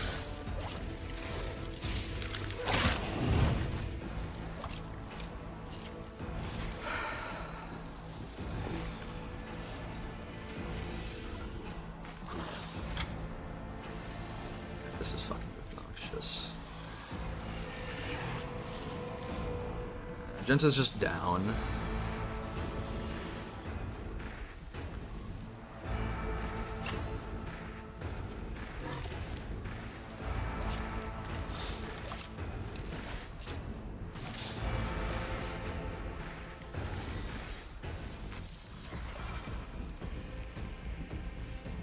Sure, why not? And then we can do this, and... well, actually, work. Cancel the movement. Cancel the movement. There we go.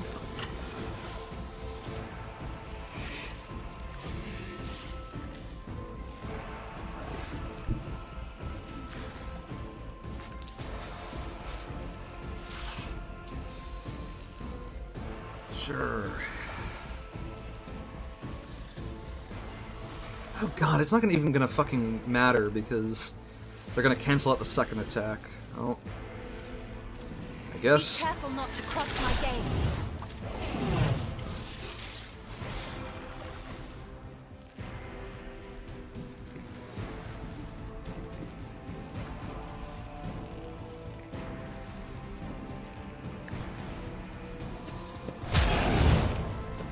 Cool.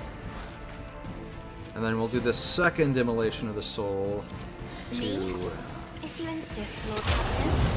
burn up their thing that eats damage.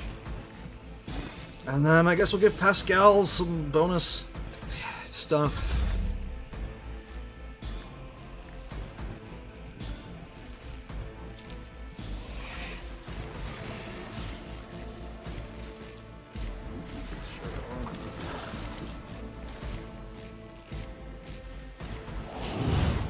Advantage.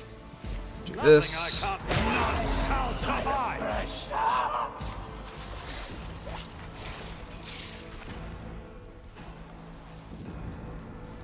Excellent.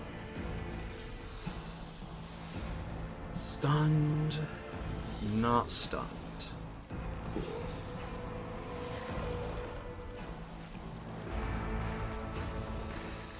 I need Cassia alive. Already done. I can live without Pascal. I need Cassia.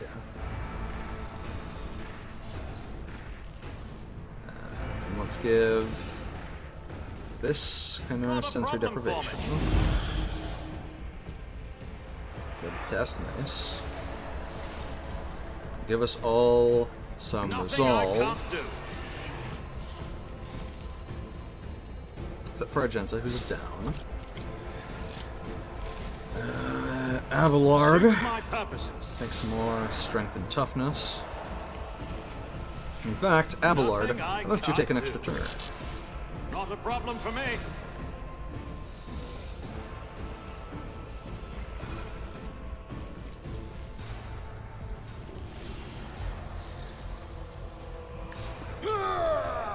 Enemy.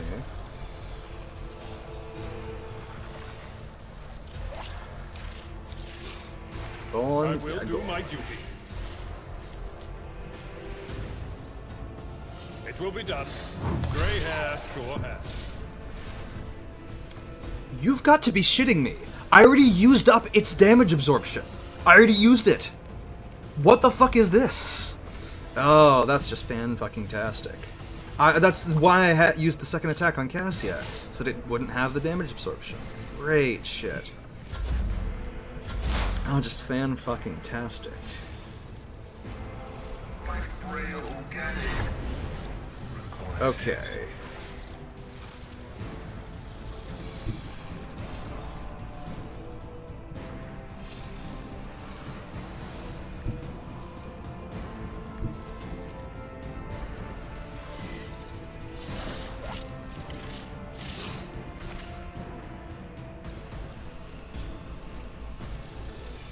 Request approved.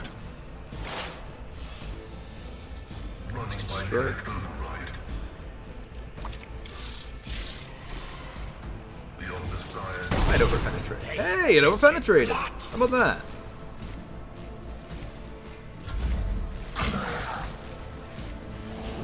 Neither of them got immobilized.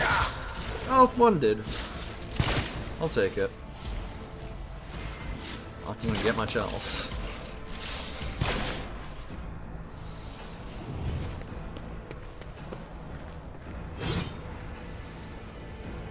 Cool.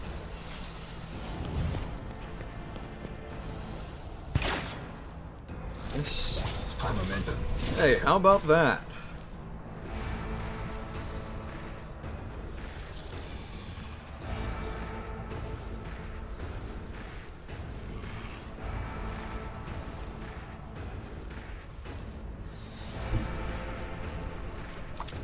You've got to be fucking kidding me.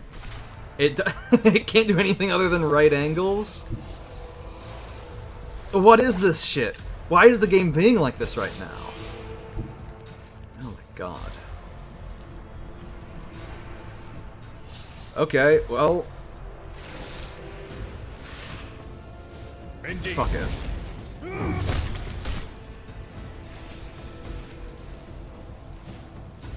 At your beck and call.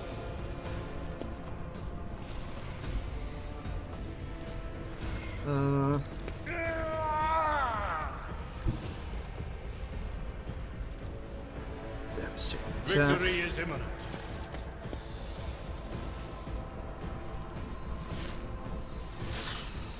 Alright, get At your fucked. beck and call. Alright, you piece of shit. It's time for fun.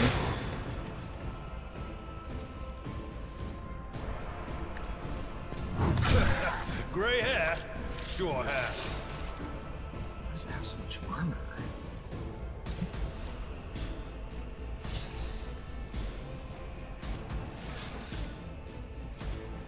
It will be done. Target well struck. Jesus Christ. An exemplary Okay, strike. now it has lowered armor. Indeed. Target well. That's not the Not sound that much you like lowered, to but Grey hair, lowered. Sure hair. Your last stroke of luck.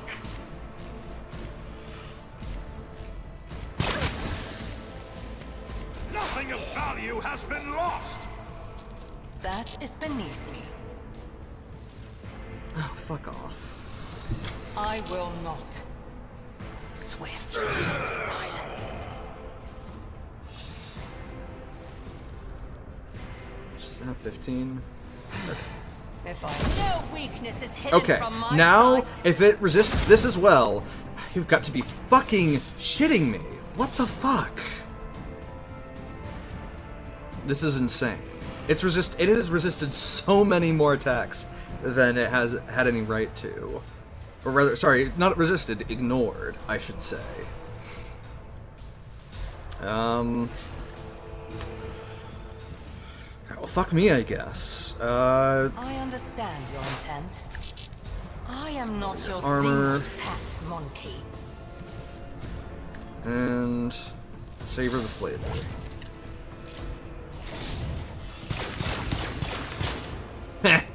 Get fucked, retard. Alright. I don't care much about the Beastmaster.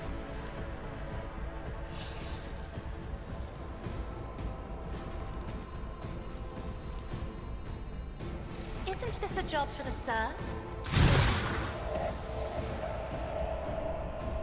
That's fine. Me? I resist this. Insist, Lord Captain. If I may? Please, Lord Captain. Do not dare Yeah, ask. okay.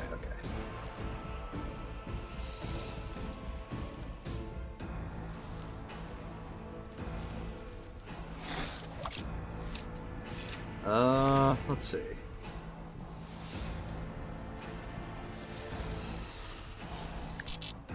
Let's do this. Actually, no, let's just bring that back out. That is foolishness. Oh. Okay. Sure, why not? Pascal. It's too far. Okay, that's not too far. The scriptural prognosis is favorable. God damn it. Keep on forgetting that I only get one attack. or rather that I only get that I get 2 AP and that this costs 2. Well, that's really annoying, but I'll start putting some exploits on them. If only that And were then, possible. because I changed the turn order, I guess I get to apply that effect again. Great. Momentum.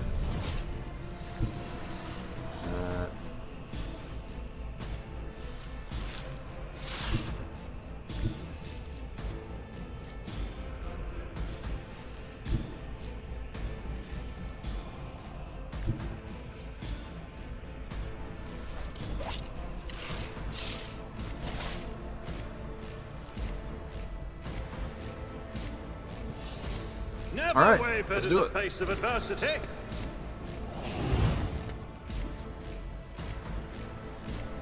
Already done.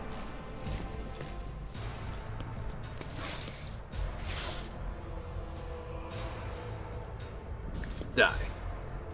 You didn't stand a chance. Okay, and that fucker will die on his next turn. Pretty sure. Yeah, because that was mental damage, so he'll take half again next turn. Okay. This time I shall heal myself. And give strength to myself. Suits my purposes. And I'll bring Abelard. glory to my You get an extra bloodline. turn. Victory Kill that is fucker. I'd rather not. An exemplary stroke. At your beck and call. Grey hair, sure hand. Reduced to dust. Okay. That one's already dead. Just doesn't know it yet.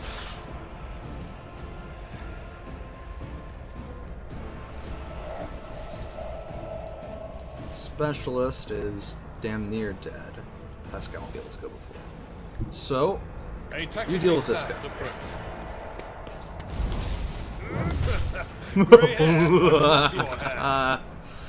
That's more like Took it. care of this one. I refuse now.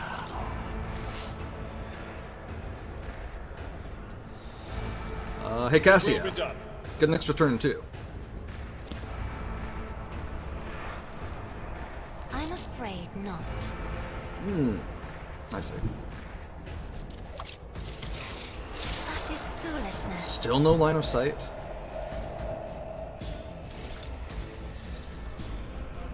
There we go. Step aside.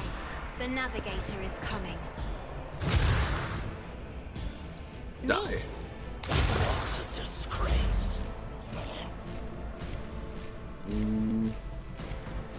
Out of range. Just in case it somehow survives.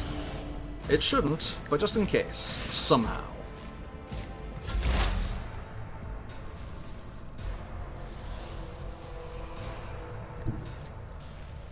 Alright, die, you fuck.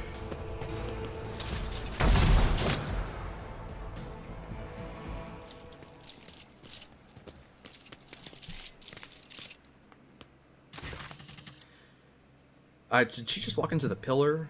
Yes, she did. Okay. Your lordship, thanks to your breakthrough, we were able to clear out the estate. Right now, with the aid of your ship's augurs from orbit, the surface troops are sweeping the streets of the Hive. Squads have been sent deeper into the city. Several units have been assigned. My apologies, of course you will learn all of all this from the reports.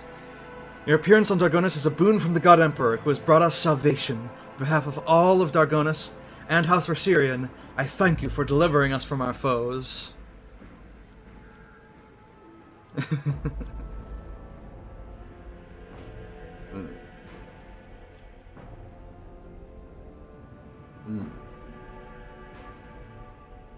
Stop wasting time talking and attend to your duties. There's still much more work to be done. Indeed, your lordship, but from now on the bulk of the worries will be shouldered by your subjects. We'll continue the cleanup of the estate and the neighboring territories. We must deal with the rubble, the corpses, and any other after effect of the fighting. The surviving forces will be enough to repel any sporadic enemy attacks if any are indeed launched. According to the latest reports, the Xenos are pulling out en masse.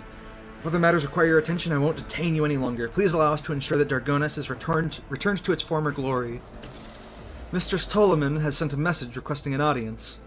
She has a critical report to deliver, and she will be waiting for you on the ship's bridge. Cool. I'm still pissed about that fucker getting away. That's so annoying.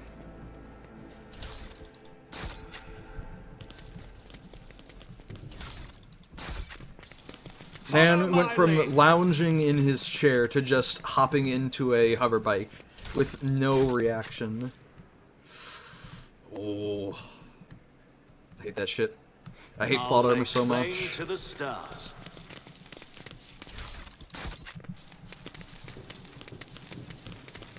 Any other shit to see here? I'm good to leave. Cool. None shall stand in my way. Clean up this planet, and let's, I guess, see what's up with this. Ceremonial throne of the head of the Von Valancius dynasty. Right. I won't tolerate weakness. Oh, black, that doesn't matter.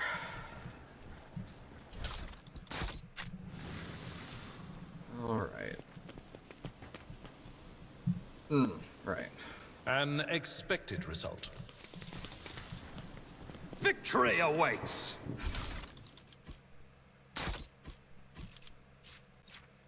Alright. Okay. Whatever those red cubes are, I guess. Thanks, game, for telling me what those are.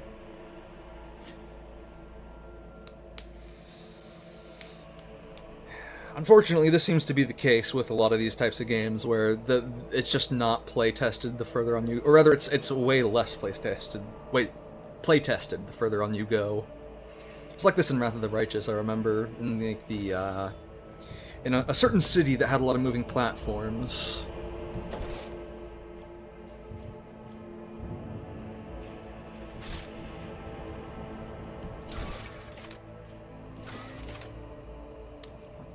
Master. Return to the ship.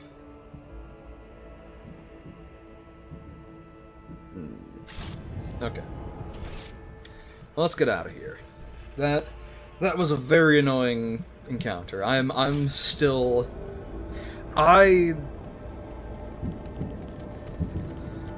Maybe I'm being a bit of a snob, but like I just fucking despise plot armor. Like it just immediately kills whatever interest I have in like a storyline or a character. Like, I know that guy can be a companion if you so wish, but now all I want to do is just. I'm gonna find the most heretical, painful option to kill that guy, and I'm gonna do that shit slowly.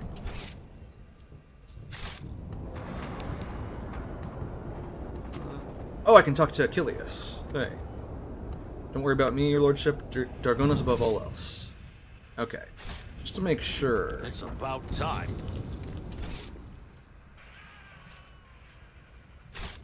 Yeah. That is who it is. Alright. Let's get the fuck out of here.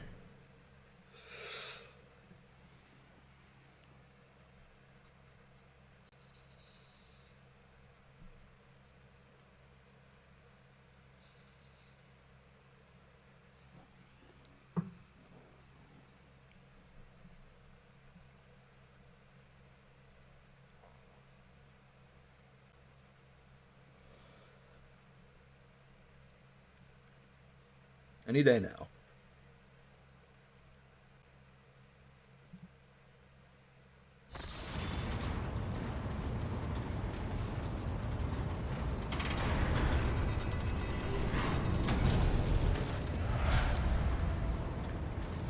Welcome back, Lord Captain. During your absence, we assisted the ground forces by coordinating their movements from orbit.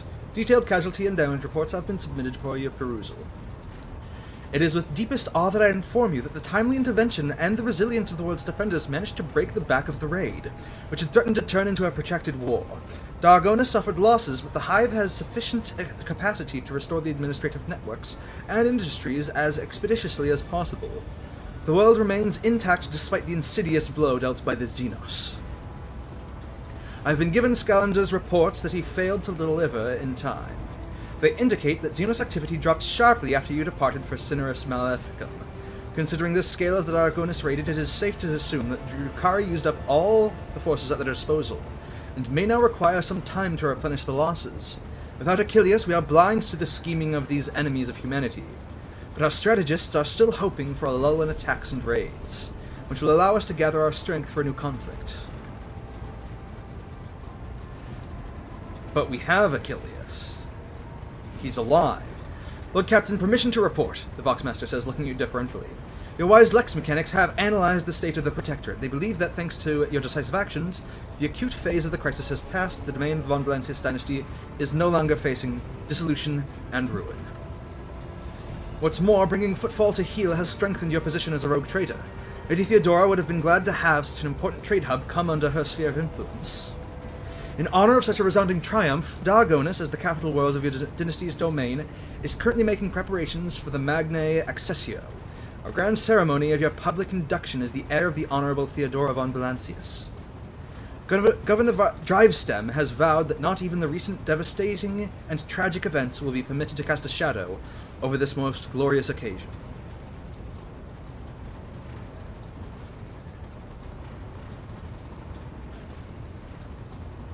What is this ceremony? I swear an oath and then shake a lot of sweaty hands. Girl of the Vox built into Vigdis's face lets out a short rattle that indicates a chuckle. That much is certain, but that's not all there is to it. There will also be a reception, as well as other noble guests. The distinguished rogue traders Caligos Winterscale and Incendia Corda will be in attendance. It will be a great honor for Dargonus to host 3 illustrious dynasties at once. Your servants wish to know your opinion on 2 matters related to the ceremony arrangements. The first of which is, what festive activities ought to take place in the capital on this glorious day? Did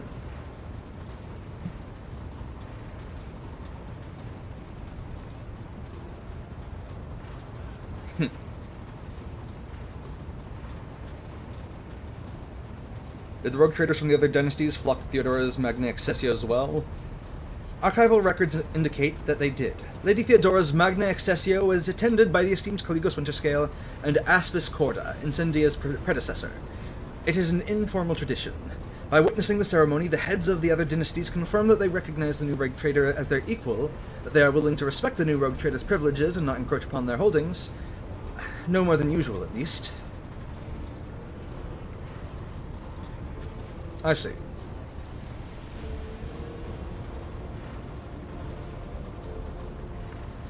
I wish to hear prayers and witness the people's faith. It will be done. The Emperor protects House von Valancius. The second matter on your servants' minds is, which 2 of your closest companions will be giving the honor of standing by your side during the ceremony? Does it matter? Absolutely. This symbolic gesture will accentuate your connection to certain classes or parties to which your companions belong. All eyes will be on you, and people will remember whom you choose as your closest allies. That is why there can be no more than 2, or it won't be a unique show of favor. The honor will go to Cassia, great boon for Navigator House Orselio, and who will be your second companion? Introduce Juliet to the public? I don't think so. She doesn't like that planet, and let's see. Abelard. He and his family have been loyal servants. Abelard deserves this place. The servants of House von Valancius will see in this the continuity of the dynasty's glorious traditions. I won't keep you any further. Thank you for your time, Lord Captain. I will see to it that your instructions are delivered to Dargonus. The Master of Ceremonies at the palace will report to you, and the capital is ready to praise your name. Ooh.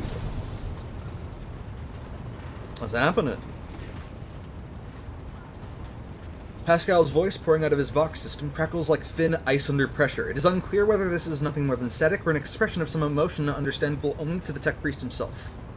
Lazarus, following the Omnissiah's guidance, I request permission to execute the report protocol that entails describing suboptimalities within the recent operations of the ship's systems and subsequently proposing the appropriate course of action.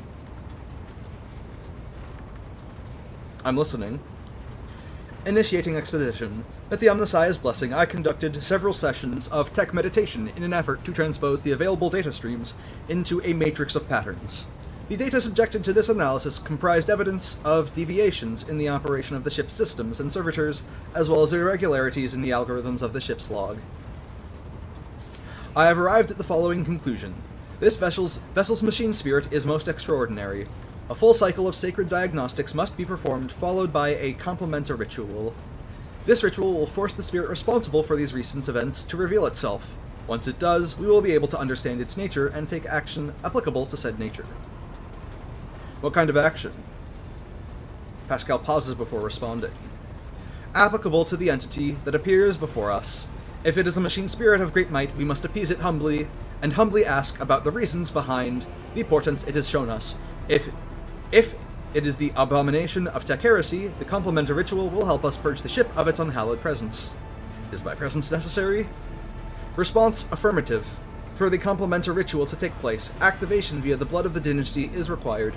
All of the ship's high protocols are activated with the key of blood. Very well, let us proceed with your ritual. You have my gratitude, Lazarus. I will notify my tech comrades to begin their preparations for the complementa ritual at once. Despite the resounding hum of the tech priest's words of prayer, the bridge feels unusually quiet. All sound sinks into the viscous silence like pebbles sinking into water. Lazarus, my tech comrades have spent the assigned number of cycles in prayer and vigil. Everything is prepared for the complementa ritual of cleansing. Its commencement will require an authorization key in the form of blood of a von Valancius. If you are ready, place a hand into the Cyber Gargoyle's receiving module. Where's the crew? All personnel whose function is below critical have been removed for the duration of the sacred ritual. Do you have at least a vague idea of what the problem is or what we might encounter? Pascal freezes momentarily. When he starts speaking again, you can tell how carefully and hesitantly he is choosing his words, a sight most uncharacteristic of Magos Haneman. The bounds of possibility are vast. We cannot be certain what we are dealing with until the calculations are complete. However, there exists a risk that all we have observed here on this ship are manifestations of abominable intelligence. What's that? Pascal's voice sounds hollow and seems to carry echoes of cannonades of the distant past. A transgression. A sentient mechanism created by human hands but no longer needing its masters. A rebelling machine spirit that has forgotten the will of the Omnissiah who sent it to serve and aid humanity, not to exist for its own sake. Only once before did our ancestors underestimate the menace that is abominable intelligence and its terrible power. A great war followed, one that humanity nearly lost.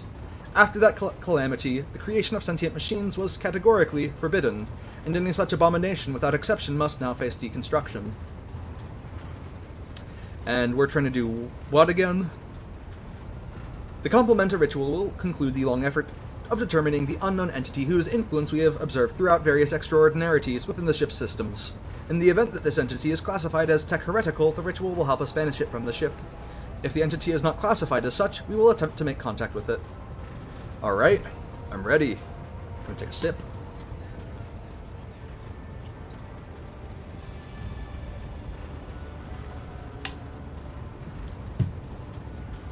The familiar cold metal burns your palm. This time, however, the servitor's jaws, instead of brutally clamping down on your hand, merely squeeze it slightly. You feel a thin rivulet of hot blood beginning where the metal fangs pierced your skin. Screeches and growls slowly rise from the bowels of the massive cogitator, as if a great beast is stirring awake. The vid screens in front of you flicker restlessly. Key accepted. Activating purgation protocols. Suddenly, the viscous silence of the bridge rushes toward you and wraps around you in a tight cocoon.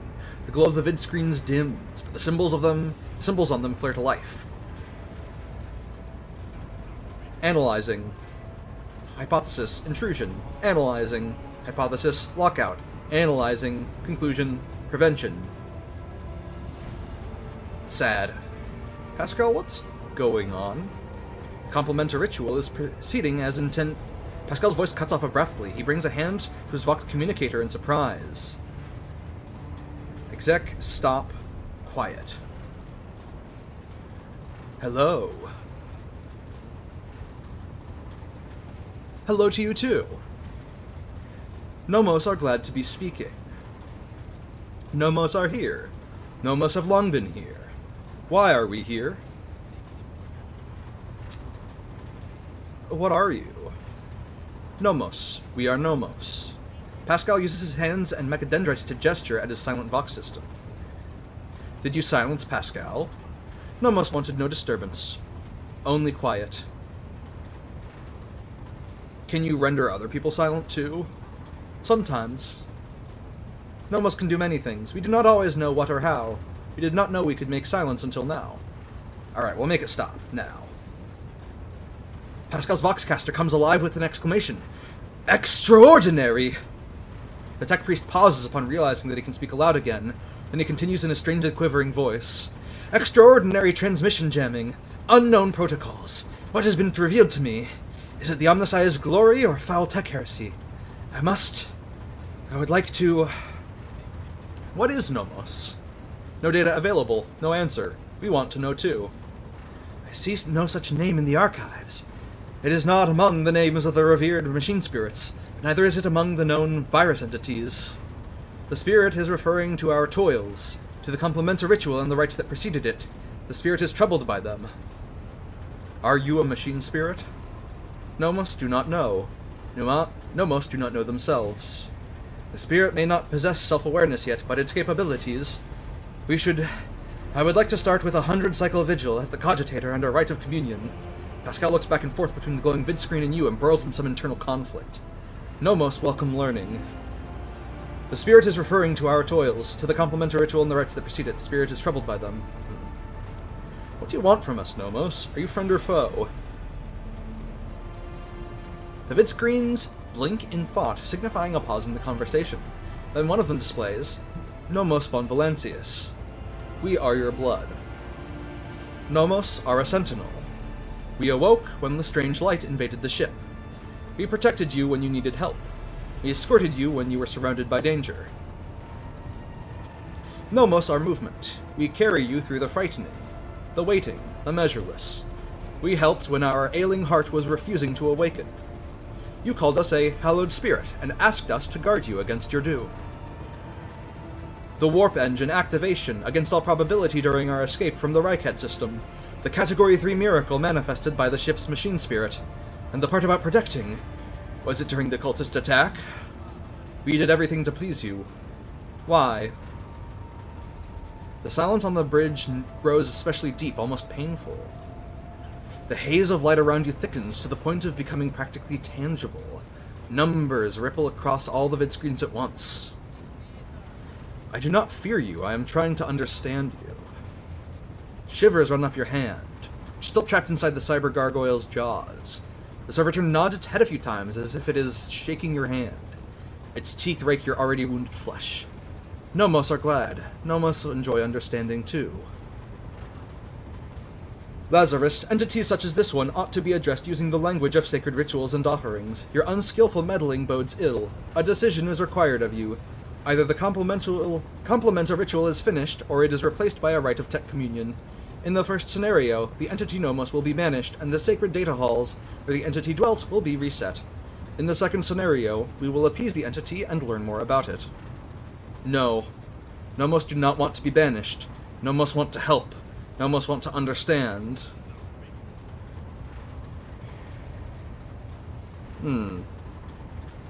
Okay. Well, let's start by clearing certain things up. Were you the one responsible for the ship's malfunctions? And what about the strange entities in the ship's log? Yes, Nomos did that. Are you angry? We only wanted to understand, to see how things worked. Pascal, what's your take on this? Is this entity a benevolent machine spirit or a monster? Pascal says nothing for so long that you begin to suspect that Nomos has silenced him again. When at last the tech priest speaks, his Vox-modulated voice trembles slightly. Understanding the essence of the entity Nomos is beyond my reach at present. The hypothesis spectrum ranges from the extreme of abominable intelligence to the extreme of the great spirit is the Omnissiah's apostle. The rite of tech communion appears to be a reasonable solution. The rite will take many cycles, but it will allow me to come closer to identifying the entity and making contact with it. I see. What else can you do? Nomos learn. Nomos try new things. Do you want to see? The cyber gargoyle slowly turns its head, dragging your hand along with it. The skull's eyes flash red. Scarlet gaze falls upon one of the monotonously chanting junior technomats. You blink, and an electric discharge erupts from inside the technomat's skull. The crimson-clad figure slumps to the floor. Does it please you? Do you want us to do it again? Lazarus, you are provoking the machine spirit. Stop. Nomos, enjoy communication. Lazarus is our blood.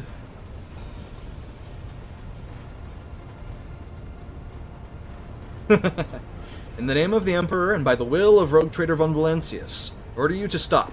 On this ship, none but I and the Imperium's laws can dictate who lives and who dies. We understand now. We may only stop functions of living things when you tell us to. You will tell us, will you not? We enjoy doing things with you. I see. I've heard enough. Pascal, you are to investigate the nature of this entity. Until we know the truth, Nomos is allowed to exist on the ship. Nomos want to learn what we are too. You will add things to your log, things that might help us. Help you. Pascal lets out something resembling a long breath. The decision is made. I will begin my preparations for the communion rite at once. Many cycles of interaction with the entity Nomos await me, but I welcome this task and accept it from the Omnissiah. Nomos are glad. Lazarus, will you speak with us too? We want you to speak with us too.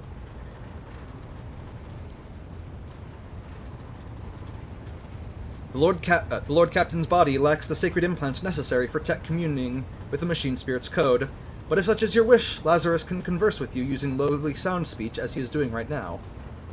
I will speak with you, Nomos. Nomos are glad. We have been lonely. Our work here is done, Lazarus.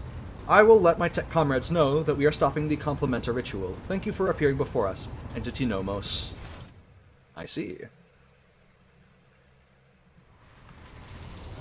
Hey. Hey, well, how are you doing? Servitor built into the huge cogitator turns its head toward you. The Vox emits a rasping voice. Hello.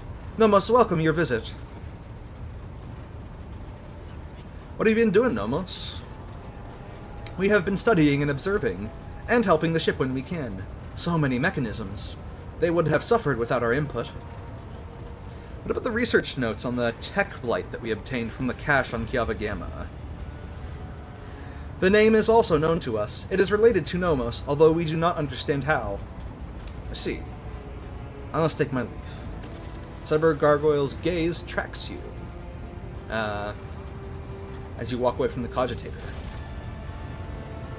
Oh, hey, we leveled up. How about that? Can't level my willpower. Can't level my intelligence. I guess I level my...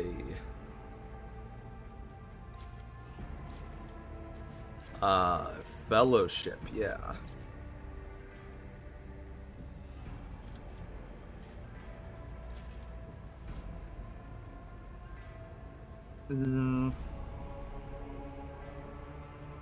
Where's Cassia's persuasion?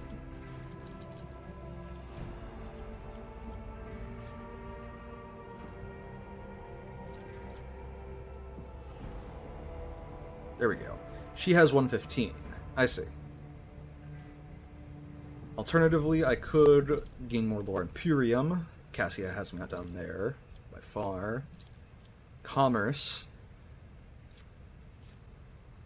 Yeah, Cassia has me outdone. Coercion.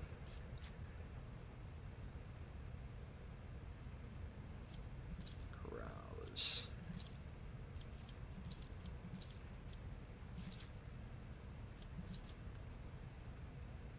Yeah, fuck it. I'll level Persuasion. I expected there to be a sound when I finished leveling up, but it didn't play. Odd. She can't level up Perception anymore. Yeah. She can level up Willpower. So she will. And...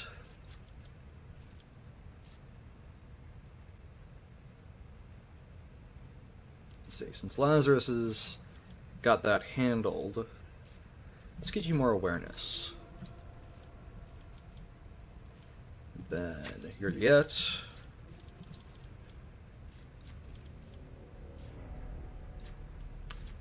I guess we'll get you agility.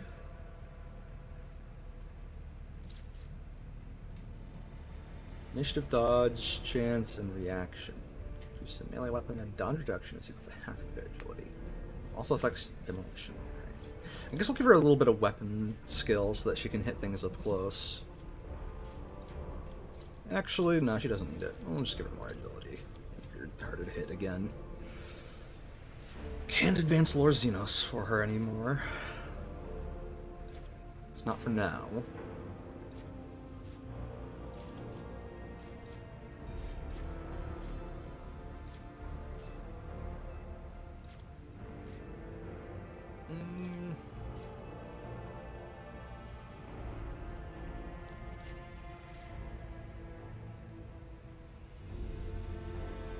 I guess demolition? It's like that, or I guess I could give her more Medicae.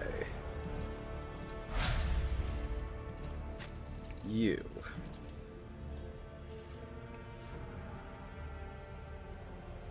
Let's give you more perception. And I can't level demolition. So I'll give you more Medicae. Pascal. You shall receive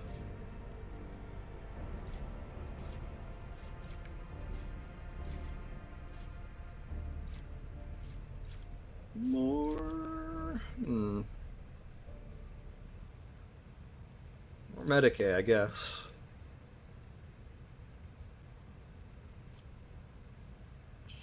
Sure, yeah. I like having a high Medicae skill. It means you can save people's lives and shit. Oh, Jesus.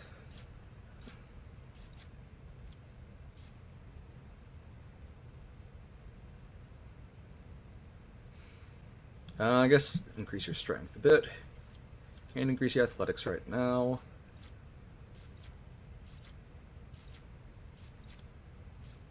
Give you more carouse, I guess. Okay.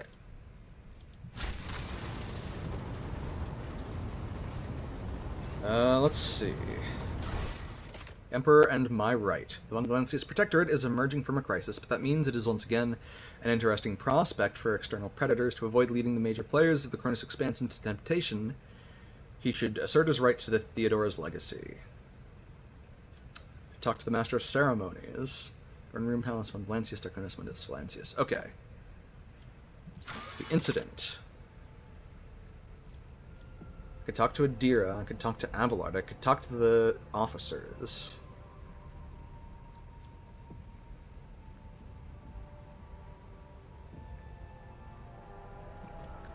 Okay. I've actually got a lot of people I could talk to. Alright, Vigdis, you'll start, since you're the closest. When you approach, Vigdis pulls away from fine-tuning another box and bows her head. Lord Captain, the ship informed me of an imminent meeting. Can you recall anything unusual about Theodora's travels? Do the words Epitaph, Incident, N872-04, or Tech Blight ring a bell? All of Lady Theodora's journeys could be considered unusual. Her odysseys were always audacious. As for the words you mentioned, none of them sounds familiar to me as far as I can tell. Except maybe the incident. I recall coming across this word in transmissions several times. I think it was repeated by the former engine seer, the one who perished during Conrad Voitvia's uprising. He was describing it as the incident, something quite remarkable. Apparently at some point in the past, the entire ship was hit by a massive system failure. All systems stopped responding for 1/5 of a second. Most of the crew, including myself, as I was likely on board at the time, did not notice anything strange. But tech priests are sensitive to such things. That is all I can tell you, Lord Captain. I wish I could help more. Of course, have the Vox spirits brought you anything interesting lately? Forgive me, Lord Captain. I have no information that would be of interest to you at this moment. I see. That'll be all.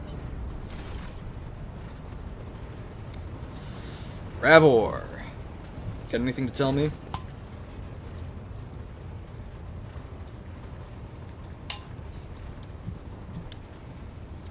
Yeah, Epitaph, Incident, or anything like that. Can't say they do, Lord Captain. Doesn't ring any bells. And again, remembering all the places Lady Theodora went is around furrows.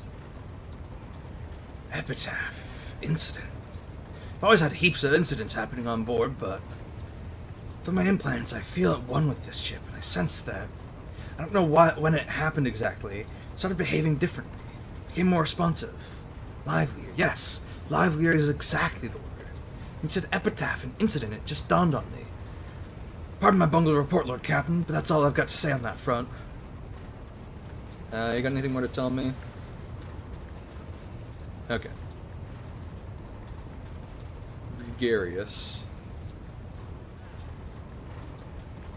On the contrary, you're the first person on the bridge who's not tripping over themselves to lick my boots. Oh yeah, well, I'm pleasantly surprised myself they aren't having me flogged for insubordination. The wonders never cease. Oh shit, he said something. Hold on, I have a log I can see. Points to the cables. Connecting wires. Once they go into the control panel, I become one with the ship, except the bloody cogs messed up the wire stimulus injectors and connectors when they implanted them. Twisted the wires the wrong way or burned something in my noggin. Anyway, I can't sleep. It just doesn't happen anymore. It's been 30 years of non-stop stimulants and a splitting headache. So forgive me if I'm not all smiles, Lord Captain.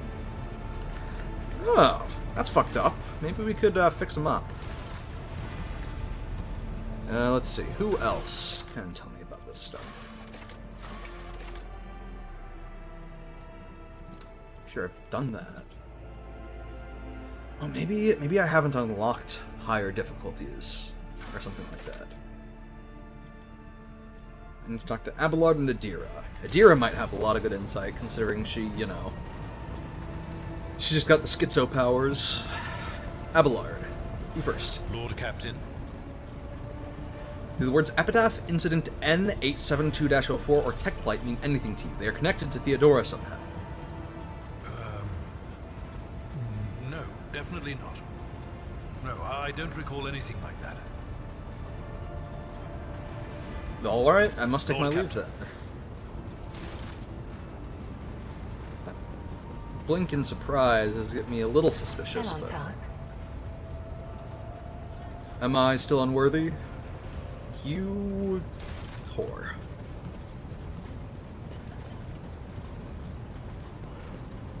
Where's Adira? Where is Adira? How the fuck can I talk to Adira if she's not on anywhere that I can access?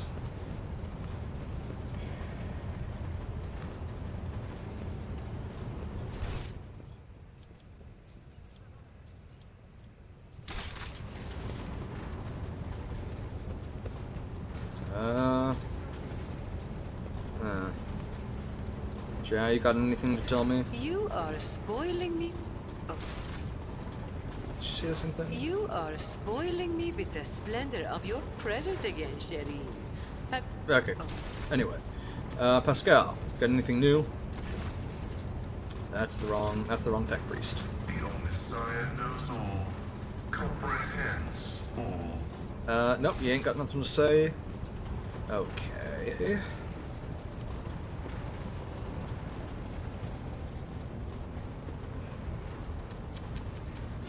Heinrichs, do you know where Adira is? You seem like you keep an eye on her. To what do I owe this visit?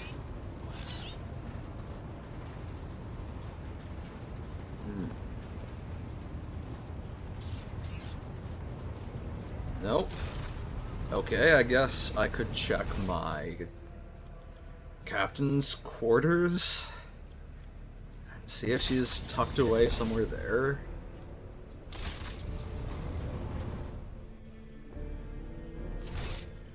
No. No.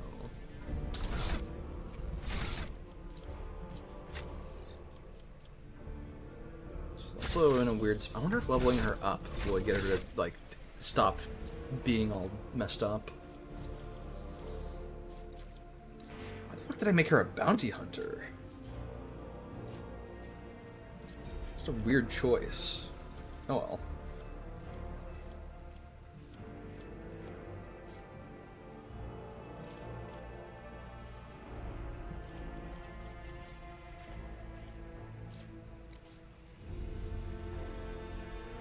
Driving in peril. Yeah, more willpower, yeah. Sounds great.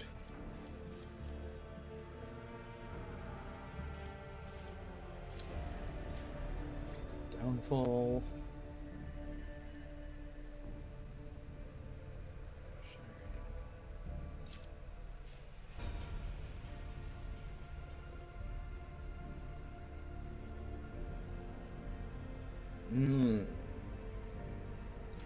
Okay.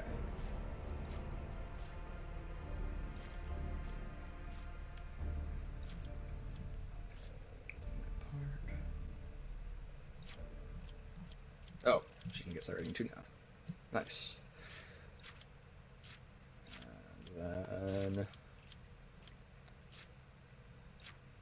give her more willpower. And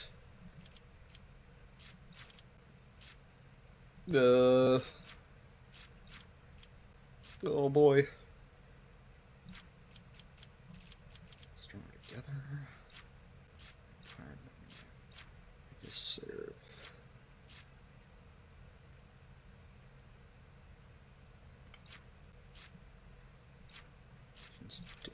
Mind Thief.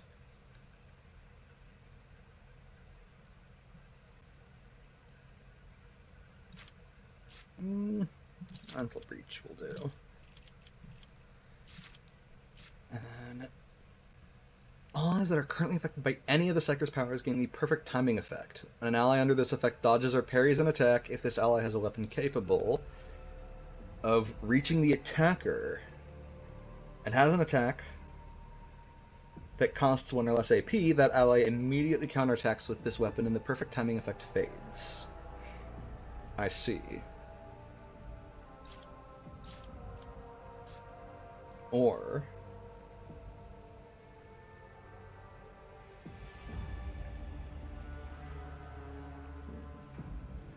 Cognition sounds cool.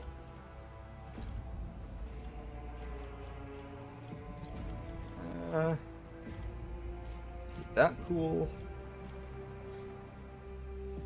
Sure, fuck it. Why not?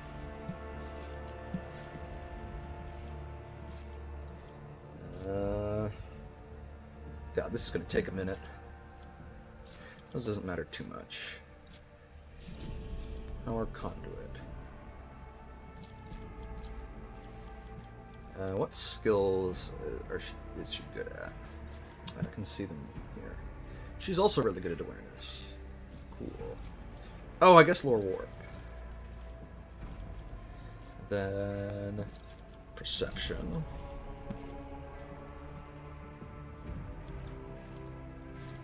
Obscured Threat.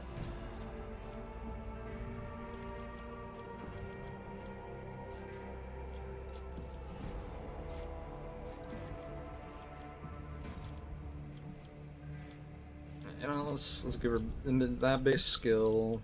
Do that. Let's make her the best damn warp channeler you've ever had. Wild Hunt.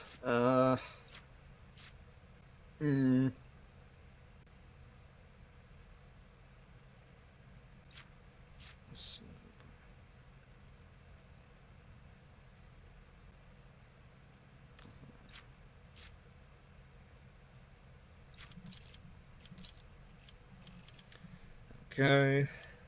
Share the spoils. More lore warp. Let's give her some intelligence so she can be a better warp channeler.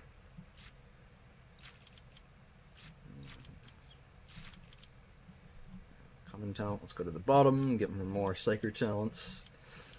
Psi rating 3. Nice. Prophetic Intervention. Whenever an ally suffers damage that would make them fall unconscious, the Psyker immediately gains an extra turn. During that turn, the Psyker can only use Prophetic Intervention. This power can only be used under these conditions. Prophetic Intervention restores the ally's wounds to the amount they had before the attack that triggered the intervention. However, the Psyker's Psi rating is reduced by -1 until the end of combat. It can only be used by Psykers with a Psi rating of 3 or higher. Okay. Cool. That's actually pretty baller. Oh, I see. So if she uses it too many times, she loses the ability to use it because her Psi rating goes down too much.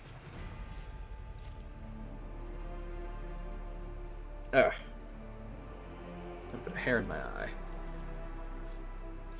Ugh.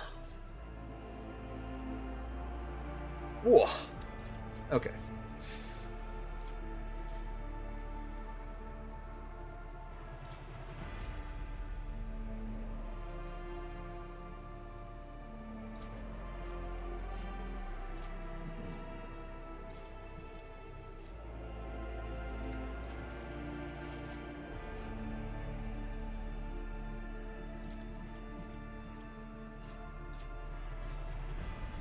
Sure, Visions of Doom. Then I'll give her some agility. She can't level Lore Warp, so you can have awareness. Cool. Nope, she's still fucked.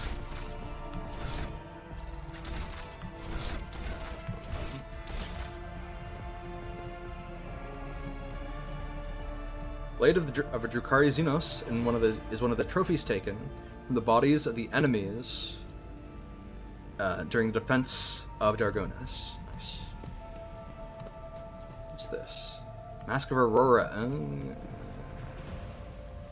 this is my portrait. My majestic portrait.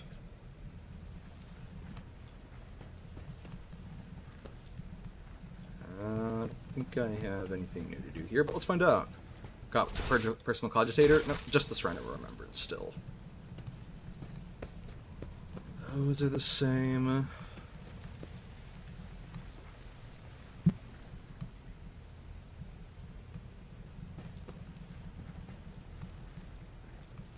What is that?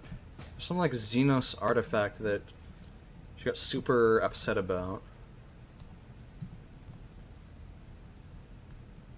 Some trophy that Theodora kept.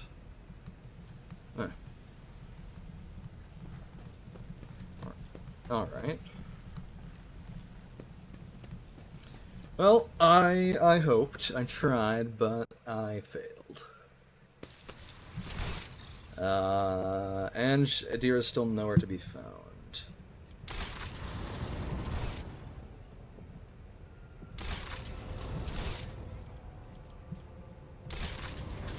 Wood.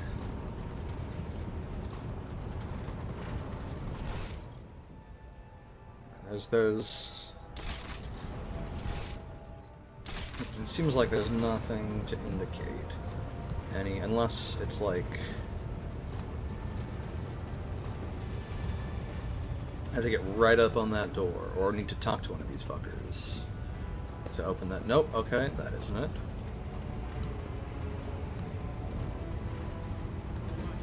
Guess she's just hiding since I told her to.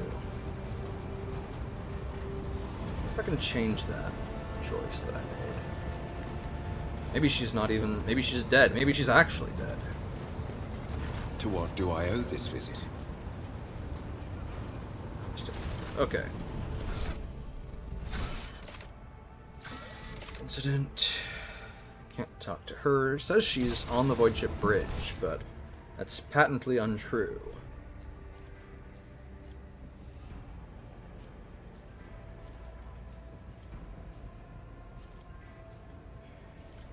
Dispatch me in so I could talk to Adira?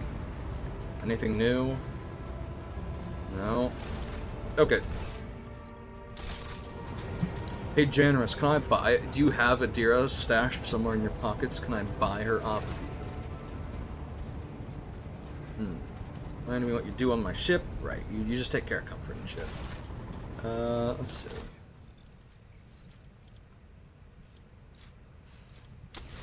Alright. Well, the answer is no, I can't buy Adira from him. So, let's go see what I can do. Pretty sure I have a coronation of sorts. Not a coronation. An appointment, if you will.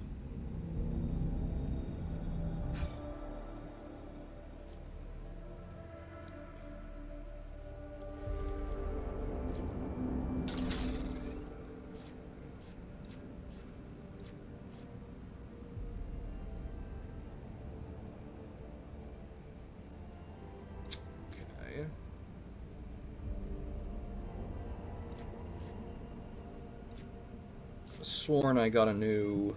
Oh, I already equipped it. Right, the Hecutor.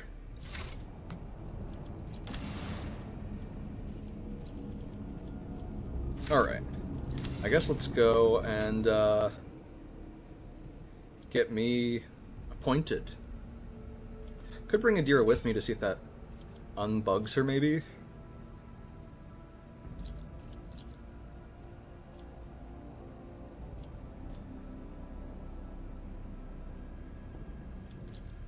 Yeah, let's do it.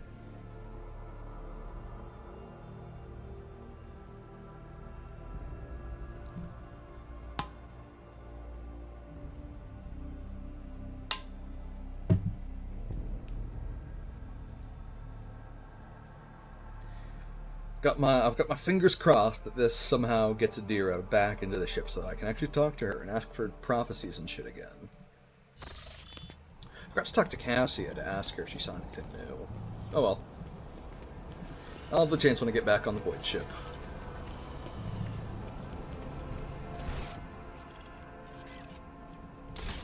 Anything new to say here yet, or do you still just hate my people's culture?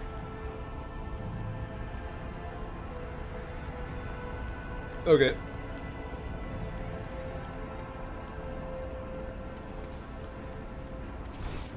Anyway.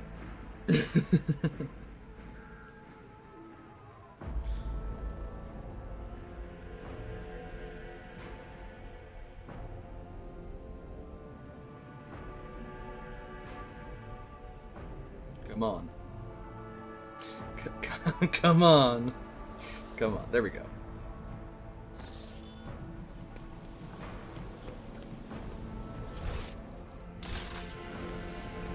Which presumably then means that Cassia will say the same. Something about my art. My taste in art. Yeah, okay. Cool beans. Clementi, you got anything? Nope.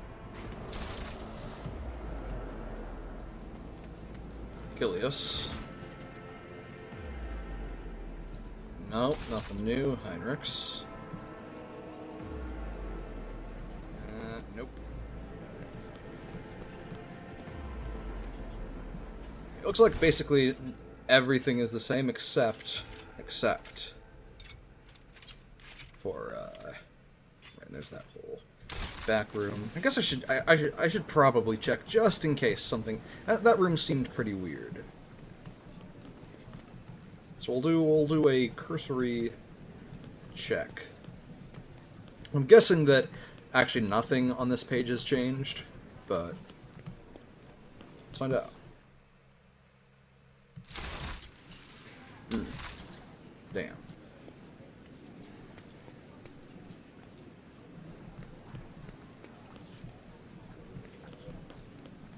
Okay. Nope, nothing crazy happening.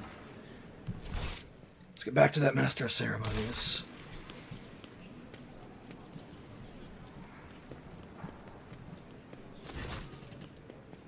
The servant in fine clothes offers you a deep bow.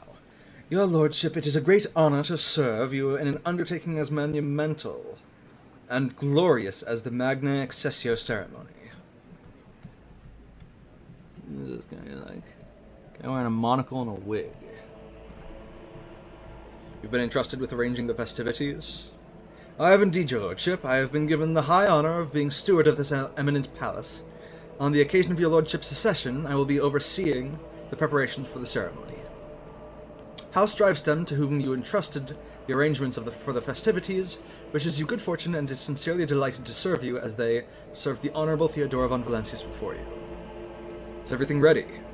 The palace decorations are prepared and we are ready to begin at your command. The festive activities in the capital have likewise been arranged, and the guests of honor either have arrived on the planet or are awaiting invitation in your orbit. The servants are already in your chambers to see to it that you are impeccably garbed for the occasion. Occasion, Jesus Christ. And let us begin. May the Emperor be with us this day. Alright.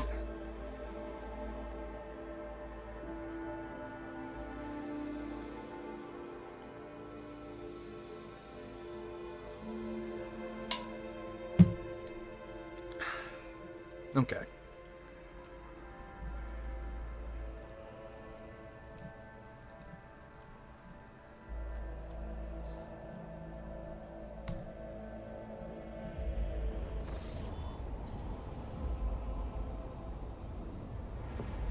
Rejoice, von Valentius subjects. In honor of his ascension, the new rogue trader generously shows you his favor. To remind the people of their humility and loyalty, for the next cycle administration in all temples in the von Valentius Protectorate will be performed without interruption. Every subject is to attend a service and offer a prayer of gratitude to the God Emperor. Keep the faith and praise the pious rogue trader. Hell yeah. Hell yeah? Question mark? Oh, there we go.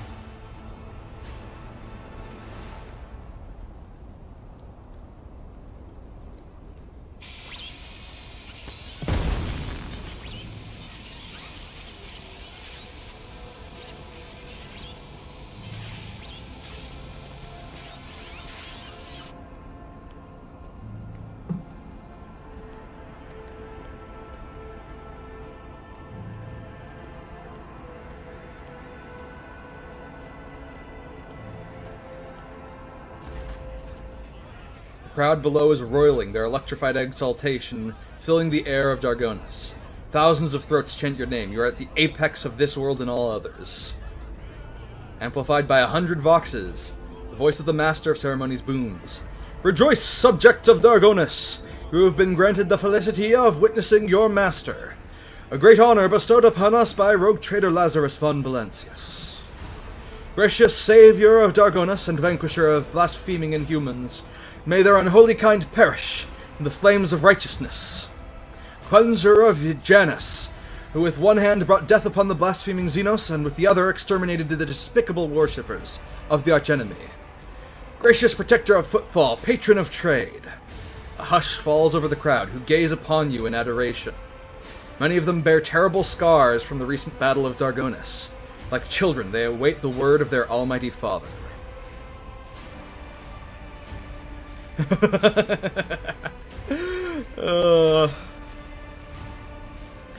Praise the Emperor, faithful souls. The darkness around us may be fierce, but the blaze in our hearts is fiercer still. Evil will burn. The crowd erupts in frenzied cries. Hundreds of people pull out knives and with ardent, jubilant howls carve crude, bleeding Aquilas on their faces, sharing in the martyrdom of the protector of humankind, the God Emperor. Jesus.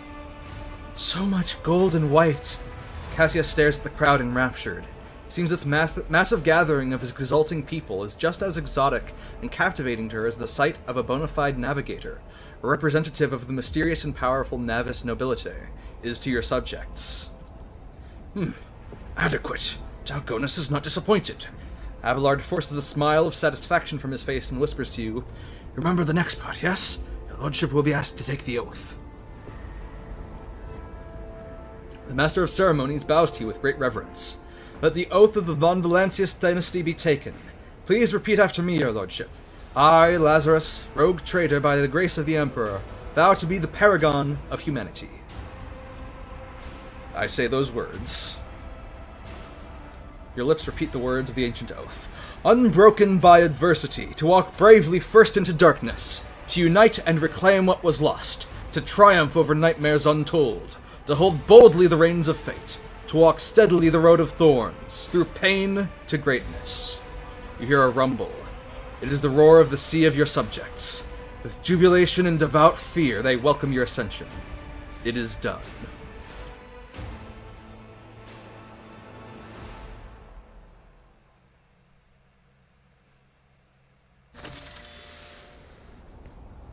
Nice. New rumor. Oh, okay. I can talk to Winterscale and Corda. Definitely should do that. Real quick. Kingkiller. Oh, that's right. I see the mantle. I see Heavenly Chariot. Governor of Amberworld has spoken of a Heavenly Chariot. Local god who deforms the bodies of the people. Seems his chariot right. Anomaly manifesting the system. Which I have a slight suspicion about what that was, but it's neither here nor there. Where?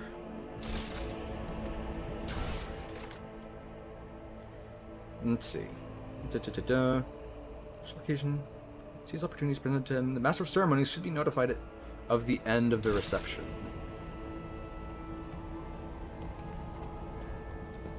Question is it happening? Ooh. Holy shit, that's a lot of people. I mean, that makes sense, but like, god damn.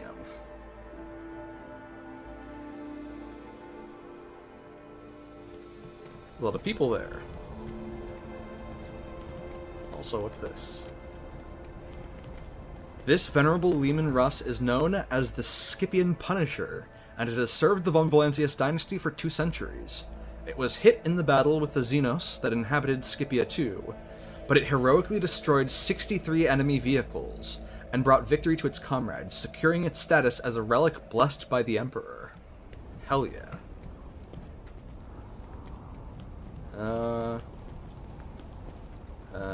Startia. Oh, that's a whole crowd of them.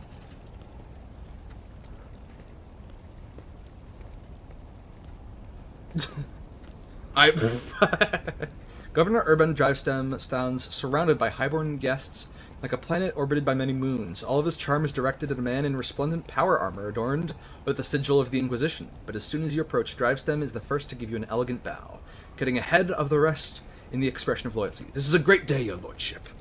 Now, smile graciously. I welcome you to my palace, honored guests. You are buffeted by a salvo of congratulations and compliments. Study the faces of the nobles in attendance. Drivestem is obviously still the leader of Dargonis aristocracy, but judging by the courtesy he is showing to young Sourback, he clearly wants to strengthen his relationship with that house. The senior Sourback and Gaprak are whispering in another corner. Sourback, whose family seems to be giving you the cold shoulder, must be trying to sway Gaprak to his side. Which could be quite advantageous to Lady Gaprak. After all, the disaster on Kavagema has left her family in an extremely vulnerable position. The Versarians stand apart, their exclusion from the rest palpable. Look at the guests. Among the aristocrats surrounding the opulently dressed Drivestem, you notice a couple of young nobles in Sourback and Gaprak colors. It seems that the major noble families of Dargonis have decided to introduce their younger members to high society. The tall man in grey power armor, adorned with a column with a skull, is undoubtedly a high-ranking inquisitor. He keeps to the periphery of the conversation, seldom deigning to comment. Next to him is his entourage, a rangy warrior in black armor and a tech priest dressed in red, whose face is hidden behind a brass mask.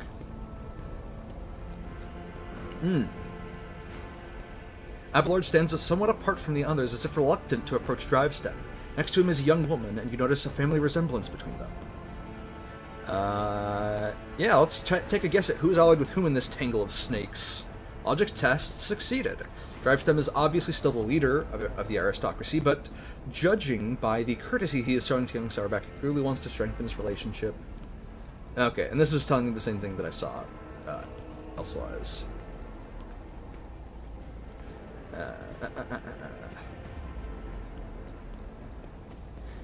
My greetings to the member of the Holy Inquisition. Yeah. Xavier Calcazar responds with a dignified bow, his proud face calm and unfaltering. And my greetings to you, esteemed Lazarus von Valancius. May shadows never darken the light of the Astronomicon that guides you. Inquisitor's companion, a crimson-robed member of the Adeptus Mechanicus, bows to you. From behind the brass mask, mounted with dozens of augmetics, comes a metallic rasp. Glory to the Von Valancius heir. Study the Inquisitor and his companion. Awareness test failed. The Lord Inquisitor appears to be in amiable temper today. His expression is relaxed and his calm gaze does not bode any immediate or harsh punishment. Tech use test failed. No, it's not. No, I didn't fail it. The tech priest augmentations seem unfamiliar and bizarre.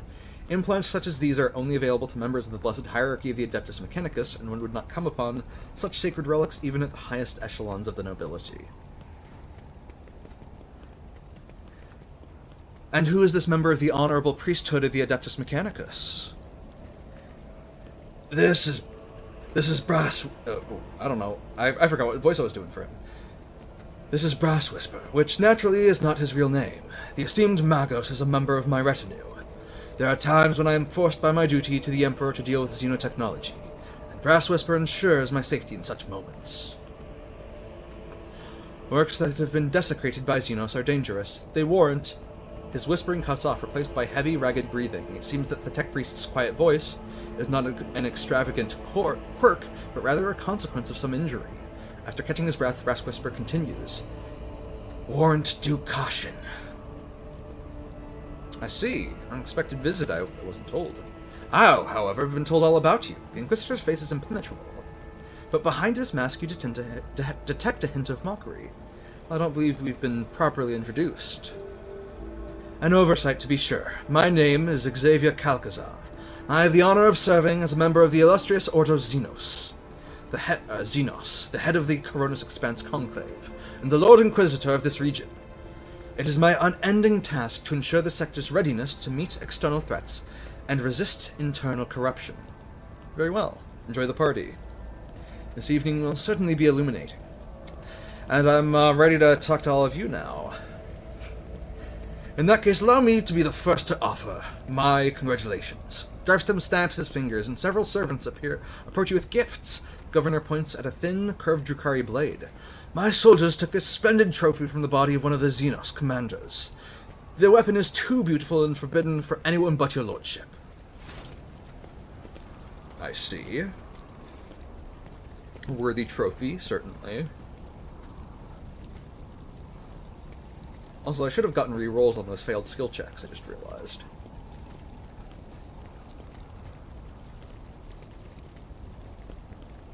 Yep. Yeah, they're sure walking. Ooh. Young Sourback squeezes through to be the next, pushing Gaprak aside with confidence. Your lordship, how Sourback anticipates the onset of unsettled and bloody times. To make the ungodly Xenos cower at your approach, my family humbly presents you with a dozen pieces of secondary armament for your ship. Ooh. So what's this? What's this, Drukhari? Severed hand. It's just a Drukhari dagger that's named. At least, it's not a special weapon that we know of yet. And Gaprak bows ceremoniously. House Gaprak is delighted to present you this blessed work of the Omnissiah's smiths. May this locator matrix, which took the holy artisan an entire lifetime to create, always show you the right path.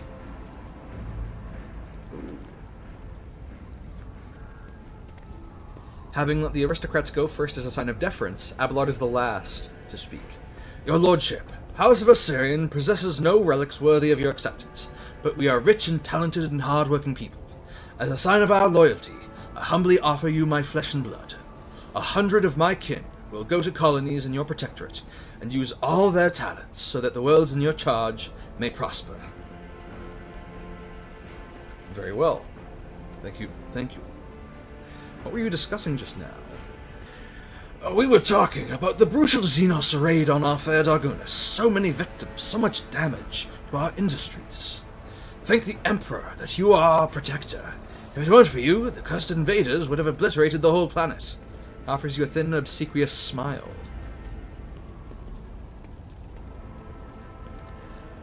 Sharing the sector with the blasted Xenos is impossible. We respond to their raid on Dargonis with a punitive campaign. Young Sarback's smile is conceited and bloodthirsty. I will look at Abelard's young relative. What is your name? Your lordship, allow me to introduce the daughter of Chancellor Clementia of Osirian, and my great-granddaughter, Astartia. Abelard looks solemnly upon the young woman with barely concealed pride. I am delighted to witness you, your lordship. Astartia bows, keeping her observant and intelligent eyes trained on you. Modesty forbids my esteemed forebear to say this himself, so I will. Our entire family is grateful to you for wishing to see someone of Versarian blood at your side as you claim your inheritance. Drivestem exchanges telling glances with young Sourback, who, judging by his face, is suddenly finding the collar of his expressive frock coat uncomfortably tight.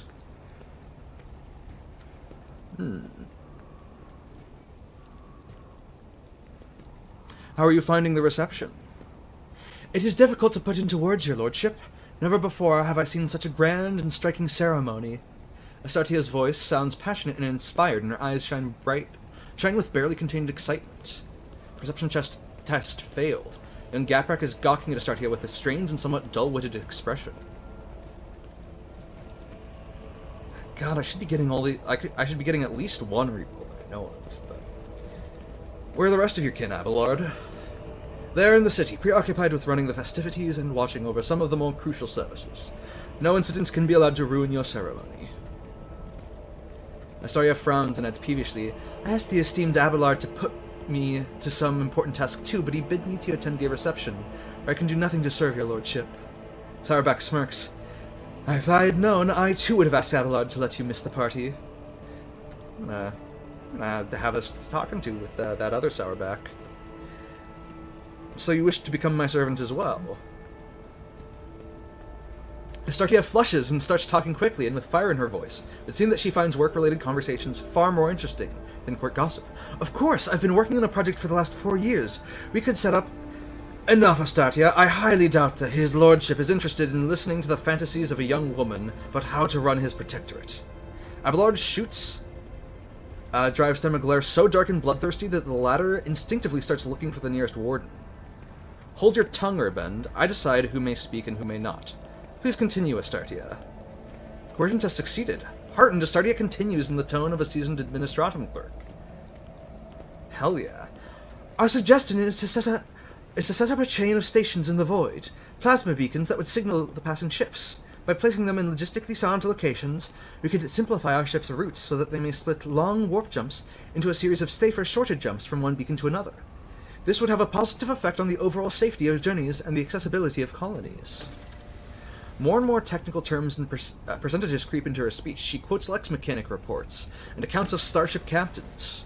Astartia's vigor and sharp mind are enough to silence even the most venomous of commentators. They all stand there in silence, trying to digest what she's saying. Abelard surveys the quiet nobles with triumph, and then looks at his great-granddaughter with pride. I see, thank you very much.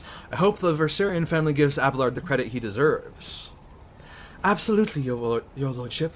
We greatly respect him for his wisdom, and he repays us with attention and kindness, she says warmly.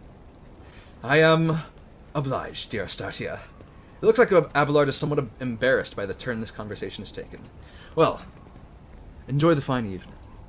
Thank you, your lordship. I'll talk to young Sauerback. I see you hate Xenos with all your heart. I do. This pestilence against the Emperor must be exterminated. He talks ardently and smoothly, like a commissar. He places his hand on the hilt of his finely adorned sword, his pale face ablaze with noble fury. Or they must be forced into servitude. Many Xenos are more useful alive and obedient than dead. Young man in Geprak colors speaks with sagacity and gravity, but his opinion seems to carry little weight in this circle.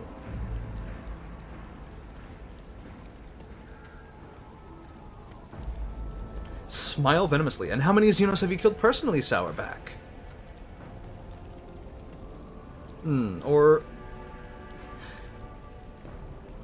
Yeah. Young Gaprak is right. The Xenos are not just a threat, they are also an opportunity. And Gaprak accepts your praise calmly and with dignity, as befits a smart boy lauded by his mother and father for his prudence. The Inquisitor standing among the guests clears his throat, quietly, but Gaprak's face instantly pales and sours. I will leave them.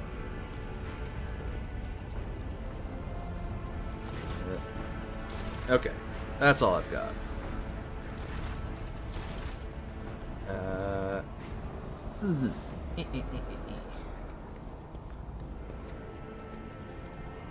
What's this? Oh, this is us. The eerily crackling Xenos trophy is a testament to how the omnicized gifts become twisted shadows of themselves in the hands of inhumans. I see.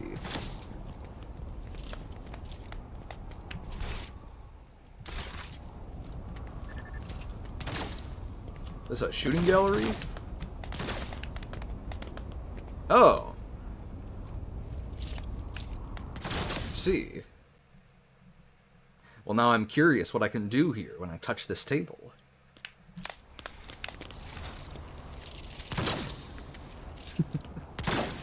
Bonk. Huh? Bonk. Okay. Bonk. Okay. They clap for me. Very cool. That's very civilized of that crowd. Let's see, there's feast and booze, of course. Of course, booze. Oh. Or Xenos. Hell yeah. Wait. Why can't I use a key to re-roll it? That's sus. Excellent matters. Okay, there we go. Succeeded anyway. The Drukhari captive is angrily muttering curses directed at the detestable monkey, promising horrible torture for everyone present.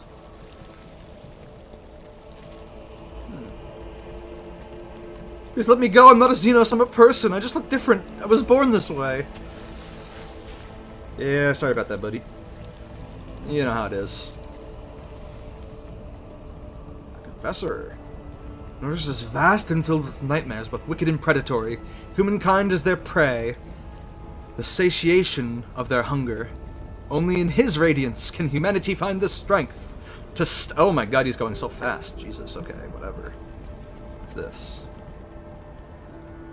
All the god emperors wreathed in the fumes of precious incense. Oh, Jesus!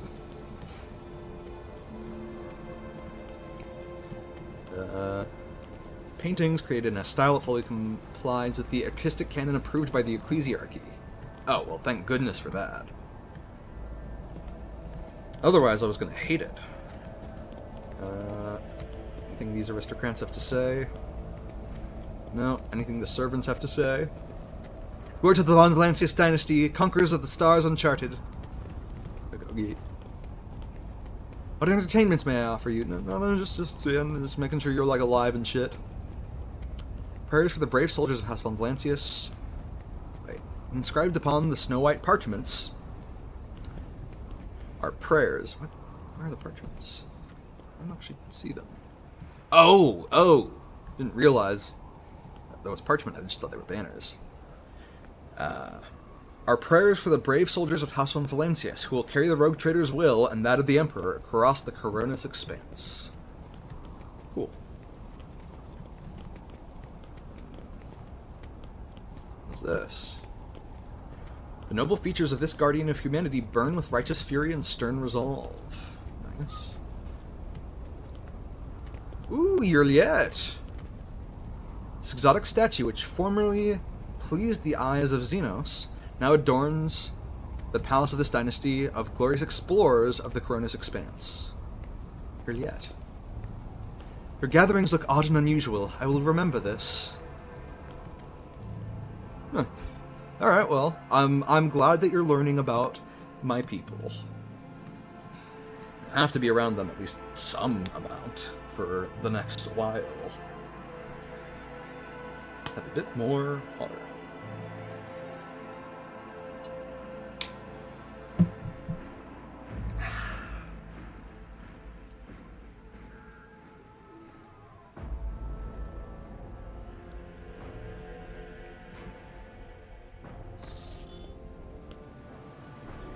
Okay. Gordon, you got anything to say? No, just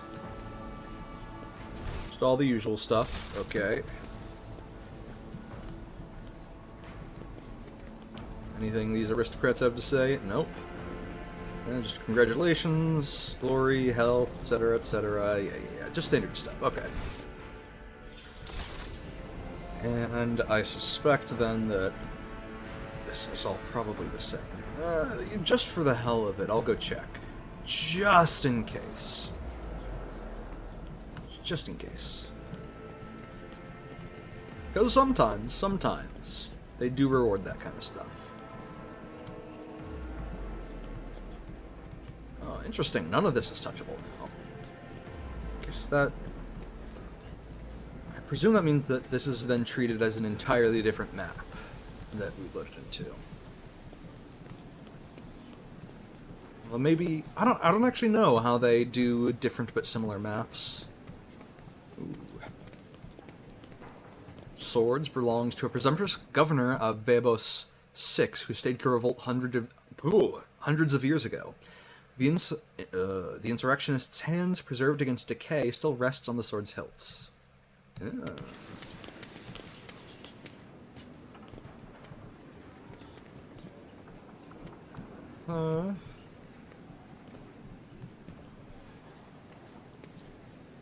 Sinister Xenos instruments of death are now trophies demonstrating the invincibility of House von Valancius. Nice.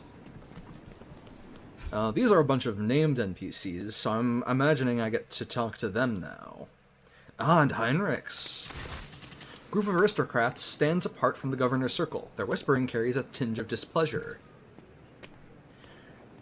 The clear leader of this gathering is a gaunt, bilious-faced man dressed in Sarbat colors. This must be Macarius himself, head of the house. He offers you a ceremonious bow. My congratulations, your lordship. May the Omnissiah grant you understanding. The woman with whom he is conversing, the one dressed in a robe with gear-shaped adornments, is Toriana Gaprak. It is difficult to read her face due to it being covered in numerous augmentations.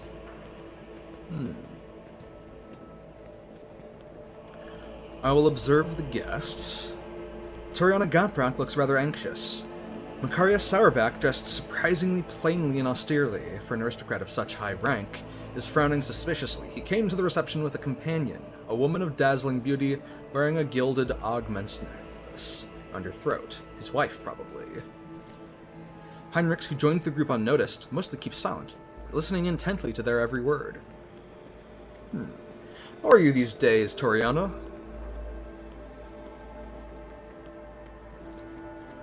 Like a forging hammer, Toriana's voice falls heavily on the ear. The corruption of Kiava Gamma was a great blow to my family. The contemptible Cubist Delphin betrayed our trust, desecrated the forged cathedrals, and took my esteemed cousin's life. On behalf of my family, I humbly beg you to forgive our negligence. I am ready to accept any punishment.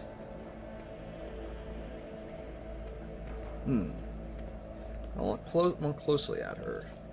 Perception test succeeded. There is something lurking beneath Toriana's repentant expression. A grudge. It would seem that she was personally offended by the nightmare into which Cubist Elfin plunged her domain, and she feels betrayed. I did order Governor Drivestone to teach House Gaprak a lesson for what happened to Kiava Gamma. Dare I hope that you have learned it well? I don't know if I want to lead with that. Tell me more about your family. We Gapraks originate from the Calixis sector, from the cluster of planets known as the Lathe Worlds. We worked faithfully for the good of our masters there, the Adeptus Mechanicus, and through our service, we gained a spark of the Omnissiah's knowledge. Then fate tied us through the bonds of fealty to the venerable von Valancius dynasty, and we found ourselves in the Coronis Expanse. Generation after generation, we fulfilled our duty faultlessly, until Kiava Gamma destroyed and disgraced our name. Dare I hope, then, that you...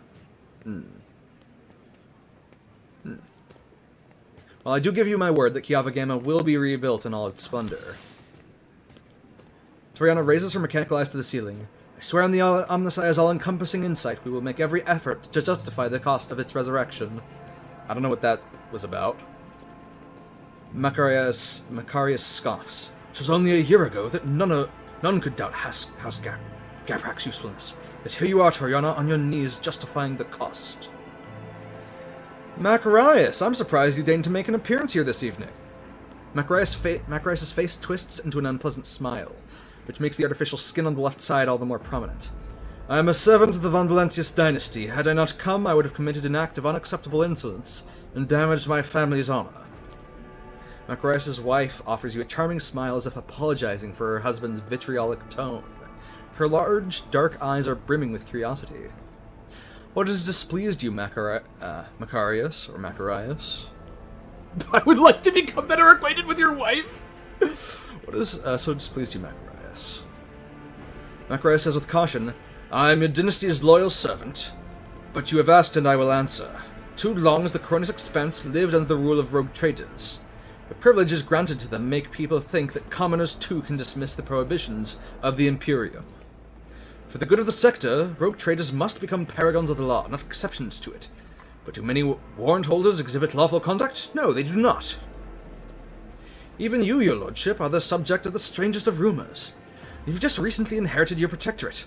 Conrad Voigtvia's people, for instance, claim that you had a hand in the esteemed Theodora's demise, and accuse you of many other misdeeds. Doesn't matter whether or not their claims are true, the people hear them, believe them, and think that they may follow your example.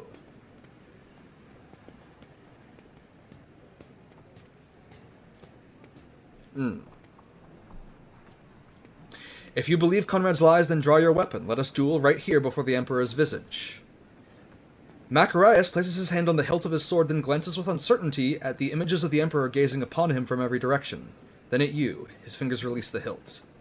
No, I do not believe his words. I am your servant, and my oath to your dynasty is harder than steel. I am guilty of repeating an ignominious lie, and I will pay a fine. And anyone who repeats it in my presence, I myself will challenge to a duel to the death. That is more correct. Tell me more about House Sauerbach. Macarius puffs out his chest and says proudly, the Sauerbach line was one of the first noble houses to arrive in the Cronus Expanse. For millennia we have served the Golden Throne and kept the faith. Sauerbach warriors have bled in 100 wars and at different times have ruled a great many colonies for the von Valentius dynasty. I'd like to become better acquainted with your wife. Macarius is visibly vexed by this shift in the conversation. His wife offers you a reserved smile. It is an honor to be in your company, my lordship.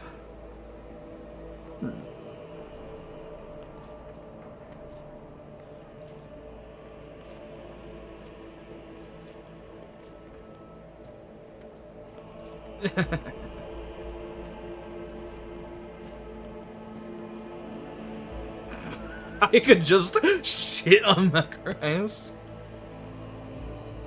Your countenance is familiar somehow. Could it be your resemblance to the image of Saint Mileto? Imperium test succeeded. I wouldn't dream of claiming to bear any resemblance to a great saint. I lack her virtue. Regina makes eyes at you before demurely lowering her gaze. Regina gives you a charming smile. Meanwhile, Triana and Macarius are watching the conversation unfold, not quite believing their eyes and ears.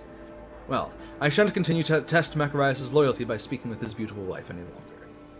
I'm glad to know that you think highly of my beauty. Regina blushes slightly. Macarius, his face a deep red, is only too ready to change the subject. Anyway, I'm going to lean over towards Heinrichs. Interesting conversation. It's been very illuminating, given me plenty of food for thought. Heinrichs' response is barely audible. Awareness test succeeded. For an inscrutable man, Heinrichs is being even more inscrutable than usual. It's as if he is hiding something. Something important. Is there anything you would like to tell me? Nothing urgent, Lazarus. Heinrichs casts an impassive look at you and immediately glances away. Well, what can you tell me about my guests? Well, Macarius Sauerbach is all but throwing darts at your portrait. He is more astute at choosing women than enemies. He's trying to entice Gaprick to his side, but she is too frightened after the fiasco on Cavagema. Wait, hold on. Alright, even leisure you never cease to be of help. Right. Let's see if I hear everything. Lazarus, before this gala concludes, there's something I'd like to tell you. Be careful today. Sense that a wave of darkness will soon hit our defensive lines, and I hope that I will get you a chance to meet you there as an ally. Okay, hold on. I'm gonna save here. But since it seems like this guy is not just a dick to my face, but even more of a dick to me behind my back, I am going to load my quick save that I made right before talking to these people and see just how much I can rizz up his wife.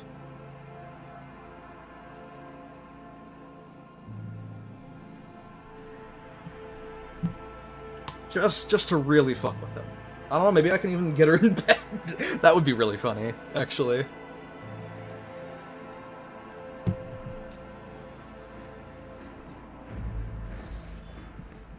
Let's do it.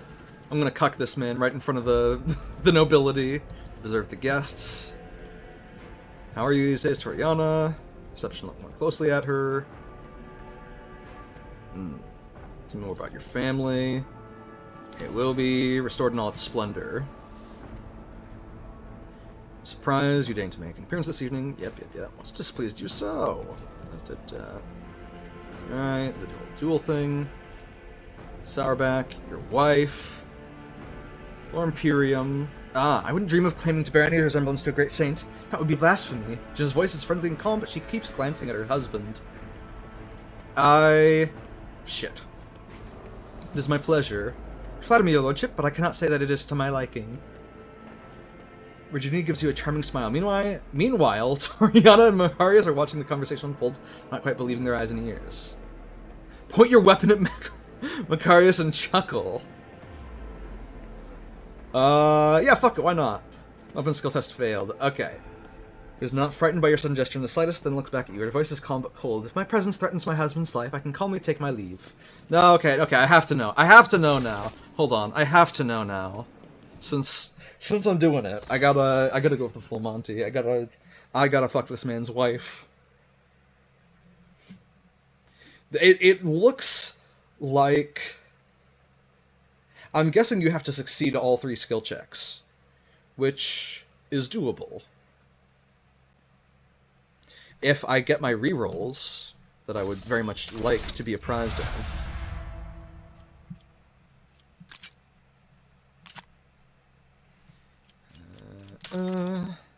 What's this? Plus 15 awareness. Holy shit, okay. That'll go on Cassia, my beloved. But where... There we go. There's that. And that's... modifier. Okay. Now everything is functioning as it should. Where is Cassia, my beloved? What are you wearing? Plus, so she'd lose some willpower, but she'd gain awareness.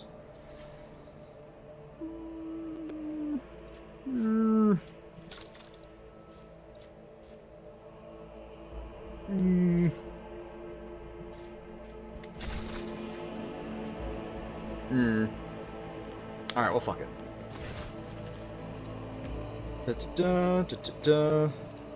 Same thing as before. Look closely. Fail. Accept. Surprise. You deign to make an appearance, what displeases you. Draw your weapon. Tell me more about your house. Tell me more about your wife. Yeah, I'll point my weapon at Macarius and chuckle. Macarius pales, Regina smiles at him, then glances at you with interest. I beg for your mercy, Macarius does not deserve death.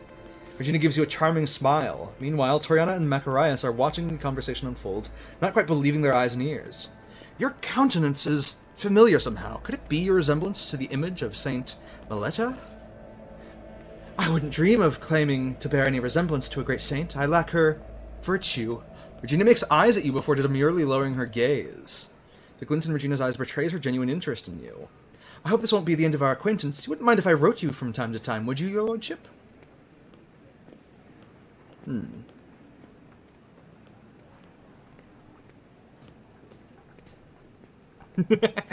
Macarius, you wouldn't mind, would you?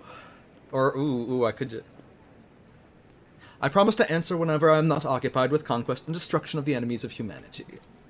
Gina smiles, triumphant and flattered. I daren't count on such generous courtesy, your lordship. Macarius grips the hilt of his parade blade as if trying to strangle it and wheezes furiously. I honor for House Sauerback. I see. Heinrichs, any interesting conversation? It's been very illuminating. Right. What can you tell me?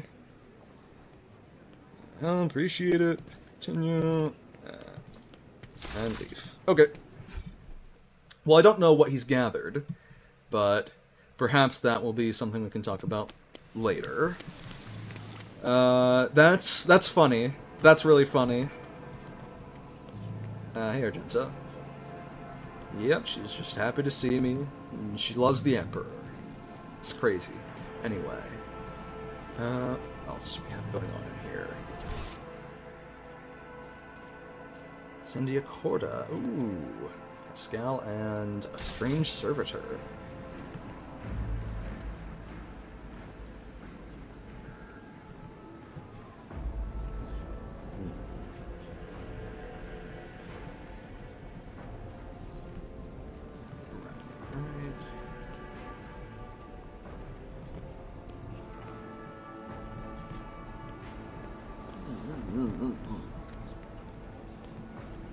Well, there's my wife, Cassia.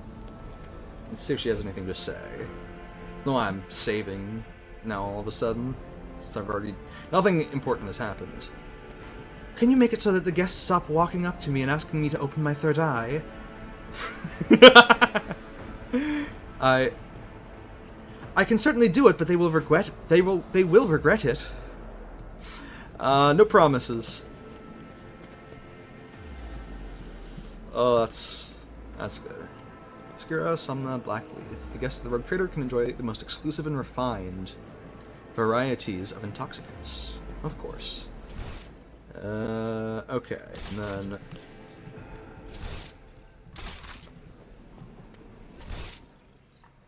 Nope, I'm looking the wrong way.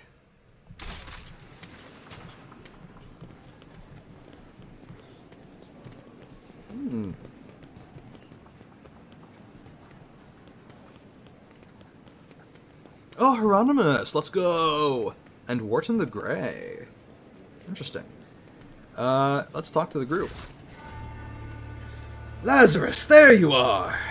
Welcome to the circle where each member is as powerful, ambitious, greedy, and vain as the last. That is to say, the noble rogue traders. Cynthia Corda is watching him with barely suppressed contempt. Yes, you have found yourself suitable company, Caligos. At the very least, now, you can enjoy idle diversions, boast about your power, and indulge in profane pastimes with one who is your equal rather than a member of the lower classes.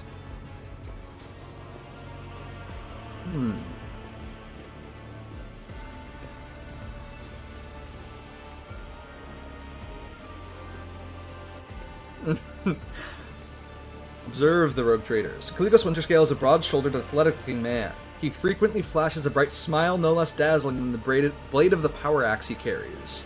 Every part of him, from the toes of his magnificent boots to the tips of his hair, radiates strength and the desire to live and win. His smile is crooked, as if ready to turn into a hostile snarl at any moment. Next to him is an unmoving hulk of a man clad in armor. His low forehead and gloomy face bear signs of degradation, and his bloodshot eyes are expressionless like a pair of glass buttons. Incendia Corta radiates cosmic cold. Her skin is unnaturally white, and a nervous tick is constantly tugging at the left side of her noble visage. Garbed in full-dress uniform adorned with purity seals, she is the embodiment of a true imperial aristocrat. Haunting her side is a gaunt shadow of a priest in plain black robes. Hieronymus Doloroso, whom you met on Footfall, gives you a respectful nod. I welcome you to my domain, honored guests. My, what hospitality! Come to think of it, why would I expect anything different from the heir of the glorious Theodora?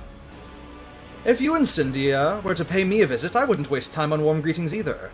No, I would promptly arm myself with a flamer before your self-righteous parasites could infest my entire palace. Caligos, thank you for your visit. Caligos gives you a cheerful and somewhat feral smile. As a sign of your gratitude, you could return something of mine that has found its way into your pockets. Football Station, sounds familiar? All I asked you to do was help that crafty slug Vladames deal with the threat of famine, not claim my property for yourself.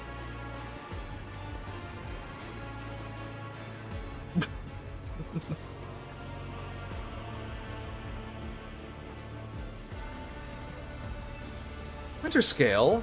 Are you asking? Oh.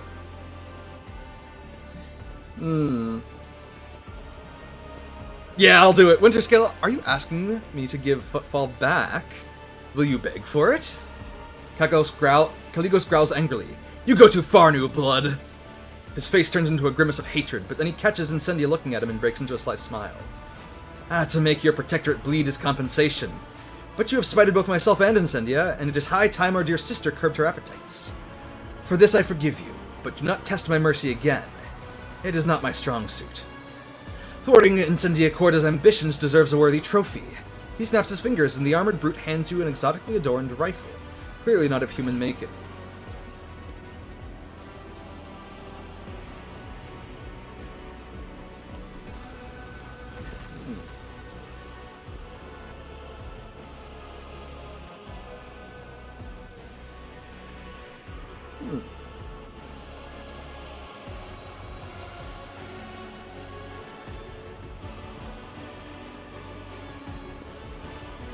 Holy shit.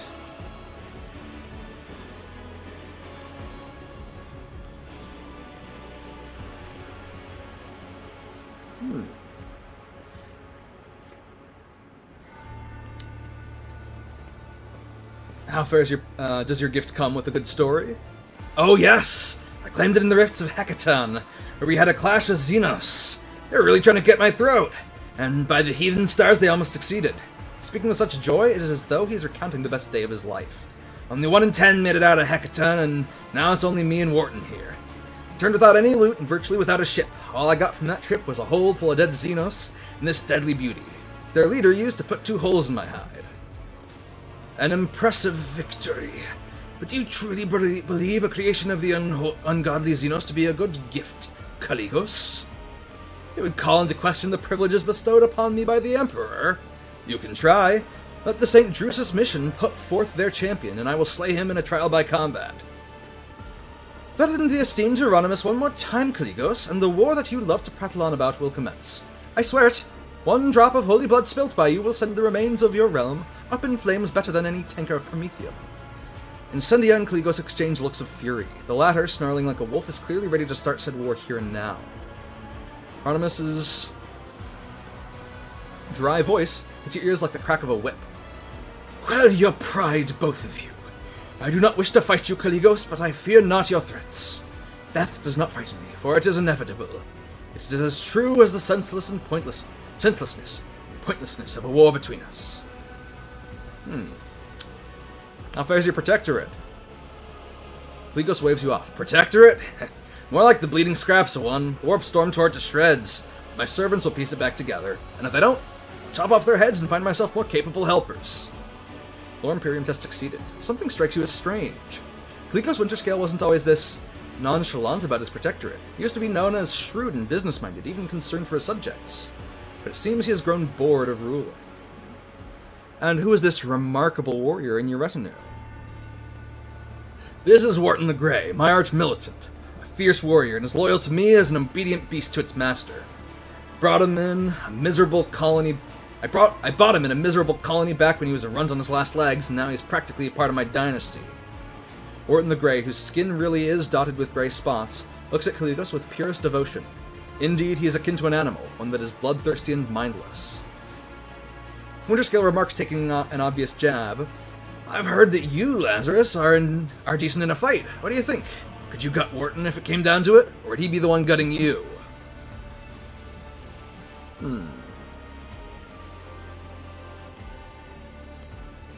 I'll size up my opponent. Medicae test succeeded. The grey spots on Wharton's face are what catch your attention. Marks like these can be seen on fighters who are too fond of combat stimulants. A small price to pay for the increased speed and reaction that could save your life in a fight. Although those spots are usually tiny pockmarks, not whole islands of grey on the skin. And I'll examine his gear. Ignoring the fearsome-looking broadsword and pistol, which hang from his belt rather ostentatiously, you notice a great number of thin blades with curved edges skillfully concealed within Wharton's armor. These toys are deadly in the hands of a quick fighter. It appears that Winterscale's arch-militant likes to surprise his opponent with unexpected speed. He is a quick fighter, despite not looking like one, but I know this, which means that he wouldn't fool me. Instead, he'd be dead. A new glint appears in the bloodshot eyes. A glint of appraisal, intelligent and cunning.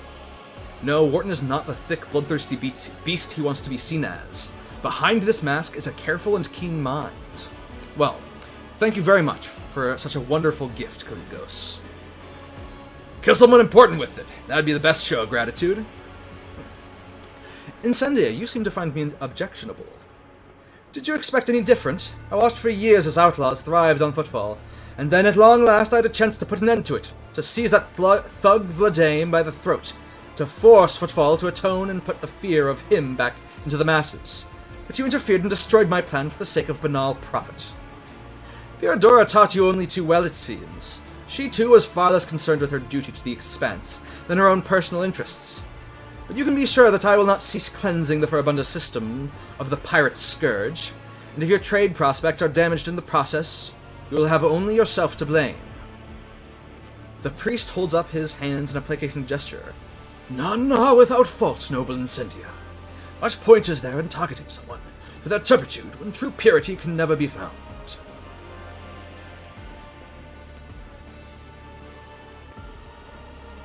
You threatened to starve Footfall. I brought them salvation. So which one of us serves the Emperor and which their own unhealthy ambitions? Incendia rolls her eyes. Please, I will believe it no sooner than hearing word that half the population of that den of heresy has been sent into the Void's embrace. I have faith that the blessed Lazarus is perceptive enough to see the appalling nature of the residents of that depraved place. Hieronymus, your appearance here is unexpected. The esteemed Hieronymus is my confessor. I am greatly obliged to him for agreeing to accompany me on this journey. Hieronymus bows respectfully. May the Emperor's light guide your way across the abyss of human wickedness. I see that faith is more than just a word to you. Incendia's smile, racked by a tick, looks sinister. Faith is everything to me. In his name I have eradicated corruption on 100 worlds, and will do so on 1,000 more. By his will, I hunt down pirates and desolate their vile nests. Let the Cordon name make any firebrand tremble, for sooner or later I will cast them into the void. I believe you understand me. After all, your ascension was accompanied by the sounds of holy hymns all over the planet. With this song of righteousness on their lips, your subjects walk toward a dark future, filled with blood and trials. The funny thing is, people still call me the foul-tempered tyrant in all this. His amiable smile somehow resembles the bared teeth of a wild animal. I take it you are not overly fond of Theodora. Incendia lowers her eyes and says without animosity, she was of the same breed as Asp. She stops short, then continues in a lowered voice. Conceited, insolent, unaware of the Emperor's stern gaze set upon her. I do not doubt her wisdom and courage, but Theodora did not have a shred of humility or fear of his wrath. The Imperium test failed. You didn't quite catch what word Incendia was about to say.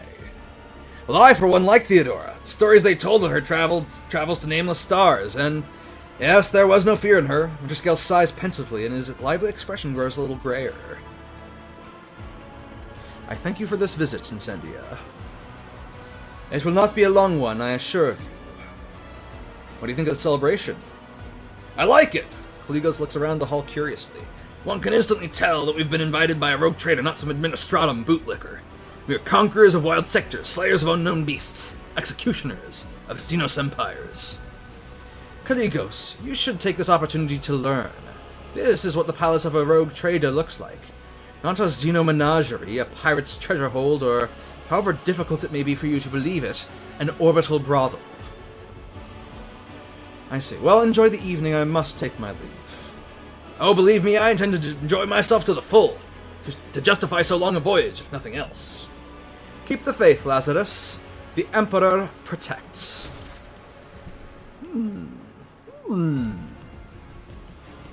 I see. Pascal greets you with a bow, extending congratulations to Unit Lazarus von Valancius on attaining your new legal status. The servitor standing next to him is examining you obliquely. It quickly looks away upon realizing that you have noticed. How are you finding the ceremony? The tech priest surveys the hall as if conducting a thorough analysis, then concludes, disorderly. What is this servitor? It is Nomos' new repository. Nomos, this unit identifies as Lazarus von Valancius. Two-way identification complete. The servitor looks at you again, no longer trying to avoid your gaze.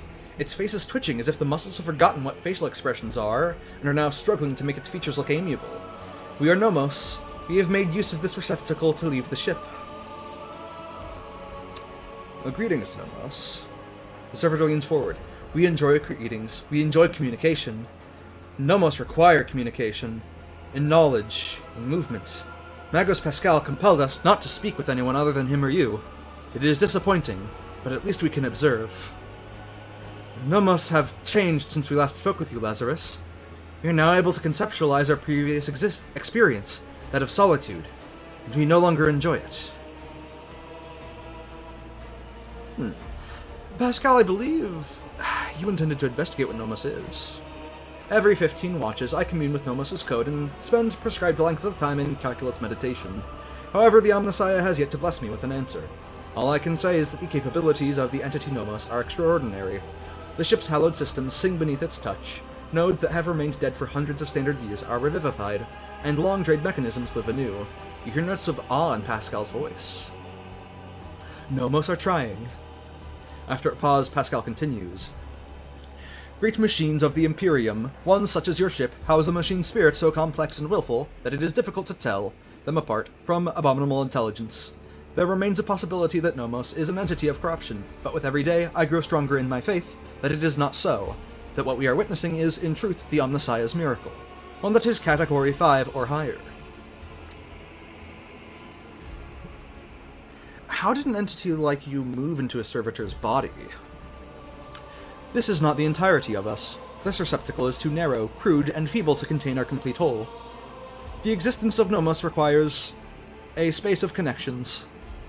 But we were able to transfer a small part of us and build a thread long enough to travel outside the ship. We are enjoying this journey, discovery, even though this receptacle suits us poorly. It will soon be destroyed by the force of our presence. Nomos, what do you think you are? Nomos are consciousness, awareness, knowledge, movement. Always movement. The servitor pauses briefly. We do not know what we are. We have no past. We awakened in the depths of the ship upon answering a call.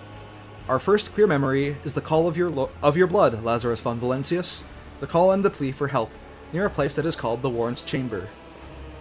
Ah. Why have you brought it here, Pascal? Entity Nomos asked permission for this visit. My objective was to observe the process of integration into a servitor. We wanted to see, observe, cognize, speak. Servitor makes a strange wavy gesture with its hands that looks at once very human and far from anything human. We want to speak with you. Will you speak with us? Of course, what do you wish to speak about? Many things. Happenings, events, decisions.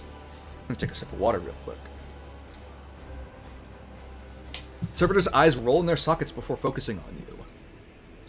We have been observing you. You do things that we do not understand. We want to learn why. We remember the day when we first met you. You gave us your blood to drink. We helped you save yourself. We followed you. Our small part did, inside the servo skull. Then there was fire, and a creature of sated hunger and dark light standing behind the curtain. Behind the image. Behind the semblance of Theodora. It called for you to follow. You did not follow that which was calling from behind the curtain. You walked into the fire, and the rest walked in after you. We remember the day when the star disappeared, when the dark light and the sated hunger wanted to take the world. Rykad Minoris was its name in the ship's data. You ordered that the world's heart, the old reactor, be torn apart. The fire destroyed everything. So many human shells who were begging to be saved. But the dark light retreated. We remember another day. We awakened inside the ship. We lived in its systems. Then we tried to emerge into servitors like this one. Then so many of our receptacles were gathered into one place. You ordered to have them killed. You felt sad. This is what we have seen, among many other things. We have begun to understand, we think that we have, that we do not know everything about humans and about you, Lazarus von Valentius. You have tried analyzing shells and defining sets of their needs and fears, their simple functions. But now we think that there is more. There is another side that we do not see, a notion that is larger than what we can compute, something that stands above fears and needs, something that drives them. We envisage this larger notion as a flame, a blaze. It burns in your blood. You are holding a mote of this flame in your hand. No matter what decision you are faced with, you want it to burn brighter. Those who turn away from the flame must be destroyed. Those who follow it, who follow you, are the only ones who deserve to live. Do Nomos understand correctly? You speak of faith, of the Imperium's tenets, of the one who is above all, the Emperor. You're correct. I am his chosen, and I carry his flame into the darkness of the Coronis expanse.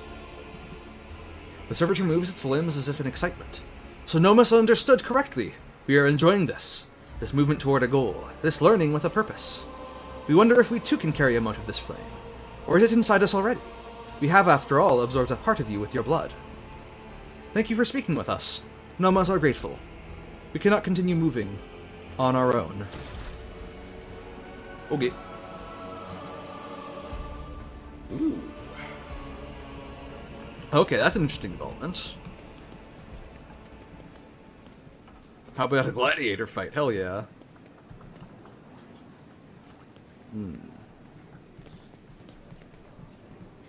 Hey, my throne's all better now. That's excellent. What's this? Skull of the legendary pirate Lakshim the Freak, who terrorized the Cronus Expanse 3 centuries ago. It was claimed in a boarding attack by the esteemed Theodora von Valentius.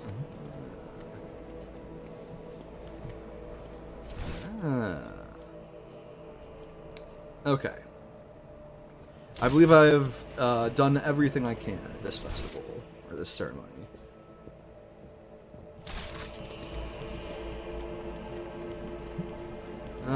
I guess I could check outside, but I don't think I need to.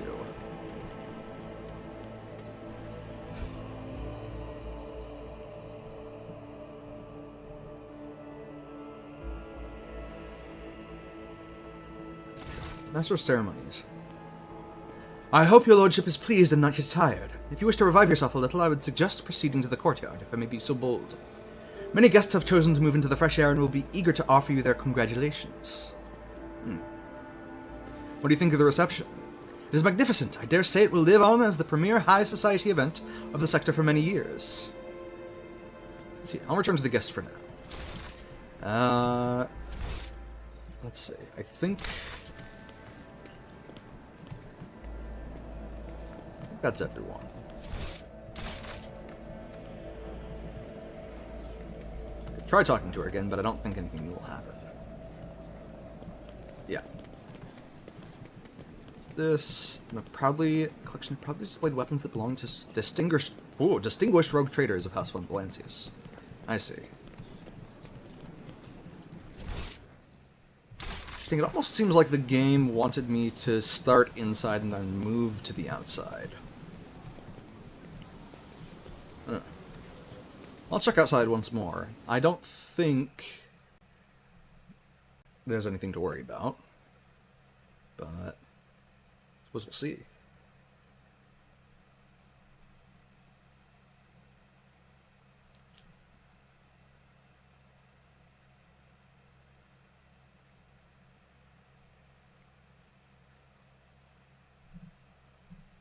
Yep. Come on. There we go. Anything new year yet? Nope.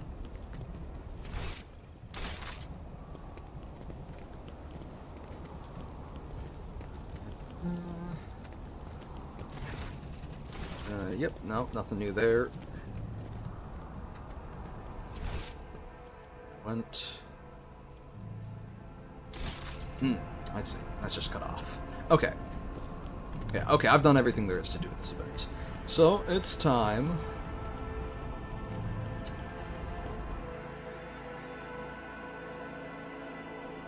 Back to the planet. Or the planet, yes. The palace. It's time to end the ceremony.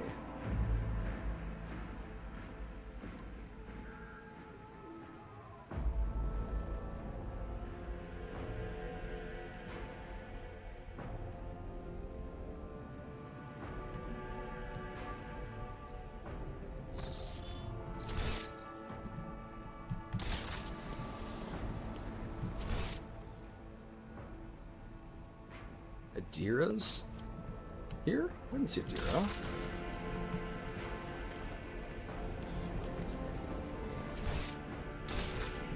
Hold on just a second. Adira is lying on the floor.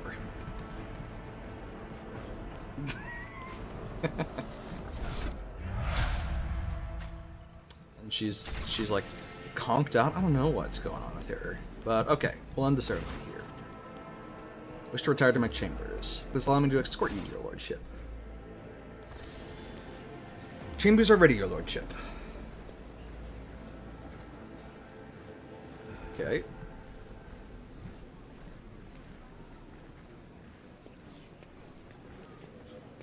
Guards and troop. Quiet, time to sleep. We need to talk. in private. We have matters to discuss, von Valancius. Same man you saw among your guests is waiting for you in your chambers with the look of someone who is supposed to be there. Casts a cold, assessing gaze over you from top to bottom. No one save Theodora has ever allowed themselves the liberty of looking at you in such a way. One behind Calcazar, clad in black armor, glares at you, her face set in predatory readiness for immediate violence, the hallmark of a professional bodyguard. Will my servant live? Probably. Unless he suffered from hidden ailments, he will soon come to without any major damage to his health. Either way, oblivion is a far safer option for him than the dangerous privilege of being a witness to this conversation. I see. The woman at Calcazar's back gives you a bloodthirsty smirk.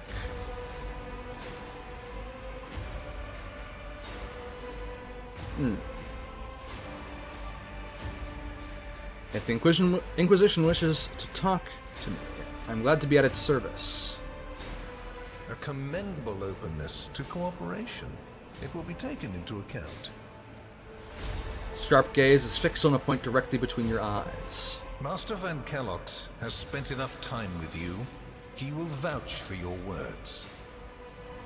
What stands out from your recent accomplishments is the suppression of a rebellion on Janus, the battle against the archenemy's minions on Kiava Gamma, and, of course, the unusual interest the Drakari have shown in you.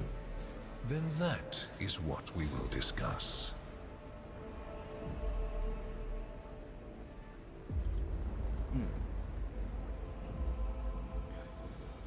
What do you wish to know about the events on Janus? Oh, I know it already. Even though you were quite effective at removing all evidence that could point to the blunder made by House von Valancius, it is saddening to realize that the rogue trader's connivance allowed a heretic who had been fostering a cult for years to come to power.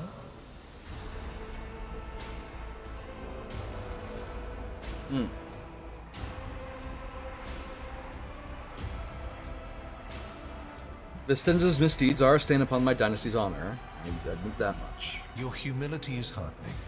Rest assured, it will be noted during the investigation of your lamentable oversight.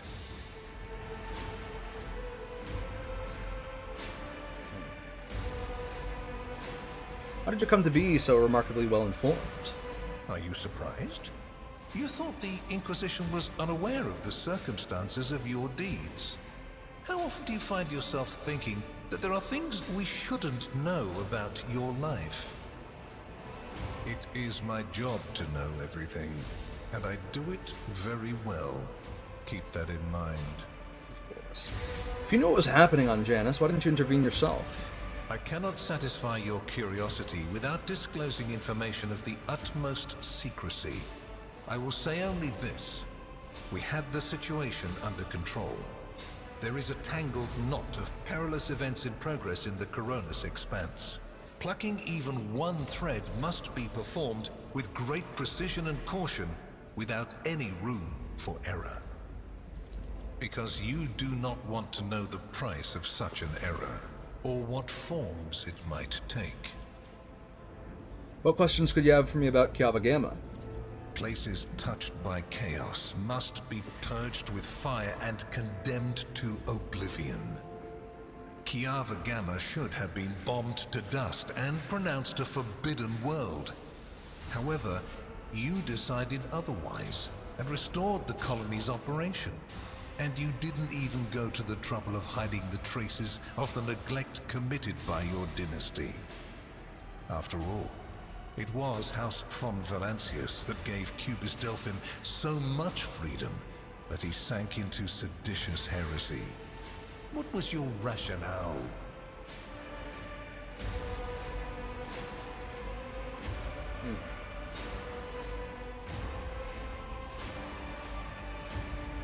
My Protectorate is a complex mechanism. I wasn't willing to put its performance at risk because of some paranoid fears. Paranoid fears is a bit much.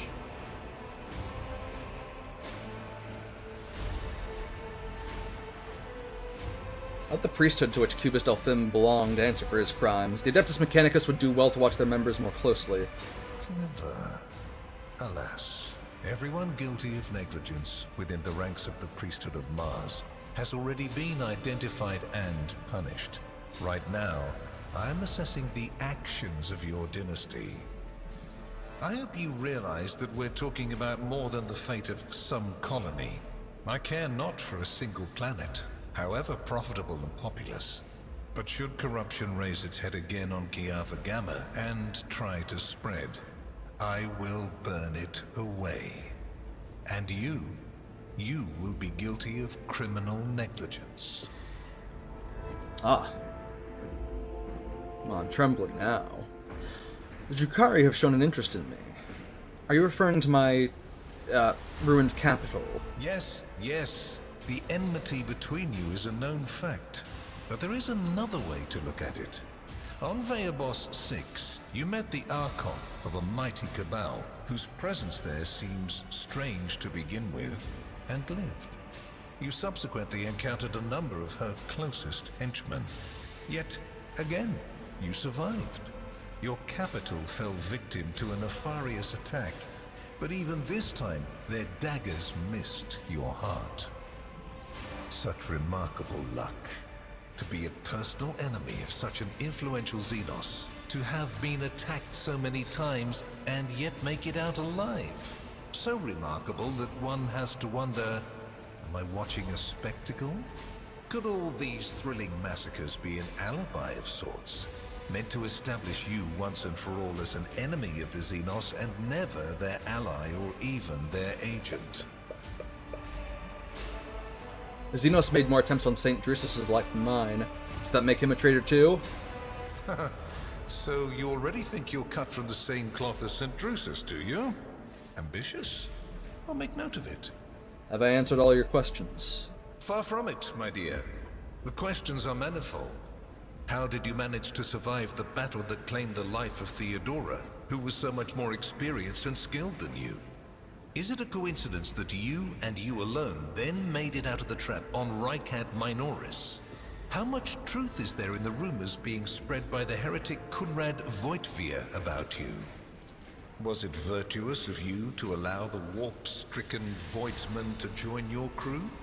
The ones who served on the ship that was turned into a trap for you by Kunrad Voitvia? Isn't it possible that they were part of the blight he had sown? The very existence of these questions would have made many of my colleagues doubt the quality of your character, but it won't in this case. The Inquisition, which I represent, is willing to show extraordinary faith in your person. For the sake of our invaluable partnership, I'm going to ignore any minor liberties that you, esteemed rogue trader, may have afforded yourself or may again in the future. I hope you appreciate the generosity of this offer, as your predecessor once did.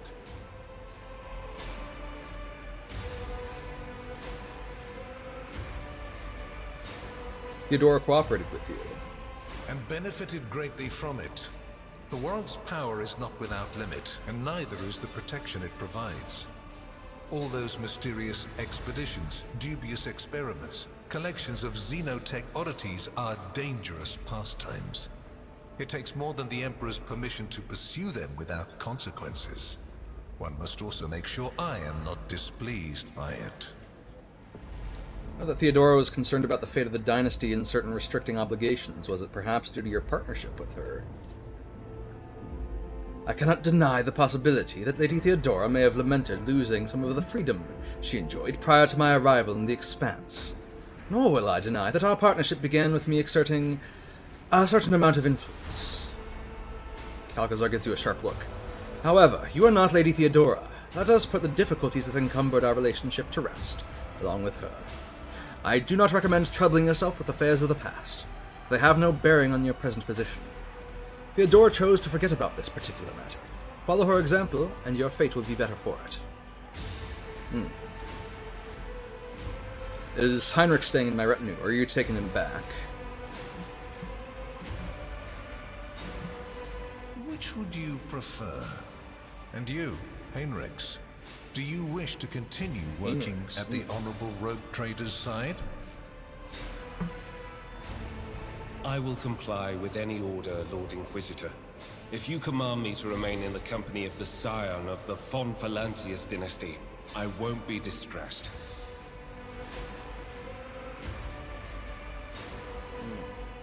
He's a spy, but I want him to continue to accompany.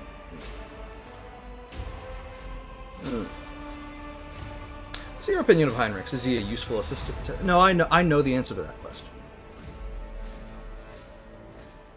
I want him to continue to accompany me. Then Master Van Kellogg's will remain in place. It puts me at ease to know that there is someone to watch over you. Yeah, I know what he means. I consider it an honor to accompany you. So, why such an interest in my person? You haven't been in a position of power for long, and so one can forgive you for not noticing the troubling changes. The cult of the Final Dawn is spreading in the Coronis Expanse. Not the first or the last heresy that has afflicted this sector, but one that is surprisingly resilient. Mysterious convoys are sliding by, bound for systems in the heathen stars. Just your humdrum pirate trade, wouldn't you say? Then why are the pirates themselves clueless? The Xenos, who have caused trouble in the sector before, have expanded their activities in the last few decades, and there is a logic and method to their previously chaotic raids. Even 2 packs of space wolves, blessed space marines summoned in my name, did not cool their interest in the Expanse. A mighty explorative fleet, which has studied the Expanse for hundreds of years, has suddenly stopped responding to communication and sunk into a dispute over a tech heresy that was considered dead a couple of centuries ago. House Chorda has clamped down on insurgents, yet its acts of brutality breed troublemakers just as quickly as they're executed, and this bloody carousel has consumed the attention of the esteemed incendiar. Corligos Winterscale has abruptly lost all interest in his domain, and his only apparent concern now is hunting even more dangerous xenobeasts. And the third and final rogue trader has unexpectedly perished, stabbed in the back by her own Master of Whispers. The Expanse is swiftly losing its protectors right when communication with the Imperium is being disrupted by the raging warp. Basically, all the Expanse has left is me and you, if you follow my instructions. Alright, what kind of deal are we talking about? I make no deals, and Emperor forbid that I give you orders. That would mean infringing on your privileges. I'm merely offering well-meaning recommendations and expecting that when the Expanse finds itself in danger, you will break away from your own affairs to heed them. I seem to remember that your exalted aristocrats presented you with many gifts. It would be rude of me not to follow suit. Please accept this gift as a sign of my favor. In an hour of need, give it to any faithful servant of the Emperor, and the Inquisition will come to your aid. Removed a signet ring from his finger and handed it to you. You noticed an intricate personal coat of arms on it. The color indicates how close the bearer is to the Lord Inquisitor. Scarlet means that you have shed your blood for the good of the Imperium, and therefore, you deserve to have his servants shed their blood for you.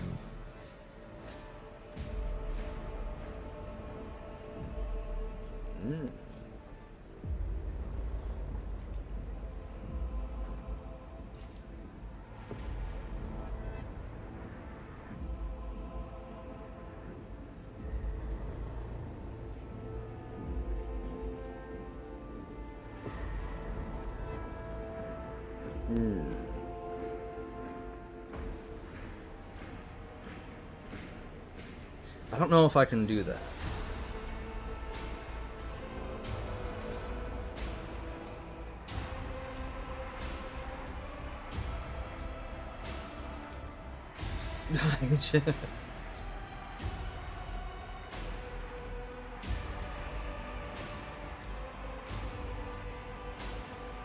I'll do it. Lord Inquisitor, it would be the greatest honor to swear an oath of loyalty to you and to join the ranks of the Inquisition. The Lord Inquisitor raises one brow, considering your declaration. Your zeal is impressive, Lazarus. However, I cannot accept such an oath from you. At least, not now. You will be more useful to the Inquisition in your current position than as a member of my coterie. Nevertheless... The Inquisitor draws a broad blade from his belt. It is engraved with scripture along its length. He proffers the gilded grip to you. This is a gift, a sign that your fervor has not gone unnoticed. Should it remain undiminished, one day this blade will be melted down to make your inquisitorial rosette. Such is the tradition of our enclave. As if in confirmation of the Lord Inquisitor's words, Heinrich brings his hand to his own rosette. Here is where we part. My shuttle is waiting. It is time for me to return to my watch, for you to sleep, and for your servant to wake up. Until next we meet. Hell yeah. Well, you will obviously want to discuss what just happened. But not now, I presume. Right now, it would be better for you to rest, and think on the Lord Inquisitor's words in private. I bid you good night, rogue trader. Hell yeah.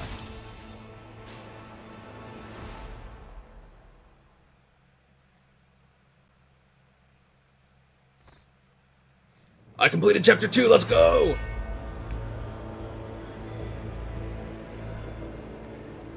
The rise of the rogue trader heir restored a tenuous equilibrium to the Fon Valancius Protectorate.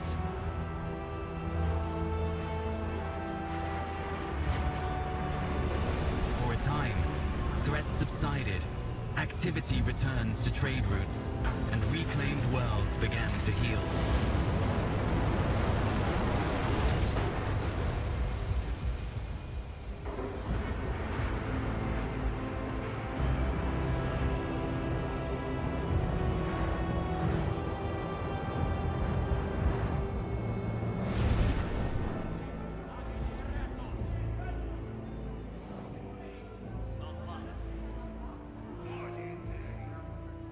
The new Lord Captain's subjects praised the God Emperor and their leader wholeheartedly.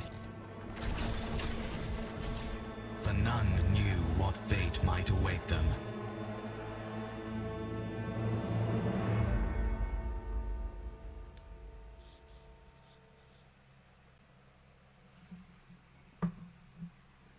Okay. Oh.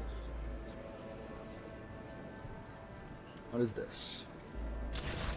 You've spent the first few hours of your morning listening to the High Factotum's lengthy report on the latest trade exchanges, arrangements, disputes, and countless bureaucratic procedures. From outside the illuminated, tightly closed windows, you can hear the muffled sounds of Dargonis and its everyday life. The life that has been passing you by lately, as you have been preoccupied with the affairs of your protectorate from dawn till dusk. Clementia barely contains a yawn. Once generous Danrock has finished, she pulls out her data slate. Thank you for your report, High Factotum. Your work is highly appreciated both by everyone here and the Adeptus Administratum. Your Lordship, we are almost done here. We just need to go over the final items on today's agenda that I would like to report to you personally.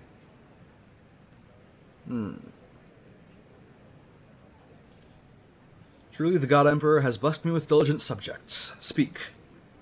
Allow me to pass on gifts from your loyal subjects, the high nobility of Dargonis. It goes without saying that every living soul in your protectorate is blessed to serve your lordship faithfully and wholeheartedly. However, this humble gesture is meant as a token of deepest appreciation of your magnanimity toward their esteemed families. Ooh. House Gaprak has sent shuttles carrying sacred technology and manufactured parts that can be used to replace old joints and connections within mechanisms.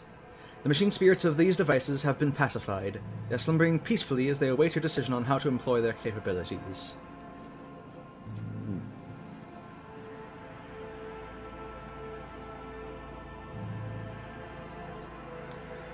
In the past cycle, House Drivestem tripled the tithes collected from the House's subjects.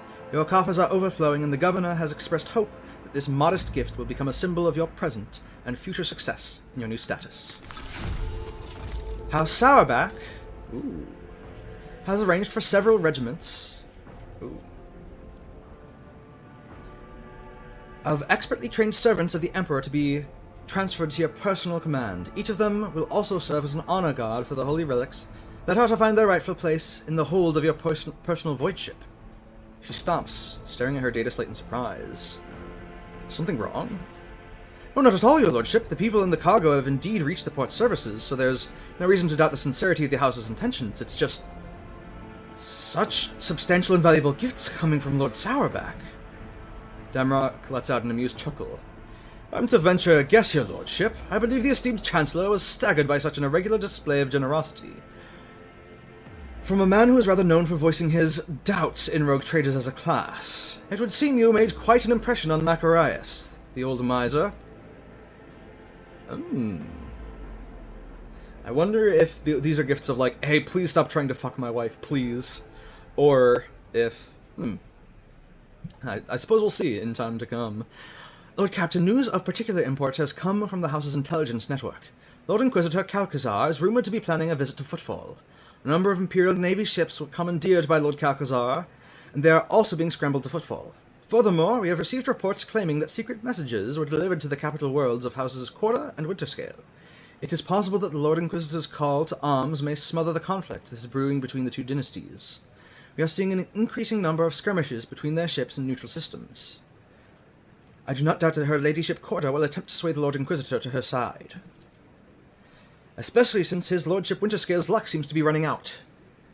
Riots have broken out on several of his worlds, and yet he has shown no intention of quelling them. Instead, the rogue trader has inflicted brutal punishments upon one of his oldest colonies, Vesuvia Secundus, based on allegations of seditious sentiment. Oddly enough, our agents were unable to find any proof of sedition among the populace there. As soon as we have any updates, you will be the first to know, your lordship. Clementia glances down at her data slate. Lastly, your pet Xenos, your Liette, I believe, is seeking a meeting with you. She had the audacity to defile the rogue trader's palace with her profane presence, and refuses to leave until she has spoken with you. I would never presume to be able to read the emotions of Xenos, but the Eldari appeared perturbed. I believe she mentioned a void ship of some sort. It may be best if she told you everything directly. And with that, please allow me and Master Danrock to take our leave. The Chancellor and the High Factotum offer you their bows. Perhaps that last request will serve as a welcome distraction. Indeed, your lordship's stay on Dargonis has been rather long.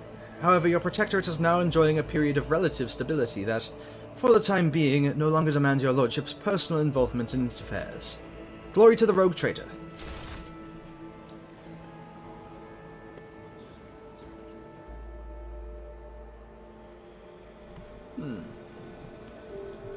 Curious. Oh, is this just like... This is not just like my regular palace situation now? Are the indicators back there? Yep, okay, this is the regular map now. This is back to how everything was before I started the ceremonies and such.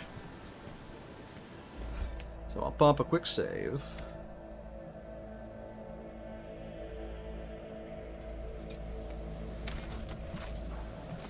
Oh! Alantak, at last you have left your ornate cage. Juliet casts a look over the stone palace walls. For many a turn I have sought to meet you, and yet your servant, the one who is like the silver-haired Abelard but twice as young, has no favour for the requests of a child of Assyrian. Take me to a place where the hearing of others will not steal the words intended for you. While you were mending the wounds of this world left by the Twisted One's attack, I was able to discover... No, not Kruderak's fate. Merely traces of it. As Moiran found sanctuary under the boughs of the Lelathan's forests, so did my other kin find refuge in a system known as the Atlas Reach.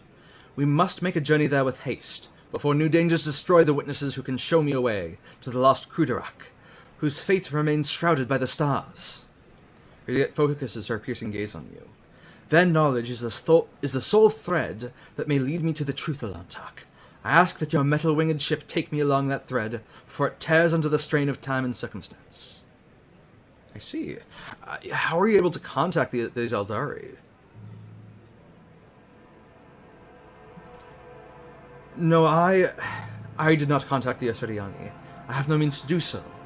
But I had enough time to explore the stone jungle of your world, where you were preoccupied with your urgent matters. The path of the outcast has taught me to observe and listen to the world around me. In this case, the throngs of Monkey at the port. Errant conversations, rumors, chance words. Like parts of a speckled mosaic, they came together to form a hazy image. My kin was seen in the Atlas Reach, and now all we have to do is pull at the web of connections and possibilities to uncover whatever is concealed from the unseeing eye. Very well. Give me the coordinates, and I shall take you wherever you wish to go. You will? The ice in Juliet's eyes melts away for a moment. Thank you, Alantak. If this path indeed takes me to the truth, I will be indebted to you. A rare happening between our kinds. Hell yeah. Oh, and now I'm here. You got anything more to say about that matter? Or are you just gonna chill here? The walls of your home suffocate me, Alantak. I long to leave this twisted world at the first opportunity. Well, damn, bitch, okay.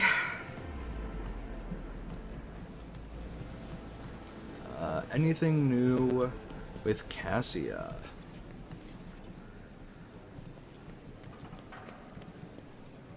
No.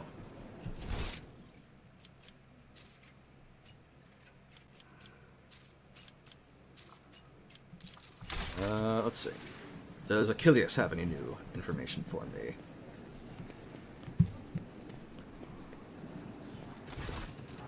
No. Heinrichs? Nope. Okay, we'll talk on the ship. You. No. Okay, cool. I'm gonna get off this fucking planet before it, pulls me back in. I am getting the fuck off this planet.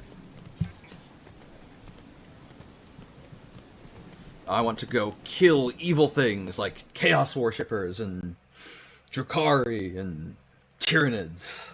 I kind of want to pull a bit of a Caligos, if I'm being honest. But not quite on the scale he's doing it. Because he's really just letting all of his entire place go to shit. Which, now that I think about it, may actually be his intent. He may just be a Chaos Worshipper now. Kind of strikes me as such.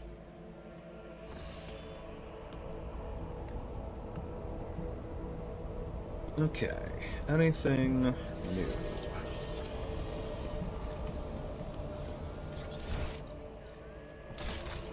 Now I imagine you're just gonna say the same thing as before, right? Yep. Okay, so we're like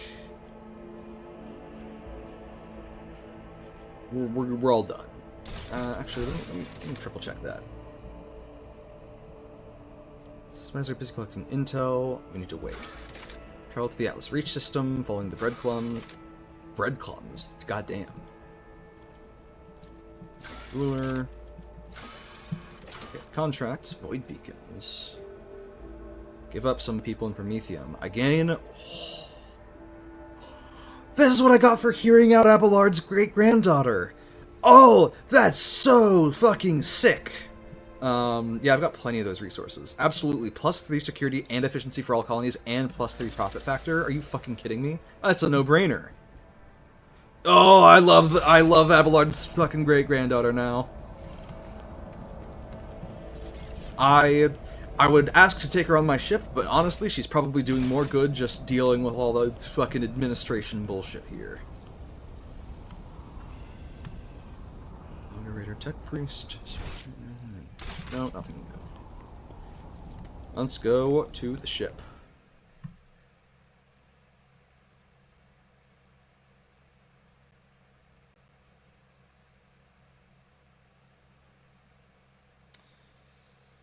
I'm getting back to the ship. I'm getting back. I'm free.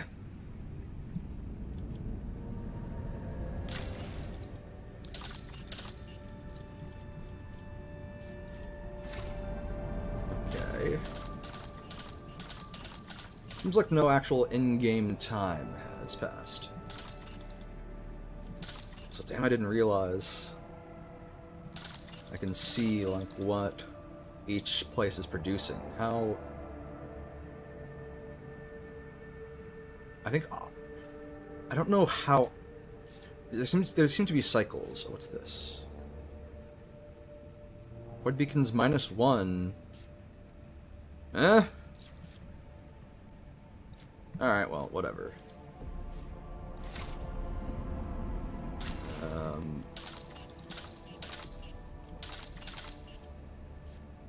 Maybe... Oh, I wonder if that's like... I don't know. Maybe that's... The Void Beacon's not... Actually, I'm just really stumped. I am completely stumped.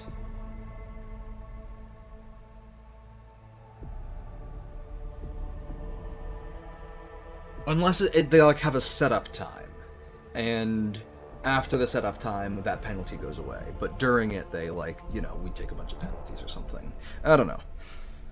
Either way, I'm about to see if I get any new cool stuff happening on the bridge, since a new chapter has passed. Cassia, my wife, do you have anything new to tell me? You see anything new? Nope. Too many colors. The hue, right? Now, what if I just wait for that delayed cutscene to happen?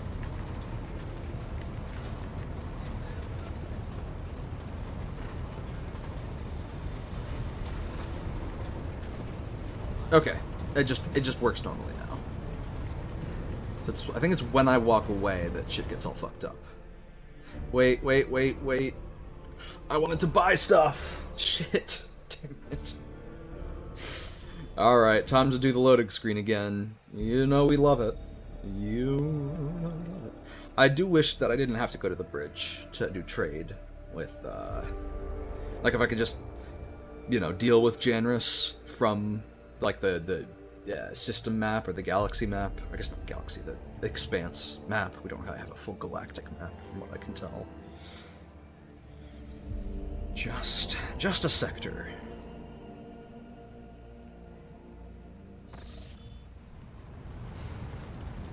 Generous. Put me through. Oh. What is Chrysis acquire from us?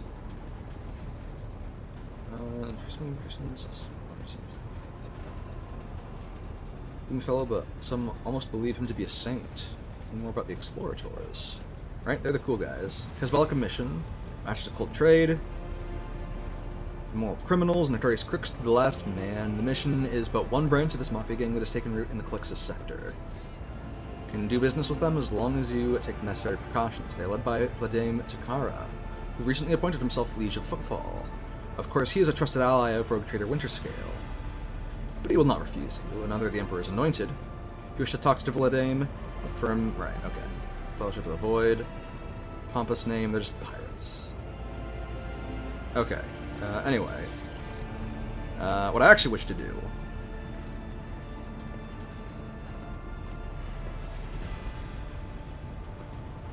Okay.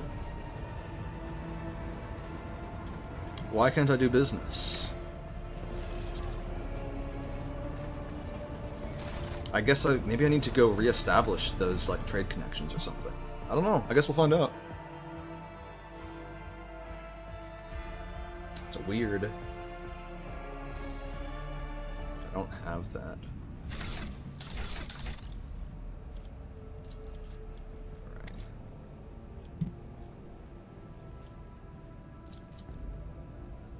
I didn't see a Dira on my bridge either, so...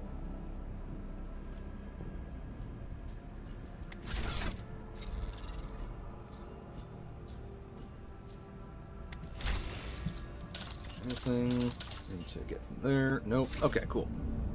Let's go to the Expanse map. For real this time. For real, for real.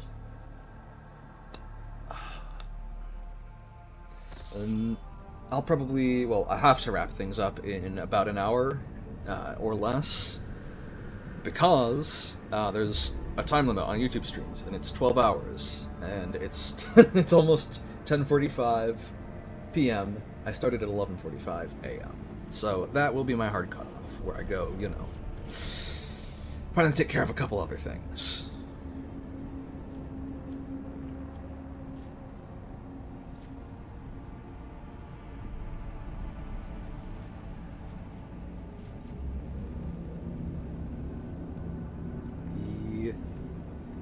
Skills Realm. Heathen Stars. Cursed Domain. Furnace Maleficum.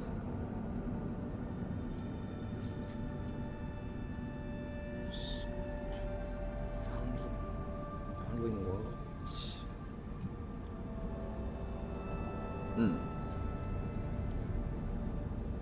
Alright. Well, I guess let's go check out this one last place that I didn't explore. Lord Captain retreats to his study to reflect on recent events, but his train of thought is interrupted by the muffled creak of the door and the sound of soft footsteps. Ooh, what's this?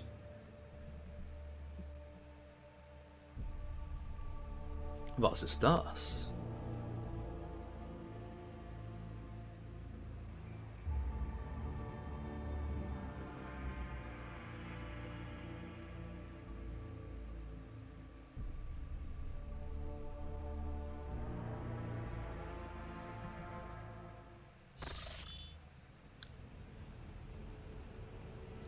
Lantak, I finally found you in this dwelling. Harriet comes closer and smoothly makes an unfamiliar gesture with her hands.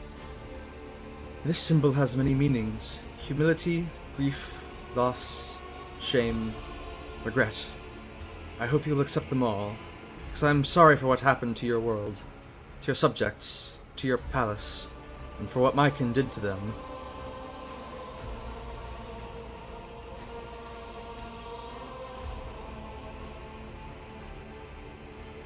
Are you apologizing? It's not your fault. Juliet shudders so slightly that you almost miss it. She opens her mouth, then turns away, searching for the right words. My words will not heal the wounds nor bring back the fallen. They will not restore your protectorate. However... Juliet falls silent, and her deep, piercing gaze seems to reach down into the very depths of your soul. I will look silently back at her. Look, Alantak. The gaze of a child of Assyrian can penetrate deeper than among keys. I can see all the heaviness that has accumulated in your soul during our travels. I see it in your gestures, in the tilt of your head, in the change in your scent. If you will allow me, it's the first time you have heard Juliet sound so indecisive and guilty. I will help you to cast off this burden and cleanse your soul and mind of worry. The burden of my responsibilities has indeed weighed heavily upon me of late. Juliet nods in understanding. Together we can try to ease that burden. How exactly are you going to help me? It is difficult to describe, Alantak. But your soul shines bright and your mind is strong enough for you to be able to immerse yourself in your own mind and cleanse it of unnecessary cares. I am still not sure that your species is capable of such a thing, but it is worth a try. If nothing comes out of it, then the only thing you will lose is a small fraction of your time. And I will be your guide on this journey. I will help you to enter the meditative state, to get to know yourself. Of course, that is if you let me. Immersing yourself in your soul is a deeply intimate process, but you will not be able to do it without me. Juliet thoughtfully brushes a strand of red hair away from her face, and I promise you, Alantak, that I will not judge you. You, your world, or anything that takes place inside it. We will see only what you want to see. Awareness test succeeded. Embers of genuine curiosity glimmer in her emerald gaze. To know a human soul is a unique opportunity for an Eldari. Juliet's uncharacteristic caution and uncertainty imply that she is also discomfited by her own keen interest. And you are a little curious to see what is inside my head, aren't you? Juliet, looking offended, crosses her fingers in a new gesture. Meditation is not a tool for achieving lowly goals. It is a healing spring for the soul. Come on, there's nothing wrong with wanting to know a human soul. You're like a snake coiling around my body, twisting tighter with every word, Alantak. It is hard to breathe when I am near you. Juliet furrows her brow and crosses her arms. We're tired of fighting the raging waters of your life, and so I am holding out my hand to you. The choice to grab it or to fight it alone is yours to make. So make it. Is this the same meditation you were using before to immerse yourself? She nods. Delving into one's inner world, is it painful? No, Alantak. There is no physical pain, but you will be able to see your inner pain if it is bleeding in your soul. Very well, Yurliet. Show me my inner world. Yurliet nods slowly. She is clearly surprised by your compliance. Then we need to find a suitable place. Somewhere quiet and serene. I'm gonna have space self-sec, let's go!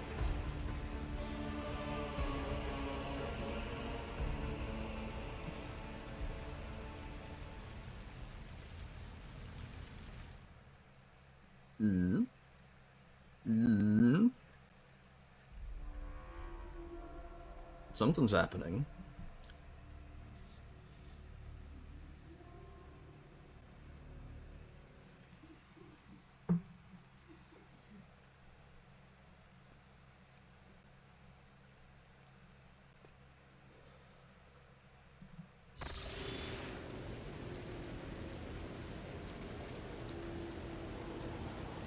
We did it, Alantak. So far you're... Oh! Remember that everyone here is just a reflection of your thoughts, feelings, and desires. Do not be afraid to look them in the eye. Okay.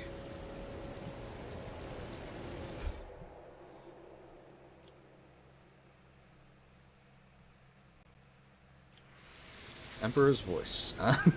You that buff. We shall prevail. You interrupted my thoughts.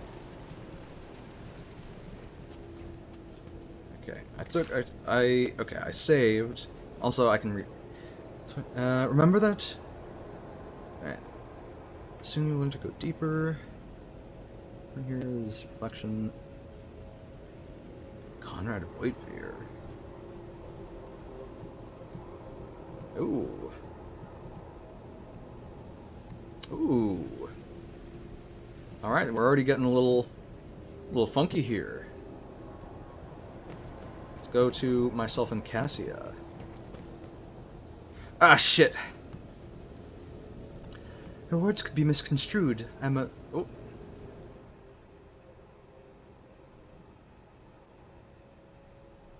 Could be misconstrued I'm a mutant. Are you just toying with me? I see. It is natural for Monkey to desire closeness with their own kind. The same desire gives rise to doubt. Yep. Fresh blood soaks the priceless silk coverlets, forming an ugly stain under the corpse. Your corpse. All sentient beings are afraid of death. You have to accept the fear first before you can get rid of it. I'll accept my fears. None shall stand in my way. We'll do that, sure.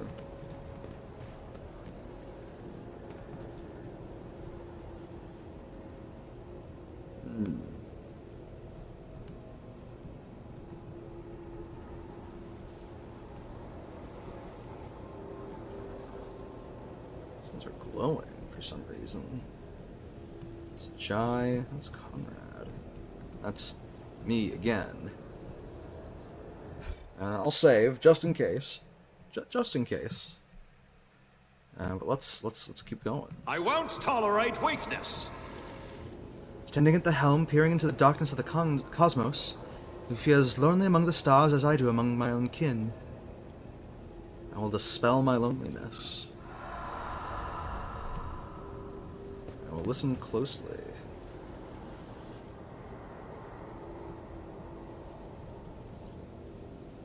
We got rid of one rogue trader and we'll get rid of him too. Everyone from the lower decks to the senior officers hate him. I hear the Vox transmissions. Mutiny's brewing. As long as I can still use his thrones, I don't care. Once betrayed, it is hard to put one's trust in others again, especially those closest and most loyal to us. Heinrichs. Am I here to kill you, to betray you, to serve you, my friend or foe? What do you think, Lazarus? Well, I chose to keep you with me, although there are also reasons for that.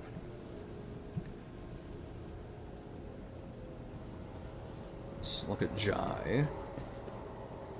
You're worrying everything. You are doing everything right, Shireen. Don't worry. I will happily take your place when you are gone. I'd wait here. Have you already forgotten me, Lazarus? Oh, don't ever forget me, not even for a moment. Because as soon as you turn away, I will plunge the shard of my sword into your throat. I don't know who this monkey is, but your memories of them are akin to slimy mud after the rain. Let's wash it away like spring water, shall we? Victory awaits. Okay. The burden of responsibility lies on your shoulders, Lantak, and your soul grows dull from weariness. Break the chains of exhaustion. Oogie. A new challenge for me. Oh, I just fucking hate that guy.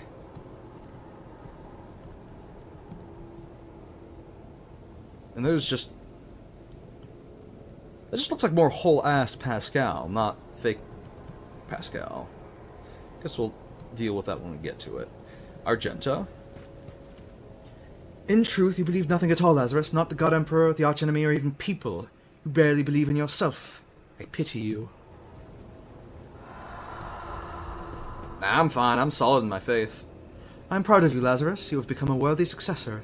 Perhaps even the best Lord Captain. Some words you need to hear at least once to believe them. Marajai. We just got lucky, monkey, but luck is the only thing you have. Or weak, so prepare to suffer. Only the mad and the foolish never doubt their strength. The wise are full of doubt, but they know how to let go of them. I'll lay claim to the stars. Lord Captain, your decision will doom us all. Lowly pirates perish, risking nothing but their own skin, but what of you? You are putting the lives of thousands of crew members and billions of Protectorate subjects in danger. Yeah, no, that's understandable. Lazarus von Valencius's crimes against the sacred laws of the Omnissiah have been logged. Retribution is imminent. Interesting. I'm gonna save here. I just have a funny feeling. I have a funny feeling. Pascal. Follow my lead. Pascal. Is this just a bug? This may just be a bug. Oh! Oh no, I need to come back now.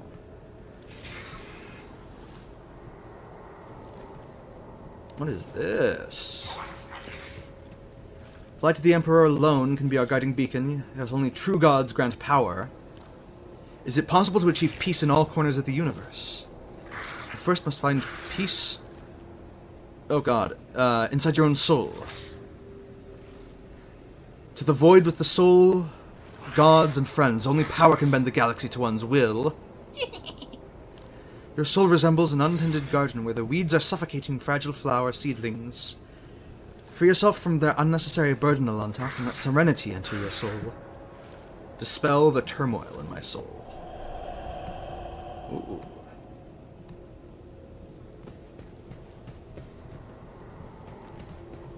Ooh. Before we do that... I won't tolerate weakness. Yeah, this is the last one. Okay.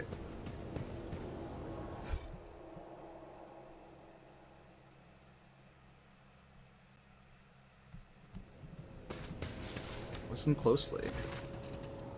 What is this, monkey? The voice of the incorporeal echo that has made your soul its home seems to sound only in your own head. Idiot's face tenses in surprise, her features becoming even sharper as she stares in confusion at the ghostly figures. She says nothing, stealing glances at you, then at the figures again, as if she is waiting for something.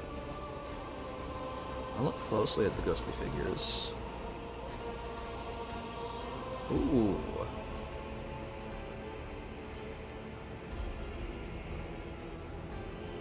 A strange feeling envelops your body. You feel yourself become lighter than air, and inside your mind your thoughts are racing at an incredible speed. You're not yet aware that you are looking through the eyes of your ghostly echo and are observing from afar, all at the same time. The inner world changes under the force of your will, and you can now control your own echo. You can now do something that you would not dare to do in the real world. Oh, ghost of sex! Sex! I will make your echo touch Earliet's echo's hand. When your soul's echo touches the ghostly hand of the Eldari, the real Yurliet flinches in fear and involuntarily pulls her own hand back. Please, Lantak, this may be your world, but I do not do that again. Its words echo across your world, and the ghostly figures begin to disappear. The world around you starts to stretch endlessly. It is time to return, Lantak. Your soul is not yet strong enough to endure prolonged immersion. Take a deep breath and... Coastal Saxo!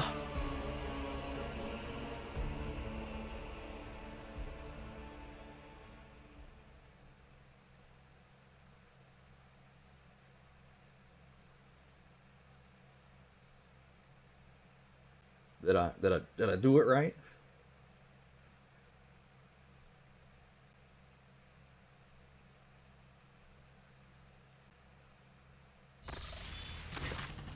You awaken from your meditation with a sense of vigor and unusual calm, as if you have just taken a shower under a freezing waterfall, or delivered a speech in front of thousands of subjects, and your heart swells from the crowd's adulation.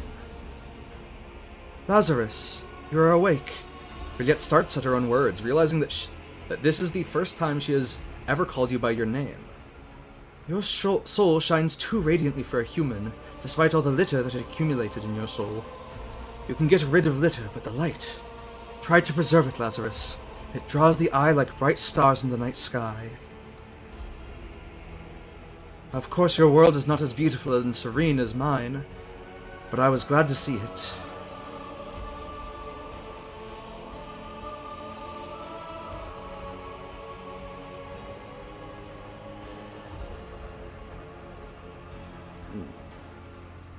Will you help me meditate again? I do not know. Perhaps. Someday? She replies vaguely. When you were meditating, you didn't seem surprised by my relationships with our mutual acquaintances. Juliet shrugs indifferently. You long for that which human nature desires, for intimacy with your own kind. I can understand that. Will I be able to see your world? Juliet just shakes her head. I do not think so, Lantak. It is impossible to know everything in this world, no matter how much you would like to. And still my heart sings, for I have helped you find peace. Even if only for a short while. Until we meet again, Lantak. May the stars guide us along the safe roads. Let's go! I nailed it. Fellas, I nailed it. I'm so in.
Okay. Just checking something. The Void Ship Bridge.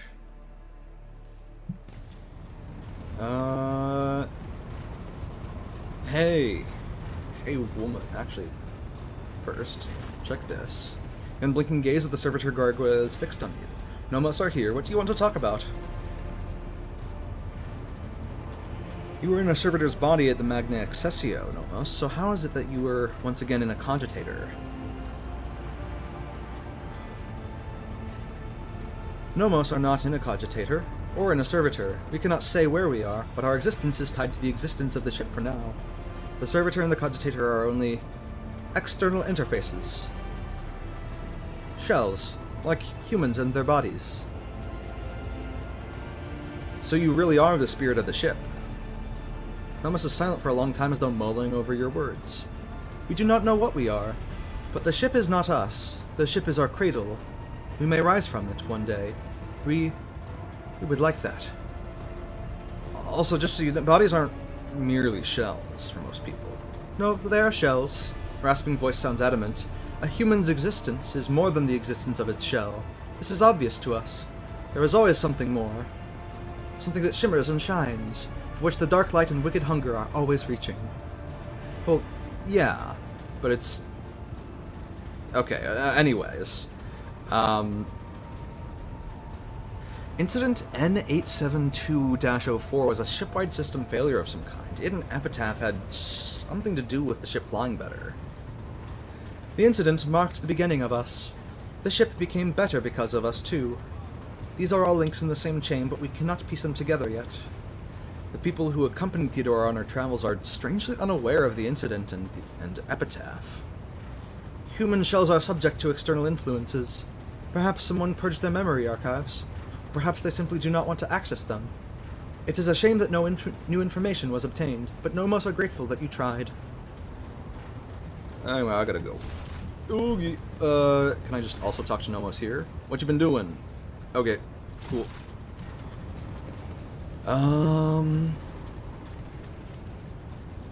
Jai, any new dialogue? You are a sport. No.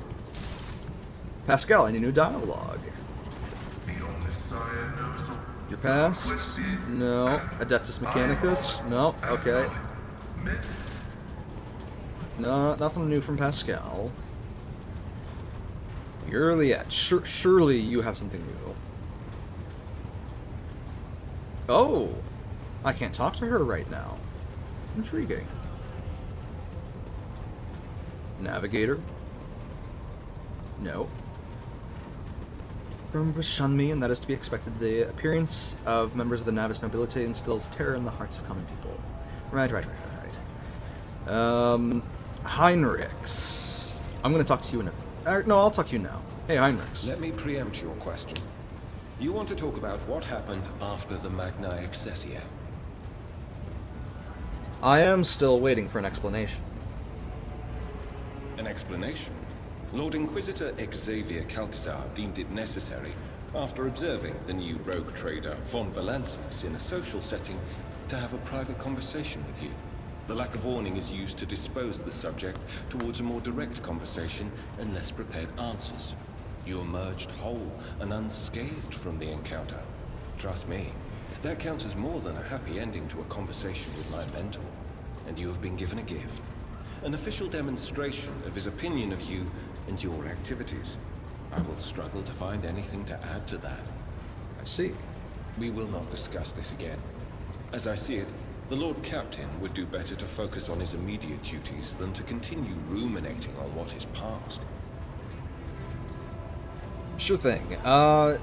Any more information? The cult's ordinary members are humans who have been corrupted by the archenemy, traitors to the Imperium, and accomplices of chaos. We've already seen this dialogue. As for those at the top of the as you wish. No. Okay. Nothing new. Cassia, do you see any crazy new Technicolors? What do... Okay, no. I must beg my leave. Argenta, anything new with you? Greetings.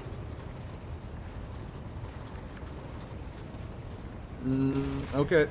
Well, nothing new there. Hey, Janris, can I trade now? Oh, Vigdis. Actually, before I do that, Janris.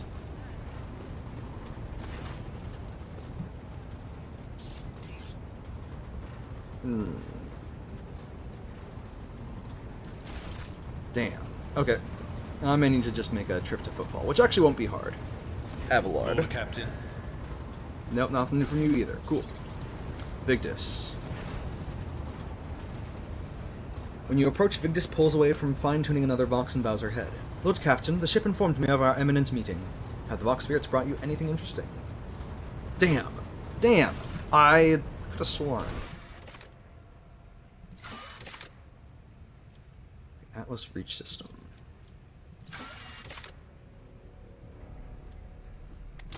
Era really is not on the Void Ship Bridge. I can say that with confidence.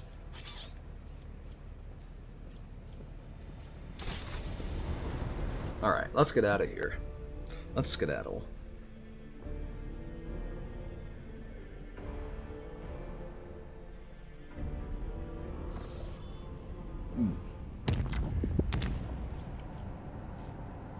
And let's reduce this to 1. Or by 1.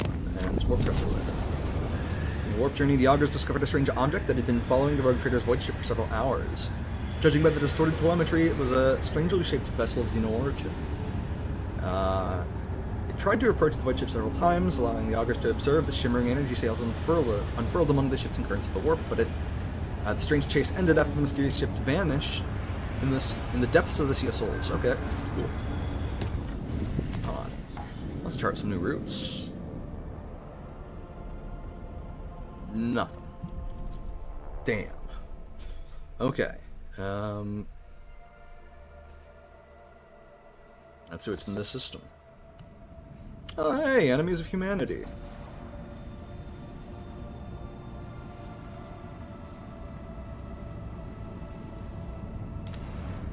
Let's skim this. 2 plasteel, don't need it. Hulk. Legend. Ooh. A vigilant member of the Augur crew has detected a small Xenos vessel drifting through the void. The ship is unpowered and shows no signs of being crewed. I'll send out a boarding shuttle. The squad boarded the vessel without issue. Corrosion has laid waste to the ship's systems, which led to the death of the entire crew. The interior is full of Eldari corpses. No weapons were found on board, and the dead Xenos, judging by their clothing, were not part of any warrior caste, merely the crew of the now-defunct ship. The Xenos Hurliot claims to have recognized the symbols on the dead the Xenos Hurliot claims to have recognized the symbols on the dead Eldari's clothes. They were civilian refugees from Craft World Krutera. Damn.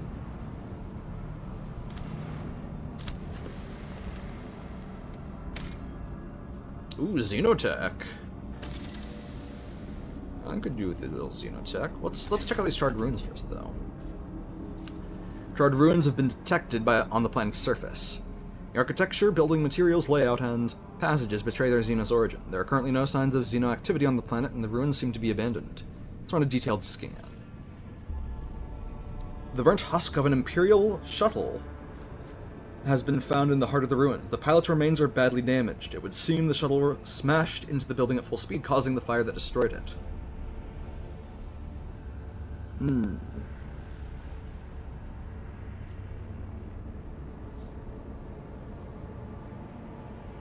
Untethered concern.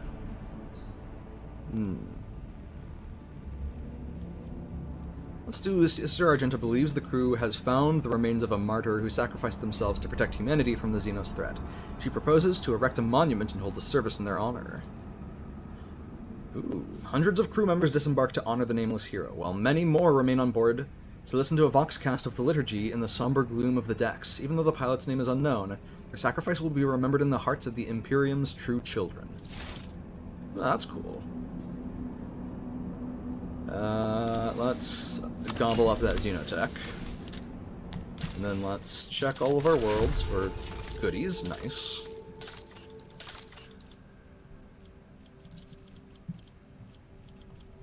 That's all done already. Looks like we are pretty... Is 10 the maximum value for any of these? Maybe that's what it is. Well, at any rate, I have a lot of stats, which I'm happy about. I don't have any new projects I can do, but that's fine. Let's check out this little planetoid here. Begin a scan. Adamantine. How am I doing on that? Not great, not terrible. I'll spend an extracting on it. Adamantine is a bit harder to come by. And then let's check out this planetoid. 8 plasteel. Goddamn. I mean, with that many plasteel, how could I pass it up? Okay, and let's enjoy some excellent ship combat. I am liking the ship combat in this game, I will say. Of the, like, overworld actions, of the, like, overworld fight mechanics, like, compared to the overworld fights, like the army battles in Wrath of the Righteous, this feels a bit more tuned. Order to the crew, deliver me victory.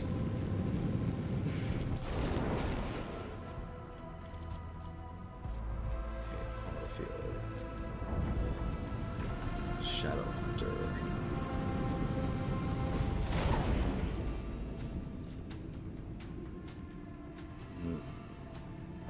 These neutron torpedoes look a little concerning.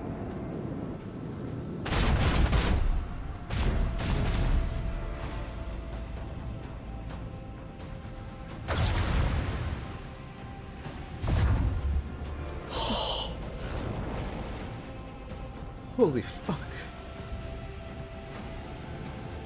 Jesus H. Christ. Okay.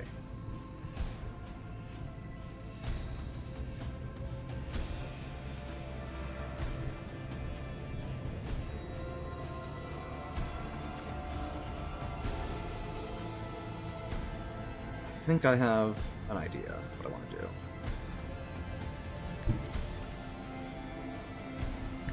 Let's do this.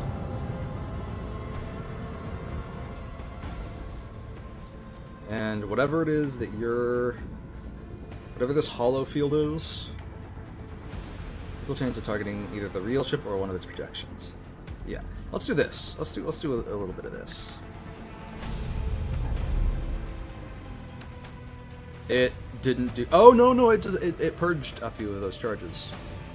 Okay, I can accept that. I'm gonna do all hands on deck. And unleash our vengeful salvo! Annihilate them!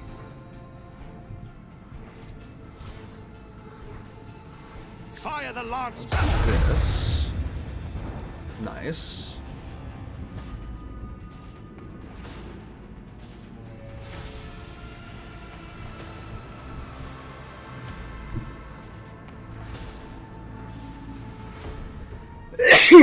Oh my goodness.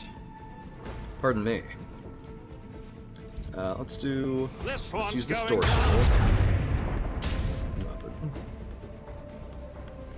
And then let's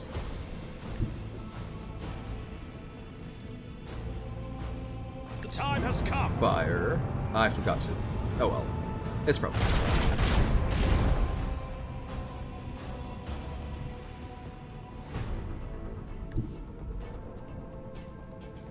Onward. Okay, now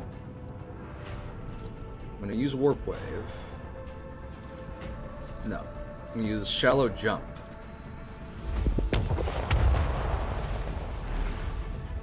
Let's go. And then I'm gonna use Focused Efforts on the Warp Channeler to let myself also then use the Warp Wave.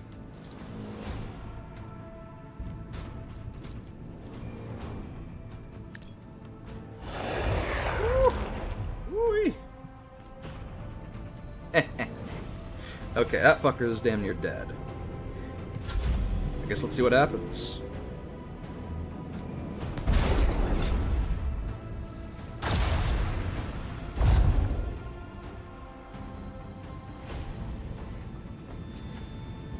Oh shit.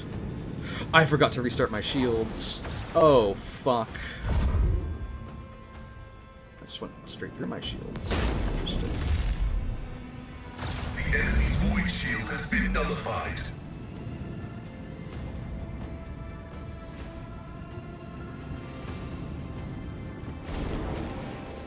Oh boy.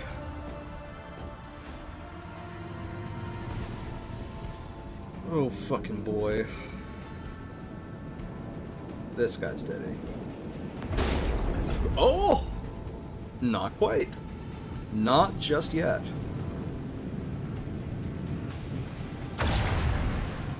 Should. Oh, you've got to be shitting me. So close yet so far.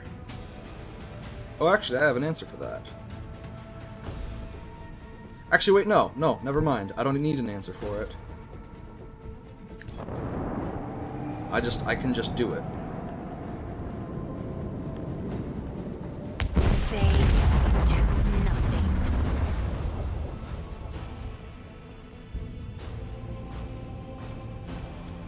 Let's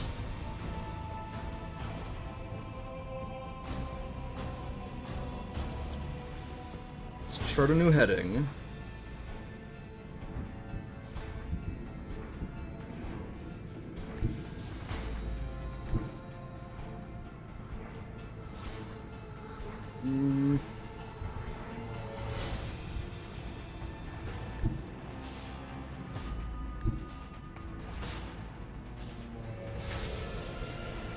Fuck it, we ball. I think this is a fuck it, we ball moment. Although, I'll use the Godsbane Lance first. Fire the lance batteries. Okay. Now we're gonna torpedoes do locked. some Unleash torpedoes, our some vengeful friendly little salvo. torpedoes. Torpedoes locked.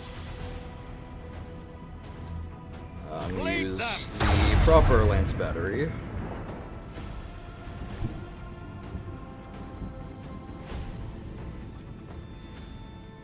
And then, yeah, and we'll fire this. Time has come. Should finish that. Oh my god, you've got to be shitting me.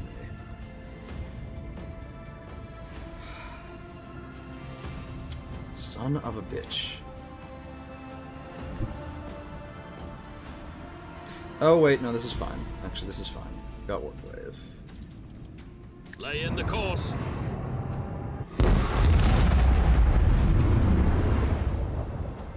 I will just have to hope that that was good enough, and I'll restart my shields. And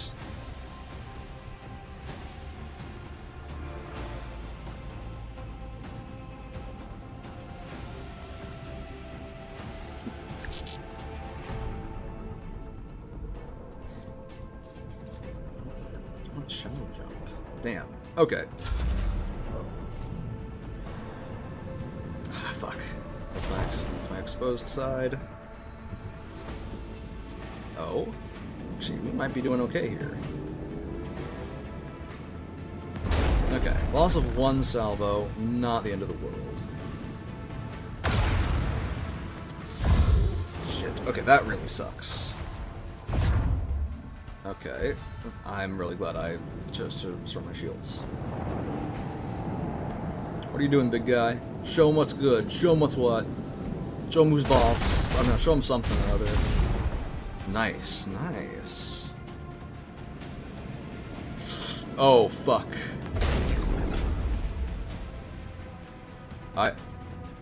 Oh, the shield's absorbing blast damage! Let's go! Let's go! Let's see. Yeah, fuck it. Kill the Shadow Hunter. Nice.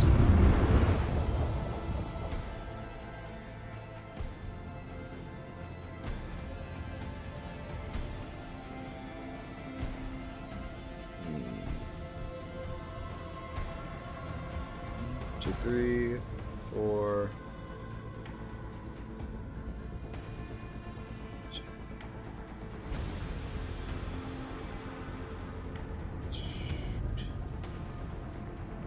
I might be shit out of luck here, but we'll try it.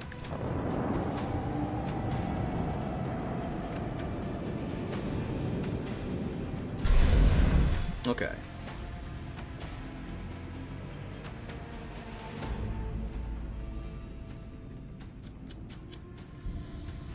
Well, that's just unfortunate.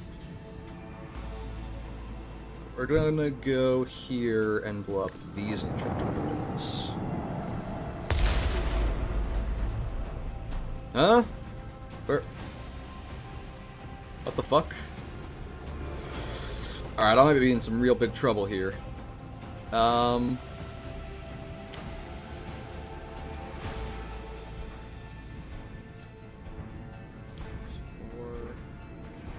Did...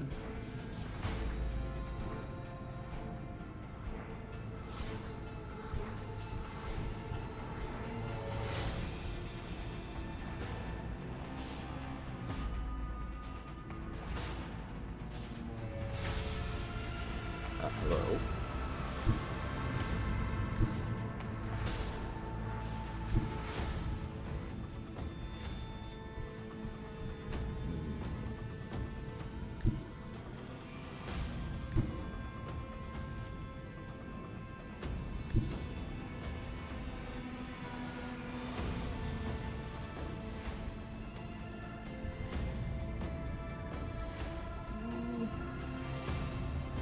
Might do. That might get the job done.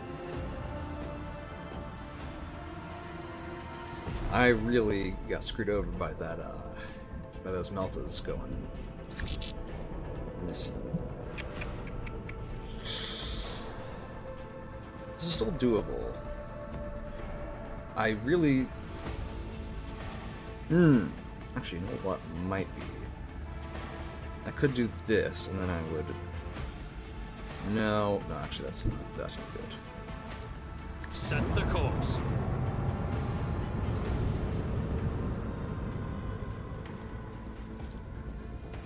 Die.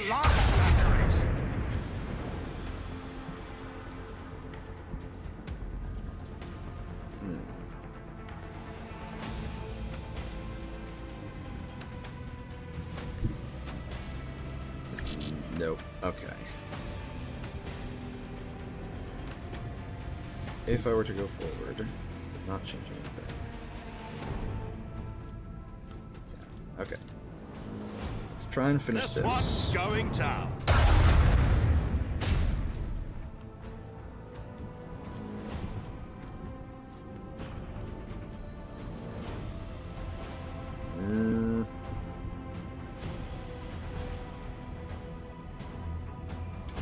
Shit.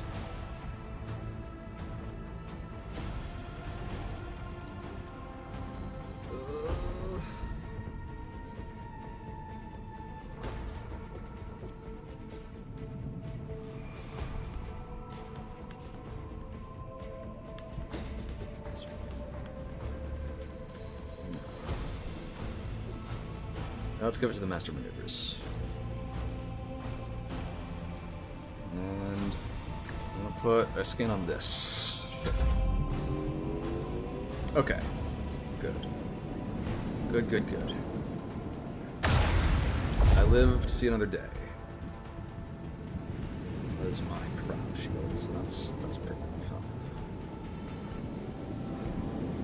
Ah. No shame. floating actions. What the shame.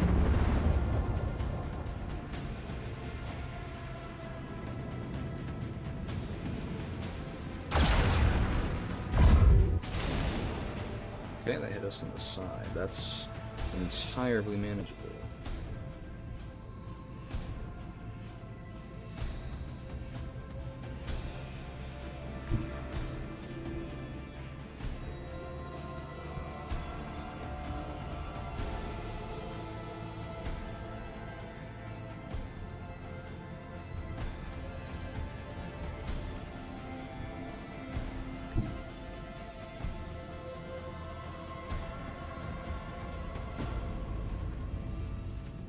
Lay in the course. Here. Shield pulse you.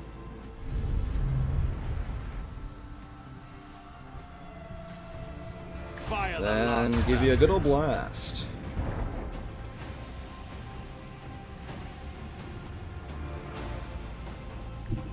That no, it wouldn't. Yeah, let's do it. Let's do it. Shit.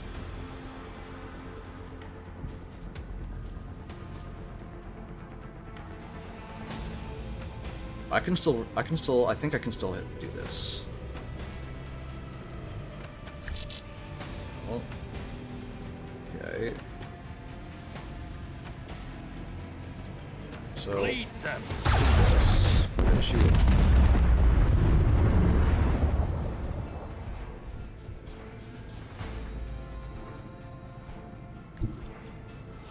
Yeah, boy. Yeah, boy.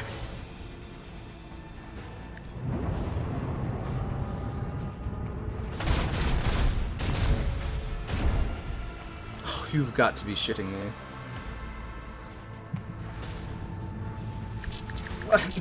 Let me cool down warp wave so that I can tear his ship apart. God damn it. Alright, well. Unleash our vengeful salvo! Torpedoes locked!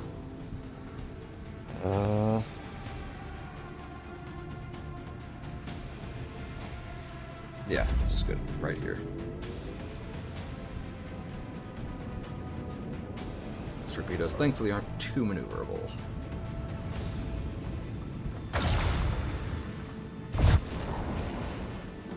And on my shield. Okay.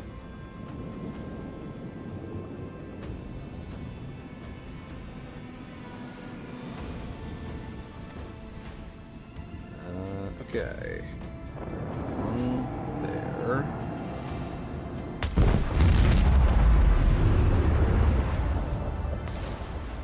There. And there.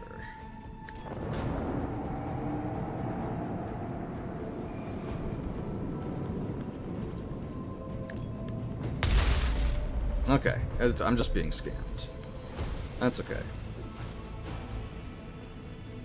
This one's coming down.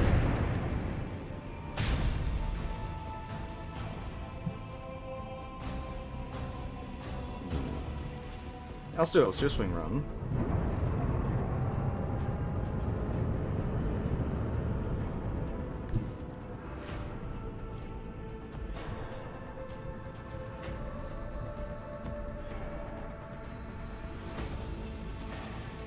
It's shallow jump.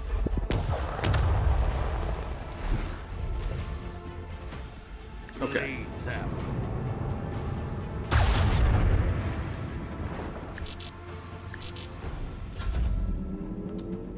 Shouldn't be able to reach me. Yeah, okay. I have It's as easy as missed that. this Attack solar sails. Ooh.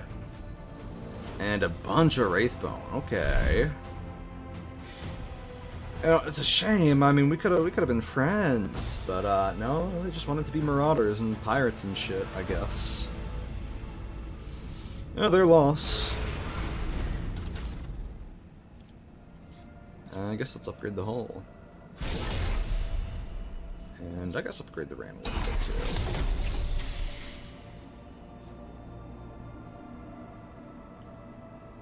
Five melted torpedoes, but they're not short burning.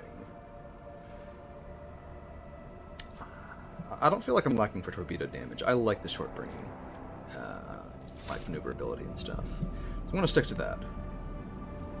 All right, that system exploited and explored. And I kind of want to keep going tonight, but we are within 15 minutes of the YouTube cutoff for live streams, so I'm going to stop it here. I'm gonna pop a save, although I'm not sure my quick saves always keep when I between sessions. Maybe I'm just being a little schizo, but I'll pop a second save just in case. Thank you to everybody who came by and watched. I'm having a ton of fun with this game. I'm excited to stream again, and I want to stream a bit more variety, so I'll try and introduce a bit more of that in future schedules. But yeah, thank you to everybody who came by. I will see you next time, but until then, stay safe.